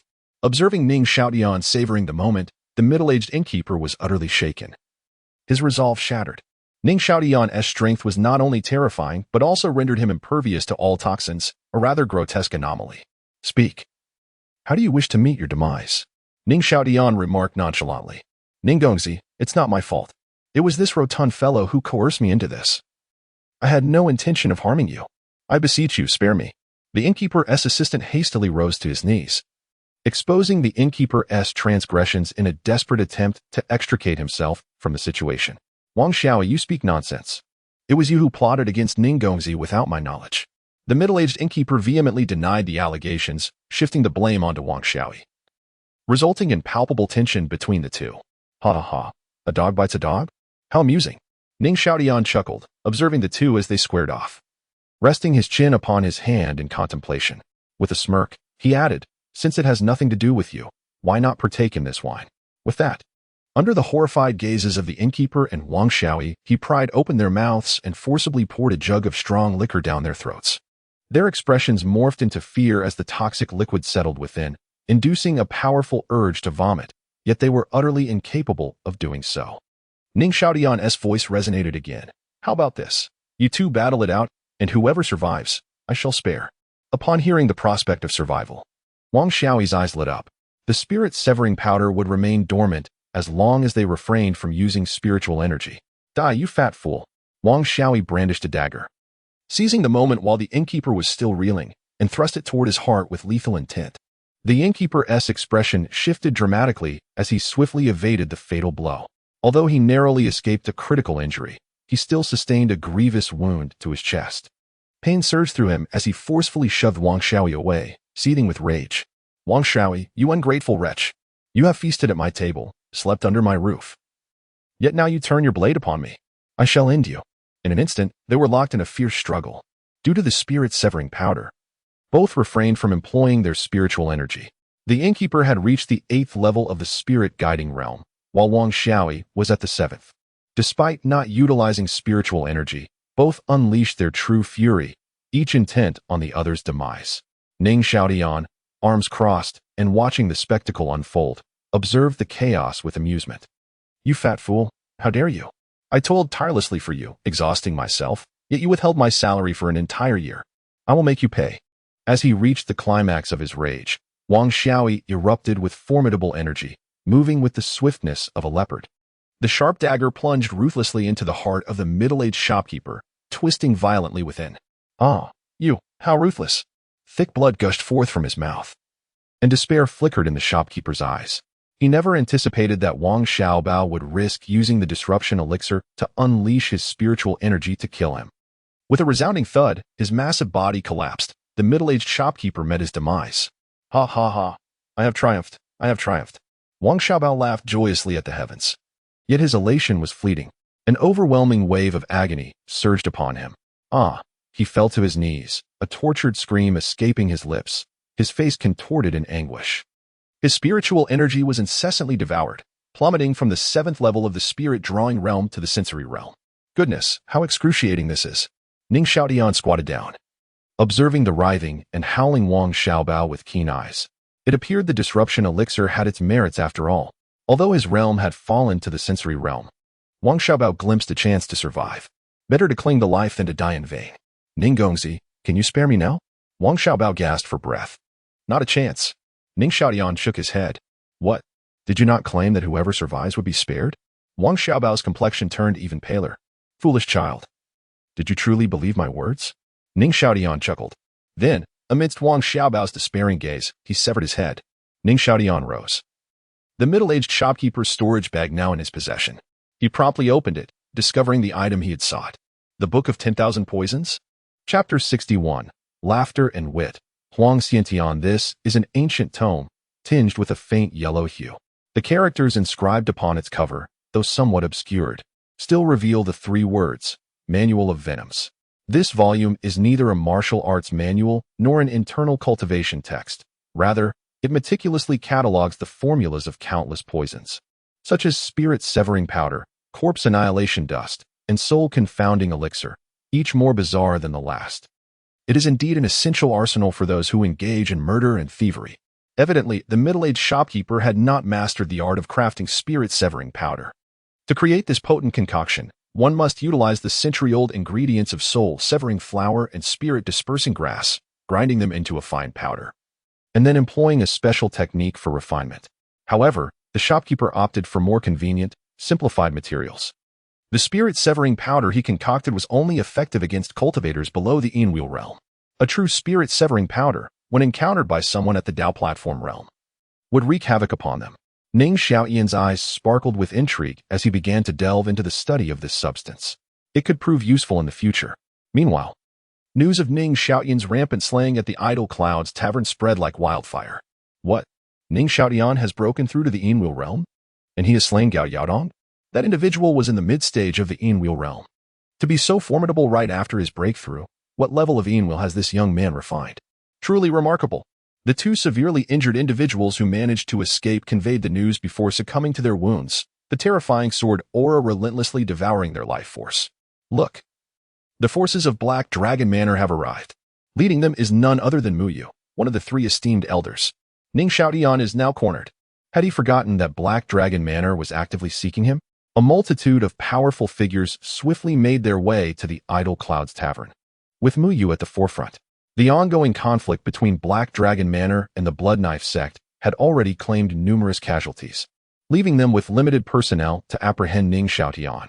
Yet, with Muyu present, it was more than sufficient, after all. He stood at the pinnacle of the Yangwheel realm. Before long, Muyu and his companions arrived at Idle Clouds Tavern. As they stepped inside, a pungent stench of blood assaulted their senses, and their gaze fell upon a scene of carnage. Amidst the mountain of corpses and sea of blood, a figure clad in white sat leisurely, engrossed in reading. Indeed, he was reading. His presence seemed utterly incongruous with the gruesome tableau, yet it exuded an eerie harmony. Ning Xiaotian. Muyu's brow furrowed. This was the first time he had set eyes on Ning Xiaotian since the young man had unleashed such bloodshed. He could sense the profound transformation within Ning Xiaotian. It was a change that radiated from his very core. The confidence that emanated from him was palpable, as if he could face the collapse of the heavens with poise. He was a far cry from the timid figure he once was. Ning Xiaotian lifted his head, his gaze landing on Muyu, and he smirked dismissively. It appeared that the Huang family was not in attendance after all, and their response had been rather sluggish. Ning Xiaotian, will you obediently return with me to accept your fate, or shall I be compelled to take action? Muyu's voice was cold as he fixed his stare on Ning Xiaotian. As Ning Xiaotian concealed the myriad of toxins, a smile graced his face. Elder Mu, why must you be so irate? How much salary does Ning Liguo bestow upon you for such diligence? Let us do this. Whatever he offers, I shall double it. Will you join me in this venture? The individuals behind Muyu were taken aback. Was Ning Xiaotian audacious enough to attempt to seduce Muyu? Such audacity was astonishing. Even Muyu himself paused momentarily, only to soon respond with a cold chuckle. Spare me. Ning Zhuangzhu has shown me kindness. And you think your trifling words can sow discord? Moreover, you are a vile creature steeped in sin. Your existence is a calamity upon this world. Such a pity it would be. Ning Xiaotian shrugged and continued. You are quite loyal, yet Ning Liguo's malice far surpasses mine. You ought to be wary. A tiger does not hesitate to devour its offspring. He would not spare even me, his own son. So what of you outsiders? Should you provoke his ire? The annihilation of your entire family is not beyond the realm of possibility. It is not too late to retreat now. The expressions of the others shifted dramatically, their countenance revealing uncertainty. Ning Xiaoyan's words seemed to resonate deeply within them. It was well known that Ning Liguo possessed a notoriously volatile temperament, prone to fits of rage. To incur his displeasure was to invite severe punishment. Working at the Black Dragon Mountain Manor required constant vigilance and trepidation. Yet, due to Ning Liguo's merciless disposition, the recruitment efforts had faltered. No one dared to enter, fearful of following in Ning Xiaoyan's footsteps. Humph. What are you thinking? Can you not discern his fabrications? His attempts to sow discord? Mu Yu's voice boomed. The group quickly regained their composure, drenched in cold sweat, casting wary glances at Ning Xiaotian. Just moments ago, they had been tempted to betray the Black Dragon Mountain Manor. It is said that Ning Xiaotian is cunning as a demon. Today, I have witnessed it firsthand. Miyu's gaze shifted toward Ning Xiaotian, now laced with apprehension, yet more so with a thirst for blood. There is no need to take you captive.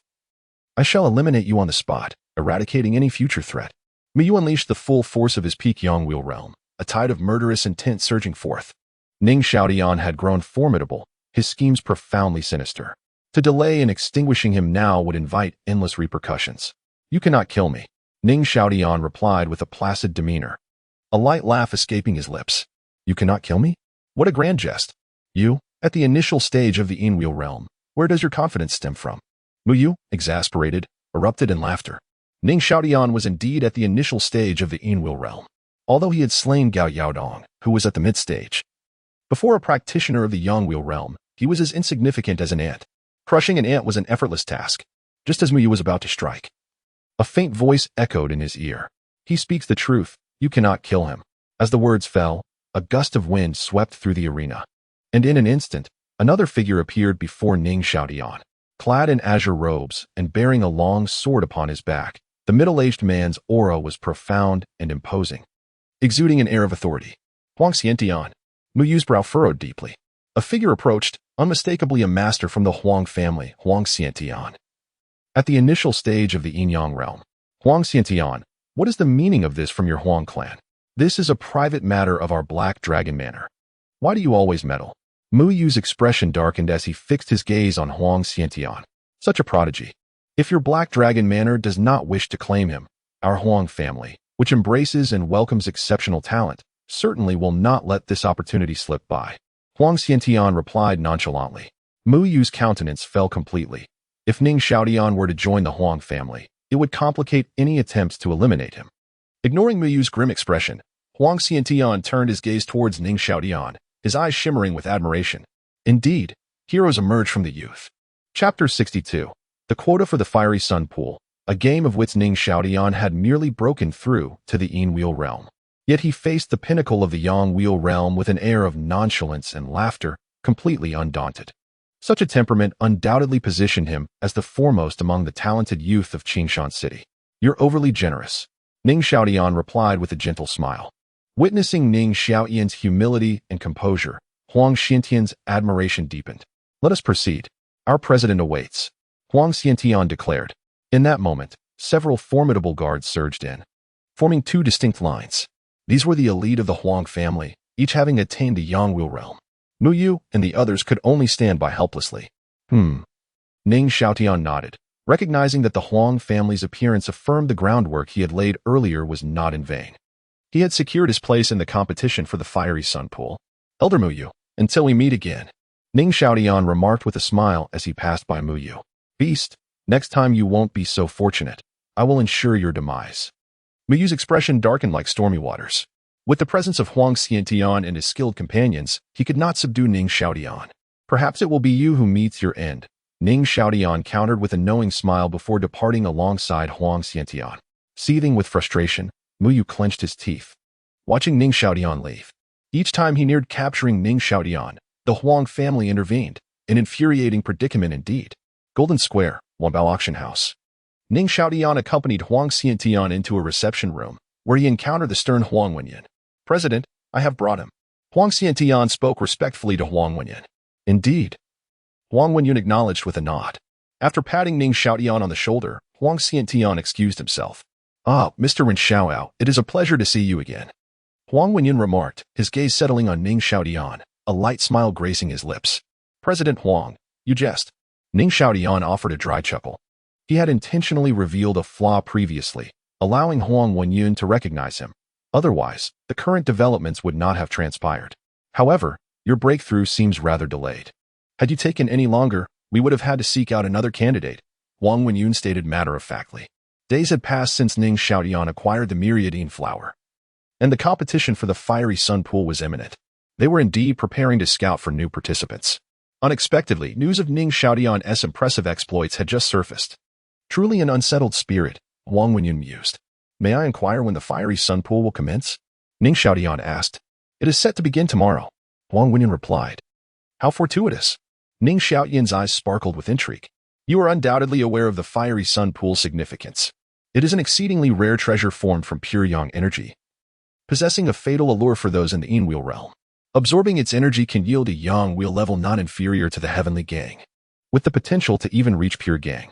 Whosoever claims it will find their yang wheel realm enhanced, perhaps doubling its quality.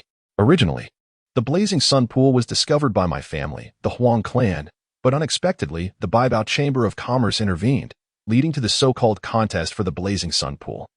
Huang Wenyun spoke slowly, his eyes growing colder as he recounted the events, clearly still harboring resentment towards the Baibao Chamber of Commerce. Ning Xiaotian nodded inwardly. The Yin Wheel realm necessitates the refinement of the Yin Wheel, and the Yang Wheel realm is no different, divided into 4 distinct levels: ordinary, Tiangang, Chuanqiang, and flawless. The energy of the Blazing Sun Pool is limited, with only 5 slots available. Both parties must send 5 representatives from the Yin Wheel realm, covering the early, mid, late, and peak stages, all under the age of 20, to engage in a fierce contest. The rules stated that the first to win 3 out of 5 matches would claim ownership of the Blazing Sun Pool. Huang Wenyun elucidated the rules of engagement, then glanced at Ning Xiaotian, tapping his fingers on the table as he continued. You will fill the slot for the early stage Yin Wheel realm. Upon success, I will reward you with 200,000 spiritual stones. What do you think? Not appealing at all. Ning Xiaotian shook his head, outright rejecting the offer. He was not in need of spiritual stones. Huang Wenyun furrowed his brow slightly and inquired, is the reward too low? Feel free to state your demands. As long as it is within my capabilities, I can accommodate you. My sole objective is the Blazing Sun Pool. I desire nothing else. Ning Xiaotian responded directly. Indeed. Huang Wenyun's brow furrowed deeper, confirming his brother's suspicion that Ning Xiaotian was solely after the Blazing Sun Pool. Subsequently, Huang Wenyun wore a troubled expression and remarked, You are aware that the energy of the Blazing Sun Pool is limited, with only 5 positions available. And we already have candidates selected. An additional Yang Wheel realm participant is crucial for us, allowing us to maintain a firm advantage over the Baibao Chamber of Commerce. So I fear I cannot agree to your request. In that case, President Huang, I suggest you seek assistance elsewhere. Ning Xiaotian remained unperturbed, exuding an air of nonchalance as he turned to leave, his movements clean and decisive, devoid of hesitation. This action caught Huang Wenyun off guard, leaving him somewhat flustered. Observing Ning Xiaotian's departing figure, Huang Wenyun's gaze flickered with intensity. Just as Ning Xiaotian was about to step out the door, Huang Wenyun let out a sigh and called out to him. Wait. A mysterious smile graced Ning Xiaotian's lips as he turned back to Huang Wenyun, his expression calm. Inquiring, President Huang, is there anything else? Matters can be discussed amicably. Why the urgency? Huang Wenyun chuckled softly and then asked, Do you believe your chances of victory are high? A smile appeared on Ning Xiaotian's face. Instead of providing a straightforward answer, he countered with a question. President Huang, you must have had your answer in mind before summoning me, no? Hiki. Huang Wenyun chuckled awkwardly. It was precisely due to the news of Ning Xiaotian's triumph over Gao Yaodong that he had hastily sought him out. After all, Gao Yaodong possessed mid-stage Yin Wheel realm cultivation. With Ning Xiaotian involved, their victory was almost assured. Indeed, I have agreed to your terms, however. It is contingent upon your participation and securing a point. Should we emerge victorious in 3 consecutive matches beforehand, your stipulation shall become null and void. Nevertheless, your reward shall remain intact. What are your thoughts on this? Huang Wenyun inquired. Naturally, if my presence is unnecessary for victory, it would signify that the Luoyang Pool is not destined for me, and no amount of force could alter that fate, Ning Xiaotian replied calmly. Then it is settled. I shall arrange accommodations for you. This will facilitate your gathering with them tomorrow. Huang Wenyun stated. That will not be necessary. I will arrive on my own accord tomorrow. Ning Xiaotian shook his head. Very well, simply make your way to Golden Square in the morning, Huang Wenyun instructed. Understood. After bidding farewell to Huang Wenyun, Ning Xiaotian departed. What a cunning little fox, unwilling to let go until he has seen the prize, Huang Wenyun mused, watching Ning Xiaotian's retreating figure. Chapter 63, Confronting Su Qing. The hidden blade revealed Ning Xiaotian, despite being merely 15, possessed the cunning of an ancient schemer. In the recent contest, it was evident that he emerged victorious. Huang Wenyun offered a resigned smile, acknowledging the significant role Ning Xiaotian played. With his presence, victories in the early stages of the Yin-Wheel realm were almost assured. In a best-of-5 match, securing even a single point was of paramount importance. As Ning Xiaotian exited the reception room, Huang Xiantian approached with a cheerful demeanor. Ning Xiaoga. Someone is looking for you. Oh? Who? Ning Xiaotian's eyes narrowed with curiosity.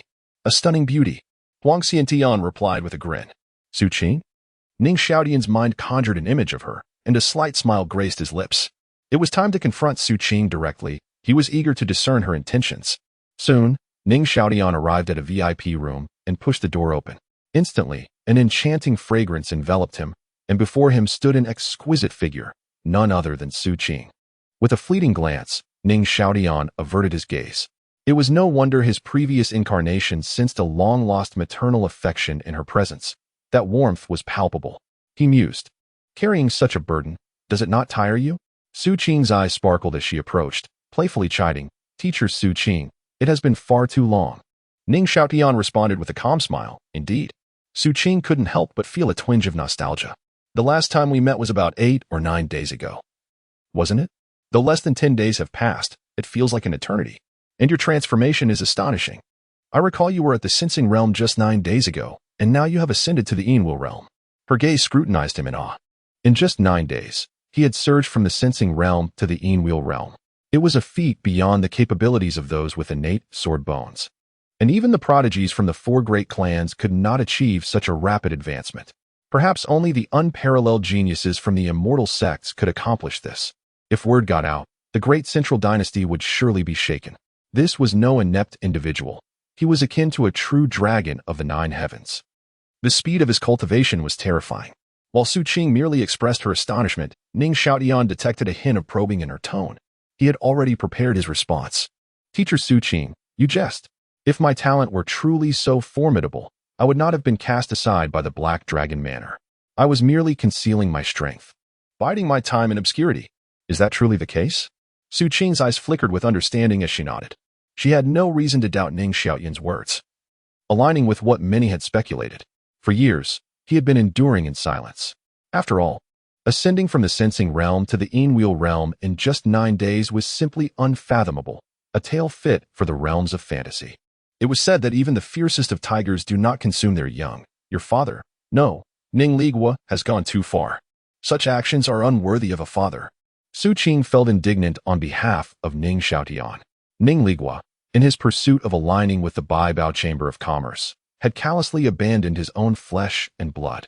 Such cruelty was beyond comprehension. After all, it was merely a matter of enduring some hardships. Ning Xiaotian maintained a tranquil demeanor and remarked softly. Even a tiger can be cruel to its own cubs. Brothers may turn against one another, and masters may slay their disciples. I have witnessed the myriad facets of life in my previous existence.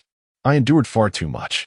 Even I, in my quest for vengeance, once took the life of the goddess of the Weiyang divine dynasty, Yi Qinglian, a woman for whom I harbored deep feelings. My pursuit has always been the path to divinity, the road to immortality. I would go to any lengths to ascend to the divine realm, eliminating any obstacles in my path. Indeed, it is fortunate that you possess such clarity. Otherwise, it could have led to your ruin. Su Qing exclaimed with indignation. A mere bounty notice had turned Ning Xiaotian into a target for the entire city. A once upstanding individual was now driven to the brink of despair. By the way, what does Huang Wenyun want from you? Su Qing inquired, leaning closer and speaking softly. It's nothing, Ning Xiaotian replied, shaking his head. Be honest with me. Is he urging you to contend for the Liang Pool? Su Qing asked, her brows furrowed in concern. Yes, Ning Xiaotian replied with a dry chuckle. Listen to your teacher and avoid the murky waters. You must understand that those competing for the Liang Pool are the Baibao Chamber of Commerce. The Huang family is merely using you to disrupt them. The moment you appear, Qin Jianghe will certainly take action against you.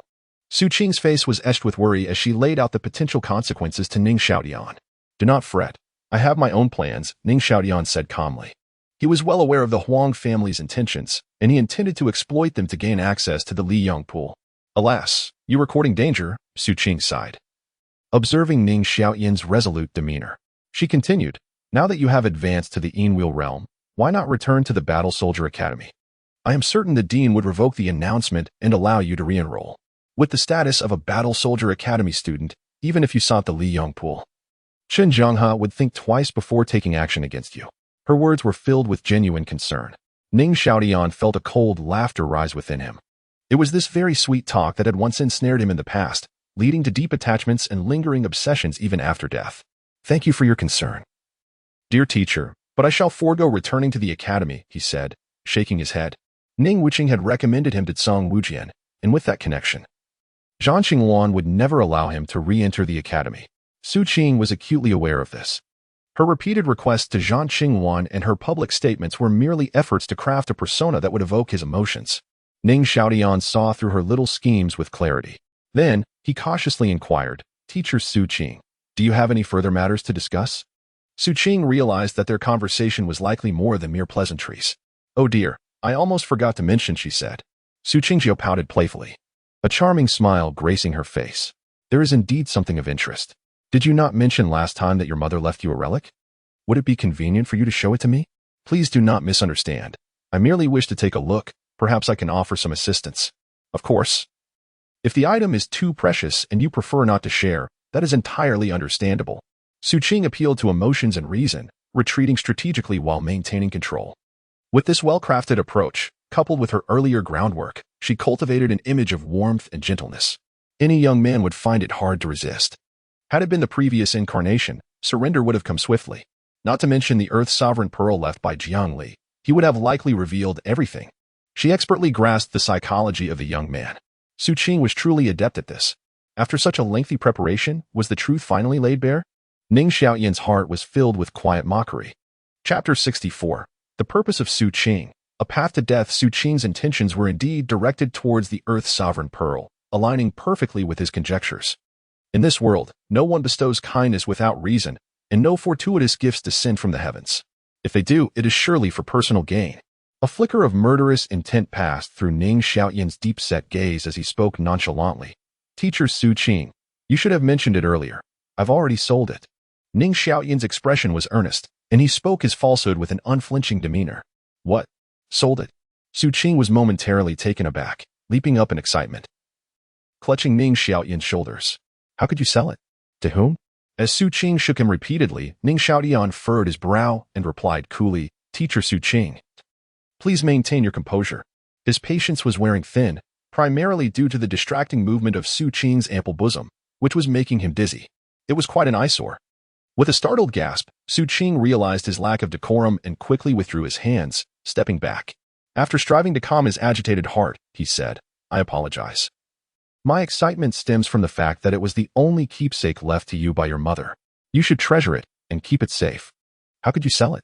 Su Qing wore an expression of exasperation, as if lamenting a failure to grasp the situation. Ning Xiaodian shrugged and said, it is merely a memento. Keeping it serves no purpose. Selling it could enhance my strength instead. Otherwise, do you think my cultivation came from nowhere? Ning Xiaodian threw out another smokescreen. His prowess was legitimately acquired, facilitating his covert maneuvers and profitable schemes. Teacher understands your predicament and knows you require funds. But it is indeed a shame to sell such a relic of your mother. Please tell me, to whom did you sell it? I can help you retrieve it. Su Qing remained unconvinced. It was sold to the black market. The specifics elude me, Ning Xiaodian responded smoothly. The black market? Su Qing's expression shifted. Such places are rife with deceit, where most individuals conceal their true identities. Transactions occur at the highest bidder's expense. Once an item enters that realm, tracking it becomes exceedingly difficult, akin to searching for a needle in a vast ocean. Internally, Su Qing felt a surge of impatience, though he masked it well. Letting out a resigned sigh. Given the circumstances, there is little to be done. Casting a deep glance at Ning Xiaodian, he waved his hand, saying, Teacher has no further matters at hand. You must prepare for the upcoming battle at the Li Yong pool tomorrow. I shall ensure Huang Wenyan looks after your safety. Return and prepare well. Take care. Su Qing's concern was palpable, as the performance required thorough execution. Indeed, Ning Xiaotian nodded, a gleam flickering in his eyes as he continued. Teacher Su Qing, may I embrace you before I leave? I wish to express my gratitude for your efforts these past days. Of course. Su Qing smiled gently, her stunning visage illuminated by a captivating smile, exuding charm. The two embraced, and a cold smile crept onto Ning Xiaotian's lips. In the palm of her hand, a fleeting crimson light shimmered past, unnoticed by Su Qing. Ning Xiaotian quickly released her grip. Goodbye, Teacher Su, he said, departing the VIP room without a backward glance. Once he had left, Su Qing's expression instantly turned frosty, as cold as ice. The gentleness she had just displayed was nowhere to be found. Her gaze flickered restlessly, a tempest of emotion swirling within her. She pondered the veracity of Ning Xiaotian's words.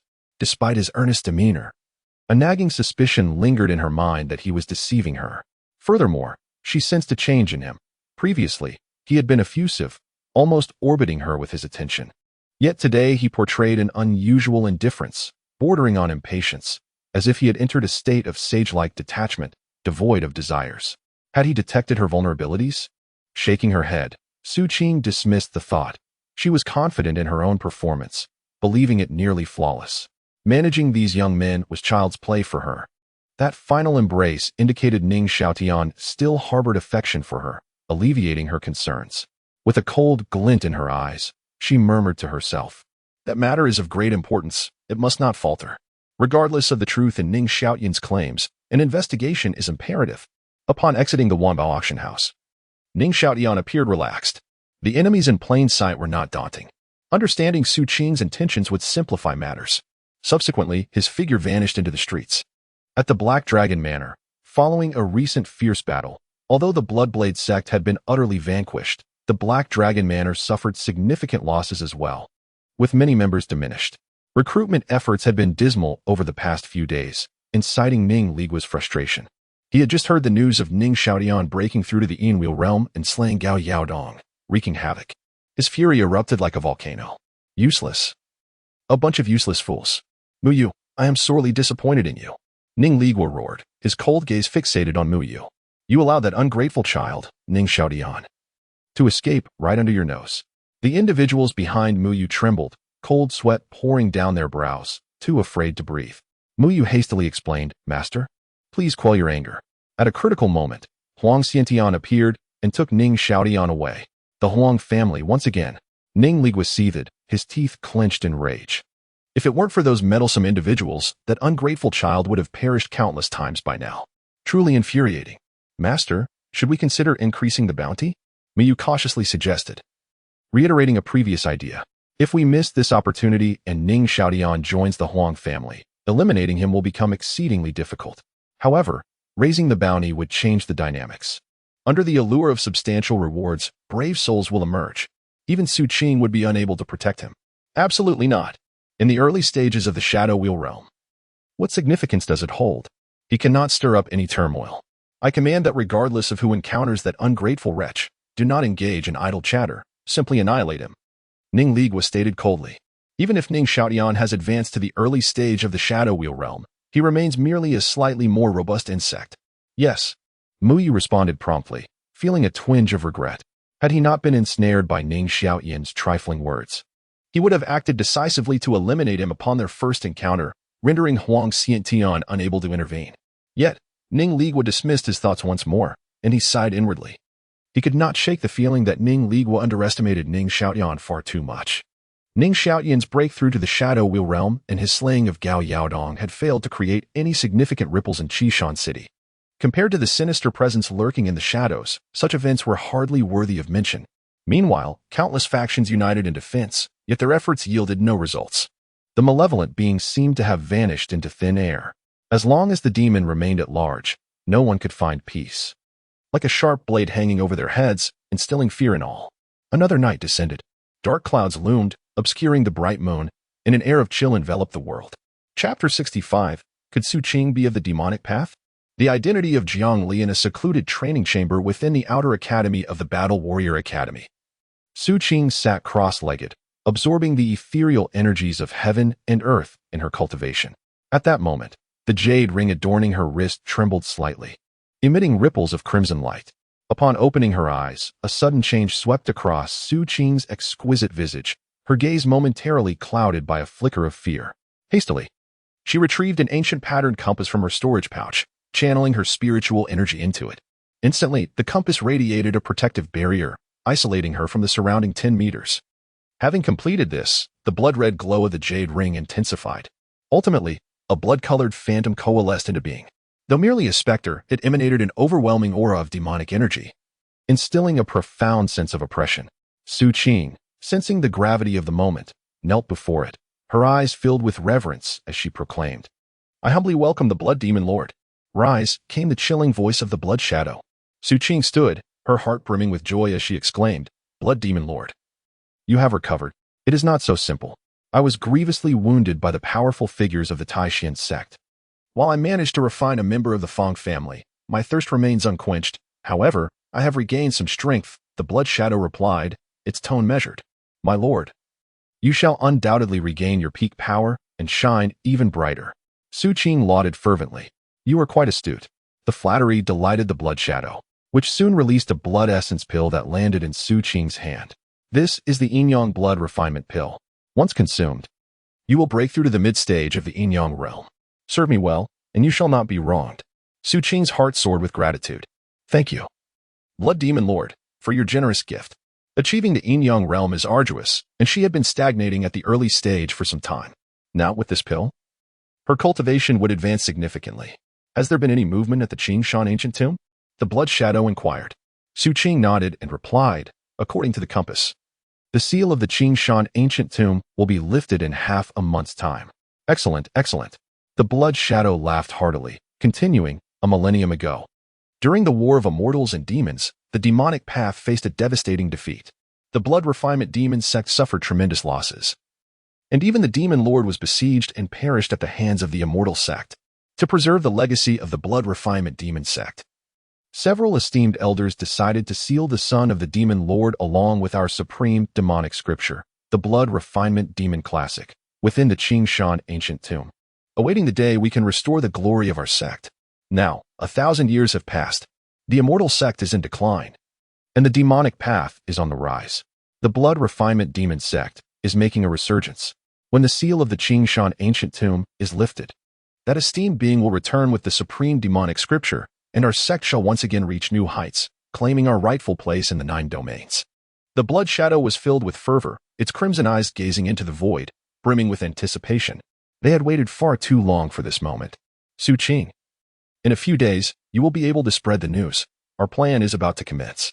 That noble has awakened and requires a substantial amount of blood nourishment. I have a few matters to attend to on my end, and I shall rendezvous with you in a few days," Blood Shadow commanded. "As you wish." Su Qing replied respectfully, her eyes glinting. "By the way, how goes the investigation I tasked you with?" Blood Shadow suddenly inquired. "I have uncovered some leads," Su Qing responded. "Oh." Blood Shadow's gaze fixated on Su Qing. In the Heavenly Star City, there once existed an exceptionally wealthy clan, the Jiang family.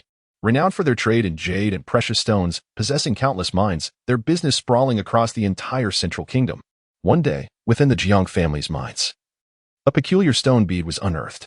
It was this very bead that led to the annihilation of the Jiang family 15 years ago, with only the daughter, Jiang Shaoli, managing to escape, her whereabouts thereafter unknown. Su Qing inhaled deeply and continued. With the stone bead in her possession, Jiang Shaoli fled from Heavenly Star City, adopting a new identity as Jiang Li, and eventually escaped to Lushui Town, where she encountered Ning Ligua, who had been expelled from the Ning clan. In her quest for vengeance and to uncover her enemies, Jiang Shaoli married Ning Ligua, hoping to assist him in reclaiming his place within the Ning clan, thereby leveraging their strength. However, the son she bore lacked any cultivation talent. Ambitious and seeking new affections, Ning Ligua gradually caused Jiang Shaoli's demise, while the stone bead was left to her son, Ning Xiaodian. Subsequently, Su Qing recounted Ning Xiaodian's recent behaviors in detail. "Today, I confronted him to ascertain whether the stone bead was in his possession, but he claimed he sold it in the black market. I even verified his visit to the black market." With this, Su Qing's expression bore a hint of helplessness. As Blood Shadow absorbed this information, he snorted derisively, "Humph. You fool. Do you not realize you have been played by that brat?" What kind of disguise could possibly deceive one at your level of initial Yin-Yang realm? Even if you were fooled, the experts of the Battle Academy, could they too have been deceived? What nonsense about concealing one's cultivation? He was not hiding at all. Blood Shadow berated. Upon receiving such scorn, Su Qing suddenly grasped a revelation. 9 days prior, Ning Xiaoyan's cultivation was indeed at the sensation realm. Are you suggesting that within these 9 days, he ascended from the sensation realm to the Yin-Wheel realm? Su Qing gasped in disbelief, as such a notion seemed utterly preposterous to her. Deep down, she believed it to be impossible, which is why she had naturally accepted Ning Xiaoyan's claims. Indeed, that stone bead remains with him. Only such a precious artifact could elevate him from a mere waste to an extraordinary prodigy. Blood Shadow coldly stated, Lord Blood Demon, what is the nature of this stone bead? Su Qing could not help but inquire, fully aware of its significance. Yet, she was astonished by its immense power, transforming the decayed into the miraculous. It is of no consequence to divulge that it is the reincarnation's sovereign pearl, a treasure of the demonic path, harboring immense secrets within. Had the reincarnation sovereign pearl emerged a millennium ago, the fate of the demonic realm would have been irrevocably altered. A mere mortal bears no guilt. Rather, it is the possession of such a precious artifact that incurs blame. Naturally, the Jiang family could not wield such a treasure, and their demise was thus to be expected. If the conjecture of the individual who acted is indeed correct, it is the reincarnation demon sect. Now that the reincarnation sovereign pearl lies within reach, it is truly a fortuitous blessing. Once acquired, I shall ascend to the status of the demon emperor, unifying the entire demonic realm. The Blood Shadow chuckled ominously. Chapter 66 in the Golden Square. I possess a rather irritable temperament. My subordinate shall undoubtedly procure the reincarnation Earth Emperor Pearl for you, enabling your ascent to greatness and dominion over all. Su Qing spoke with great deference.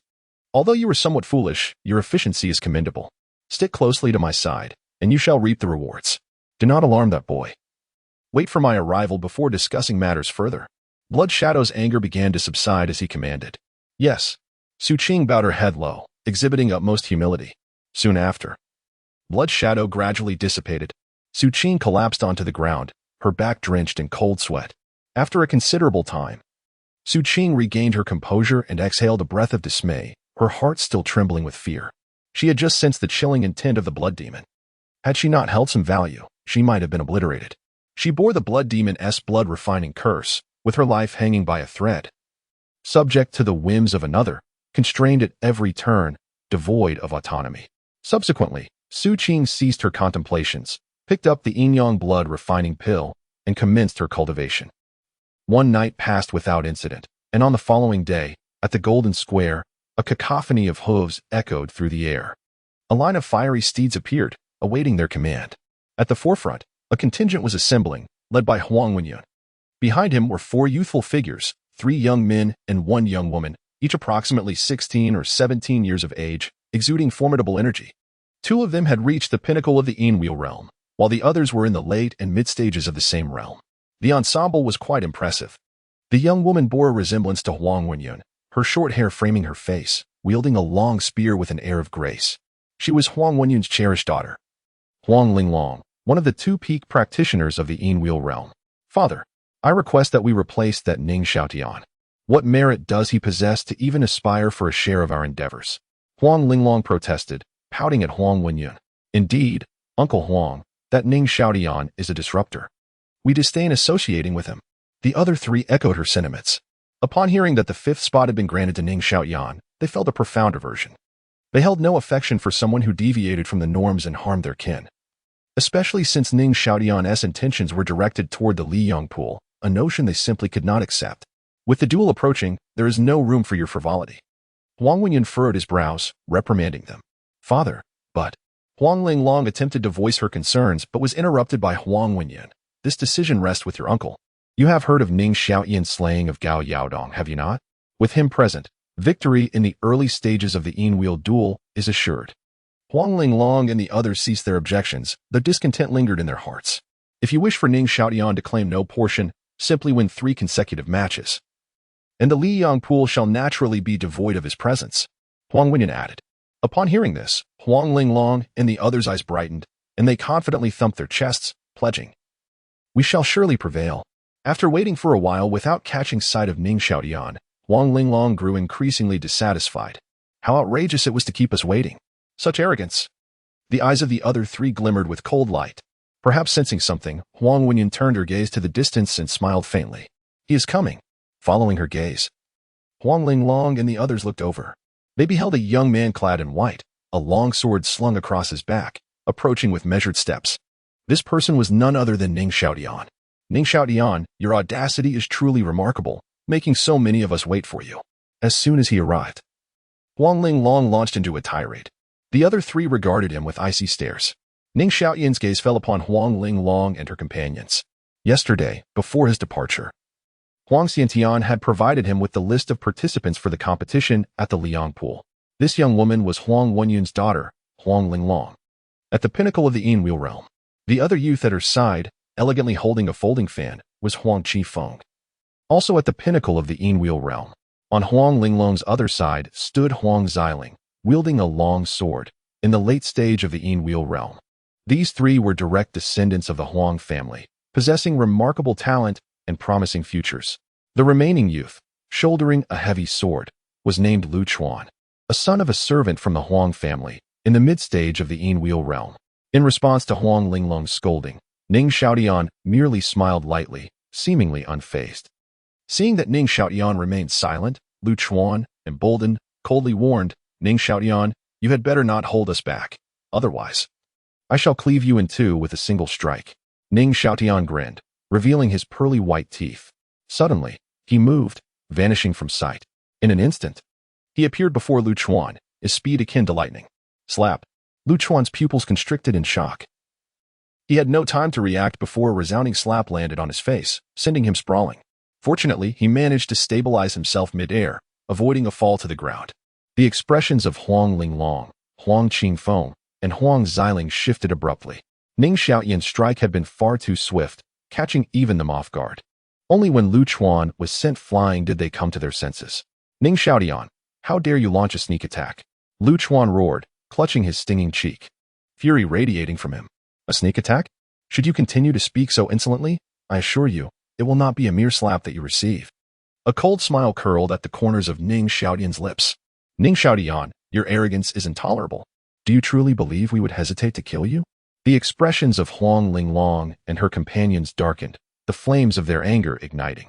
They emanated a powerful aura, preparing to strike at Ning Xiaotian. His actions were undoubtedly a provocation, utterly outrageous. Enough. Huang Wenyan's voice resonated with authority. Reluctantly, Huang Linglong and the others retracted their hands, fixing Ning Xiaotian with frigid glares. Lu Chuan's eyes brimmed with resentment, having lost face in front of everyone after receiving a slap from Ning Xiaotian. Chairman Huang, I apologize, my temper can be rather volatile. Please forgive me. Despite Ning Xiaotian's words, his expression bore no trace of apology. Huang Wenyan curled his lips, finding it difficult to respond. Especially since it was El Chuan who had spoken disrespectfully first. El Chuan, accustomed to arrogance, should learn a valuable lesson from this encounter. He has come to appreciate Ning Xiaotian's formidable abilities even more. El Chuan surpassed Gao Yaodong by several degrees. A single confrontation had caused him considerable loss. The initial skirmish at the early stage of the Yin-Wheel realm was virtually assured. With everyone gathered, let us set forth. Huang Wenyun approached a fiery steed and promptly leaped atop it. Ning Xiaotian, the four of us will undoubtedly secure a three-match victory. The Li Wang Pool shall not include you. Huang Linglong snorted coldly and mounted another fiery steed. Huang Qifeng, Huang Xiling, and El Chuan followed suit, mounting their horses. You all must give it your best. Ning Xiaotian, unfazed, merely smiled gently before also mounting his horse. Chapter 67. The Sunfire Pool, must I evade its radiance? With a light command from Huang Wenyan, the fiery steed neighed and transformed into a whirlwind of flames, dashing toward the outskirts of Qinshan City. Ning Xiaotian and his companions followed closely. Despite the numerous and stringent checkpoints guarding the city, their passage remained unimpeded due to the Huang family's influence. Soon, they exited Qinshan City. The fiery steed galloped, its hooves igniting, resembling a blazing whirlwind. The speed was akin to lightning. In a brief period, they distanced themselves from Qinshan City, entering a dense forest in the southern part of the city. It was said that the Sunfire Pool lay within a volcano to the south. With the steed's swift pace, they would arrive in a matter of minutes.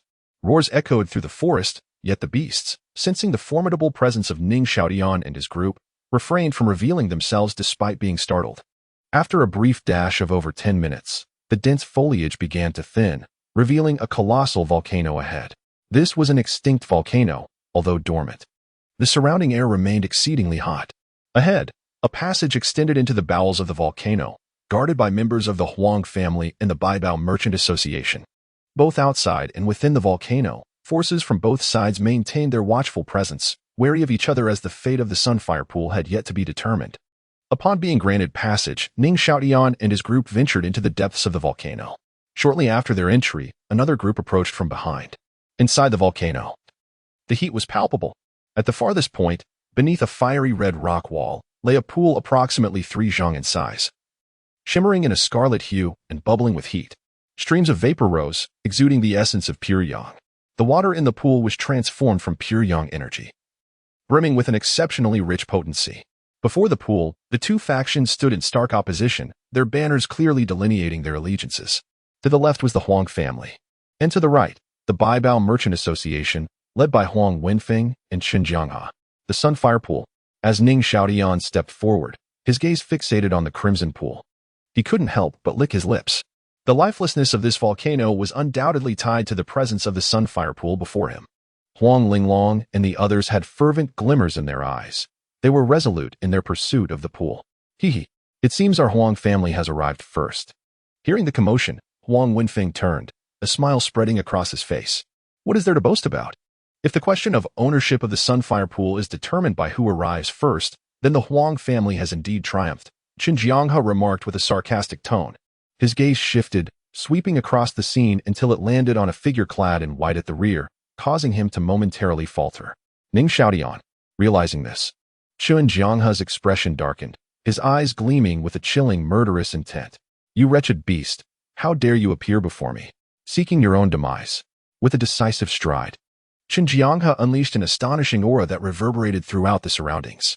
In a swift motion, he aimed to strike down Ning Xiaotian, fueled by the deep-seated enmity born from the tragic loss of his sister. Yet, Huang Wenfeng interposed himself, a smile gracing his lips. President Chen, Ning Xiaotian has already secured a spot in my Huang family's competition. Perhaps you should refrain from intervening in the contest among the younger generation? Get out of my way. Huang Wenfeng. Chen Jianghe bellowed, his voice resonating with fury as a torrent of spiritual energy surged forth, unleashing a powerful gust directed at Huang Wenfeng. The latter, with fingers coiled as if forming a fist, engaged him in a fierce clash. Both were peak cultivators in the Yin-Yang realm, having sparred countless times. Their techniques well known to one another, rendering neither able to gain the upper hand. After another exchange, both retreated several paces. You truly are something else. Chen Jianghe glared at Huang Wenfeng, his words laced with disdain. Despite being acutely aware of the irreconcilable hatred between him and Ning Xiaotian, Huang Wenfeng had still chosen to grant the competition opportunity to his adversary. Such malice was beyond comprehension. Likewise, Huang Wenfeng shrugged, a broad grin illuminating his face, reveling in Chen Jianghe's evident frustration. President Chen, leave Ning Xiaotian to me. I shall deal with him. At that moment, a clear voice echoed through the air, drawing the attention of the crowd. A contingent emerged at the entrance, led by Chen Lingyu, the vice president of the Baibao Chamber of Commerce, followed by 5 youthful figures, 3 males and 2 females. The 2 young women, strikingly similar, exuded formidable energy, having reached the pinnacle of the Yin-Wheel realm. The speaker among them was a young man clad in black, his expression fierce, wielding a sharp sword, and possessing an initial cultivation level in the Yin-Wheel realm. He was none other than Ning Xiaotian's opponent, Yang Ming, a renowned talent from the War Soldier Academy, noted for his previous accomplishments in slaying cultivators at the mid-Yin-Wheel level. Rumor had it that his refined Yin-Wheel was on the verge of reaching the pinnacle of its form, and his elder brother, Yang Li, was one of the 3 esteemed mentors of the Outer Academy. It was surprising that the Baibao Chamber had enlisted his presence. Huang Wenyun approached Ning Xiaotian and whispered, I initially believed Ning Xiaotian would secure a victory easily, but facing Yang Ming introduces a significant element of uncertainty. However, Ning Xiaotian's focus was not on Yang Ming, but rather on another pressing concern. Is it permissible to kill during the competition?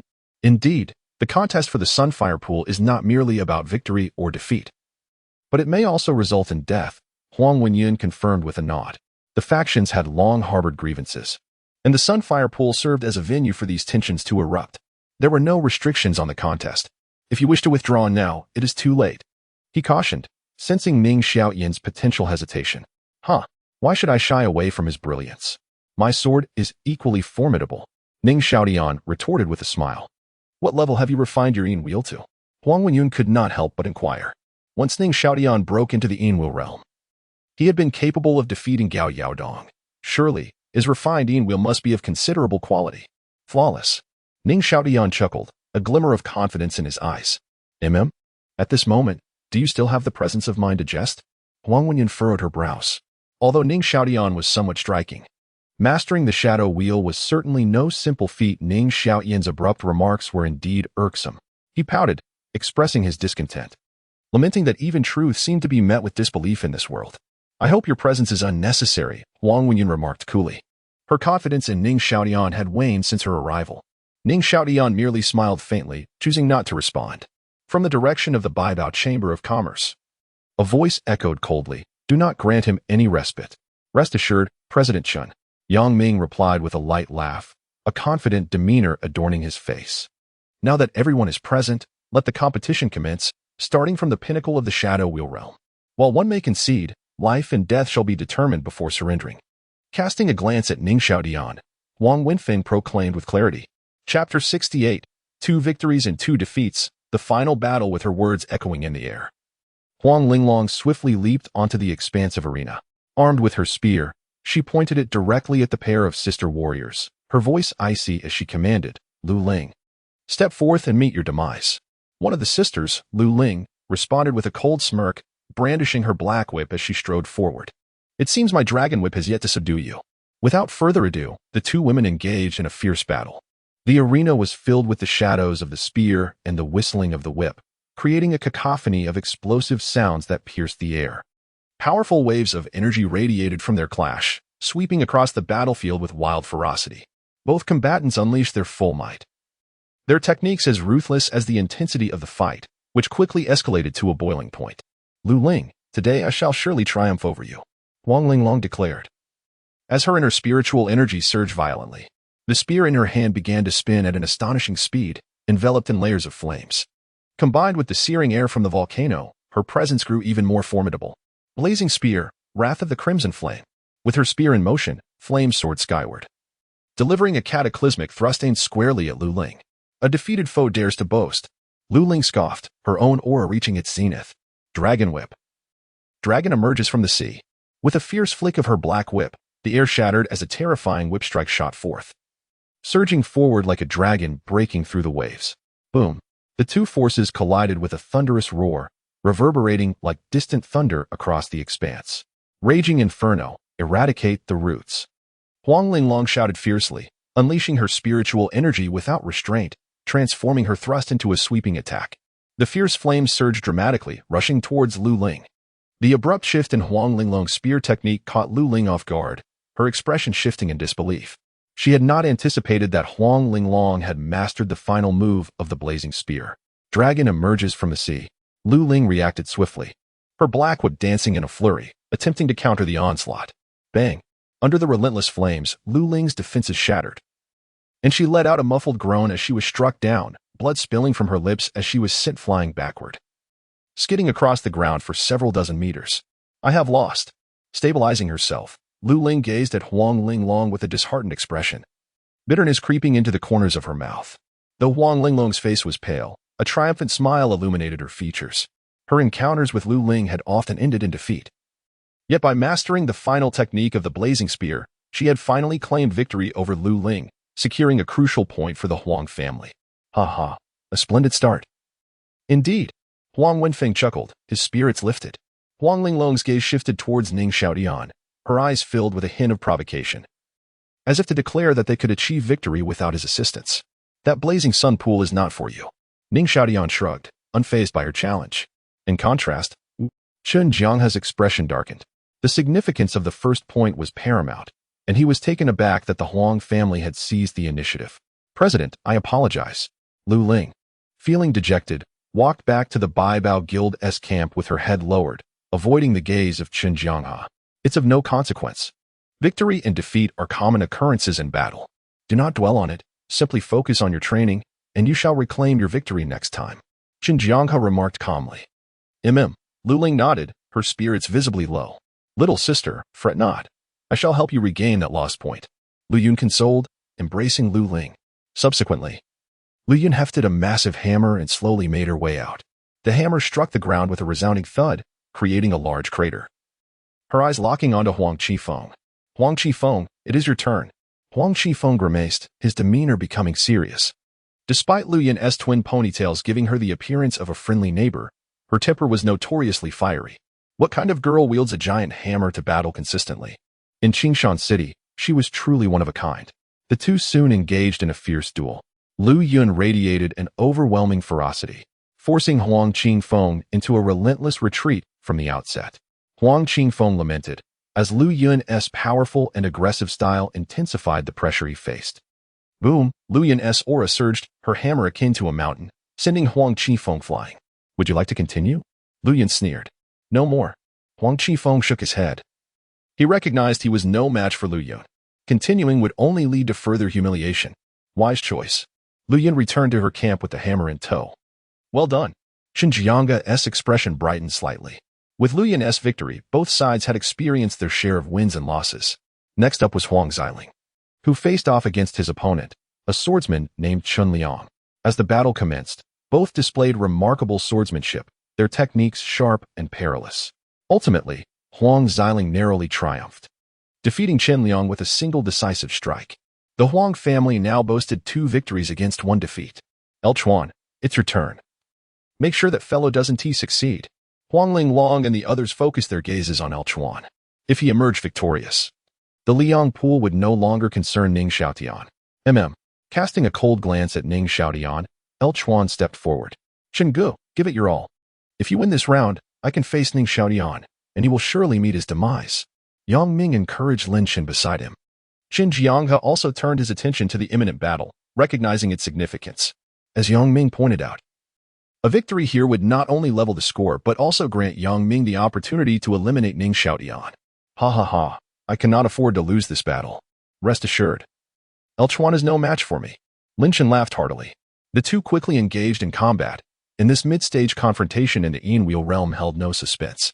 El Chuan found himself overwhelmed, retreating in a panic, utterly crushed by Lin Chen's might. I concede. To preserve his life, El Chuan promptly called out his surrender. Instantly, the members of the Baibao Guild erupted into cheers. Lin Chen equalized the score, and with Yang Ming in play, victory seemed assured. Lin Chen turned to Yang Ming and said, now it's your turn to shine. Ning Xiaotian was doomed. Yang Ming smiled confidently, his gaze resting on Ning Xiaotian as if he were gazing at a corpse.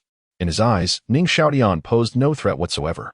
After conceding defeat, El Chuan returned with a dejected demeanor, confronting Ning Xiaotian's ambiguous smile. El Chuan's face turned ashen, resembling that of a pig's liver. Prior to this, he had warned the opponent not to drag him down, yet the backlash came swiftly. The one who had hindered progress was, in fact, himself. Though Ning Xiaotian remained silent, his silence spoke volumes. What made El Chuan's discomfort even worse was the look of disappointment in the eyes of Huang Linglong and others. He hastily retreated behind the crowd, his head bowed deeply, rendered speechless. Huang Linglong cast a glance at Ning Xiaotian, filled with irritation. She had not anticipated that the ultimate deciding factor would rest upon Ning Xiaotian's shoulders. This sense of uncontrollability left her exceedingly displeased. Chapter 69, what are they babbling about? A single sword strike. Ning Xiaotian, this battle is all on you. Huang Wenfeng spoke softly.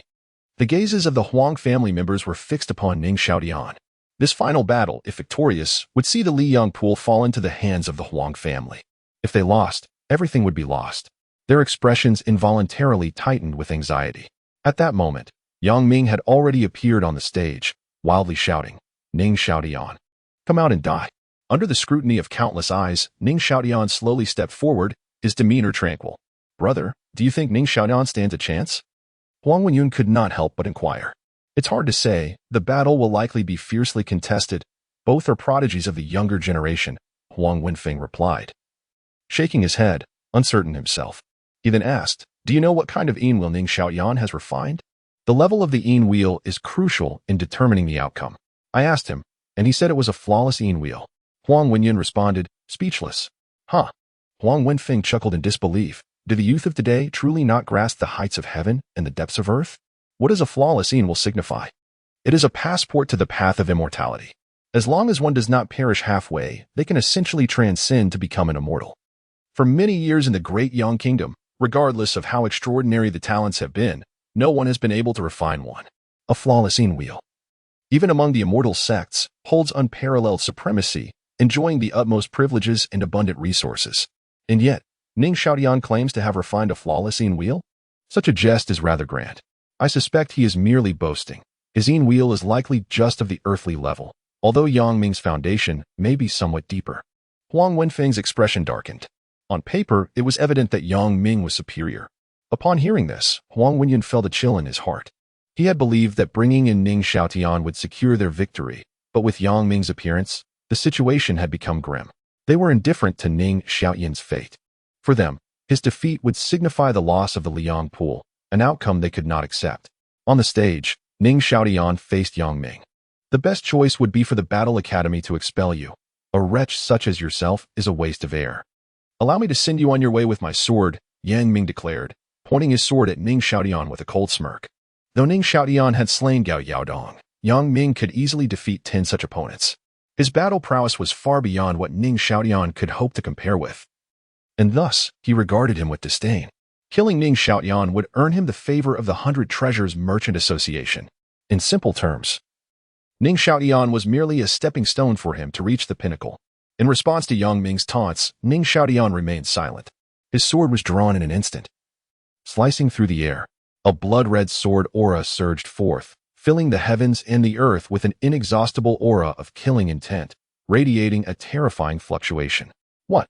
Yang Ming's pupils contracted sharply, and his body was enveloped in a chill, as if he had plunged into an icy abyss. In that moment, he sensed the ominous presence of death.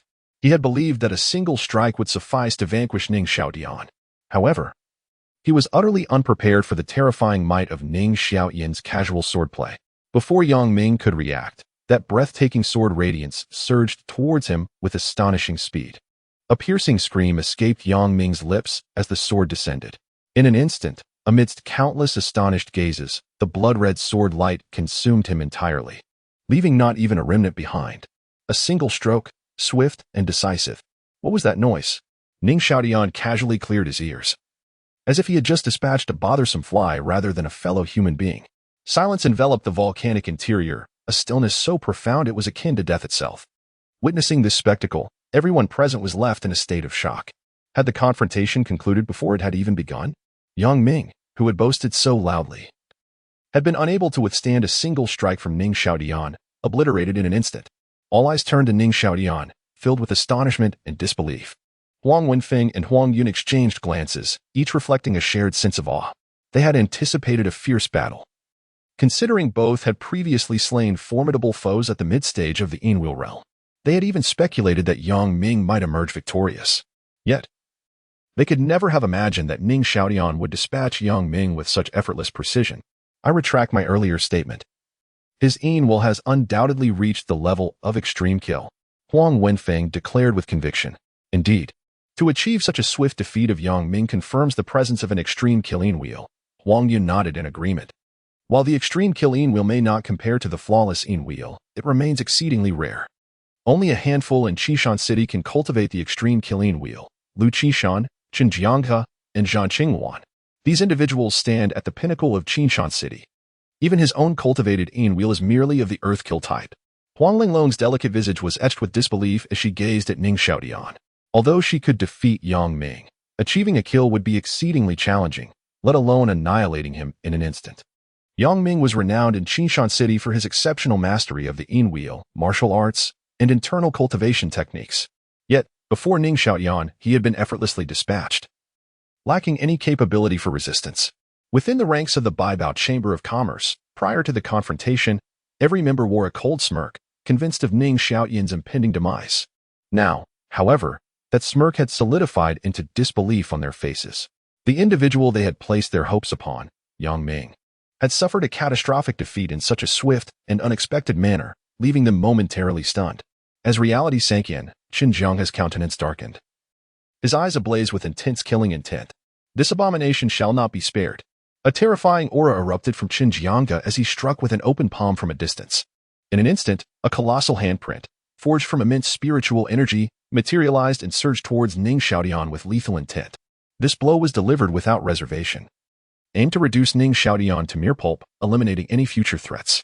Ning Xiaotian's innate talent was simply too formidable. Being he had refined undoubtedly reached the level of extreme malevolence. If left unchecked, the consequences would be unthinkable. Qin Jiangge, are you willing to sacrifice your own reputation? In a flash, Huang Wenfeng dashed to Ning Xiaotian's side. His entire being trembled as spiritual energy surged forth uncontrollably. With a sudden and fierce punch, the air quaked, and a brilliant beam of fist energy radiating astonishing waves of force coalesced. Boom! The clash of fists and palms erupted in a thunderous roar, both forces subsequently shattering apart. The overwhelming aftershock spread wildly, sending Huang Linglong and others reeling in disarray. Yet, as the central figure of this turmoil, Ning Xiaotian remained steadfast and unmoved, as steady as a mountain. Chapter 70. Entering the sunlit pool and the secrets beneath, Huang Wenfeng stood resolutely in Qin Jiangge's path, whose face was ashen, a stark reflection of his fury. Qin Jiangge, do you derive pleasure from bullying the weak? Ning Xiaotian has secured this pivotal victory for the Huang family. Should you take his life, what honor would remain for us? Huang Wenfeng asserted. With a deep breath, Qin Jiangge gradually regained his composure. The presence of Huang Wenfeng rendered it nearly impossible to eliminate Ning Xiaotian here. The sunlit pool now belongs to the Huang family. It is time for you to depart, Huang Wenfeng stated with an air of indifference. Humph. This matter is far from resolved. Qin Jiangge retorted, his voice icy as he shifted his gaze to Ning Xiaotian. You wretched creature. Yang Ming is the brother of Yang Li and a prodigy within the combat academy. Should you dare to harm him, even the Huang family cannot shield you. Your days are numbered. Ning Xiaotian merely shrugged, his expression unfazed by the threat. Let us leave, Qin Jiangge commanded, leading the members of the Baobao Commerce Association away, their discontent palpable. Lu Yun, Lu Ling, Chun Liang, and Lin Chun cast one last grave glance at Ning Xiaotian, a look of concern etched upon their faces. The shadowy wheel that Ning Xiaotian had forged had reached a level of formidable malevolence. If he continued to develop, he would undoubtedly become their greatest adversary. As the members of the Baobao Commerce Association departed, the Huang family erupted in jubilant celebration, their excitement uncontainable. Ultimately, the sunlit pool had fallen into their hands. A triumph attributed to Ning Xiaotian. Though Huang Linglong felt a tinge of dissatisfaction, she recognized that without Ning Xiaotian's astonishing sword strike, the pool would likely remain elusive. Witnessing Ning Xiaotian bask in the spotlight, even Huang Linglong's perception of him began to shift. In stark contrast, Elchuan seethed with resentment, his heart twisting in bitterness. Damn Ning Xiaotian. He clenched his fists, his nails digging into his flesh, oblivious to the pain. He should have been the one to command attention. It ought to have been him in the limelight.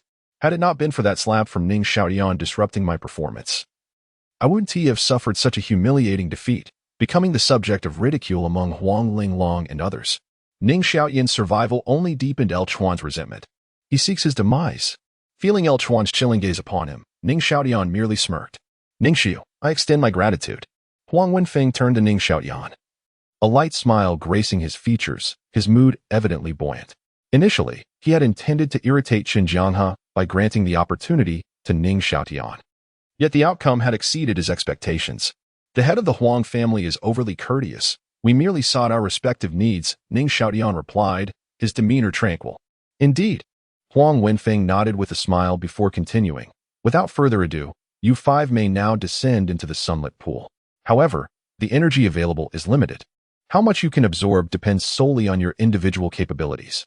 Casting a glance at Ning Xiaotian, Huang Linglong, Huang Qingfeng, Huang Xiling, and Elchuan exchanged smirks, their expressions tinged with scorn. After all, Ning Xiaotian had only just achieved the initial stage of the shadowy wheel. It seems you have yet to cultivate the inner strength techniques.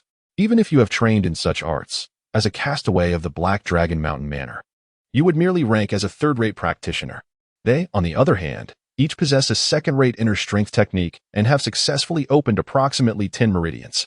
The rate at which they absorb energy is incomparably faster than that of Ning Xiaotian.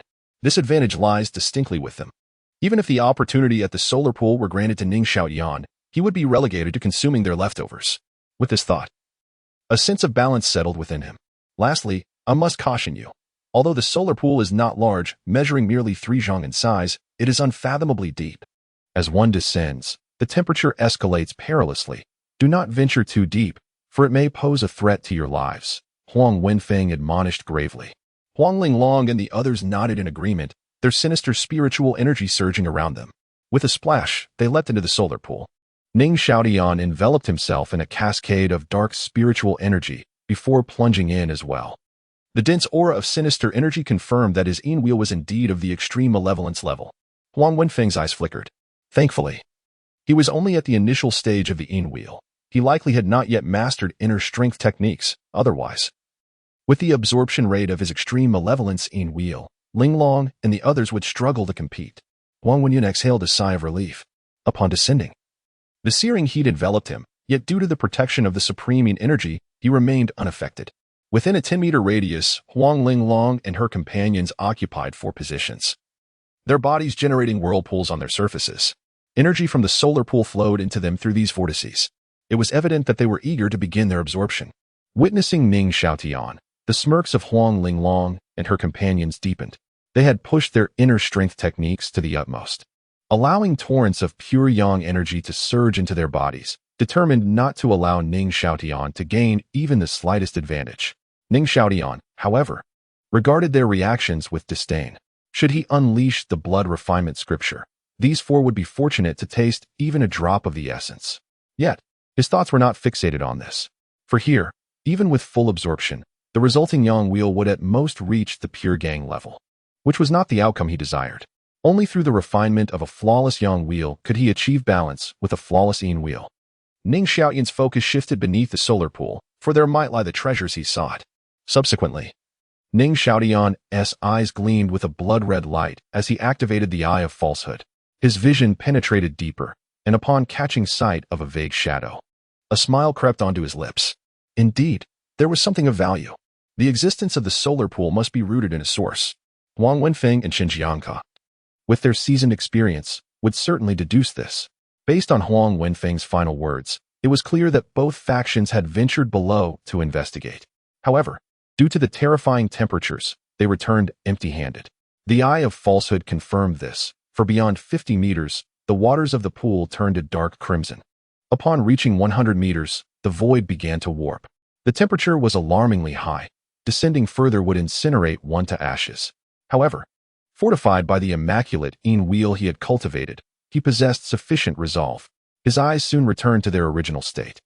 After Huang Linglong and the others entered their meditative state, the supreme Yin spiritual energy surged forth. Ning Xiaotian's form shifted, quietly descending. As he proceeded, the surroundings transformed into a deep crimson hue. 50 meters, 100 meters, 200 meters, 500 meters. Upon reaching 500 meters, Ning Xiaotian's descent gradually slowed. Here, the water of the pool had transitioned from dark red to a pale golden hue. The terrifying heat was akin to boiling mountains and seas. Even with the protective veil of supreme Yin spiritual energy, Ning Xiaotian felt a fierce burning sensation. And there, at the bottom of the pool, lay that object. Precisely 1,000 meters below. Chapter 71. The Remnant Soul of the Golden Crow. A glimmer of imperial might awakened subsequently. Ning Xiaotian's entire being trembled, as the flawless Yin will quivered slightly, unleashing a torrent of profound Yin energy. A pitch-black barrier enveloped him, dispelling the searing heat that surrounded him. Taking a deep breath, Ning Xiaotian's expression turned solemn as he descended further. Despite the protection of the flawless Yin wheel, he remained fully focused on controlling his spiritual energy. Any lapse could unleash an unfathomable and terrifying temperature that would engulf him. Hence, vigilance was paramount. As he meticulously maintained this control, Ning Xiaotian ventured deeper. 550 meters, 600 meters, 800 meters. At this depth, the pool's water had transformed from a pale golden hue to a pure gold. A dazzling spectacle where the temperature transcended the realm of terror, capable of melting anything. Ning Xiaotian's gaze was gravely concentrated as the robust Yin energy flowed from the flawless Yin wheel, fiercely countering the intense Yang energy present. The oppressive pressure threatened to distort the barrier formed by the Yin energy into a precarious arc. Fortunately, under Ning Xiaotian's exquisite control, the barrier remained intact. With an unceasing flow of spiritual energy, a perfect equilibrium between Yin and Yang was achieved. After a considerable duration, Ning Xiaotian finally reached a depth of 1,000 meters. Here, even with the protection of the profounding energy, he experienced an intense burning pain. His skin cracked, and traces of blood oozed forth. As though he had ventured into the very heart of the sun, an ordeal both horrifying and formidable. Yet, he paid little heed to the excruciating agony. His brow remained unfurrowed. His gaze was fixated on an object at the bottom of the pool, excitement barely contained upon his visage. Not far away, a golden orb floated. Reminiscent of the sun itself, streams of golden light radiated from the orb, permeating the air with an aura of pure yang energy. The essence of the blazing sun pool emanated from this very source. Ning Xiaoyan's gaze shifted upward, and above the golden orb loomed a fearsome phantom. What the eye of the broken illusion beheld was this very apparition. It was a divine bird, possessing 3 legs, its wings spread wide, and its form exhibited perfect proportions. Layers of golden ripples emanated from it, exuding a majestic golden might that rendered one unable to gaze directly at it. The 3-legged golden crow? It seems the ancient texts were indeed accurate. A smile of growing fervor graced Ning Xiaoyan's lips. The 3-legged golden crow, revered as the embodiment of the sun, harbored the essence of pure yang power. It incinerated all, annihilating existence itself. In his previous life, he had encountered ancient writings detailing the 3-legged golden crow. Legends spoke of 10 such crows in the ancient Pangu world, transforming into 10 blazing suns, suspended in the heavens, scorching everything in their path, leading to an eternal day devoid of slumber. Countless beings languished in suffering, their lives fraught with despair. Just then, in ancient times, a formidable deity known as Yi emerged. Wielding a divine bow, with his immense power, he drew the bowstring and shot down the 9 golden crows, leaving only one to remain. Thus, tranquility was restored to the heavens and the earth. The fallen golden crows scattered across the vast expanse of the Pangu world. It seemed that the creature before him was one of those 9 crows, perhaps sensing Ning Xiaoyan's presence. The 3-legged golden crow opened its golden eyes and let out a furious cry. With a powerful flap of its wings, it unleashed a torrent of scorching heat towards Ning Xiaoyan, attempting to incinerate him. Ning Xiaoyan's gaze sharpened. A formidable surge of absolute spiritual power poured forth from his flawless wheel without restraint. Instantly, his protective aura expanded dramatically, as the fierce wave of heat struck. Ning Xiaoyan was thrown back, colliding against the rocky wall behind him. Regaining his composure, he continued to channel the absolute spiritual power. Impressive. Ning Xiaoyan wiped the blood that trickled from the corner of his mouth, gazing at the 3-legged golden crow, and couldn't help but exclaim. Countless ages had passed since ancient times, yet amidst the river of history, this remnant of ancient spirit still exuded such terrifying ferocity. Truly, it was the 3-legged golden crow. Earth Emperor Pearl, it is time for you to fulfill your purpose. Ning Xiaoyan's eyes gleamed as he communicated with the Earth Emperor Pearl in his mind. Absorbing those remnants of spirit, he established a faint connection with it. His confidence to descend into this perilous situation relied entirely on the Earth Emperor Pearl. As it sensed the presence of the 3-legged golden crow, the Earth Emperor Pearl vibrated with excitement, emerging from his consciousness and slowly approaching the crow. The crow let out a piercing cry, and the temperature at the bottom of the pool surged dramatically. With its beak agape, the 3-legged golden crow unleashed a terrifying golden beam towards the Earth Emperor Pearl. At that moment, Ning Xiaoyan felt a surge of tension. Under his watchful gaze, the Earth Emperor Pearl trembled slightly, and the surrounding void rippled with layers of black waves. Gradually, a black hole materialized, emanating an eerie glow that devoured everything in its path. The incoming beam of light vanished into the black hole, disappearing without a trace. Then, the Earth Emperor Pearl abruptly disappeared, only to reappear before the 3-legged golden crow. An overwhelming force of absorption surged forth, enveloping the crow. Fear flickered in the crow's golden eyes as it thrashed and struggled, but all was in vain. Its massive form was consumed entirely by the Earth Emperor Pearl. After devouring the remnants of the golden crow's spirit, Ning Xiaoyan observed that the Earth Emperor Pearl had mended a staggering 100,000 cracks, radiating an awe-inspiring might and beginning to reveal its true potential. With a whoosh, the Earth Emperor Pearl returned to his consciousness, and a robust surge of soul power flowed back to him. In that moment, Ning Xiaoyan's soul expanded rapidly, the vast ocean of soul energy boiling over, condensing into a liquid form, with droplets emerging and forming a pool within his consciousness. The essence of soul power was now manifest. As the Earth Emperor Pearl continued to provide an unceasing flow of energy, the waters of the soul pool surged wildly, rising to 1 zhang, then 10, 30, 50, 80, and finally halting at 100 zhang. The water exhibited a pure golden hue, continuously undulating and shimmering with radiant brilliance. At this moment, a terrifying aura abruptly awakened deep within his consciousness. Ning Xiaotian could not help but feel a surge of excitement. He had indeed awakened a fragment of imperial might, the will of the celestial emperor from his previous life. Ha ha ha. Ning Xiaotian laughed joyously towards the heavens, his heart brimming with elation. With this trace of imperial power, he would no longer harbor any reservations. Soon, the imperial might dissipated, and Ning Xiaotian concealed it beneath the golden waters. Entering a state of dormancy. The benefits of awakening this imperial will extended beyond mere exhilaration. A formidable spiritual consciousness emerged from within him. Though Ning Xiaotian kept his eyes closed, he could distinctly perceive everything around him. His spiritual awareness extended outward, seeing Huang Linglong and her companions racing against time to absorb the energies. Chapter 72. A momentous harvest. The Huang family's official severance by the side of the Li Huaying pool. Huang Wenfeng and Huang Wenyun were engaged in conversation, their eyes brimming with anticipation. Subsequently, Ning Xiaotian withdrew his spiritual awareness, opening his eyes to reveal a serene smile. The ability to project one's spiritual consciousness outward is achievable only upon reaching the Dao platform realm, wherein one must refine a Dao platform within the sea of consciousness. Remarkably, he had attained such a feat while still in the Yin-Wheel realm, a testament to the advantages bestowed by the Earth's sovereign pearl. Yet, this was not the end of his fortunes. Ning Xiaotian's gaze was fervently fixed upon the golden pearl, the essence of the three-legged golden crow. With a flick of his hand, the golden crow pearl landed effortlessly in his palm.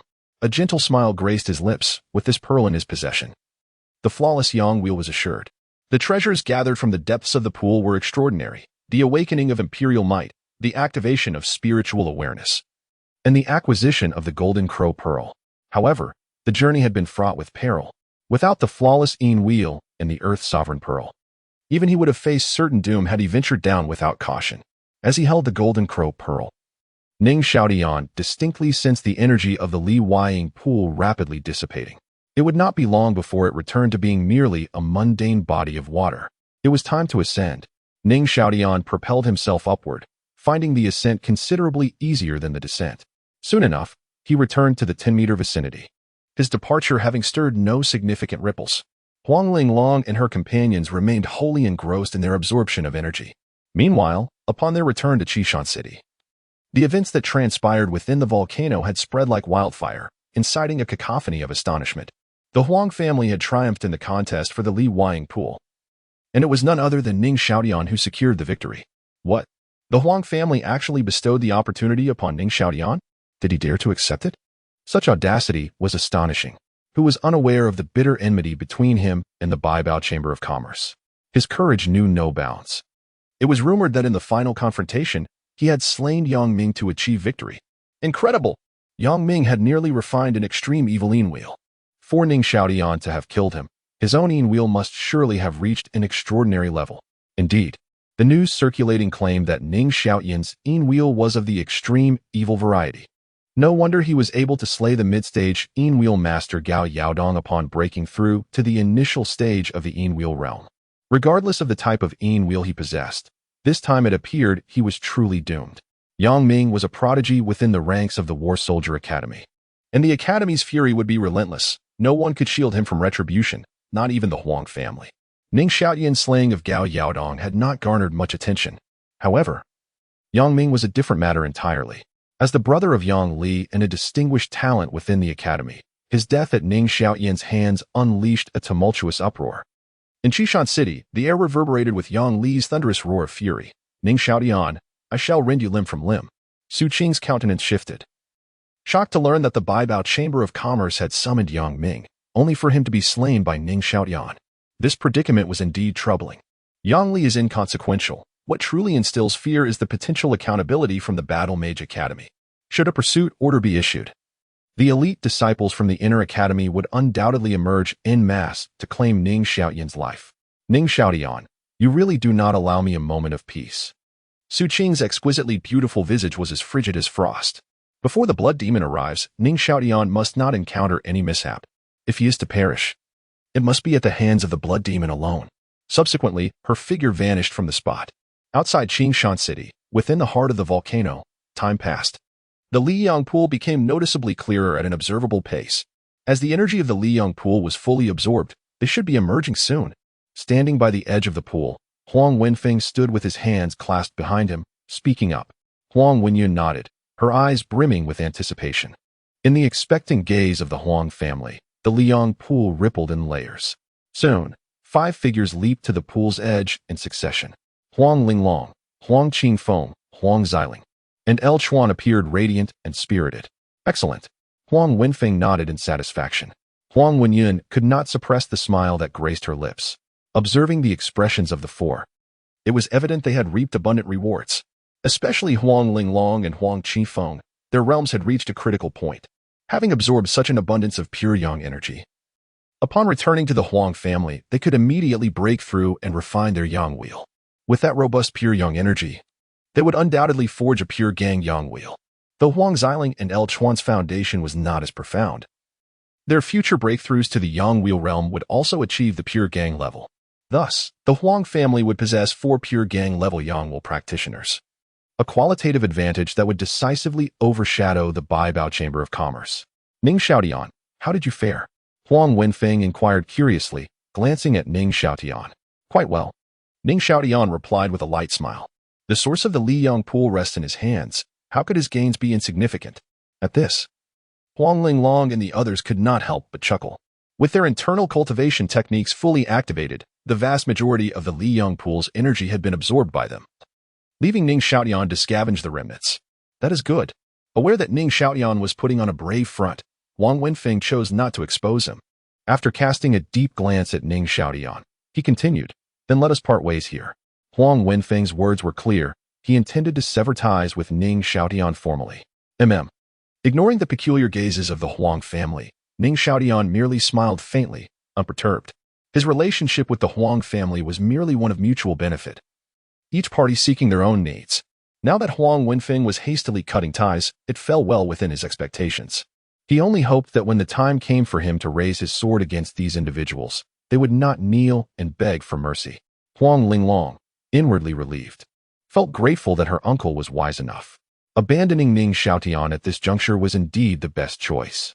For if the Huang family became too entangled with him, they would not only face the Baibao Chamber of Commerce but also the Battle Mage Academy. Although the Battle Soldier Academy has always maintained its neutrality, the death of a prodigy from the inner court will undoubtedly provoke their wrath. In the face of the fury emanating from the academy, even the Huang family would find it unbearable. Huang Qingfeng, Huang Xiling, and El Chuan cast scornful glances at Ning Xiaotian, perceiving him as nothing more than a jester. They were acutely aware of Ning Xiaotian's intentions. He merely sought to secure the luminous sun pool for the Huang family, hoping to leverage this to join their ranks and seek protection. Yet, how could the Huang family risk offending the Battle Soldier Academy for his sake? Such thinking was rather naive. Moreover, there were scant benefits to be gleaned from the luminous sun pool, rendering his efforts futile, a truly pitiful endeavor. We shall take our leave first, young friend Ning. Allow me to offer you a piece of advice. Steer clear of Qishan City. With that, Huang Wenfeng swiftly led the Huang family members out of the volcanic interior. Chapter 73. The Pursuit Order of the Battle Soldiers Academy. After leaving a fiery steed for Ning Xiaotian, Huang Wenfeng and his companions galloped into the depths of the forest, making their way to Qingshan City. Brother, are we truly going to abandon Ning Xiaotian? Huang Wenyun could not help but inquire along the way. He has outlived his usefulness, and moreover, he has slain Yang Ming. The Battle Soldiers Academy will not let this matter rest easily. If we were to protect him, we would only find ourselves ensnared in a quagmire, incurring more losses than gains. Huang Wenfeng nodded in agreement, then continued, however, I have left him a sliver of hope. With the fiery steed, he can distance himself from Qingshan City. Indeed, brother has shown great foresight. I am certain Ning Xiaotian will appreciate your good intentions, Huang Wenyun smiled. Ning Xiaotian emerged from within the volcano, swiftly mounting his horse and racing towards Qingshan City. Moments later, Huang Wenfeng and his entourage arrived at Qingshan City, drawing the attention of countless cultivators. The Huang family has returned. But where is Ning Xiaotian? Ning Xiaotian has slain Yang Ming and incurred the wrath of the Battle Soldiers Academy. The Huang family is not foolish. They must have severed ties with him. This was to be expected, for the Huang family already had the formidable Baibao Chamber of Commerce as an adversary. Adding the Battle Soldiers Academy to the mix would be utterly untenable. Ning Xiaotian must be too afraid to return. If he does, it would be a death sentence. As the crowd's gaze fell upon Huang Wenfeng's group, murmurs began to circulate. Suddenly, an exquisite figure emerged, capturing the attention of all present. It is Su Qing. Such beauty. Wherever she goes, becomes a focal point, drawing all eyes. Su Qing approached Huang Wenfeng and inquired, Patriarch Huang, where is Ning Xiaotian? With a gentle smile, Huang Wenfeng replied. At this moment, he should have already departed.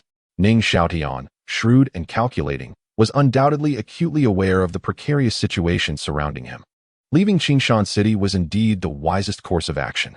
Su Qing breathed a sigh of relief. As long as Ning Xiaotian did not return to Qingshan City, all would be well. However, she still needed to locate him to ensure his safety. She could only hope that Blood Demon would arrive swiftly. Thank you. I take my leave. Su Qing clasped her hands in gratitude, then borrowed a fiery steed from Huang Wenfeng, taking off towards the outskirts of Qingshan City as directed. The Huang family members did not linger, quickly returning home. Huang Linglong and Huang Qifeng were preparing to break through to the Yangluan realm. As Su Qing exited Qingshan City, heading towards the volcano in search of Ning Xiaotian, a magnificent fiery steed galloped towards her, bearing a young figure clad in white, with a long sword slung over his back, handsome and unparalleled. Who else could it be but Ning Xiaotian? Su Qing's expression shifted as she swiftly approached him. Why did you not leave? To her astonishment, Ning Xiaotian had not departed. Instead, he returned with an air of confidence. How could I leave before avenging my great grievance? Ning Xiaotian replied calmly. I see that you have lost your sanity. You have slain Yang Ming, and Zhan Qingluan is preparing to issue a pursuit order against you. Returning now would be akin to walking into a trap. Su Qing wore an expression of exasperation, as if lamenting the folly of the situation. Ning Xiaotian had previously remained unscathed due to the Huang family restraining the Baibao Chamber of Commerce. Now, having offended the Battle Academy, the Huang family is withdrawn, leaving Ning Xiaotian to confront not only the Black Dragon Villa and the Baibao Chamber of Commerce, but also the Battle Academy. Given Ning Xiaotian's current strength, he is but a mantis trying to stop a chariot, utterly deluded. With such a stark disparity in power, how can one even speak of revenge? Ning Xiaotian simply smiled and remained silent. You must leave at once. Come back only when you possess the means to confront them. Su Qing urged anxiously upon seeing Ning Xiaotian's indifference. Just then, a voice brimming with murderous intent suddenly rang out. Now that you have come, there is no need to leave. The words were accompanied by a terrifying sword aura, crackling with lightning and exuding a sense of annihilation. It was the Thunder Sword, wielded by Yang Li. Su Qing furrowed her brows and summoned all her spiritual energy to strike out, shattering the lethal sword energy aimed at Ning Xiaotian. Startled, the fiery steed beneath them began to thrash violently, attempting to break free and flee, but was firmly held in place by both of them.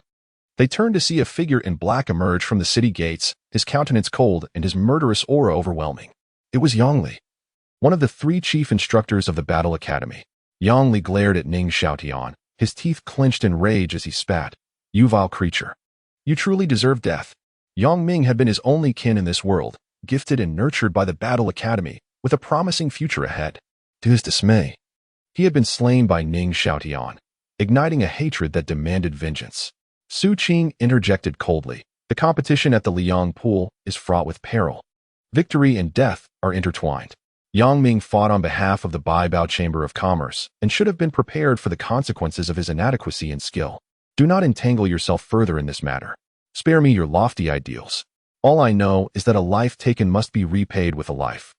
Step aside before I am forced to act against you. Yang Li retorted angrily, his aura swirling and coalescing, ready to strike. You are welcome to try, Su Qing replied, her expression unyielding. Observing her resolute stance, Ning Xiaotian's lips curled into a cold smile. It seemed Su Qing had surmised that the Earth's sovereign pearl still resided with him. Her ambitions were grand indeed. As Su Qing's attention remained fixed on Yang Li, a flicker of bloodlust ignited in the depths of Ning Xiaotian's eyes. A wisp of spiritual consciousness stealthily attached itself, undetected and unnoticed. I have endured you for long enough. Since you are so intent on seeking death, I shall oblige. Yang Li, consumed by fury, brandished his sword, unleashing a storm of thunder as he charged at Su Qing. Humph! With a cold snort, Su Qing dismounted and unleashed an unmatched aura that sent Yang Li hurtling backward. How is this possible? You have broken through? Steadying himself, Yang Li gazed in astonishment at Su Qing.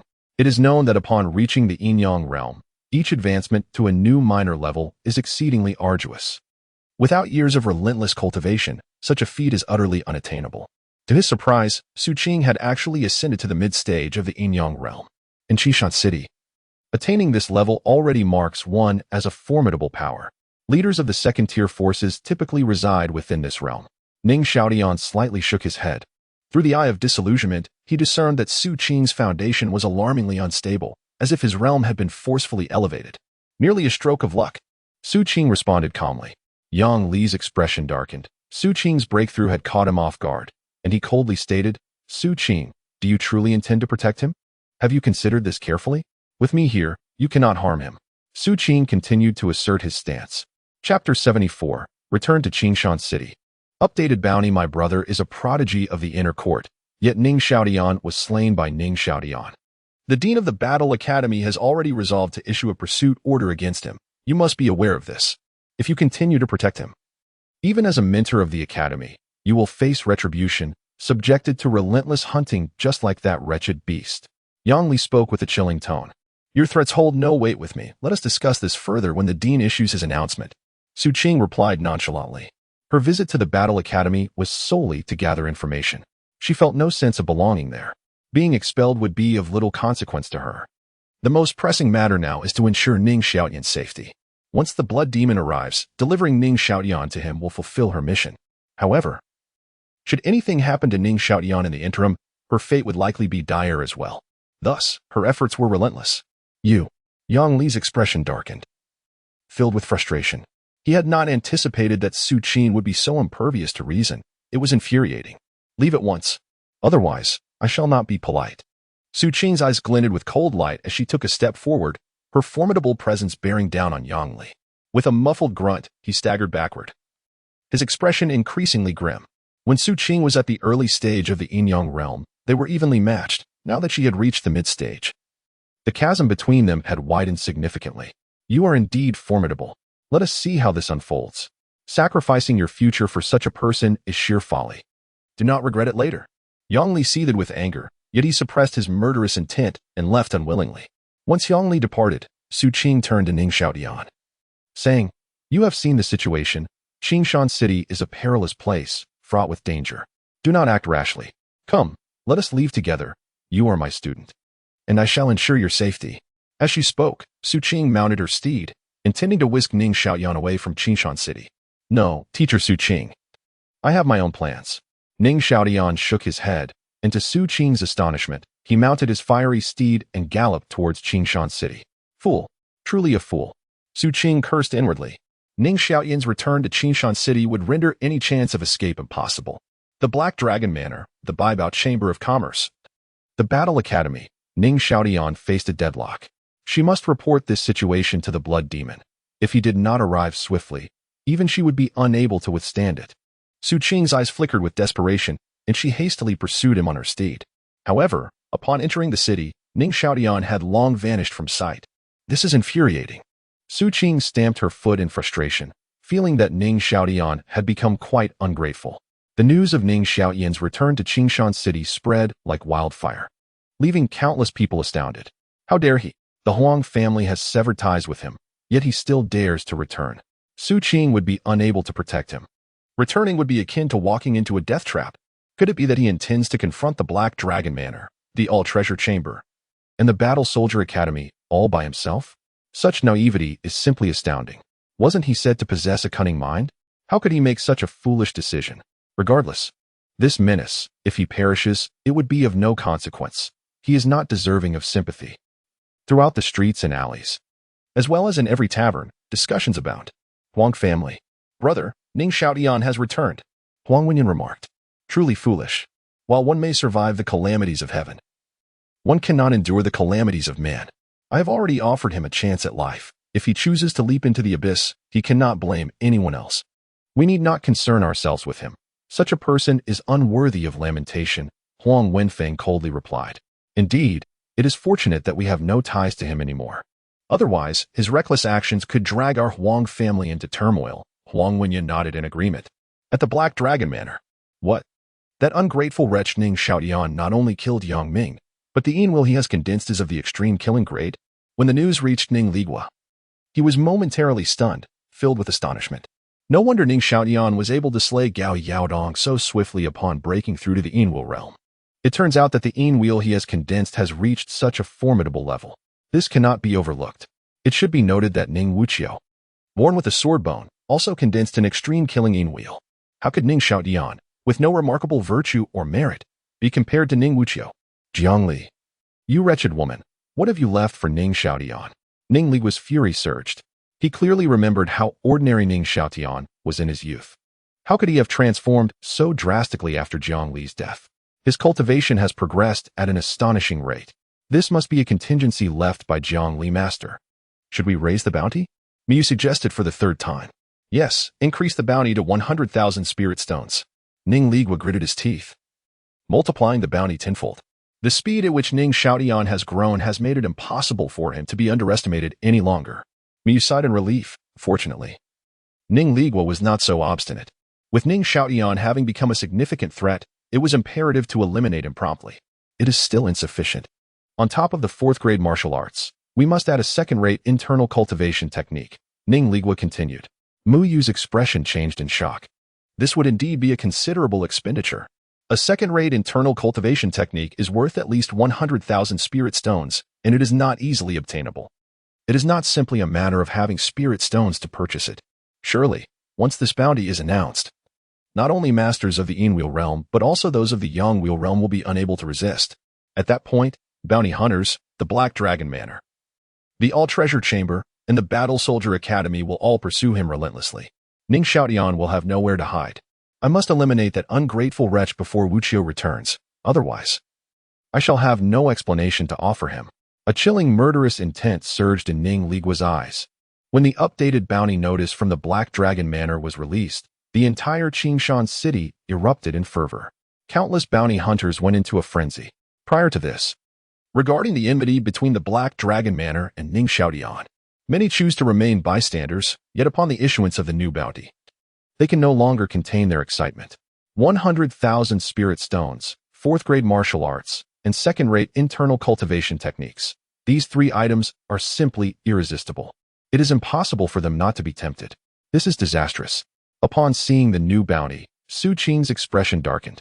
Although Qingshan City is vast, with the announcement of this bounty, Ning Xiaotian will have no place to hide. I must resolutely take him away. Su Qing made up her mind. Just as she was about to depart, a faint voice called from behind her. Su Qing, return with me. Upon hearing the familiar and authoritative voice, Su Qing's expression changed dramatically as she turned around. Before her stood a striking figure in palace attire, exuding an air of authority. The Dean. Chapter 75. A Rampage. The three absolutes of the inner court. Not long after the bounty on Ning Xiaotian was announced by the Black Dragon Mountain Manor, the Battle Soldier Academy issued a pursuit order. Over the years, no one in Qingshan City had dared to harm the prodigious students of the Academy South Inner Court. Ning Xiaotian was undeniably challenging their authority. Countless inner court students were stirred with excitement. They had long desired to rid themselves of such a rebellious individual. Now, with the added incentive of the bounty from the Black Dragon Mountain Manor, their enthusiasm was ignited. In no time, elite students from the Battle Soldier Academy began to appear all over Qingshan City. The Academy had issued a pursuit order. Although the Academy maintained a stance of neutrality, none would dare to provoke its majesty. Moreover, it was rumored that Su Qing had already been imprisoned by Dean Zhan Qingwan, while the Huang family had distanced themselves, leaving Ning Xiaotian isolated and defenseless. No divine intervention could save him now. Such a person was not worthy of pity. Many in Qingshan City believed that Ning Xiaotian was doomed this time.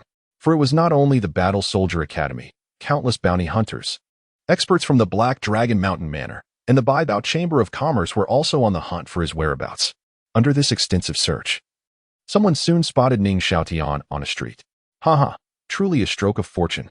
Upon seeing Ning Xiaotian, the man's eyes sparkled with excitement. However, he kept his excitement to himself, fully aware of the principle of many wolves and scarce prey. Should he claim Ning Xiaotian's head, he would be immensely rewarded. His cultivation had reached the mid-stage of the Yin Wheel realm, and he was on the verge of advancing to the late stage, thus he felt confident in capturing him.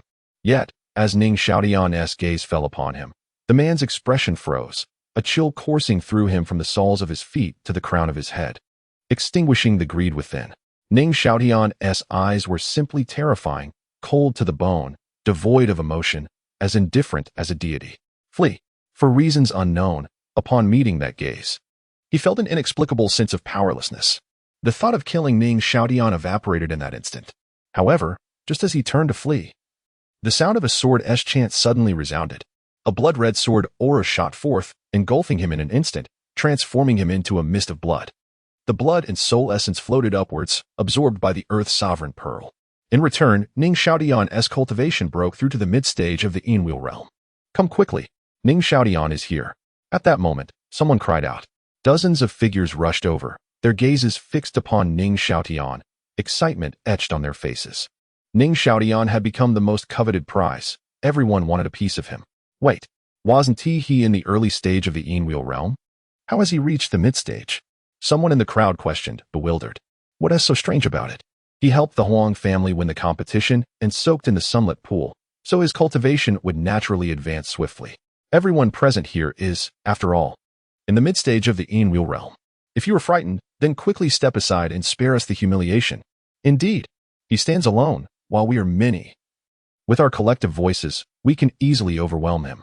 Let us unite and eliminate him, then distribute the spoils accordingly. It is only right. The individuals exchanged glances, reaching a consensus, their spirits rising with anticipation. Dozens encircled Ning Xiaotian, sealing off his retreat, their murderous intent palpable and resolute. Is there strength in numbers?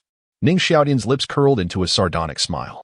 A terrifying sword aura coalesced, descending upon the throng with astonishing force. The gathered crowd recoiled in horror upon sensing that dreadful momentum. How terrifying is that sword intent? How could this be? How can he be so formidable? Quickly unite. They cried out, urgency overriding reason.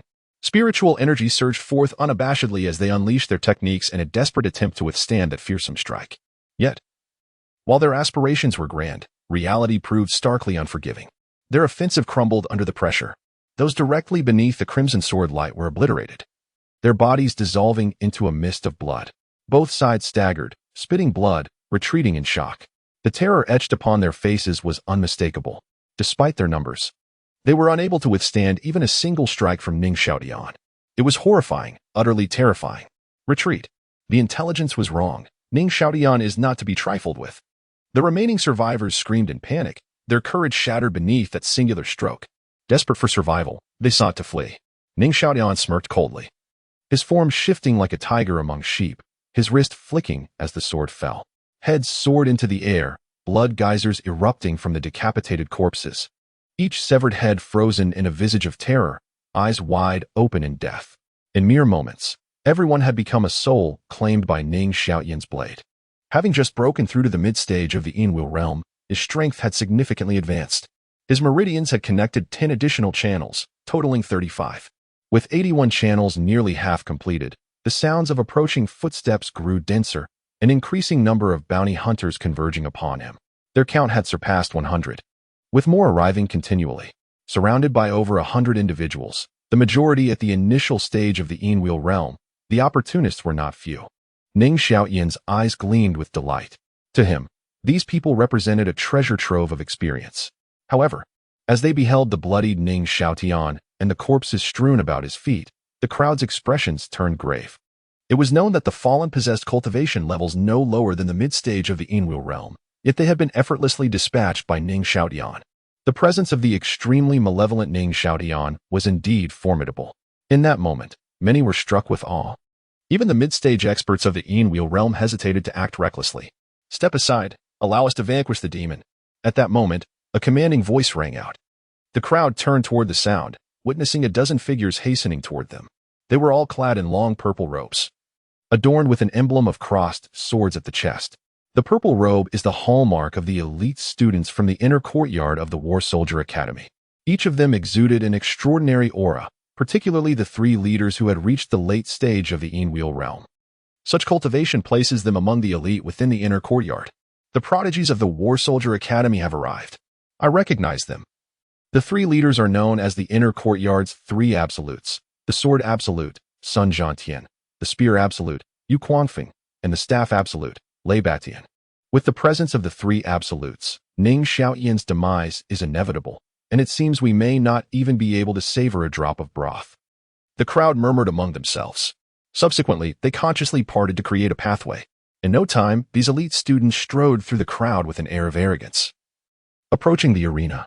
Upon seeing Ning Xiaoyan, stained with blood, their fury surged, a murderous intent washing over them like a tidal wave. Chapter 76. Slaying the three absolutes of the inner courtyard, sending them on their way. Ning Xiaoyan, how could you have taken so many lives?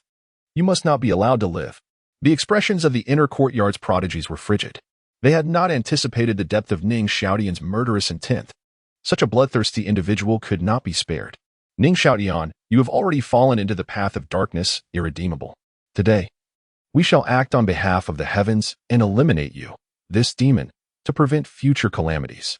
Sun Zhantian, one of the three absolutes, wore a countenance as cold as ice. As he spoke, Sun Zhantian tightened his grip on the hilt of his sword, his foot crashing down onto the ground. As the earth sank beneath him, his body surged forth like a whirlwind, appearing before Ning Xiaoyan in an instant. At that moment, his formidable spiritual power surged forth like a tidal wave. Mountain river slash. Sun Zhantian's aura reached its zenith, and with a flick of his wrist, the blade shimmered, carrying an overwhelming force as it aimed at Ning Xiaoyan. This strike was fierce and domineering, as though it could cleave the sun and moon and shatter mountains and rivers. An unmatched momentum enveloped the scene. Ning Xiaoyan smiled calmly, stepping forward and forming a fist with his 5 fingers. A chilling spiritual power surged forth, enveloping his fist in a layer of darkness that radiated a disquieting energy. He then hurled his fist forward to meet the oncoming strike. Is Ning Xiaoyan out of his mind? The onlookers widened their eyes in shock. This is truly a death wish. Yu Guangfeng and Lei Batian exchanged cold smiles, their eyes filled with disdain. Ning Xiaoyan actually dared to confront Sun Zhantian's unparalleled blade with his bare body. What else could this be but seeking death? However, just as everyone assumed Ning Xiaoyan would be cleaved in two, a deep sound resonated through the air. Clang, as the black fist collided with the legendary blade. It produced a sound akin to metal striking metal, as if the blade had not severed flesh, but rather met an incredibly resilient steel. In the next moment, a piercing scream erupted from Sun Zhantian as he staggered back, his grip on the blade shattering, blood spraying forth. In agony, the legendary sword slipped from his grasp, clattering to the ground with a sharp clang. Sun Zhantian's expression changed dramatically. For a swordsman, being without a sword was a grave misfortune. The instant the blade fell, he was sent reeling backward, leaving deep gouges in the ground. Witnessing this scene, astonishment spread across the faces of all present. The mocking smiles of Yu Guangfeng and Lei Badian vanished, replaced by shock and disbelief, utterly unable to comprehend. It was known that Sun Zhantian was one of the 3 absolutes of the inner courtyard. When exerting his full strength, he could contend even with those at the pinnacle of the Enwil realm. Yet, under his full-on assault, he had inflicted no harm upon Ning Xiaoyan and had instead been repelled by the backlash, sustaining significant injury. Could it be that Ning Xiaoyan's physical form was forged from steel? This was simply too formidable. How could this be possible? Regaining his composure, Sun Zhantian's face paled, and a tumult of emotions surged within him. The punch from Ning Xiaoyan had not only shattered his grip, but also his confidence and pride were palpable. Since his rise to fame, he had never tasted such a devastating defeat. Moreover, it was merely a single encounter that had brought him to his knees. What he found most difficult to accept was that his conqueror was none other than Ning Xiaoyan, who possessed only mid-stage cultivation in the Enwil realm. As Sun Zhantian remained ensnared in the throes of his failure, the urgent shouts of Yu Guangfeng and others pierced his ears. Zhantian, be careful, you wretched beast. How dare you? Startled, Sun Zhantian lifted his gaze, only to witness a dark fist hurtling towards him, rapidly enlarging in his vision. At that moment, any attempt at reaction was futile. He could only watch in despair as the ominous fist descended upon him. With a resounding thud, amidst countless horrified gazes, Sun Zhantian's head exploded like a watermelon under that terrifying blow, red and white brain matter splattering forth. Subsequently, his decapitated body crumpled to the ground. Yu Guangfeng and Lei Badian, their bodies momentarily frozen, stared in shock at the gruesome scene before them. A collective gasp escaped the crowd as the gravity of the situation sank in. They had never anticipated that Sun Zhantian, a late-stage cultivator of the Enwil realm, could be so easily slain.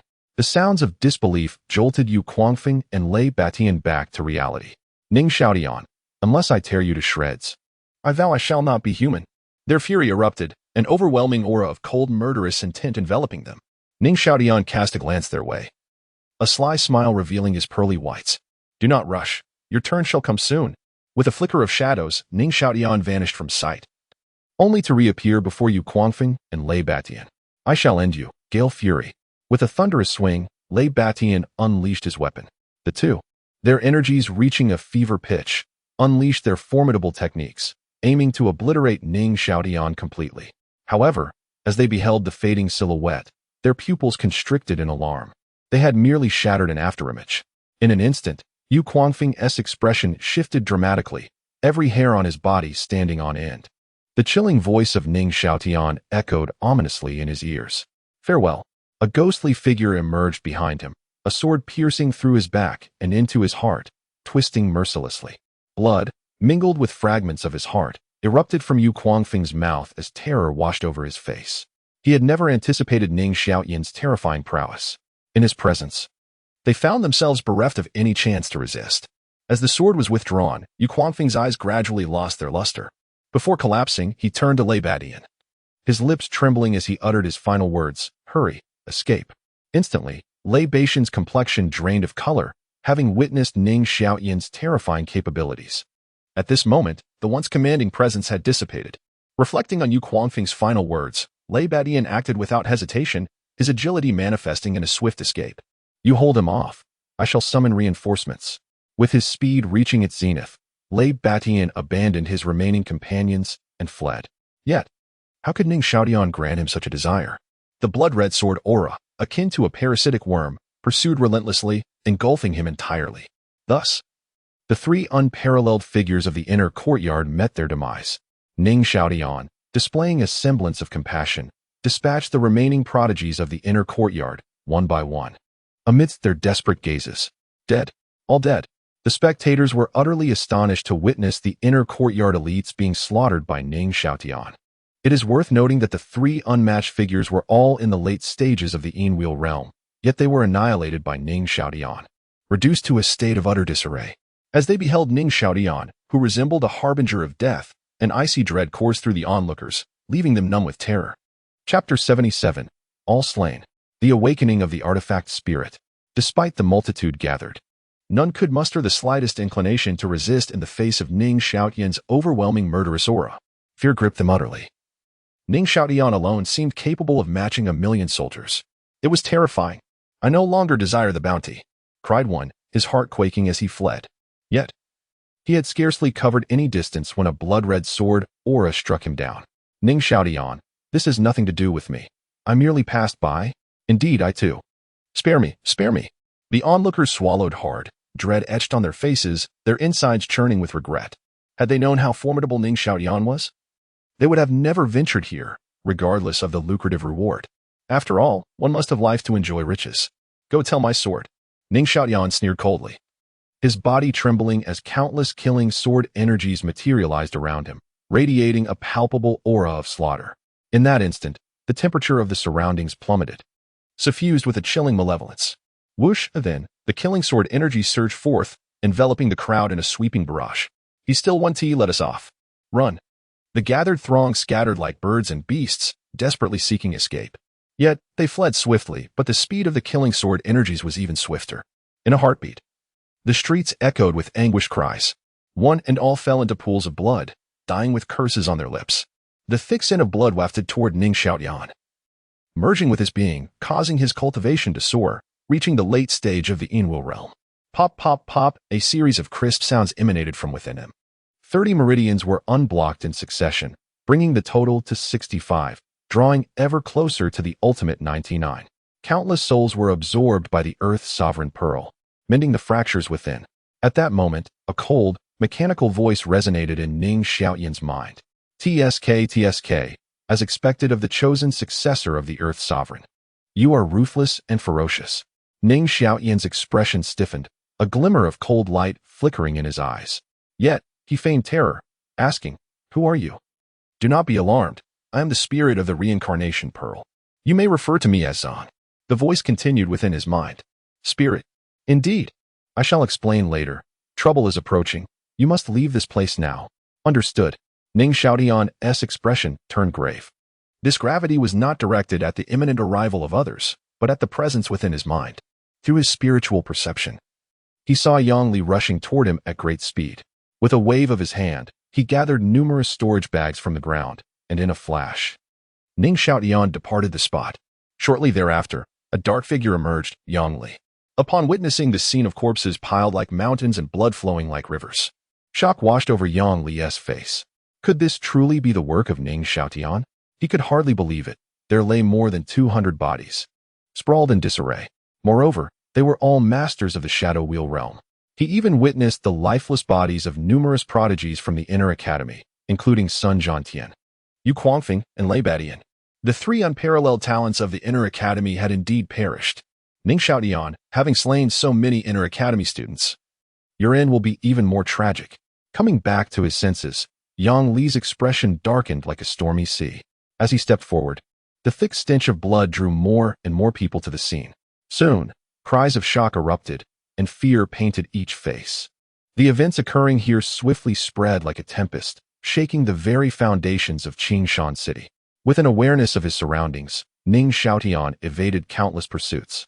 Only one person in Qingshan City had refined a spirit stone, and that was the city lord, Lu Qingshan. Unless Lu Qingshan took matters into his own hands, Ning Xiaotian could remain hidden without detection. Before long, Ning Xiaotian found a secluded place and concealed himself within it. His consciousness expanded outward. Any disturbance in the vicinity would immediately alert him. Then, he plunged into the depths of his consciousness sea. Next to the Earth's sovereign pearl, he beheld a figure. This figure was neither entirely human nor divine, neither purely celestial nor demonic, exuding an ancient, desolate, and terrifying aura. As Ning Xiaotian scrutinized this being, its gaze fell upon him, as if no secrets could remain hidden in its presence. Ning Xiaotian feigned panic and trepidation, yet inside, he remained exceptionally calm. The memories within his mind, as long as he did not consciously release them, could not be discerned even by the spirit of the Earth's sovereign pearl. Heh, young one, your name is Ning Xiaotian, is it? Such a delightful name. It seems the Earth's sovereign chose you as a matter of fate. Do not be anxious. I harbor no ill will towards you, the figure spoke. Ning Xiaotian's expression softened slightly as he inquired, are you the spirit of the Earth's sovereign pearl? The spirit, only birthed from artifacts of immortal grade, was an exceptionally fearsome entity. Not only did it possess the characteristics of divine and immortal artifacts, but it could also cultivate independently. A spirit of an immortal artifact was akin to a transcended being that had undergone tribulation to achieve immortality. The Earth's sovereign pearl, at its peak, had reached the level of a divine artifact, implying that the spirit before him had once been a deity in its own right. However, following a cataclysmic event, its rank had diminished to that of an immortal artifact. Indeed, to be precise, it is the reincarnation pearl. However, the previous master was the Earth's sovereign. Thus, it is not incorrect to refer to it as the Earth's sovereign pearl, the figure stated. Then what does it mean that the Earth's sovereign chose me? Is the Earth's sovereign still alive? Ning Xiaotian questioned, filled with intrigue. No. The Earth's sovereign perished during the ancient cataclysm. Yet he left behind a fragment of his will before his demise, seeking a successor. Your acquisition of the reincarnation pearl and your success in unlocking it prove that you are indeed the destined one, the figure replied calmly. Is that so? Ning Xiaotian's eyes flickered with understanding. It seemed that not only the Earth's sovereign, but also the human sovereign and the heaven's sovereign had completely fallen. In that cataclysm, I too suffered significant depletion of my vitality, plunging into a deep slumber. It was only after consuming the remnants of the Golden Crow's soul that I regained a fragment of my essence, ultimately awakening from the endless passage of time. Zhang continued. Beneath the sunlit pool, you had already roused? Upon hearing this, Ning Xiaotian felt his heart leap to his throat, a wave of anxiety washing over him. Yet outwardly, he maintained a facade of calm, his eyes brimming with curiosity. No, the consumption of the Golden Crow's remnants merely provided me the opportunity to awaken. It was only after you vanquished those three in the late Enwheel realm that I fully regained consciousness, Zhang replied, shaking his head. At these words, Ning Xiaotian's heart, which had been suspended in apprehension, finally settled, and he let out a sigh of relief. It was fortunate that this spirit did not awaken during the time of the sunlit pool. Otherwise, that trace of imperial might would have been discovered. Chapter 78, The Descent of Imperial Might. The spirit's dismay in the fleeting moment of the awakening of imperial power, Ning Xiaotian concealed it with great care. Primarily to guard against this spirit, His initial trepidation transformed into confusion and eventually into composure, a spectrum of emotions that aptly mirrors the youthful temperament. The secret of his rebirth remained undiscovered by Zong. You mentioned the great calamity of heaven and earth. What is it? Ning Xiaotian, relieved, seized the opportunity to inquire. You are still far too weak to be privy to such ancient mysteries. Once you transcend and become an immortal, I shall disclose it to you. Knowing too much now will only serve to increase your burdens. Zong chuckled ominously, offering no solace to Ning Xiaotian. Indeed, I shall strive diligently in my cultivation. Ning Xiaotian nodded affirmatively. Yet, beneath his words lay a calculated intent to vanquish this spirit. Ning Xiaotian, I must say, you are fortunate to have inherited the legacy of the Earth Sovereign. Your life shall be extraordinary. Ascending to immortality is merely the beginning, and even reaching divine status is not beyond your dreams. In ancient times, the three sovereigns governed the cosmos. The human sovereign presided over the mortal realm, the earth sovereign ruled the netherworld, and the heaven sovereign commanded the celestial realm. Among them, the earth sovereign was the most enigmatic and powerful. His dominion over the netherworld was a realm of his own creation, where souls journeyed after death to face rewards and punishments. The virtuous could enter the cycle of reincarnation, while the wicked would descend to the depths of hell, enduring profound suffering. However, after the fall of the Earth Sovereign, the netherworld collapsed. By inheriting his legacy, you have effectively acquired the power of reincarnation and mastery over life and death. One day, you shall restore the netherworld to the mortal realm, Zong spoke slowly. Ning Xiaotian's eyes flickered. It seems that the netherworld bears striking similarities to the ghost realm. The ghost realm is quite unique among the myriad worlds. Its ruler stands as the mightiest entity in existence. Powerful cultivators whose souls linger after their demise are drawn into the ghost realm, where they may be resurrected. Yet, upon revival, they lose their self, becoming a different kind of existence, enslaved by the ruler of the ghost realm, devoid of autonomy. In contrast, it appears that the netherworld constructed by the Earth Sovereign is far more refined. Very well, I am currently weakened and must return to slumber. You should seek out ancient remnants of souls, like the three-legged golden crow, for me to devour. If that proves too difficult, resort to slaughtering, razing cities, annihilating nations, and destroying domains to absorb a multitude of souls. I shall recover swiftly, and at that time, I will impart to you the teachings of the Earth Sovereign. You will no longer need to live in hiding, but rather exact vengeance where due, allowing you to reign supreme over the world and command the heavens. With that, Zong prepared to retreat into the Earth's sovereign pearl, yet was halted by Ning Xiaotian's voice. Wait, what did you just say? Zong furrowed its brow, displeased. However, considering its future reliance on Ning Xiaotian to regain strength, it restrained its irritation and replied, I said I could impart the teachings of the Earth Sovereign, enabling you to dominate the world and overpower the universe. Not that line, the first one. Ning Xiaotian's lips curled into a subtle smile, revealing an enigmatic expression. I find myself in a state of weakness. Although I have awakened, I have only regained a fragment of my vitality and must continue to slumber. Should there be no pressing matters, please refrain from disturbing me. Zong remained oblivious to Ning Xiaotian's peculiar demeanor. If that is the case, you shall sleep eternally. A smile crept across Ning Xiaotian's face, revealing his pearly white teeth. He chose to abandon pretense and lay all cards on the table. This individual was merely a remnant soul, daring to assert dominance before him. Truly a foolhardy endeavor. What do you mean? You wish for my eternal slumber. Do you intend to forsake the legacy of the Earth Emperor? Zhang's brow furrowed deeper, sensing something profoundly amiss in Ning Xiaotian's demeanor. You old relic, having slumbered for so long, have surely dulled your senses. To grant you eternal sleep is akin to signing your own death warrant. Do you comprehend this now? Ning Xiaotian erupted in vehement reproach. Ning Xiaotian, you are audacious. You dare to speak to me in such a manner, to defy me? Do you truly believe that having gained the Earth Emperor's recognition entitles you to act with such arrogance before me? Without my approval. The reincarnation pearl cannot be yours to command. With but a thought, I could bring about your demise. At worst, I shall seek a new successor. Zong seethed with fury, its eyes glinting with a frigid malice. It had never anticipated such a rapid shift in Ning Xiaotian's attitude. Such a character was hardly worthy of its assistance. Even the Earth Emperor had treated it with courtesy during his lifetime. How could Ning Xiaotian be so detestable? You, old fool, are the one truly overstepping bounds. My possession of the Earth Emperor's pearl is proof that I am its rightful master. Instead of aiding me, you, a mere spirit. Seek to manipulate me as if I were a Na'vi novice, believing you could easily control me? Ning Xiaoyan's laughter was cold. With that, the soul pool began to churn violently. Suddenly, an overwhelming and terrifying aura descended, rendering Zhang utterly immobile, severing all connections. In that moment, Zhang's expression shifted entirely. This is. Zhang could hardly fathom what it beheld. Before its eyes, a magnificent figure materialized, exuding a formidable presence, suffused with murderous intent. It radiated an aura of terror akin to that of a deity of slaughter. Subsequently, with a mere gesture, Zhang was ensnared within his grasp.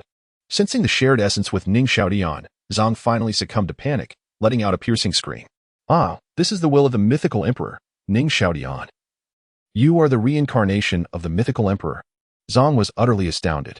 It had presumed Ning Xiaoyan to be an inexperienced youth, fortunate enough to acquire the reincarnation pearl. It envisioned guiding him in the future, leading him to express gratitude and submission. Little did it anticipate that Ning Xiaoyan was not a mere novice, but rather the reincarnation of a divine emperor. In the past, it would have felt no fear. However, after the calamity that befell the heavens and earth, it bore grave injuries and diminished vitality. Even upon awakening, it remained extraordinarily feeble. Confronted with such terrifying imperial might, it found itself utterly powerless to resist. Humph. You are merely a spirit of a tool, insignificant and inconsequential, yet you dared to command me to do this, and that, how utterly despicable. Ning Xiaoyan scoffed coldly, causing Zhang to tremble all over. Upon sensing Ning Xiaoyan's chilling murderous intent, Zhang was engulfed in profound fear. Did Ning Xiaoyan truly intend to end its existence? Ning Xiaoyan, no, master. I was wrong. Grant me another chance, and I shall surely assist you diligently. Helping you reclaim your former glory and ascend to divine status, Zhang suddenly realized its folly and began to plead for mercy. Chapter 79, The Spirit of the Refiner. The Underworld. What became of Zhang, once so proud and lofty, now reduced to an abject state, humbled to the very dust? It is not merely an acknowledgement of error, but a recognition of imminent demise.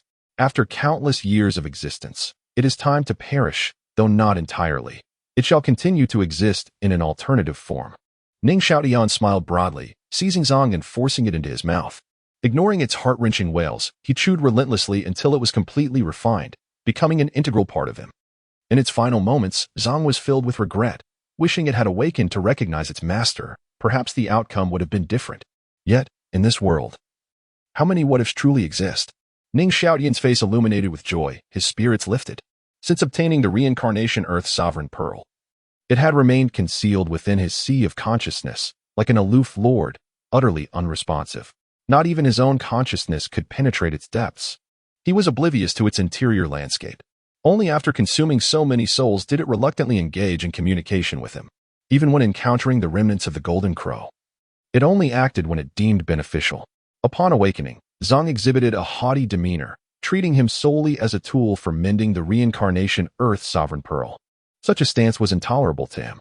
What purpose does it serve to harbor something he cannot control?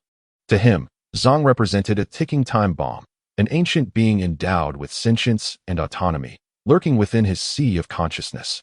What a perilous situation. It could devour its master at any moment. In his previous life, he had refrained from allowing the weapon forged from his marrow, the killing sword, to manifest a spirit, preserving only its will to kill, all to avert the risk of being devoured by it. In this world, aside from himself, he deemed everyone else unreliable. After consuming Zhang, a torrent of profound knowledge surged into Ning Xiaoyan's mind. Countless techniques, divine abilities, and insights into the great path and heavenly Tao. The reincarnation Earth Sovereign Pearl, after all, is a divine artifact, its existence stretching back to ancient times, predating even the second master, the Earth Sovereign. The first master was known as the Master of Reincarnation, yet information regarding him is scant, shrouded in a veil of mystery, elusive and inscrutable. It is known, however, that the reincarnation Earth Sovereign Pearl was forged by the Master of Reincarnation, but further details remain unknown. Ning Xiaoyan was not perturbed. Once he fully comprehended the reincarnation Earth Sovereign Pearl, the answers would unfurl before him. Influenced by the two former masters, Zhang's understanding of the heavenly Tao was remarkably profound.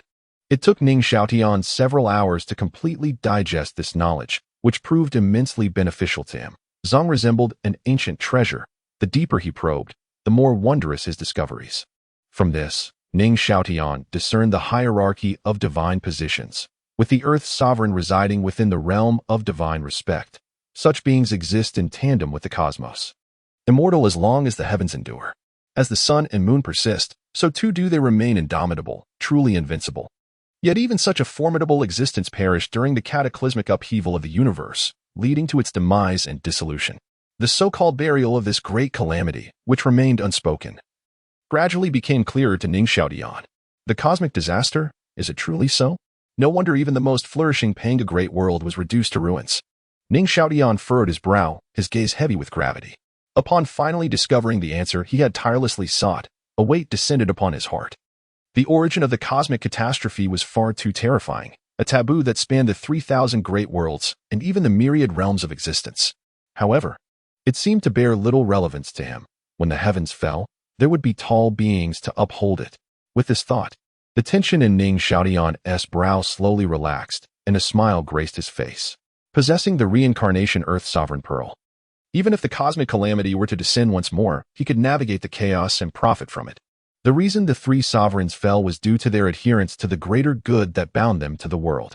Otherwise, with their longevity on par with the heavens, survival would have been exceedingly simple for them. Yet, regarding the concept of greater good, Ning Xiaotian was unencumbered.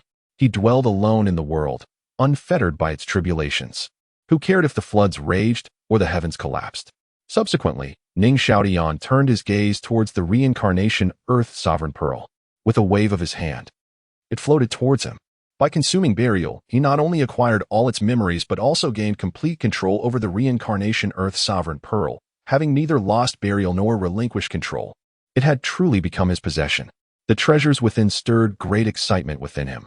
As Ning Xiaotian's eyes sparkled, his consciousness delved into it, revealing a profound, mist-laden, and bizarre world before him. At the entrance stood a towering white stone door, intricately carved with countless grotesque images, fearsome and terrifying. Behind the stone door lay a dark mountain path, exuding an aura of antiquity, weight, and hardness that stretched into the distance. At the path's end, a gray wooden bridge appeared, shrouded in mystery. Upon closer inspection, it was evident that the bridge was dilapidated and stained with blood, while the other end remained concealed in the mist, seemingly capable of traversing the river of time. Deep within the fog, there appeared to be another realm. Yet Ning Xiaotian could not penetrate its depths. His spiritual awareness could not breach the veil. Perhaps only as he gradually restored the reincarnation Earth Sovereign Pearl would its true form emerge. Gazing down at the tumultuous river beneath the wooden bridge, a look of excitement illuminated Ning Xiaotian's face. The River of Forgetfulness. This was a grand yellow river, surging and relentless, emanating wisps of steam. It was the river of forgetfulness he had yearned for, possessing the most wondrous ability in existence, to cleanse all negative emotions, eradicate karma, sins, and murderous intent, purify the soul, and elevate life itself. For those of the demonic path, it held a fatal allure. In his previous life, he had devoted his entire being to the search for it. Little did he expect that the river of forgetfulness lay hidden within the reincarnation Earth Sovereign Pearl. It was no wonder he had wrought such devastation. The burdens of karma and the sins of murder have been thoroughly eradicated. With his thoughts retracted, Ning Xiaotian gazed upon the banks of the river of forgetfulness. There, countless crimson flowers bloomed, radiating an eerie luminescence, their brilliance akin to flames. The white stone gates, the black mountain path, the yellow river water, the gray wooden bridge, and the red flowers collectively painted a scene of impermanence, enigma, and grotesqueness. It resembled the realm of the 9 netherworlds, a hell without respite. Through the memories of burial, Ning Xiaotian discerned that these were the Ghost Gate, the road to the Yellow Springs, the bridge of helplessness, the river of forgetfulness, and the flowers of the other shore. The Emperor of the Earth had constructed the underworld upon this foundation. Upon acquiring this knowledge, Ning Xiaotian consciously withdrew from the cycle of reincarnation, the Emperor's aura once again merging into the pool of souls. Immersed within, he allowed the golden essence of spiritual power to wash over him, restoring his strength. Chapter 80, The True Scripture of Reincarnation. Assault on the Blood Shark Gang. Soon after, Ning Xiaotian withdrew from the sea of consciousness. He took a deep breath, gradually calming his excited heart. At this moment, dusk was approaching, and the sunset was blood red. He had chosen this secluded hiding place, which was exceptionally discreet. Until now, no one had discovered him. Furthermore, he had no intention of leaving just yet. In his mind, a profound and enigmatic internal cultivation method emerged. This internal method was known as the true scripture of reincarnation, a divine-level technique. Within the memories of Zong, there were numerous divine-level techniques, among which the true scripture of reincarnation was the most formidable. The Lord of Reincarnation, the Earth's sovereign, cultivated this very method. The true scripture of reincarnation encompassed mind cultivation, body refinement, an attack in a singular entity, integrating offense and defense. The body refinement technique was called True Body of the Yellow Springs. The attack technique was known as Six Paths of Reincarnation. The former utilized the power of the Yellow Springs for tempering, capable of refining the essence of the Yellow Springs from flesh and blood. Thus, the corporeal form now had its purpose. The vitality would enhance cultivation, unblocking meridians. The flesh would condense into the true body of the Yellow Springs. The soul would mend the reincarnation Earth's sovereign pearl. How utterly perfect! Such a technique, if Zong were still present, would likely take an eternity to impart it to him. But now, it had indeed met its destined end. Without further contemplation, Ning Xiaotian held his breath and focused, beginning his study. Once the blood refinement true scripture reached perfection, he could commence his cultivation. Meanwhile, as Ning Xiaotian delved into the true scripture of reincarnation, the outside world erupted in chaos. The news of Ning Xiaotian's rampage spread like wildfire, leaving countless individuals astounded. My goodness, is Ning Xiaotian truly that terrifying? Indeed. Over 200 experts of the Einwheel realm were slain, and even the three prodigies of the Battle Warrior Academy met a tragic end at his hands. No wonder he dared to return to Qingshan City. It turns out he had his reasons. However, what good is that? Having killed the three prodigies of the Inner Academy, he has ignited the fury of the Battle Warrior Academy, which swiftly dispatched experts of the Yangwheel realm, with even those of the Yin-Yang realm vowing to take his life. Even if he possessed 3 heads and 6 arms, he would still be on a path to demise. Not to mention the Black Dragon Manor and the Treasure Merchant Association, 2 colossal giants of Qingshan City, brimming with experts. No matter how strong Ning Xiaotian may be, he cannot shake their foundation. Death is merely a matter of time. Countless individuals were engaged in fervent discussions, while they marveled at Ning Xiaotian's prowess. Many believed his days were numbered. After all, he faced the 2 most powerful factions in Qingshan City. The death of the 3 prodigies had incited an unprecedented rage within the Battle Warrior Academy. They urgently recalled elite students below the peak of the Einwheel realm. The danger surrounding Ning Xiaotian had escalated rapidly. Only those at the peak of the Einwheel or the Yangwheel could subdue him. Moreover, hidden in the shadows were experts of the Yin-Yang realm. The Treasure Merchant Association had also dispatched numerous experts to hunt Ning Xiaotian down. On the bounty hunter front, many had abandoned the thought of pursuing him. Lacking the requisite strength, seeking out Ning Xiaotian would only lead to their own demise. Through that massacre, it became evident to all that Ning Xiaotian's prowess had reached a level comparable to the pinnacle of the Einwheel realm. Those who had not attained such heights had no qualification to accept the bounty on his head. Nevertheless, some individuals clung to a lingering hope, contemplating that should Ning Xiaotian suffer severe injuries and flee, an opportunity would present itself. In the Huang family, Huang Wenyun was astonished by the news of Ning Xiaotian's rampage. Over 200 masters of the Einwheel realm had met a tragic fate at his hands, including the renowned trio from the inner court, who had reached the late stage of the Einwheel realm. No matter, the stronger Ning Xiaotian becomes, the greater the headache for the Baibao Chamber of Commerce.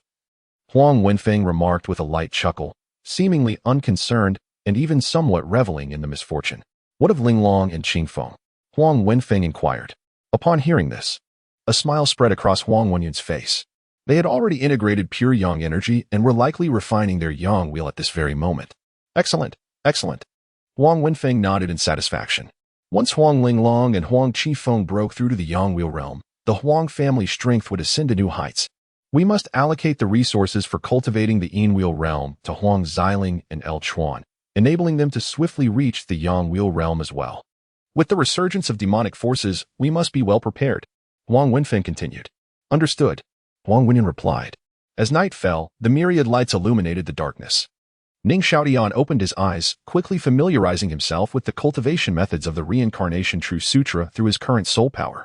Coupled with his insights from burial, the process of cultivation proved not to be arduous.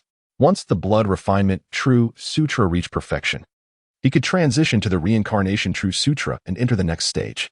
During this period, Ning Xiaotian also harnessed the killing intent amassed from his daytime slaughter to activate 20 blood particle sword embryos, bringing the total number of awakened particles to 520.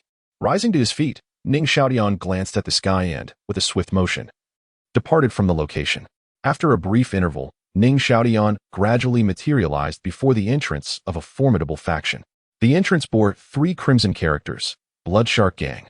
He recalled that upon arriving in Qishan City, the Black Dragon Manor had issued a bounty for him. Shortly thereafter, Zhao Wei, the leader of the Blood Shark Gang's Brotherhood Hall, had sought him out, only to meet his demise at Ning Xiaotian's hands. The Blood Shark Gang had even dispatched personnel to pursue him in vengeance for Zhao Wei, events that remained vividly etched in his memory. Now, it was time to collect the interest. Ning Xiaotian was well informed about the Blood Shark Gang, which comprised 10 halls and boasted over 1,000 members. Each hall was overseen by 2 deputy leaders, a military strategist, and the chief leader.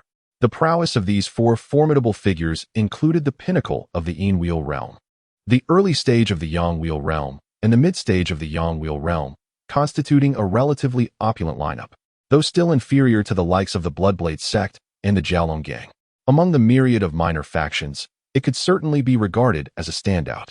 Subsequently, Ning Xiaotian strode directly toward the entrance of the Blood Shark Gang. The 2 guards stationed at the gate raised their eyebrows, their eyes wide with fury as they barked. This is the domain of the Blood Shark Gang. No idle persons may approach. Otherwise, there will be no mercy. The formidable aura of the 9th layer of the spirit erupted violently, bearing down upon Ning Xiaotian. The guards, embodying the full authority of the Blood Shark Gang, stood resolute. Nevertheless, Ning Xiaotian paid them no heed and advanced swiftly. "You brat, are you seeking death?" the 2 guards intoned, their eyes narrowing with lethal intent as they unsheathed their large blades, exuding an aura of menace. However, before they could make a move, their bodies erupted in a violent manner, transforming into a cloud of crimson mist. Their demise was abrupt, devoid of any suffering, departing with remarkable tranquility. Ning Xiaotian offered a gentle smile, pushed open the door, entered, and deftly locked it behind him. Chapter 81. The Blood Shark Gang, here I come. This is not over yet.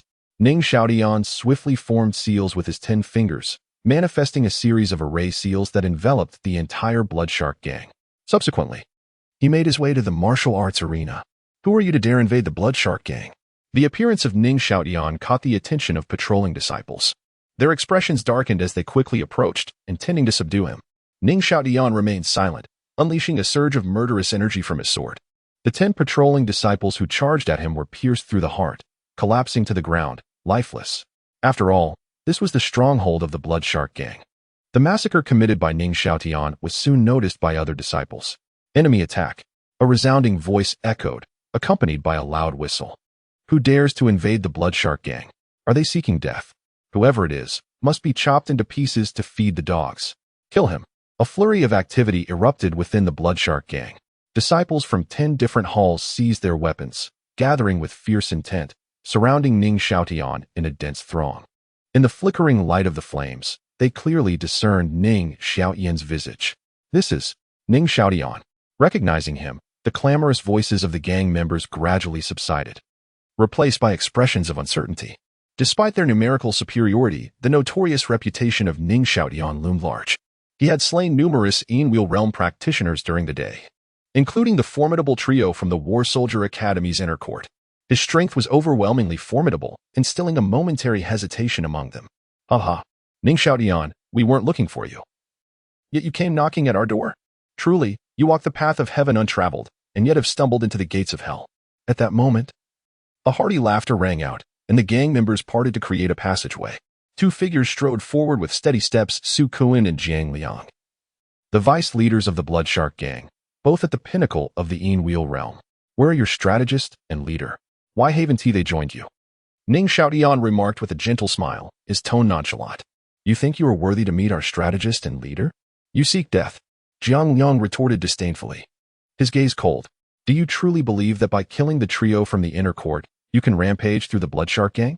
I must say, you are naive and foolish, unaware of your own insignificance. Very well, I shall capture you now. Your head is quite valuable." Su Kuan grinned ominously, unleashing the oppressive aura of the pinnacle of the Yin Wheel realm. "Oh, is that so?" Ning Xiaotian remained unfazed, his smile unwavering. before Su Kuan could make a move. He flicked his wrist and swung his sword. A crimson sword light erupted, slicing through the air towards Su Kuan. This sword light, an icy chill of murderous intent surged forward, causing Su Kuan's eyes to narrow as he could no longer maintain his composure. The terror embodied in that sword was too profound, sending shivers down his spine. He felt as if death itself beckoned him. Unmatched. This thought surged within Su Kuan's mind. Yet the words had already been spoken. Now, all they could do was brace themselves and face the challenge. Su Kuan's body trembled as a powerful surge of spiritual energy erupted forth like a tidal wave. His fists clenched tightly, manifesting a yellow fist imprint that radiated an oppressive force akin to a mountain. Mountain Guard Seal. Su Kuan roared, launching a powerful punch. The yellow fist imprint soared forward to meet the blood-red sword aura. With a resounding thud, the two techniques collided, producing a deep, resonant sound. In an instant, amidst countless astonished gazes, the yellow fist imprint cracked and violently shattered, scattering spiritual energy fragments across the sky. Yet, the blood-red sword aura continued its relentless descent. Su Kuan's expression changed drastically as he shouted to Jiang Liang. Jiang Liang, quickly assist me. Jiang Liang's face was equally grave. Ning Xiaoyan's displayed prowess had exceeded their wildest imaginations. Without a moment to lose, he unleashed his spiritual energy with abandon. The peak of the Yin-Wheel Realm's momentum reaching its zenith. He then struck out with a powerful palm. Soul-snatching palm. Su Kuan echoed, Mountain Guard Seal. The two combined forces were barely able to fend off the blood-red sword aura. However, despite their efforts, the terrifying backlash shook their bodies violently, causing them to spit out blood from the grievous impact. The onlookers were left in utter shock, their mouths agape. Was Ning Xiaoyan's sword truly this fearsome? Even the two vice leaders, employing their full strength, could barely withstand it. Wiping the blood from the corners of their mouths, Su Kuan and Jiang Liang exchanged a glance, both recognizing the fear reflected in each other's eyes. Their combined strength still fell short against Ning Xiaoyan's might. Before they could fully comprehend the situation, a ghostly figure suddenly appeared before Jiang Liang. In his horrified gaze, a sword descended, severing him in half, spilling his entrails across the ground. Subsequently, Ning Xiaoyan turned his attention to Su Kuan with a broad smile. Su Kuan's pupils constricted in terror, causing him to retreat abruptly. At that moment, Ning Xiaoyan seemed no less than a monstrous flood in his eyes. Yet, before he could retreat far, a powerful hand seized his throat, lifting him off the ground. Let me go.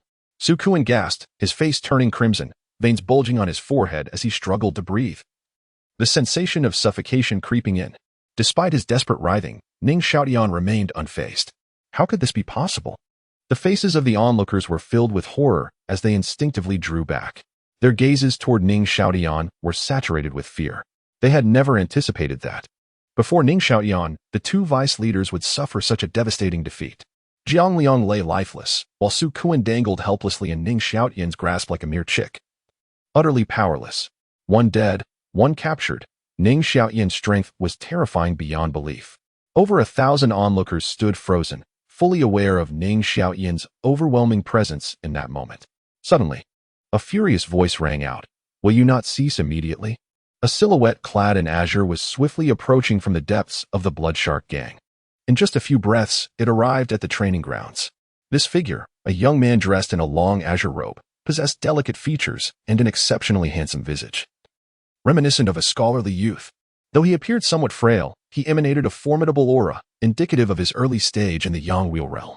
This individual was none other than the strategist of the Bloodshark gang, Bai Zimo. Upon the sight of Bai Zimo, the eyes of all the gang members sparkled with hope, as if they had found their pillar of support. Bai, strategist, save me. Su Kuan struggled to utter, while Ning Xiaoyan tightened his grip, contorting his features into a grotesque mask of crimson fury. Ning Xiaoyan, let us speak calmly. Refrain from rash actions. Bai Zimo exclaimed, his expression shifting with urgency upon witnessing Ning Xiaoyan's movements. Chapter 82, Ruthless Tactics. A Frenzy of Murder. However, Ning Xiaoyan merely smiled softly, his motions unceasing. Su Kuan resembled a fish on the verge of dying from thirst, his eyes bulging grotesquely. His complexion transformed from a flushed red to a deep purplish-black hue. His struggling limbs grew limp, and his consciousness began to fade. Bai Zimo was utterly alarmed. If this continued, Su Kuan would be suffocated to death, teetering on the brink of disaster. Suppressing the surging desire to kill within him, Bai Zimo exclaimed, Ning Xiaoyan, You hold no deep-seated grudge against the Bloodshark Gang, do you? Release Vice Leader Su, and our grievances will be resolved. Furthermore, you would gain the friendship of the Bloodshark Gang, an additional ally, an expanded path. What do you say? White strategist, you mustn't. Someone interjected. Ning Xiaotian has not only slain Master Zhao Weidang, but now has also killed Vice Leader Jiang. This cannot be allowed to stand. Within the crowd, voices of indignation erupted. Silence. Bai Zimo roared, his fury palpable as he glared at the speaker. Were it not for the imminent threat, he would have relished the thought of striking them down. How foolish. Such a blatant display of incompetence. Could they not see this was merely a tactical ploy? If Ning Xiaotian released Su Kuan, he would have countless methods to eliminate Ning Xiaotian. The words of this imbecile would only hasten Su Kuan's demise. As anticipated, a resounding crack echoed through the air as Ning Xiaotian effortlessly snapped Su Kuan's neck. Observing the lifeless body of Su Kuan, Bai Zimo's eyes widened in horror. His entire being trembling not from fear, but from rage. It's all your fault, you foolish pig. The earlier indignant speaker was swiftly silenced by a slap from a companion. Amidst this internal strife, Ning Xiaotian's smile grew ever more pronounced as he tossed Su Kuan's corpse at Bai Zimo's feet, tauntingly declaring, "Here you go." Bai Zimo's gaze lifted, his expression dark and foreboding. The look he cast upon Ning Xiaotian was rife with murderous intent. "You wretched creature, I will see you dead." Unable to contain the fury boiling within him, Bai Zimo charged at Ning Xiaotian, his murderous aura formidable and awe-inspiring. Ning Xiaotian remained unperturbed, his ethereal power surging forth as he stepped forward to meet the assault. "Kill him! Kill him! Kill him!" cried the gang members, rallying in support. They believed that with Bai Zimo's strike, Ning Xiaotian would surely fall. No matter how strong Ning Xiaotian was, could he truly surpass the early stage of the Yangwu realm? The ensuing scene left them utterly speechless, their disbelief palpable. Upon impact, one figure staggered, blood spewing forth. As he was sent reeling backwards, that figure was none other than Bai Zimo. What manner of monster is this? The members of the gang found their minds utterly incapacitated, staring blankly at Ning Xiaotian. Despite Ning Xiaotian's cultivation being merely at the late stage of the Yangwu realm, he had effortlessly dispatched 2 vice leaders and even overwhelmed a strategist in the early stage of the Yangwu realm. It was common knowledge that the disparity between realms was monumental. To say that the differences like heaven and earth would not be an exaggeration. However, Ning Xiaotian's prowess completely subverted their understanding. The bewilderment was palpable on Bai Zimo's face, his shock unmistakable. "How can you be so strong?" he exclaimed in disbelief upon gazing at Ning Xiaotian. "You are simply too weak." Ning Xiaotian retorted with a smirk. He then executed a swift sword strike, cleaving Bai Zimo in two before his horrified eyes, leaving him utterly lifeless. A collective gasp filled the air as the onlookers witnessed Bai Zimo's gruesome demise, their scalps prickling with fear. Who could have anticipated such an outcome? When Ning Xiaotian's gaze fell upon them, their souls seemed to flee, bodies trembling uncontrollably. His voice, though calm, resonated with an insatiable killing intent. "Ladies and gentlemen, please, meet your demise." Despite the tranquility of his tone, it was laced with an overwhelming aura of death. "Quickly, summon the leader. Only he can put a stop to this." Yet the leader was currently in seclusion, striving to break through to the pinnacle of the Yangwu realm. "It's over. We must flee." Over 1,000 followers, hearts pounding in terror, found themselves utterly powerless to resist. Even with Tin Hall masters, their highest cultivation level was merely the initial stage of the Yangwu realm. In the face of Ning Xiaotian, they were akin to mere prey. Without a second thought, the throng scattered like frightened birds, fleeing in all directions.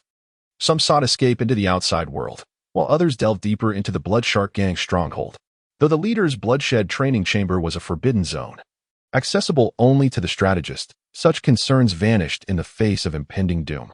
The air resonated with the crisp sound of sword chants, as countless swords of murderous intent materialized, enveloping the atmosphere with an astonishing malevolence. With a resounding whoosh, the swords surged forth, illuminating the pitch-black night. The sword energy wove through the crowd, unleashing torrents of blood. Heads, severed limbs, and entrails littered the ground. In mere moments, nearly half of the gang's members succumbed to the onslaught of the lethal swords, and the carnage persisted. Ning Xiaotian moved with the swiftness of a specter where he passed. Lifeless bodies fell. Blood and souls surged towards him, propelling his cultivation to new heights, reaching the late stage of the Yangwu realm, then the pinnacle. Furthermore, his meridians were being unblocked, as the blood refinement true scripture revealed its 81 channels, now fully opened. 9 blood-colored vortices concealed within his body accelerated the absorption of blood energy. Upon perfecting the blood refinement true scripture, Ning Xiaodian immediately transitioned to the reincarnation true scripture, a divine inner power technique capable of unblocking 108 channels. The final 27 channels began to manifest. With each act of slaughter, the 82nd, 83rd, and 84th channels were also opened. Ning Xiaodian transformed into a god of slaughter, swiftly reaping the lives of the 1,000 gang members. The ground was strewn with corpses as far as the eye could see, a mountain of bodies amidst a sea of blood. Their skeletal forms grotesque and stark against the night. The Blood Shark Gang has become a veritable den of ghosts. A few remaining souls, having fled swiftly, have reached the entrance, yearning to burst forth and escape to safety. Yet, they are thwarted by an invisible barrier, unable to cross the threshold. This is a spiritual formation, a voice among the crowd exclaimed, prompting an immediate uproar. It meant that Ning Xiaodian had already set up the spiritual formation before his arrival. At this realization, the faces of all present turned ashen. An icy chill enveloped their hearts, as if they had plunged into a frozen abyss, trembling uncontrollably. As they beheld Ning Xiaodian advancing step by step, terror washed over their faces, and they gasped, "Ning Xiaodian, you are that demonic cultivator? Correct? But there is no reward." Ning Xiaodian replied with a grin. It was over. The gang members deflated like punctured balloons, utterly despondent. The very demonic cultivator who had toyed with nearly all the factions in Qishan City was none other than Ning Xiaodian. Chapter 83. The Destruction of the Blood Shark Gang. The Hell Forge. No wonder the 4 major forces united and set up numerous barriers, yet failed to detect his presence. It turns out that the demonic figure had never truly vanished. He had consistently lingered within the public's view. However, no one had ever associated that malevolent entity with Ning Xiaodian, as such a notion was simply too preposterous. Now that this secret was unveiled, Ning Xiaodian certainly would not allow them to live. Deep within the Blood Shark Gang, in a secluded cultivation chamber, the gang leader, Vexu, opened his eyes. An astonishing surge of spiritual energy erupted from him, reverberating in all directions. "Ha! I have finally broken through to the late stage of the Sun Wheel realm," Vexu exclaimed with exuberance, his spirits soaring. Yet his joy was short-lived. Soon, a frown creased his brow, for his eyelids began to twitch inexplicably, as if forewarning him of impending doom. He hoped it was merely a figment of his imagination. After all, this was the Blood Shark Gang's stronghold, boasting thousands of members, including Su Kuan, Jiang Liang, and Bai Zimo stationed here. Surely, nothing could go awry, he reassured himself. With that thought, Vexu rose and pushed open the door to the cultivation chamber. However, as soon as he stepped out, his expression changed dramatically. The ominous premonition within him intensified, for the air was thick with an overwhelming stench of blood. The Blood Shark Gang was in turmoil. This was the thought racing through Vexu's mind. At that moment, a disheveled figure came rushing in, fleeing for dear life. The expression of terror on the disciple's face was akin to that of one who had seen a ghost. Upon spotting Vexu, the disciple let out a desperate cry. "Gang leader, help me, Ning Xiaodian."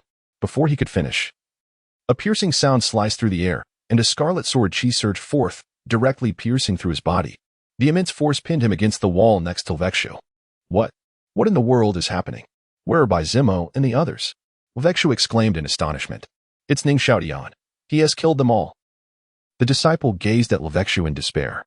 After exerting his last ounce of strength to convey those words, his eyes dulled, and his head drooped as he succumbed to death. "Ning Xiaodian? Impossible. This is absolutely inconceivable." Vexu stood frozen, shaking his head in disbelief. Although Ning Xiaodian had slain Yang Ming during the Sunfire Pool competition, his strength was merely comparable to that of a mid-stage Wheel Realm cultivator. The Blood Shark Gang was teeming with elites, not to mention Bai Zimo in the early stage of the Sun Wheel Realm. Su Kuan and Jiang Liang at the pinnacle of the Wheel Realm could easily handle him, right? Besides, with over 1,000 members, could it be that all of them were like paper, easily cut down? Thud! Moments later, a footfall echoed through the air. Vexu's eyes glimmered with cold, murderous intent. Following the sound, a young figure, drenched in blood and wielding a longsword, emerged slowly. Ning Xiaodian. Vexu recognized that striking visage immediately. It was indeed Ning Xiaodian. "You vile creature, what have you done?" El Shui gazed incredulously at Ning Xiaodian, finding the situation utterly absurd. Wasn't it self-evident? Ning Xiaotian smiled gently and replied with a calm demeanor. El Shui staggered, nearly losing his balance, clearly unable to accept such a harsh reality. The joy of breaking through to the late stage of the Yang Wheel realm had yet to be shared. Suddenly reflecting back, had he become a mere scapegoat? You vile creature, you truly deserve to die. El Shui's eyes fixed on Ning Xiaotian, nearly driven to madness, his eyes bloodshot with rage. An overwhelming aura erupted from him as he wielded his battle knife, spiritual energy surging wildly. Bloodshark slash. You wretched being, perish. The murderous intent of El Shui's sword as he flicked his wrist, the battle knife slashing fiercely. An unparalleled blade aura surged forth, transforming into a blood-red radiance, suffused with a terrifying malevolence. In an instant, the ominous blade light seemed to morph into a bloodthirsty shark, opening its gaping maw to devour Ning Xiaotian whole. At that moment, Ning Xiaotian summoned his chilling spiritual energy, and as the blood-red blade light was about to engulf him, he unleashed a punch. This strike was unremarkable, devoid of any flashy technique, yet it erupted with an overwhelming, tyrannical force. Boom! As that terrifying power was unleashed, the blood-red blade light was shattered, dispersing into countless fragments. Ning Xiaotian stood with his fist withdrawn, his expression serene, as if the chaos around him was nothing but a gentle breeze. El Shui's gaze sharpened. He now finally believed the grim reality of Bai Zimo and his companion's demise. He was acutely aware of the might of his own strike, which was essentially invincible within the same realm, save for those at the pinnacle of the Yang Wheel realm. Yet, it had been effortlessly dismantled by Ning Xiaotian. Ning Xiaotian was certainly far more formidable than he appeared on the surface, despite only being at the peak of the Yin Wheel realm. What? The peak? Realization dawned on El Shui, his face paling in horror. It was rumored that when Ning Xiaotian killed Yang Ming that morning, he was merely at the early stage of the Yin Wheel realm. By nightfall, had he ascended to the peak? Such a terrifying rate of advancement was utterly unprecedented and chilling. You shall receive my strike in return. How about that? Ning Xiaotian smiled lightly. Suddenly, an unfathomable killing intent erupted from him. Killing sword, life for death. The blood particles within him quivered, and Ning Xiaotian swung his sword, conjuring a blood-red sword light that cleaved towards El Shui. This strike was earth-shattering, eliciting cries from the heavens and spirits alike, as all it touched was rendered lifeless, severing all vitality. How could you possess such terrifying martial arts? El Shui screamed in disbelief, his face etched with horror. Under this sword, he saw no glimmer of survival. No life, utter annihilation, despair. Ah, I refuse to believe it. Blood shark, devour the heavens. Break for me. El Shui roared with fury, his spiritual energy surging madly as he swung his knife, attempting to carve out a path for himself. Yet, he was merely deluding himself. All his assaults were instantaneously obliterated. He had but one path left to traverse, death. As the sword light descended, El Shui fell, his body cleaved in two, a sight too gruesome to behold. At the pinnacle of the Yin Wheel realm, a single strike obliterates an opponent at the late stage of the Yang Wheel realm. Should this revelation circulate, it would undoubtedly leave all in astonishment. Yet, Ning Xiaotian remains expressionless, his gaze devoid of emotion, as if vanquishing a late-stage Yang Wheel opponent is a trivial feat. Having ascended to the Yin Wheel realm, he finds the execution of the killing sword to be remarkably effortless, even more so than during his previous conquest of Luoyang. With the demise of the Blood Shark Gang, Ning Xiaotian has successfully opened 91 meridians throughout his body. The blood-refining scripture allows the condensation of 9 crimson vortices, thereby enhancing his absorption rate, while the reincarnation scripture facilitates the formation of the hell furnace, capable of devouring all and refining everything. Observing the scattered corpses, Ning Xiaotian smiles faintly and channels the reincarnation scripture. Ripples emerge in the void behind him, gradually revealing a shadowy figure. This apparition resembles a furnace, its form dark as a black hole, capable of consuming all. This entity is none other than the Hell Furnace. Chapter 84. The True Form of the Yellow Springs. Su Qin Schemes. Ning Xiaotian manipulated the Hell Furnace, suspended above the Blood Shark Gang. Subsequently, a force of devouring energy surged forth. The thousands of gang members, along with the 2 deputy leaders, the strategist, and the leader of the Blood Shark Gang, were all drawn into it.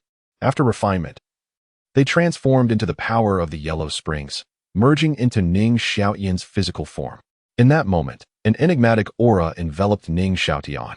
The profound power of the Yellow Springs washed over his body, and the true form of the Yellow Springs quickly took shape.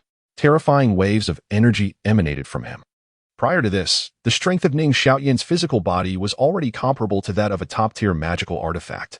Now, with the completion of the Yellow Spring's true form, his physical strength ascended to a new level, rivaling that of a low-grade spiritual tool.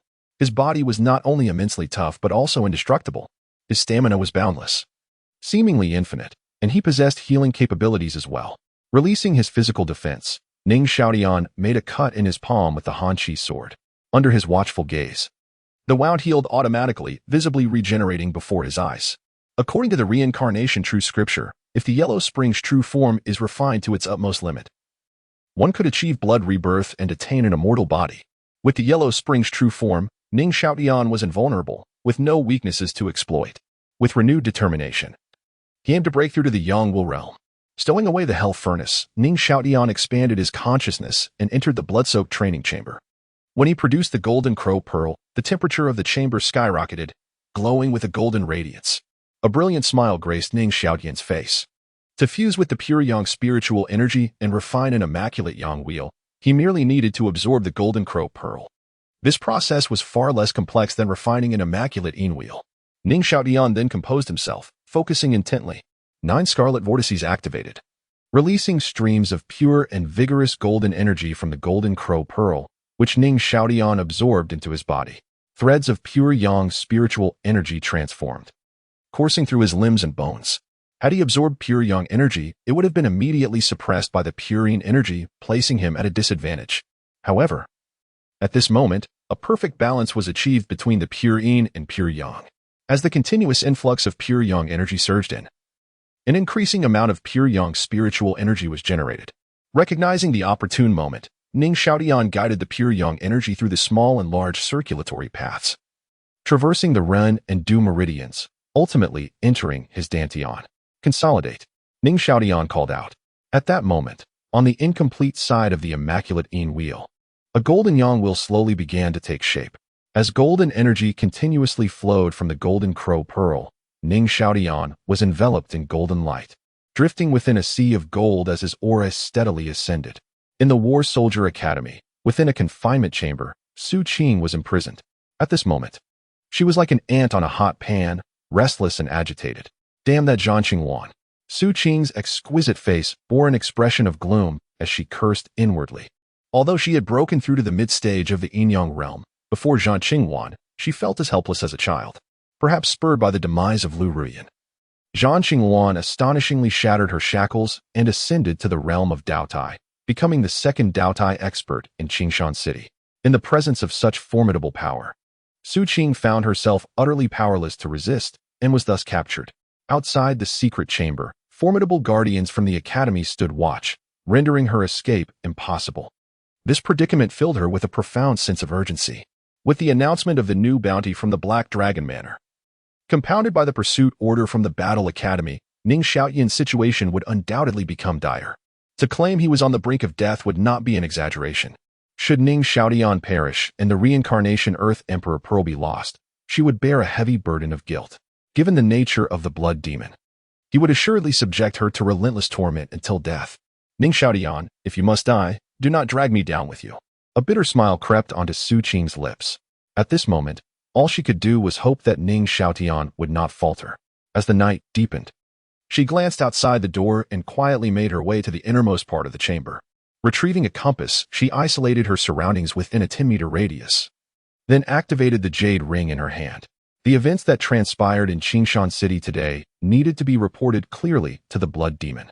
The jade ring trembled slightly, giving rise to ripples of crimson light, and soon a blood-colored apparition emerged, exuding an overwhelming presence.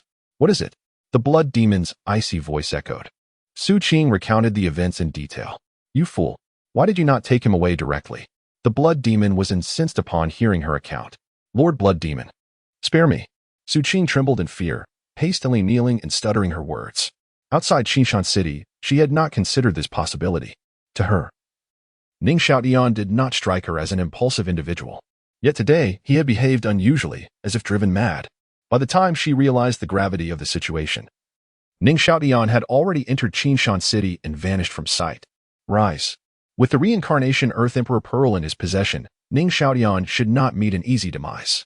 However, If this continues, he will surely fall victim to others. The blood demon cast a cold glance at Su Qing as he spoke. Your subordinate dares not.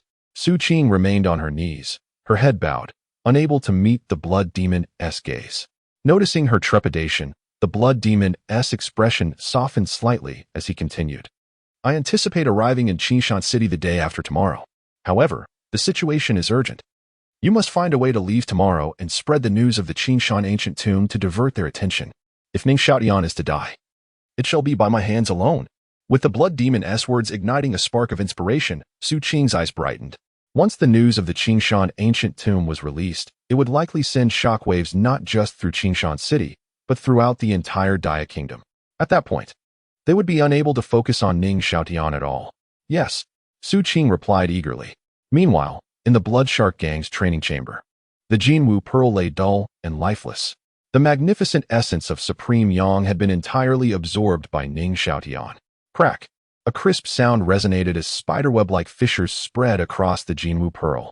Ultimately, it shattered into fine powder, and the golden light enveloping Ning Xiaotian gradually dissipated. Ning Xiaotian opened his eyes, and two brilliant golden rays flashed by, resembling the sun in their dazzling brilliance. Feeling the surging power within him, a smile crept upon Ning Xiaotian's lips. Having devoured the golden crow pearl, the sun will had finally coalesced. The golden light flowed, pure and devoid of any impurities, flawless and immaculate. The immaculate sun wheel emerged, complementing the nearby flawless yin wheel, yet also standing in opposition to it. When yin and yang harmonize and intertwine, that is the moment of achieving the realm of yin-yang. As the immaculate sun wheel took shape, Ning Xiaotian's aura swiftly ascended, profound and unfathomable as a deep abyss. Furthermore, the Blood Shark Gang's 1,000 members contributed 1,000-fold of killing intent. Under the onslaught of this murderous energy, another 100 blood grain sword embryos awakened, bringing the total number of awakenings to 620. There remains a considerable distance to reach the goal of 1 million. Chapter 85, The Ancient Tomb of Qing Mountain. Has the demon re-emerged? It was time to depart. Just as Ning Xiaotian prepared to rise, he overheard the conversation between Su Qing and the blood demon. Outside Qing Mountain City, Su Qing had exhibited excessive urgency. To an ordinary person, her concern for the safety of her student might seem entirely reasonable. However, to Ning Xiaotian, it felt rather peculiar.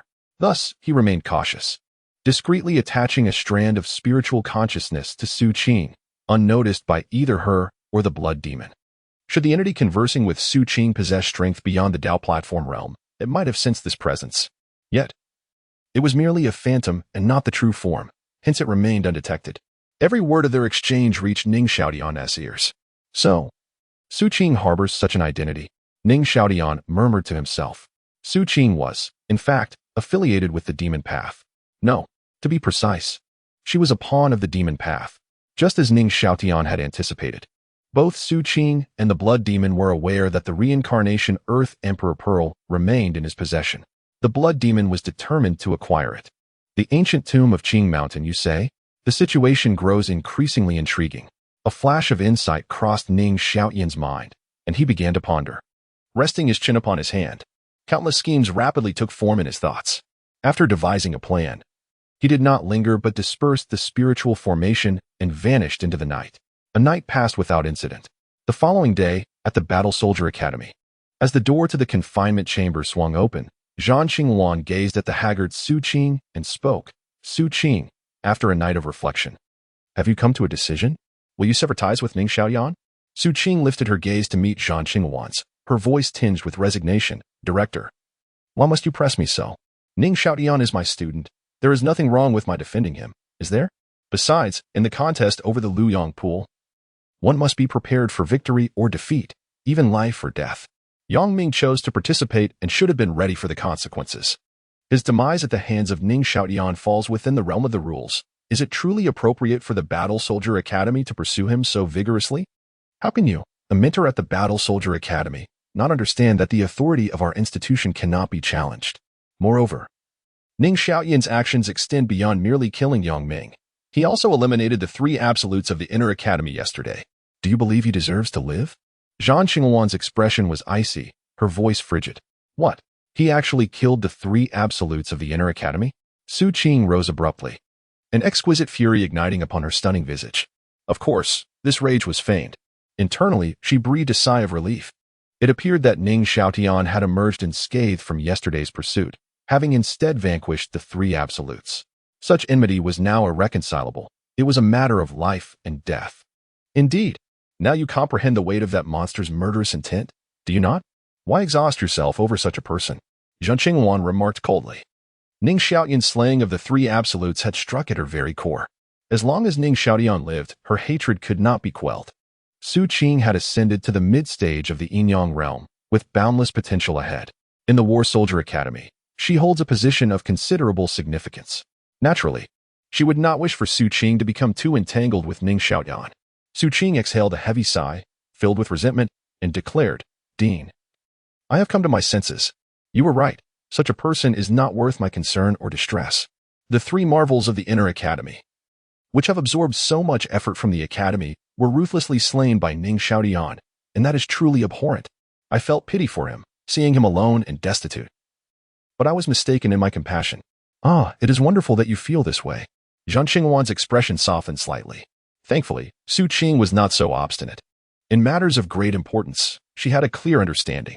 Dean, rest assured, I will certainly cooperate with the Academy to eliminate Ning Xiaotian. He must not be allowed to continue wreaking havoc. Su Qing spoke with fierce determination, observing the righteous indignation on Su Qing's face, which appeared genuine. Zhang Qingwan nodded in satisfaction. It brought her great comfort to see Su Qing find her way back to the right path. After gaining Zhang Qingwan's trust, Su Qing successfully exited the confinement chamber. As noon approached, the eerie quiet surrounding the Blood Shark gang drew the attention of those nearby. Some curious individuals pushed open the door and stepped inside. Instantly, a chill enveloped them. In this sweltering weather, they could not help but shiver, as if plunged into an icy abyss. When they looked up, they were astonished to find the vast Blood Shark gang devoid of any presence. It was desolate, lifeless. Thousands of gang members seemed to have vanished into thin air, exuding an air of the bizarre and the unpredictable. Moreover, what was truly terrifying was that despite the absence of figures, bloodstains were evident on the ground, walls, plants, and artificial hills. The air was thick with an overwhelming stench of blood. The Blood Shark gang had been annihilated. In that moment, a surreal thought crossed the minds of those present. Although the Blood Shark gang was not comparable to the second-tier powers of Qishan City, it nonetheless ranked among the top of the third tier. The very notion that such a force could be silently obliterated overnight was utterly astounding. Soon, this incident reverberated throughout Qishan City, causing a tremendous uproar. It even drew the attention of Master Yen Xiao. After probing with his soul power and conducting an investigation, Yen Zhao's expression turned grave as he reached a conclusion. Traces of formations had existed around the Blood Shark gang. Their disappearance was linked to demonic cultivators. This revelation sent shockwaves through the crowd, igniting fear within them. It meant that the demonic fiend had struck once more. The four great powers united, establishing stringent defenses in Qishan City, yet they utterly failed to detect the fiend's presence.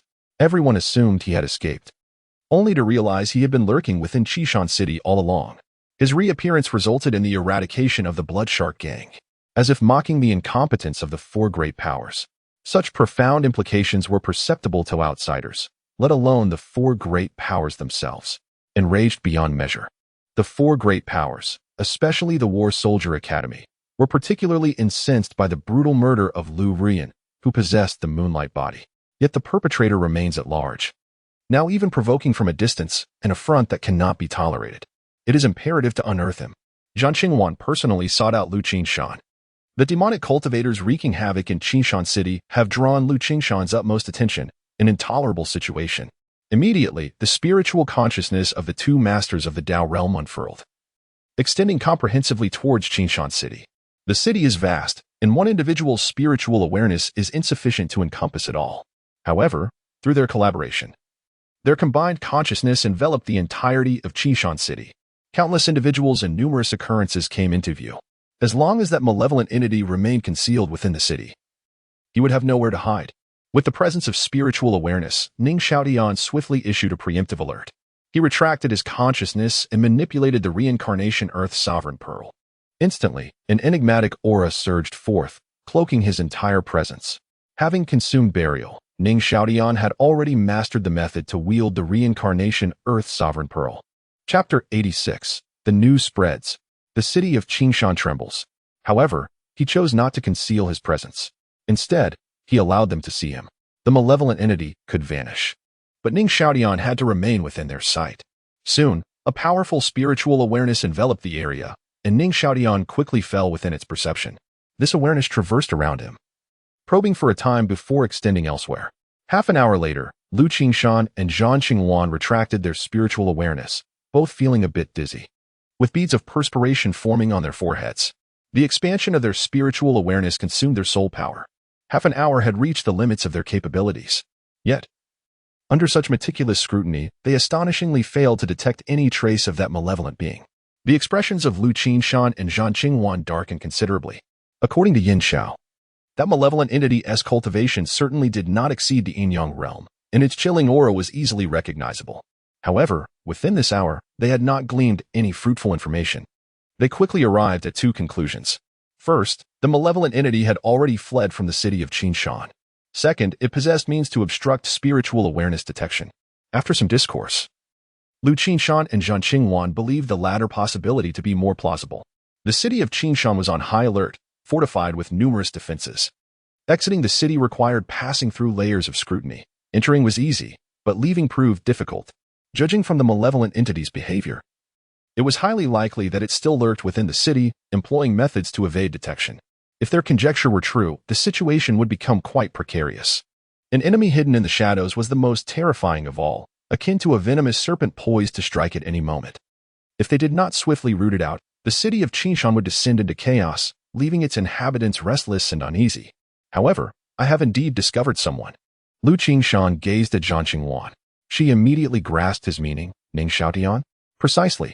Lu Qingshan nodded and promptly conveyed Ning Xiaotian's location to Zhang Qingwan. This audacious creature truly possessed remarkable boldness. A cold smile played on Zhang Qingwan's lips. She had initially assumed Ning Xiaotian would hide in some inconspicuous corner, only to find him concealed amidst the bustling market. Director Zhang, do you require assistance from the city lord's mansion? Lu Qingshan inquired. Not necessary. One Ning Xiaotian is hardly worth mentioning, Zhang Qingwan replied, shaking her head. If it takes the assistance of the city lord's mansion to deal with Ning Xiaotian, that would indeed be laughable. Soon, Zhang Qingwan dispatched a message, summoning numerous experts led by Yang Li to encircle and eliminate Ning Xiaotian's hiding place. However, upon their arrival, they found the location deserted. Ning Xiaotian had vanished without a trace. The annihilation of the Blood Shark Gang sent ripples of tension throughout all factions in the city of Qingshan. Upon hearing that Lu Qingshan and Zhang Qingwan had personally undertaken the investigation, yet found no results, their mood grew increasingly somber. The cunning of that demonic entity is truly remarkable, akin to a wily rabbit with its 3 burrows. Its existence is akin to a thorn in one's throat, an incessant discomfort that is utterly unbearable. Amidst the pervasive panic, an explosive piece of news emerged, akin to a thunderclap on a clear day, igniting a fervor throughout Qingshan City. It is said that a tomb has been discovered within the Green Mountains, the abode of a formidable cultivator who has refined a golden core. The Golden Core realm is an exceedingly rare existence within the entirety of the Daong dynasty, attainable only by the sovereign of the realm. Thus, one can imagine the scarcity of such a realm. The tomb, a remnant of a powerful ruler, must harbor unimaginable treasures. However, what incites the most frenzy is not merely the treasures, but the legacy of the tomb's master and his Golden Core. Achieving the Golden Core realm means that even if one's physical form deteriorates, the Golden Core remains eternal and indestructible, encapsulating the essence of all that the realm entails. Should one obtain it, even a mere swine could soar to great heights. Establishing a dynasty is not beyond the realm of dreams. This revelation is overwhelmingly shocking, driving many into a frenzy. However, a few individuals managed to retain their composure, including the 4 major factions, to ascertain the veracity of the news. These factions swiftly dispatched their elites to investigate the Green Mountains. The name Qingshan City is derived not from its lord, Lu Qingshan, but from the verdant mountains that stretch for tens of thousands of miles to the east. After thorough exploration, they indeed discovered the ancient tomb deep within the Green Mountains. Surrounding the tomb were seals and prohibitions. However, it appeared that these protective measures would dissipate in about 10 days, marking the optimal moment for entry. Once this information returned to Qingshan City, it ignited a conflagration of emotion among its inhabitants. The allure of a Golden Core cultivator's legacy is irresistible to all. The 4 factions endeavored to keep the news confined within Qingshan City, yet Yet there exists no impenetrable wall in this world. The news swiftly spread like a tempest across the entire Tianan prefecture, continuing to proliferate. As the revelations of the ancient tomb fermented, the populace of Qingshan City found themselves in a state of exhilaration, each yearning to become the fortunate one. Even if they could not secure the legacy of the Golden Core Cultivator, they aspired to partake in the treasures within the tomb. In this euphoric state, the fear of the Blood Shark Gang's annihilation was suppressed. Even the Baibao Chamber of Commerce and the Battle Soldier Academy recalled their experts from the Yinyang realm, leaving only those of the Yangwu realm to continue the pursuit of Ning Xiaotian. For only those who have attained the Yinyang realm possess the qualifications to enter the ancient tomb and contend for its legacy. Those who fall short of this realm are but fodder. Although there are still 10 days remaining, they must be thoroughly prepared, channeling all their energies toward the ancient tomb. For they will not merely contend with the cultivators of Qingshan City. There are also various masters from Tiannan County. The competition will undoubtedly be exceedingly fierce. At this moment, within the bustling Wanding Tower, the atmosphere is rife with animated discussions. The patrons are engrossed in conversations primarily centered around the ancient tomb of Qingshan, especially considering that the tomb of the formidable Golden Elixir Realm expert is in such close proximity to them. Seated by the window are 4 youthful figures, 2 males and 2 females. The striking aspect is the pair of young ladies, who are, in fact, sisters, possessing exceptionally exquisite features. Throughout the lively discussions in the establishment, many patrons occasionally cast their eyes in their direction, filled with fervent admiration. The thought of conquering both sisters simultaneously would indeed be a delightful fantasy. Yet, such notions remain mere musings, as they do not dare to approach and strike up a conversation. Not only are the sisters formidable in strength, but their backgrounds are also remarkable. They hail from the Baibao Chamber of Commerce and are prominent figures among the younger generation in Qingshan City. They are none other than Lu Ling, Lu Yun, Chen Liang, and Lin Chen, who are participants in the fierce contest at the Fierce Sun Pool. Chapter 87. The Terror of Lu Yun and the Others. A direct slaughter. Grabbing a jar of wine, Lin Chen took a hearty swig before turning to the other 3, his expression filled with discontent. Have you all heard? Huang Linglong and Huang Qifeng seem to have broken through to the Yangwu realm. Indeed, Lu Ling replied, her demeanor disheartened. With Huang Linglong's breakthrough, the Yangwu she has refined must undoubtedly be of the purest grade. The gap between them will now be irrevocably widened. After having suppressed Huang Linglong for so long, losing once has come at an excruciating cost. Lu Yun's expression mirrored her sister's concern. Huang Qingfeng had also been under her dominance, with no chance of retaliation in her presence. Yet, the times had changed. She was no longer a match for Huang Qifeng. It could be said that one misstep had led to a cascade of errors. It's all that wretched Ning Xiaoyan's fault. Chen Liang's face darkened as he ground his teeth in anger. Had it been us who obtained the Liang pool, we would have refined the pure Yang wheel. Lu Ling, Lu Yun, and Lin Chen nodded in agreement. Ning Xiaoyan's single strike had rendered all their efforts futile, filling their hearts with resentment. Let us rally our spirits. We still have opportunities, Lu Yun urged, noticing Lu Ling, Chen Liang, and Lin Chen's despondent expressions. Sister, are you referring to the Qingshan ancient tomb? Lu Ling's eyes sparkled with hope. Exactly. As long as we make gains in the Qingshan ancient tomb, surpassing Huang Linglong and the others will not be insurmountable. And if fortune smiles upon us and we gain a legacy, Lu Yun's eyes glimmered with anticipation, picturing the transformation as if leaping through the dragon gate. Yes. Yes. At her words, Lu Ling and the others became animated. If they were to acquire the legacy of a Golden Elixir Realm expert, then Huang Linglong and her kin would be of no consequence. Isn't that Ning Xiaodan? Someone in the tavern exclaimed, bewildered. Countless eyes followed the direction of that person's gaze, peering out the window. It is indeed him. How dare he show his face again? He must be incredibly bold. Rumor had it that not long ago, his hiding place had been discovered, prompting a group of experts from the Battle Warrior Academy to converge and attempt to kill him. Yet it seemed he had received word in advance and managed to escape. Lu Ling, Lu Yun, Chen Liang, and Lin Chen quickly turned their gazes outside as well. They beheld a youth clad in white appear on the street. Perhaps sensing he had been spotted, he soon slipped into a nearby alley, vanishing from sight. The 4 exchanged glances, each reflecting the icy resolve of murder. Let us kill him, they declared in unison. Were it not for Ning Xiaoyan, how could they have lost the Liang pool? Each of them harbored a pin-up rage, yearning to eradicate him swiftly. Moreover, let us not forget that Ning Xiaoyan had also bathed in the Liang pool. Once he breaks through to the Yangwu realm, With the extreme yin wheel combined with the pure yang wheel, his strength would surpass even that of Huang Linglong and her companions. Now is the time to strike while it is still possible. Otherwise, allowing him to grow would invite infinite troubles. Having unified their thoughts, the four leaped from the window and pursued the direction in which Ning Xiaotian had fled. The illustrious members of the Baibao Chamber have made their move. The twin sisters have reached the pinnacle of the Yin Wheel realm, and it seems that Ning Xiaotian is in for a dire fate. Lu Ling, Lu Yun, Chun Liang, and Lin Chen rushed down a narrow path, only to find that Ning Xiaotian had vanished without a trace. He escaped. The four furrowed their brows. From the moment they discovered Ning Xiaotian to their arrival, merely a few fleeting breaths had passed. How could he have disappeared? Are you searching for me? At that moment, a faint voice echoed from behind them. They swiftly turned around, only to see Ning Xiaotian wearing a mocking expression. Ning Xiaotian. A chilling murderous intent ignited in the eyes of the four. You caused us to lose the Liyang pool. Today, we shall ensure you find no rest in death. Fixating intently on Ning Xiaotian, Lin Chen spoke through clenched teeth, his expression dark.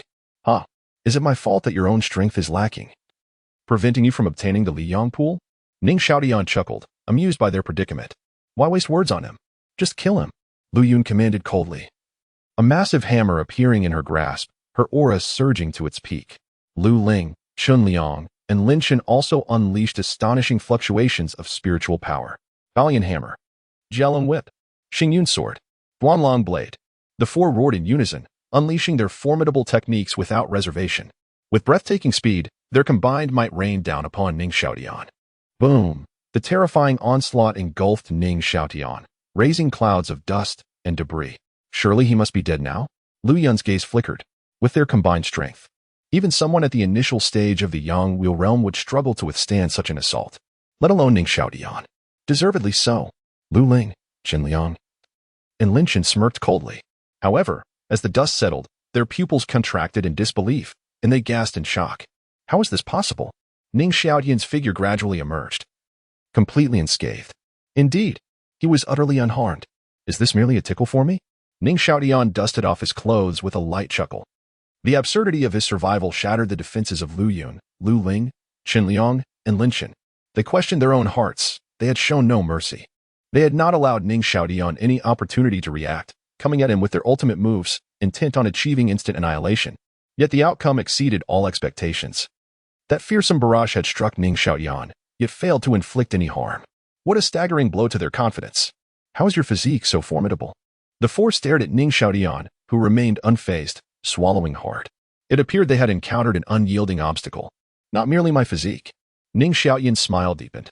Then, he took a step forward, an unparalleled aura erupting from him, pressing down upon Lu Yun and her companions like a mountain. Feeling that overwhelming presence, the four turned pale, their voices trembling in disbelief. Yang Wheel realm.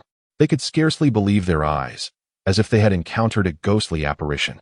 Just yesterday, during the contention for the Liyang pool, Ning Xiaotian's cultivation was merely at the initial stage of the Yin Wheel realm. Yet, within a single day, he had ascended to the initial stage of the Yang Wheel realm. What an astonishing rate of advancement! It was truly alarming. Those in Qishan City prided themselves on being geniuses, but before Ning Xiaotian, they were utterly insignificant.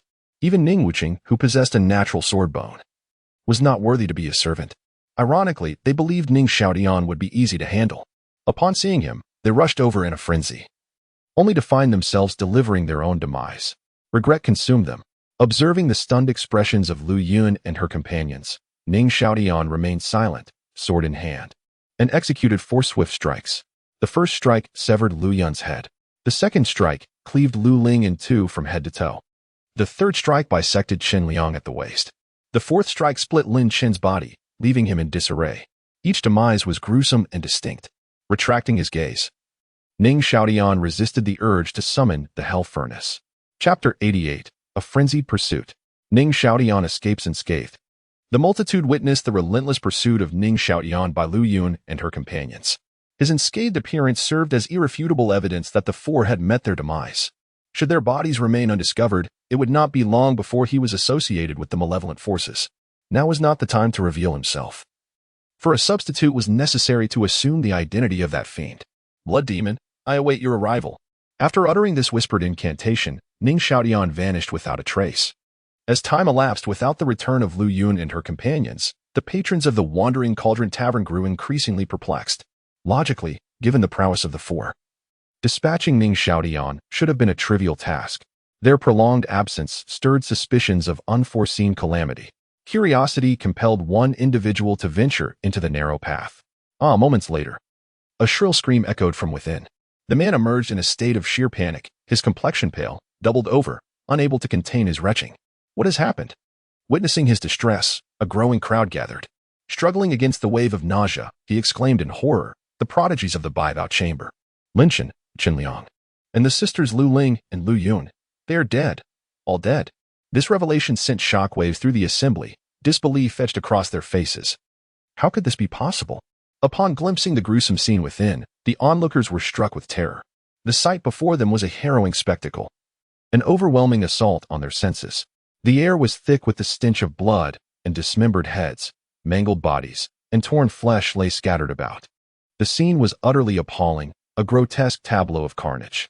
Those with weaker constitutions collapsed, succumbing to their horror, while others, though somewhat sturdier, stood frozen in shock, their limbs trembling uncontrollably. It was a tragedy of monumental proportions. Could this truly be the work of Ning Xiaotian? Regaining their composure, the witnesses were left aghast. It is crucial to note that Lu Yun, Lu Ling, Qin Liang, and Lin Chen formed an exceptionally formidable quartet. Two were at the pinnacle of the Einwheel realm, one in the late stages and another in the mid-stages. They were the CR de la CR meticulously cultivated by the Baibao chamber, renowned throughout Qingshan City. When united, they posed a threat even to those in the early stages of the Yangwheel realm, yet they had been annihilated by Ning Xiaotian. The astonishing news of this massacre swiftly spread, leaving countless individuals in disbelief. Following the three prodigies of the Battle Soldier Academy, yet another quartet of young luminaries had become mere stepping stones for Ning Xiaotian. Speculation arose that his cultivation had ascended to the early stages of the Yangwheel realm. The Lu sisters were at the zenith of the Einwheel realm, on the verge of condensing into the Yangwheel, yet they had been effortlessly slain by Ning Xiaotian. However, this conjecture was soon met with skepticism. The day before, Ning Xiaotian's cultivation was merely at the initial stage of the Einwheel realm. Yet, within a single day, he ascended to the initial stage of the Yangwheel realm. What does this signify? Such an occurrence is nothing short of fantastical. The sole explanation lies in Ning Xiaotian's refinement of the extreme Shayin wheel, which endowed him with the extraordinary ability to slay those of higher caliber. Few possess the capability to refine the extreme Shayin wheel in Qishan City, and with Ning Xiaotian, the number is scarcely a handful. The four prominent figures had already reached the pinnacle of Qingshan City, having earned their renown in their youth by defeating stronger opponents. The brutal demise of Lu Yun and her companions at the hands of Ning Xiaotian incited unparalleled fury within the Baibao Merchant Guild. They swiftly mobilized a multitude of Yangwheel masters in alliance with the Black Dragon Manor and the War Soldier Academy, armed with tracking devices to hunt down Ning Xiaotian. It was presumed that this time, Ning Xiaotian was doomed. However, the prowess he exhibited astonished everyone once more. His cultivation had indeed reached the initial stage of the Yangwheel realm. Such an unbelievable feat, if not witnessed firsthand, would have been nearly impossible to accept. Having broken through to the Yangwheel realm and immersed himself in the Liyang pool, the Yangwheel he refined was undoubtedly of pure essence. How formidable must the combination of the extreme Shayin wheel and the pure Yangwheel be? Ning Xiaotian subsequently provided a vivid demonstration. Amidst the siege of numerous Yangwheel experts, he elegantly maneuvered, dispatching foes with a single stroke of his sword. The initial stage of the Yangwheel realm appeared as fragile as paper before him, rendering even those at the later stages powerless against him. Left with no choice, the Baibao Merchant Guild and the War Soldier Academy deployed Yinyang realm experts once more. As these formidable beings arrived, Ning Xiaotian swiftly eliminated Qing Yidao with a single strike before making his escape. Qing Yidao, after all, was at the later stage of the Yangwheel realm. With such significant losses of Yangwheel experts, the two factions could not simply let this matter rest. Led by the Yinyang realm, the pursuit of Ning Xiaotian continued. Ning Xiaotian, exhibiting remarkable agility, fought while retreating. Upon encountering any Yinyang realm individuals, he would promptly withdraw, evading confrontation like a cunning fox. The Baibao Merchant Guild and the War Soldier Academy found themselves unable to exert their full strength, as if striking against cotton.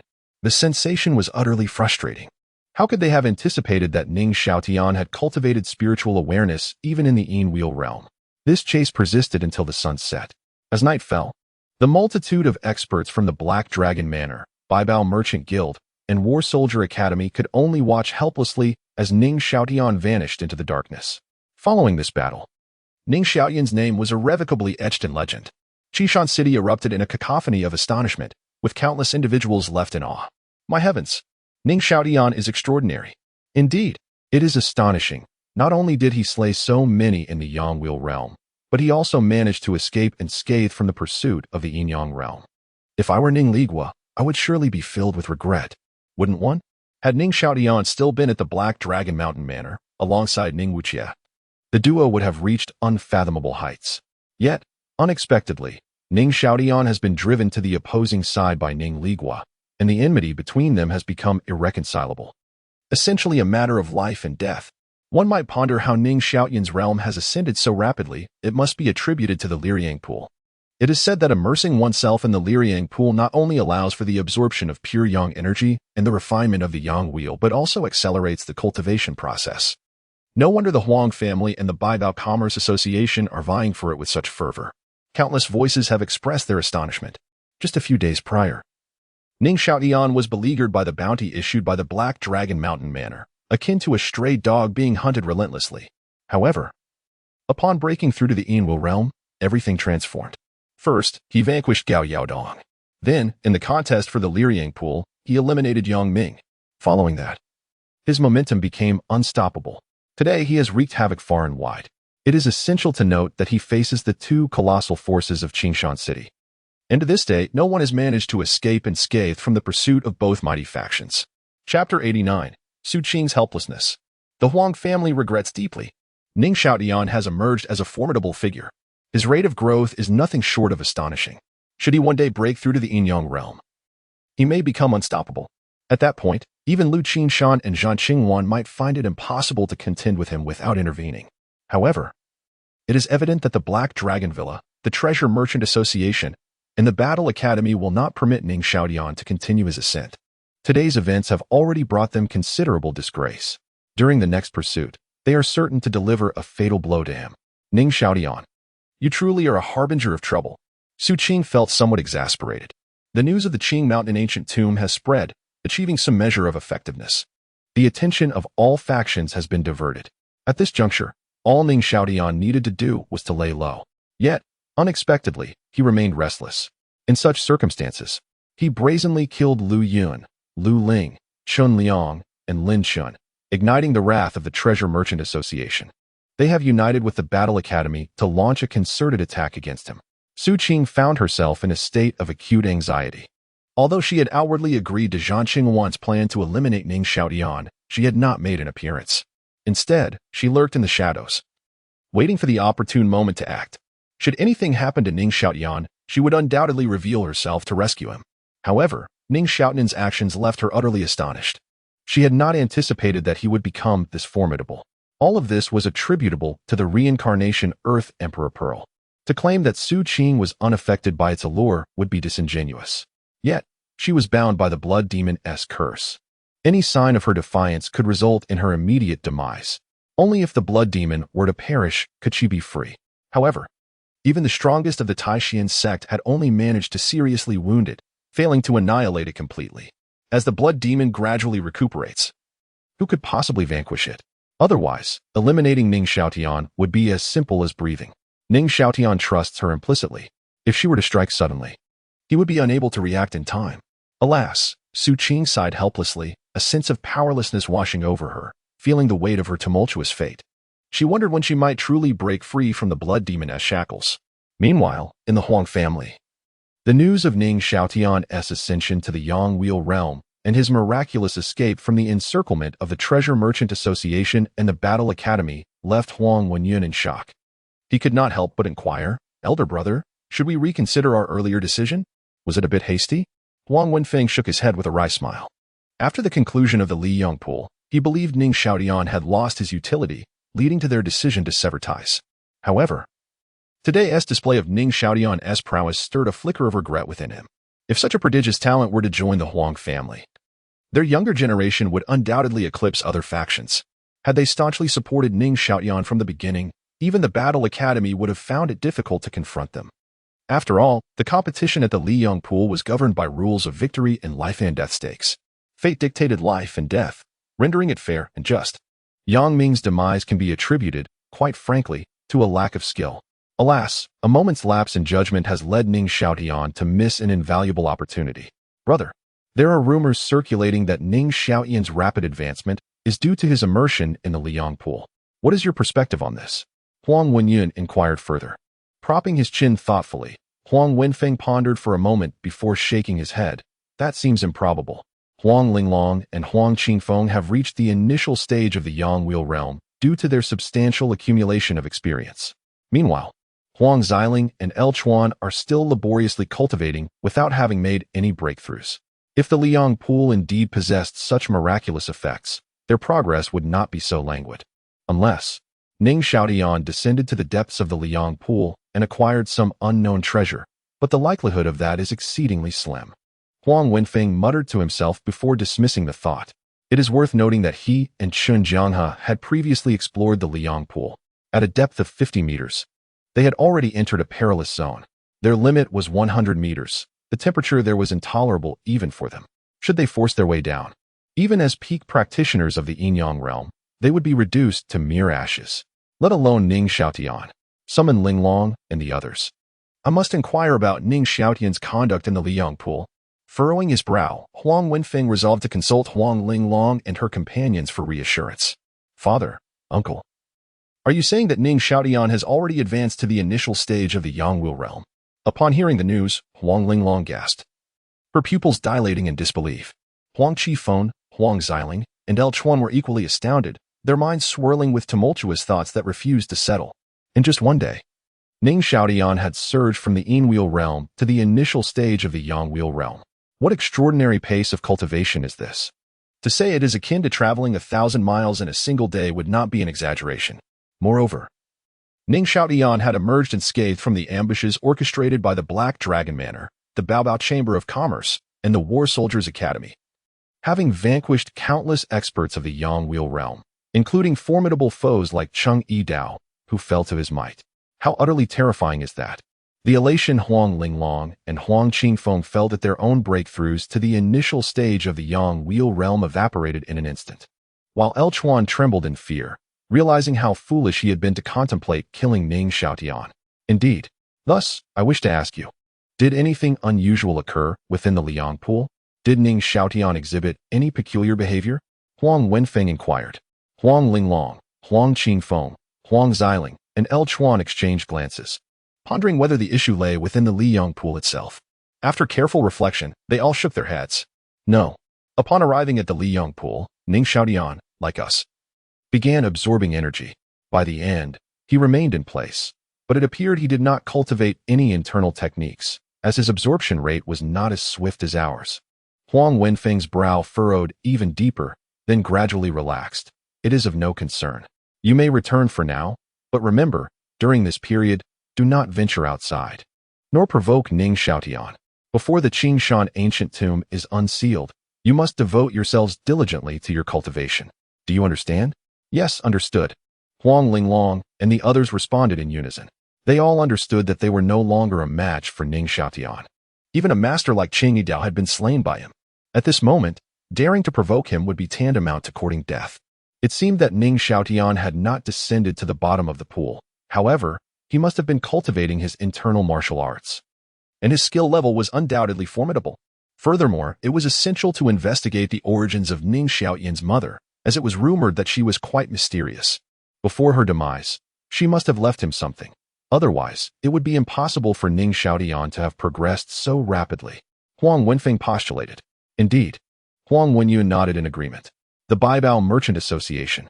What a disgrace. Chun Jianghe's expression turned frigid as he erupted in fury. The ambush today had allowed Ning Xiaotian to escape right under their noses, leaving them utterly humiliated. Consequently, the Baibao Merchant Association became the subject of ridicule for countless individuals. Chapter 90. Another night of murder. Slaying Muyu. Damn the Huang family. Damn Huang Wenfeng. Chun Jianghe ground his teeth in rage. Within the depths of the volcano, had it not been for Huang Wenfeng's relentless interference, Ning Xiaotian would have met his demise countless times. Not only had he lost the Liyang Pool, allowing Ning Xiaotian to accelerate his growth, but he had also seen the four prodigies he painstakingly nurtured fall to their deaths. How could he not harbor hatred? Beside him, Ning Ligua's expression was equally grim. He never anticipated that after just one immersion in the Liang pool, Ning Xiaotian would completely escape his control. Now, he had become a formidable force. The three elders of the Black Dragon Villa exchanged alarmed glances, astonished by Ning Xiaotian's rapid advancement. Who would have imagined that the once timid and inept youth would evolve to such an extent? Muyu was filled with regret. If only he had refrained from idle chatter at the Leisure Cloud Tavern and struck directly, today's troubles could have been avoided. Brother, rest assured. Next time I will take action and personally sever that wretch's head. Ning Ligua's eyes glinted with a cold murderous intent. Since the incident at Lushui Town's Black Dragon Villa, he had been in a state of near desperation due to Ning Xiaotian's relentless harassment. He had even gone so far as to offer a substantial bounty. Yet the results had been negligible. Now, he resolved to take matters into his own hands. If allowed to continue his ascent, the repercussions could be dire. Indeed, Shun Jianghe's expression softened slightly before he continued. We must eliminate him swiftly. We cannot afford to expend too much energy on him. Our primary focus needs to be on the Qingshan ancient tomb. Ning Ligua nodded, recognizing the urgency of the situation. They needed to be thoroughly prepared. Should Ning Xiaotian drain too much of their vitality, they risked being outmaneuvered by rival factions, particularly the Huang family.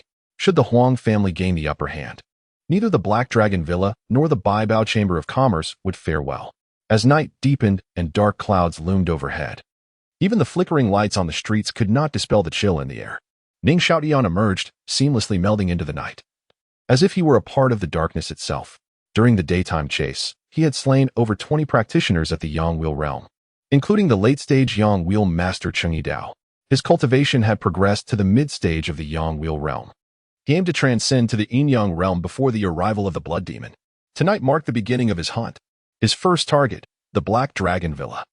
Harnessing the reincarnation Earth Emperor Pearl, Ning Xiaotian fully immersed himself in the shadows before entering the Black Dragon Villa like a wraith. The villa had suffered nearly half of its forces in the battle against the Blood Knife sect, and now lacked fresh reinforcements, appearing desolate. However, its core strength remained intact. Though battered, it was still within acceptable limits. Where was Ning Ligua? Unable to sense Ning Ligua's presence, Ning Xiaotian's gaze flickered. He surmised that he must be at the Baibao Chamber of Commerce, in a cultivation chamber. As Muyu was immersed in his cultivation, a sudden jolt coursed through him, prompting him to open his eyes, which now bore a weighty intensity. He sensed an imminent danger approaching swiftly. The flickering bronze lamp further corroborated his apprehensions. With every fiber of his being on high alert, Muyu sprang to his feet without hesitation, intending to send a message to Ning Ligua. However, the communication talisman appeared to have failed. No matter how he channeled his spiritual energy, there was no response.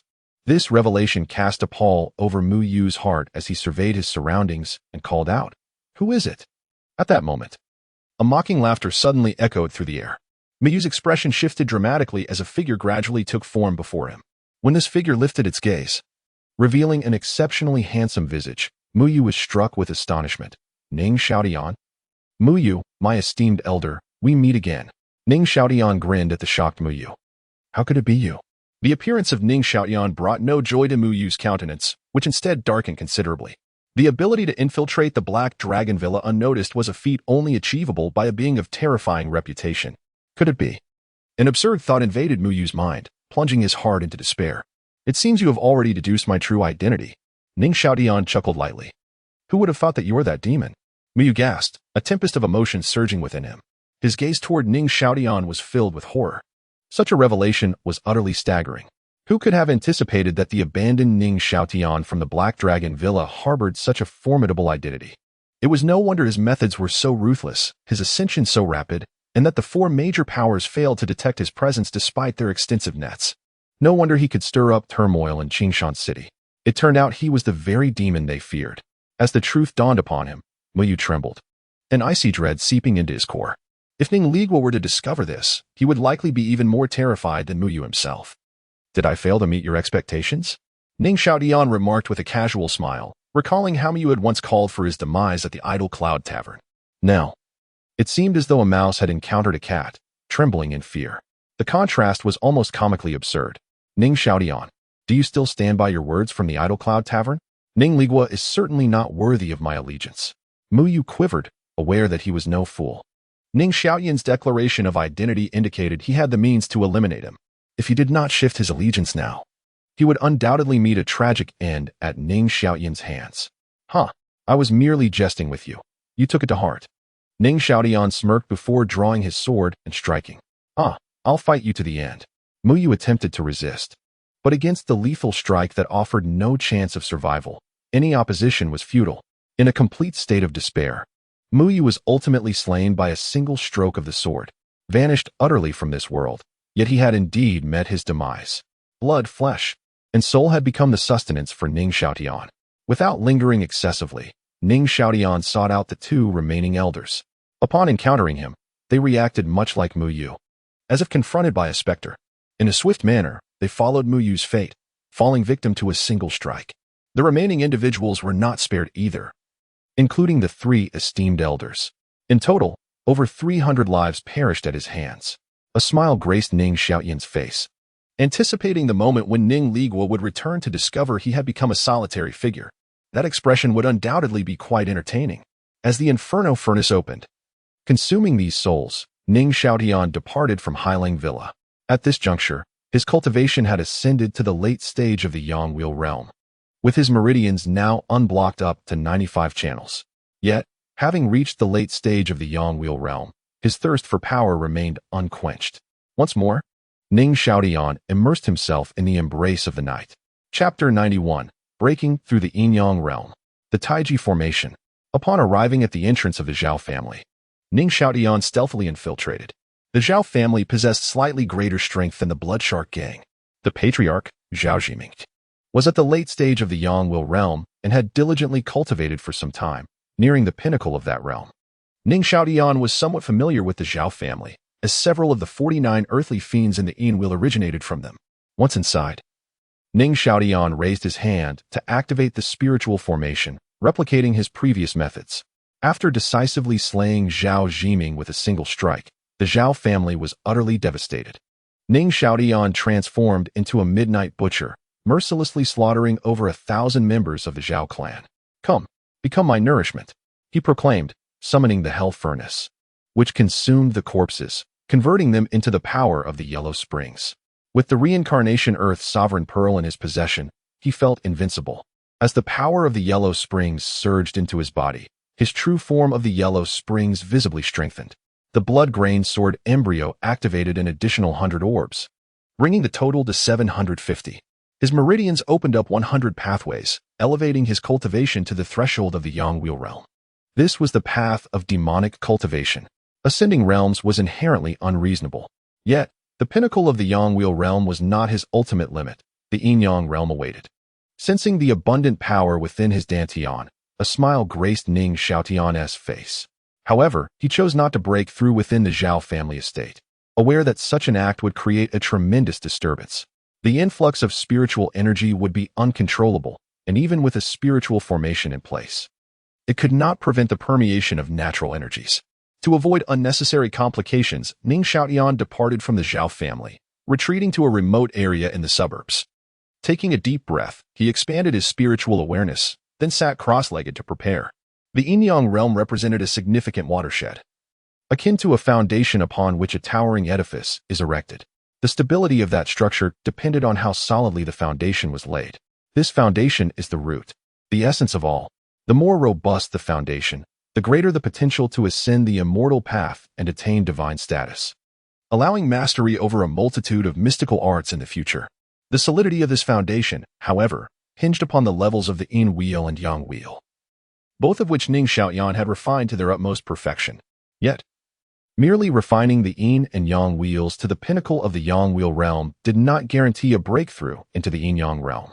This stage necessitated not only a certain level of accumulation, but also a profound understanding of the essence of Yin and Yang. This aspect was paramount, as the dual energies were inherently oppositional, repelling and counterbalancing each other. Without a grasp of the essence of Yin and Yang, forcibly merging them posed tremendous risks. There were primarily two outcomes. The clash of Yin and Yang energies could shatter the meridians, leading to severe depletion of vital energy. Or the Yin and Yang wheels could explode, resulting in catastrophic bloodshed and death. This was also the reason for the scarcity of cultivators at the Yin-Yang realm in Qinshan City. This single step deterred nearly 99% of practitioners. Lacking profound insights into the interplay of Yin and Yang, few dare to venture beyond the conventional. However, Ning Xiaodian is unburdened by such concerns. Drawing upon the wisdom of a previous life, he effortlessly transcends the realms of Yin and Yang, as simple as quenching one's thirst. With bated breath and a tranquil mind, he allows insights to rise within him. In the primordial chaos, from nothingness emerges existence, the limitless gives rise to the ultimate, which then divides into Yin and Yang. As the dual energies interact, life springs forth in myriad forms. The cycles of day and night, the interplay of male and female, the ebb and flow of life and death, the harmony of movement and stillness, the rhythm of cause and effect, the alternation of sun and moon, the push and pull of seasons, the intertwining of light and darkness, the union of heaven and earth. All things embody the principles of Yin and Yang. Thus, Yin and Yang truly constitute the essence of the universe. That begets one, one begets two. Two begets three, and three begets myriad entities. Ning Xiaodian whispers softly. Melodies drift through the cosmos, though somewhat obscure. Yet, each phrase seems to encapsulate the grand truths of the universe and the essence of Yin and Yang. Within his dantian, the immaculate Yin wheel and the immaculate Yang wheel resonate in unison, beginning to rotate clockwise. As they spin, wisps of pure Yin energy emanate forth, following a profound path. After a cycle of 81 turns, his dantian becomes suffused with the black essence of ultimate Yin. Immediately thereafter, the Yin and Yang wheels reverse direction, commencing a counterclockwise rotation. Threads of pure Yang energy also radiate outwards, completing another cycle of 81 turns. In this moment, the energies within his dantian occupy equal halves, distinctly contrasting yet reflecting one another. At this juncture, they cease to repel each other, revealing signs of impending fusion. With a subtle shift in thought, Ning Xiaodian positions the Yin and Yang wheels at the center of his dantian, akin to the axis of the world. The surrounding energies seem to be drawn by an unseen force, swirling around in harmonious spirals.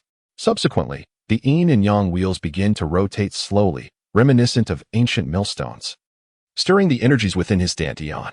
As they turn, the distinction between black and gold blurs, weaving together in a seamless blend. With the rotation accelerating, the fusion of Yin and Yang energies quickens as well. Viewed from above the dantian, a breathtaking spectacle unfolds.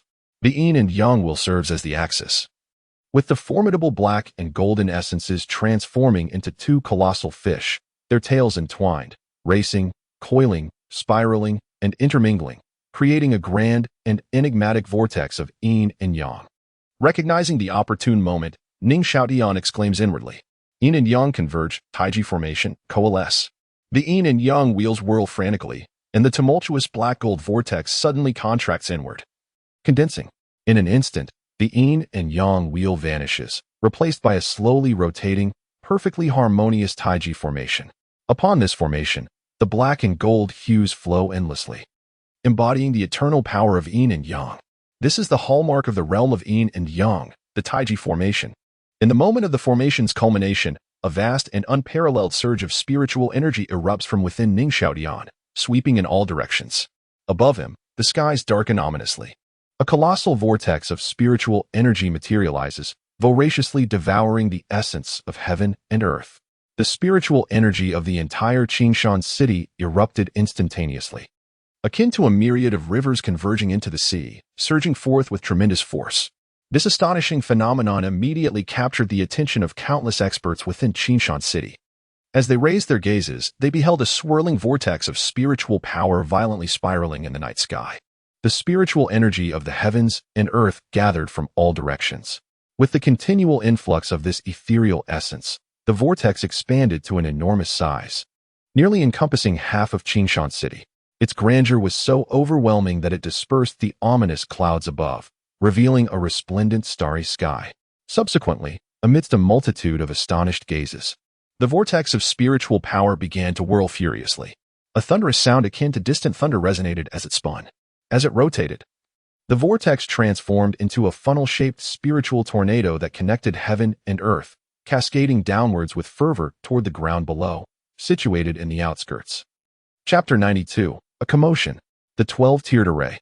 What astounding fluctuations of spiritual energy. Someone has broken through to the yin-yang realm. Who? Who could it be? Such a shocking scene immediately stirred up a tempest in Qing Mountain City.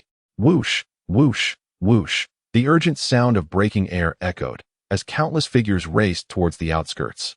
At the center of the whirlpool, Ning Xiaodian, like a great whale devouring the sea, absorbed the vast spiritual energy of the heavens and earth into his being. In his dantian, the newly formed yin-yang taiji array rapidly solidified under the infusion of the overwhelming spiritual power, exuding a profound and formidable aura.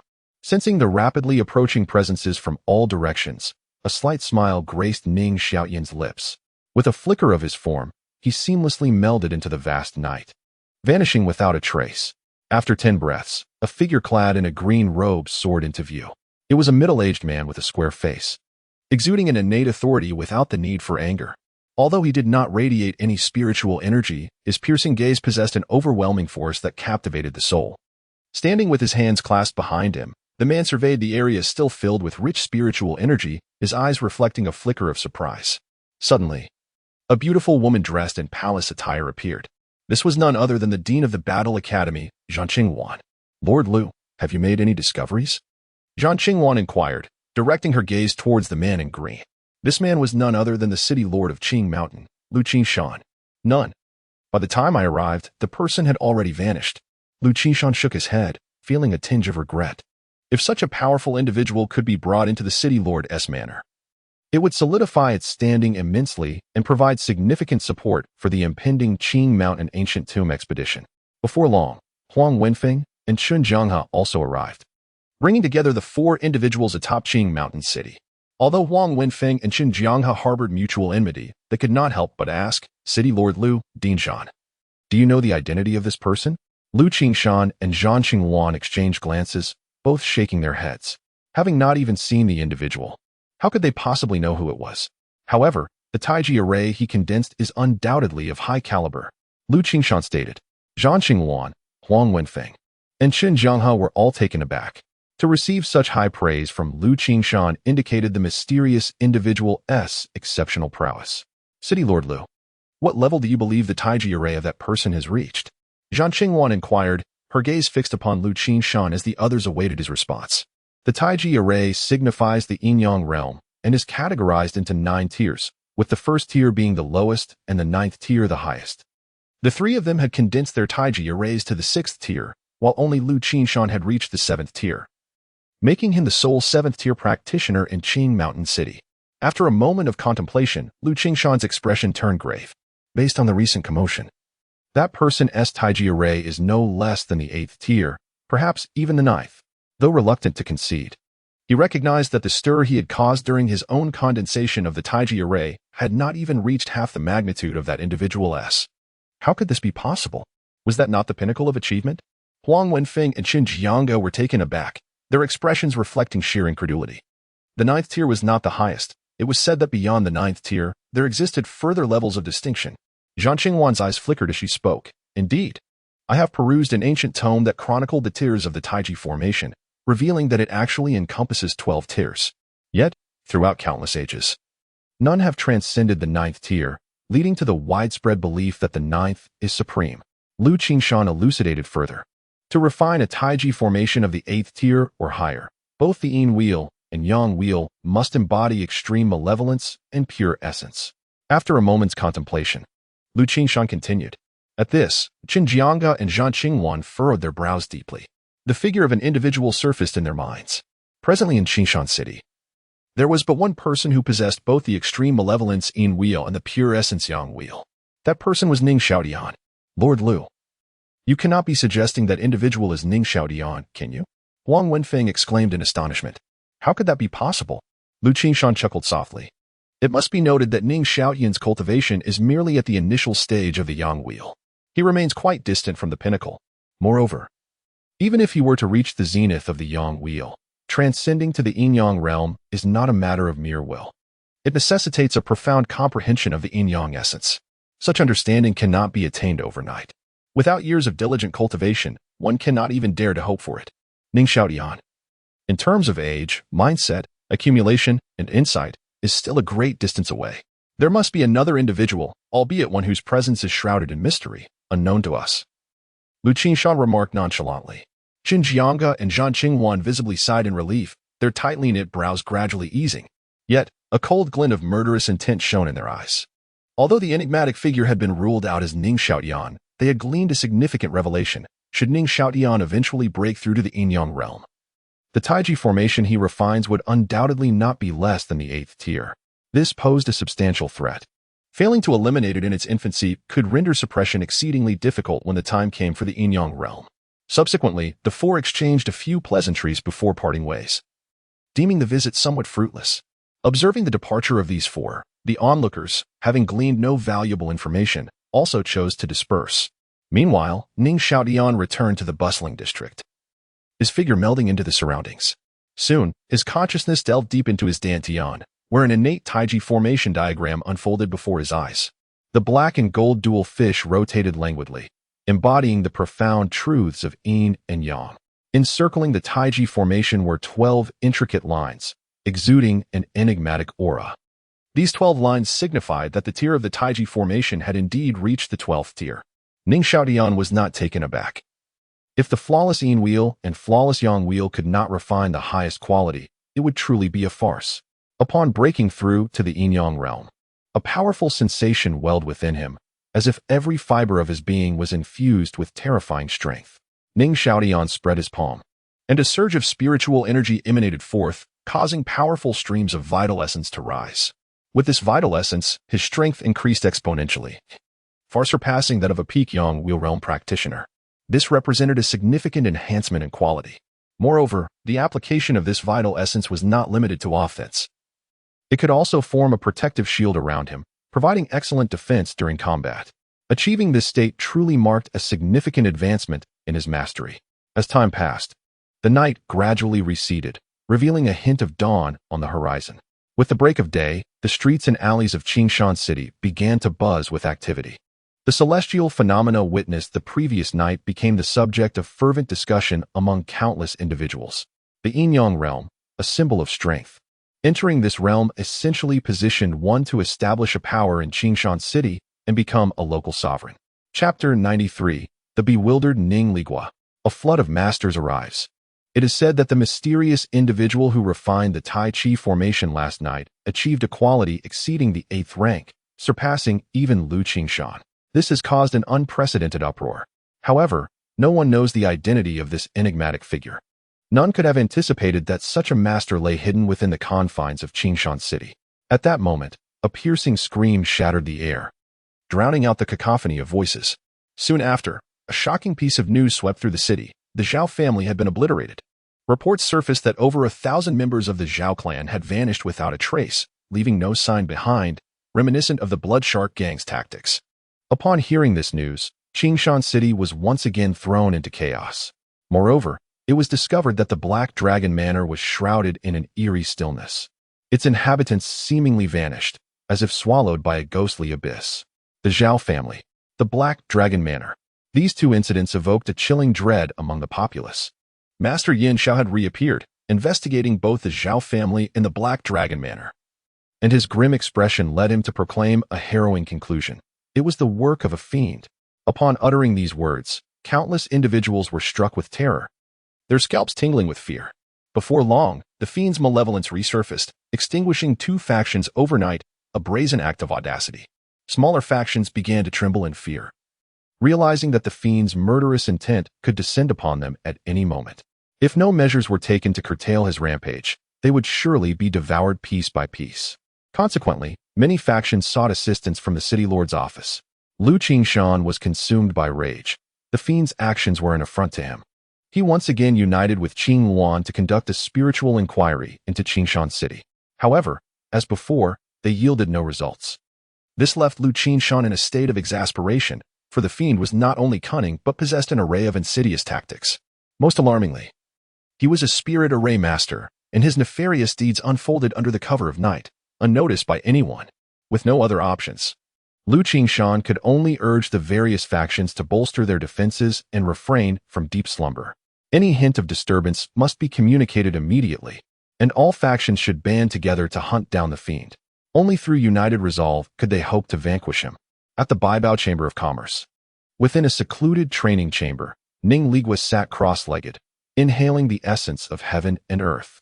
During this period, supported by the Baibao Chamber and bolstered by his own foundation, he had finally broken through to the mid-stage of the Yin-Yang realm. When he opened his eyes, a formidable wave of spiritual energy surged forth, reverberating in all directions. A confident smile graced Ning Ligua's lips. Should he face the bloodthirsty butcher now, he would undoubtedly possess the confidence to slay him. Just then, urgent knocks echoed through the training room. Ning Ligua furrowed his brow and rose to answer the door. "Brother, what is it?" Upon seeing Xinjiang's distressed countenance, a sense of foreboding washed over Ning Ligua. Sighing, Chen Zhenghe looked at Ning Ligua and spoke. "There has been an incident at the Black Dragon Manor." "What?" Ning Ligua stood frozen in place, overwhelmed by shock. He hurried back only to find the Black Dragon Manor deserted, permeated by a thick, metallic scent of blood. Stumbling, he felt as if struck by a bolt from the blue, unable to grasp the reality of the situation. In his heart, he had always dismissed the lurking evil as inconsequential. Even during the downfall of the Bloodshark gang, he remained indifferent, detached, and unconcerned. Little did he anticipate that this boomerang would ultimately return to strike him.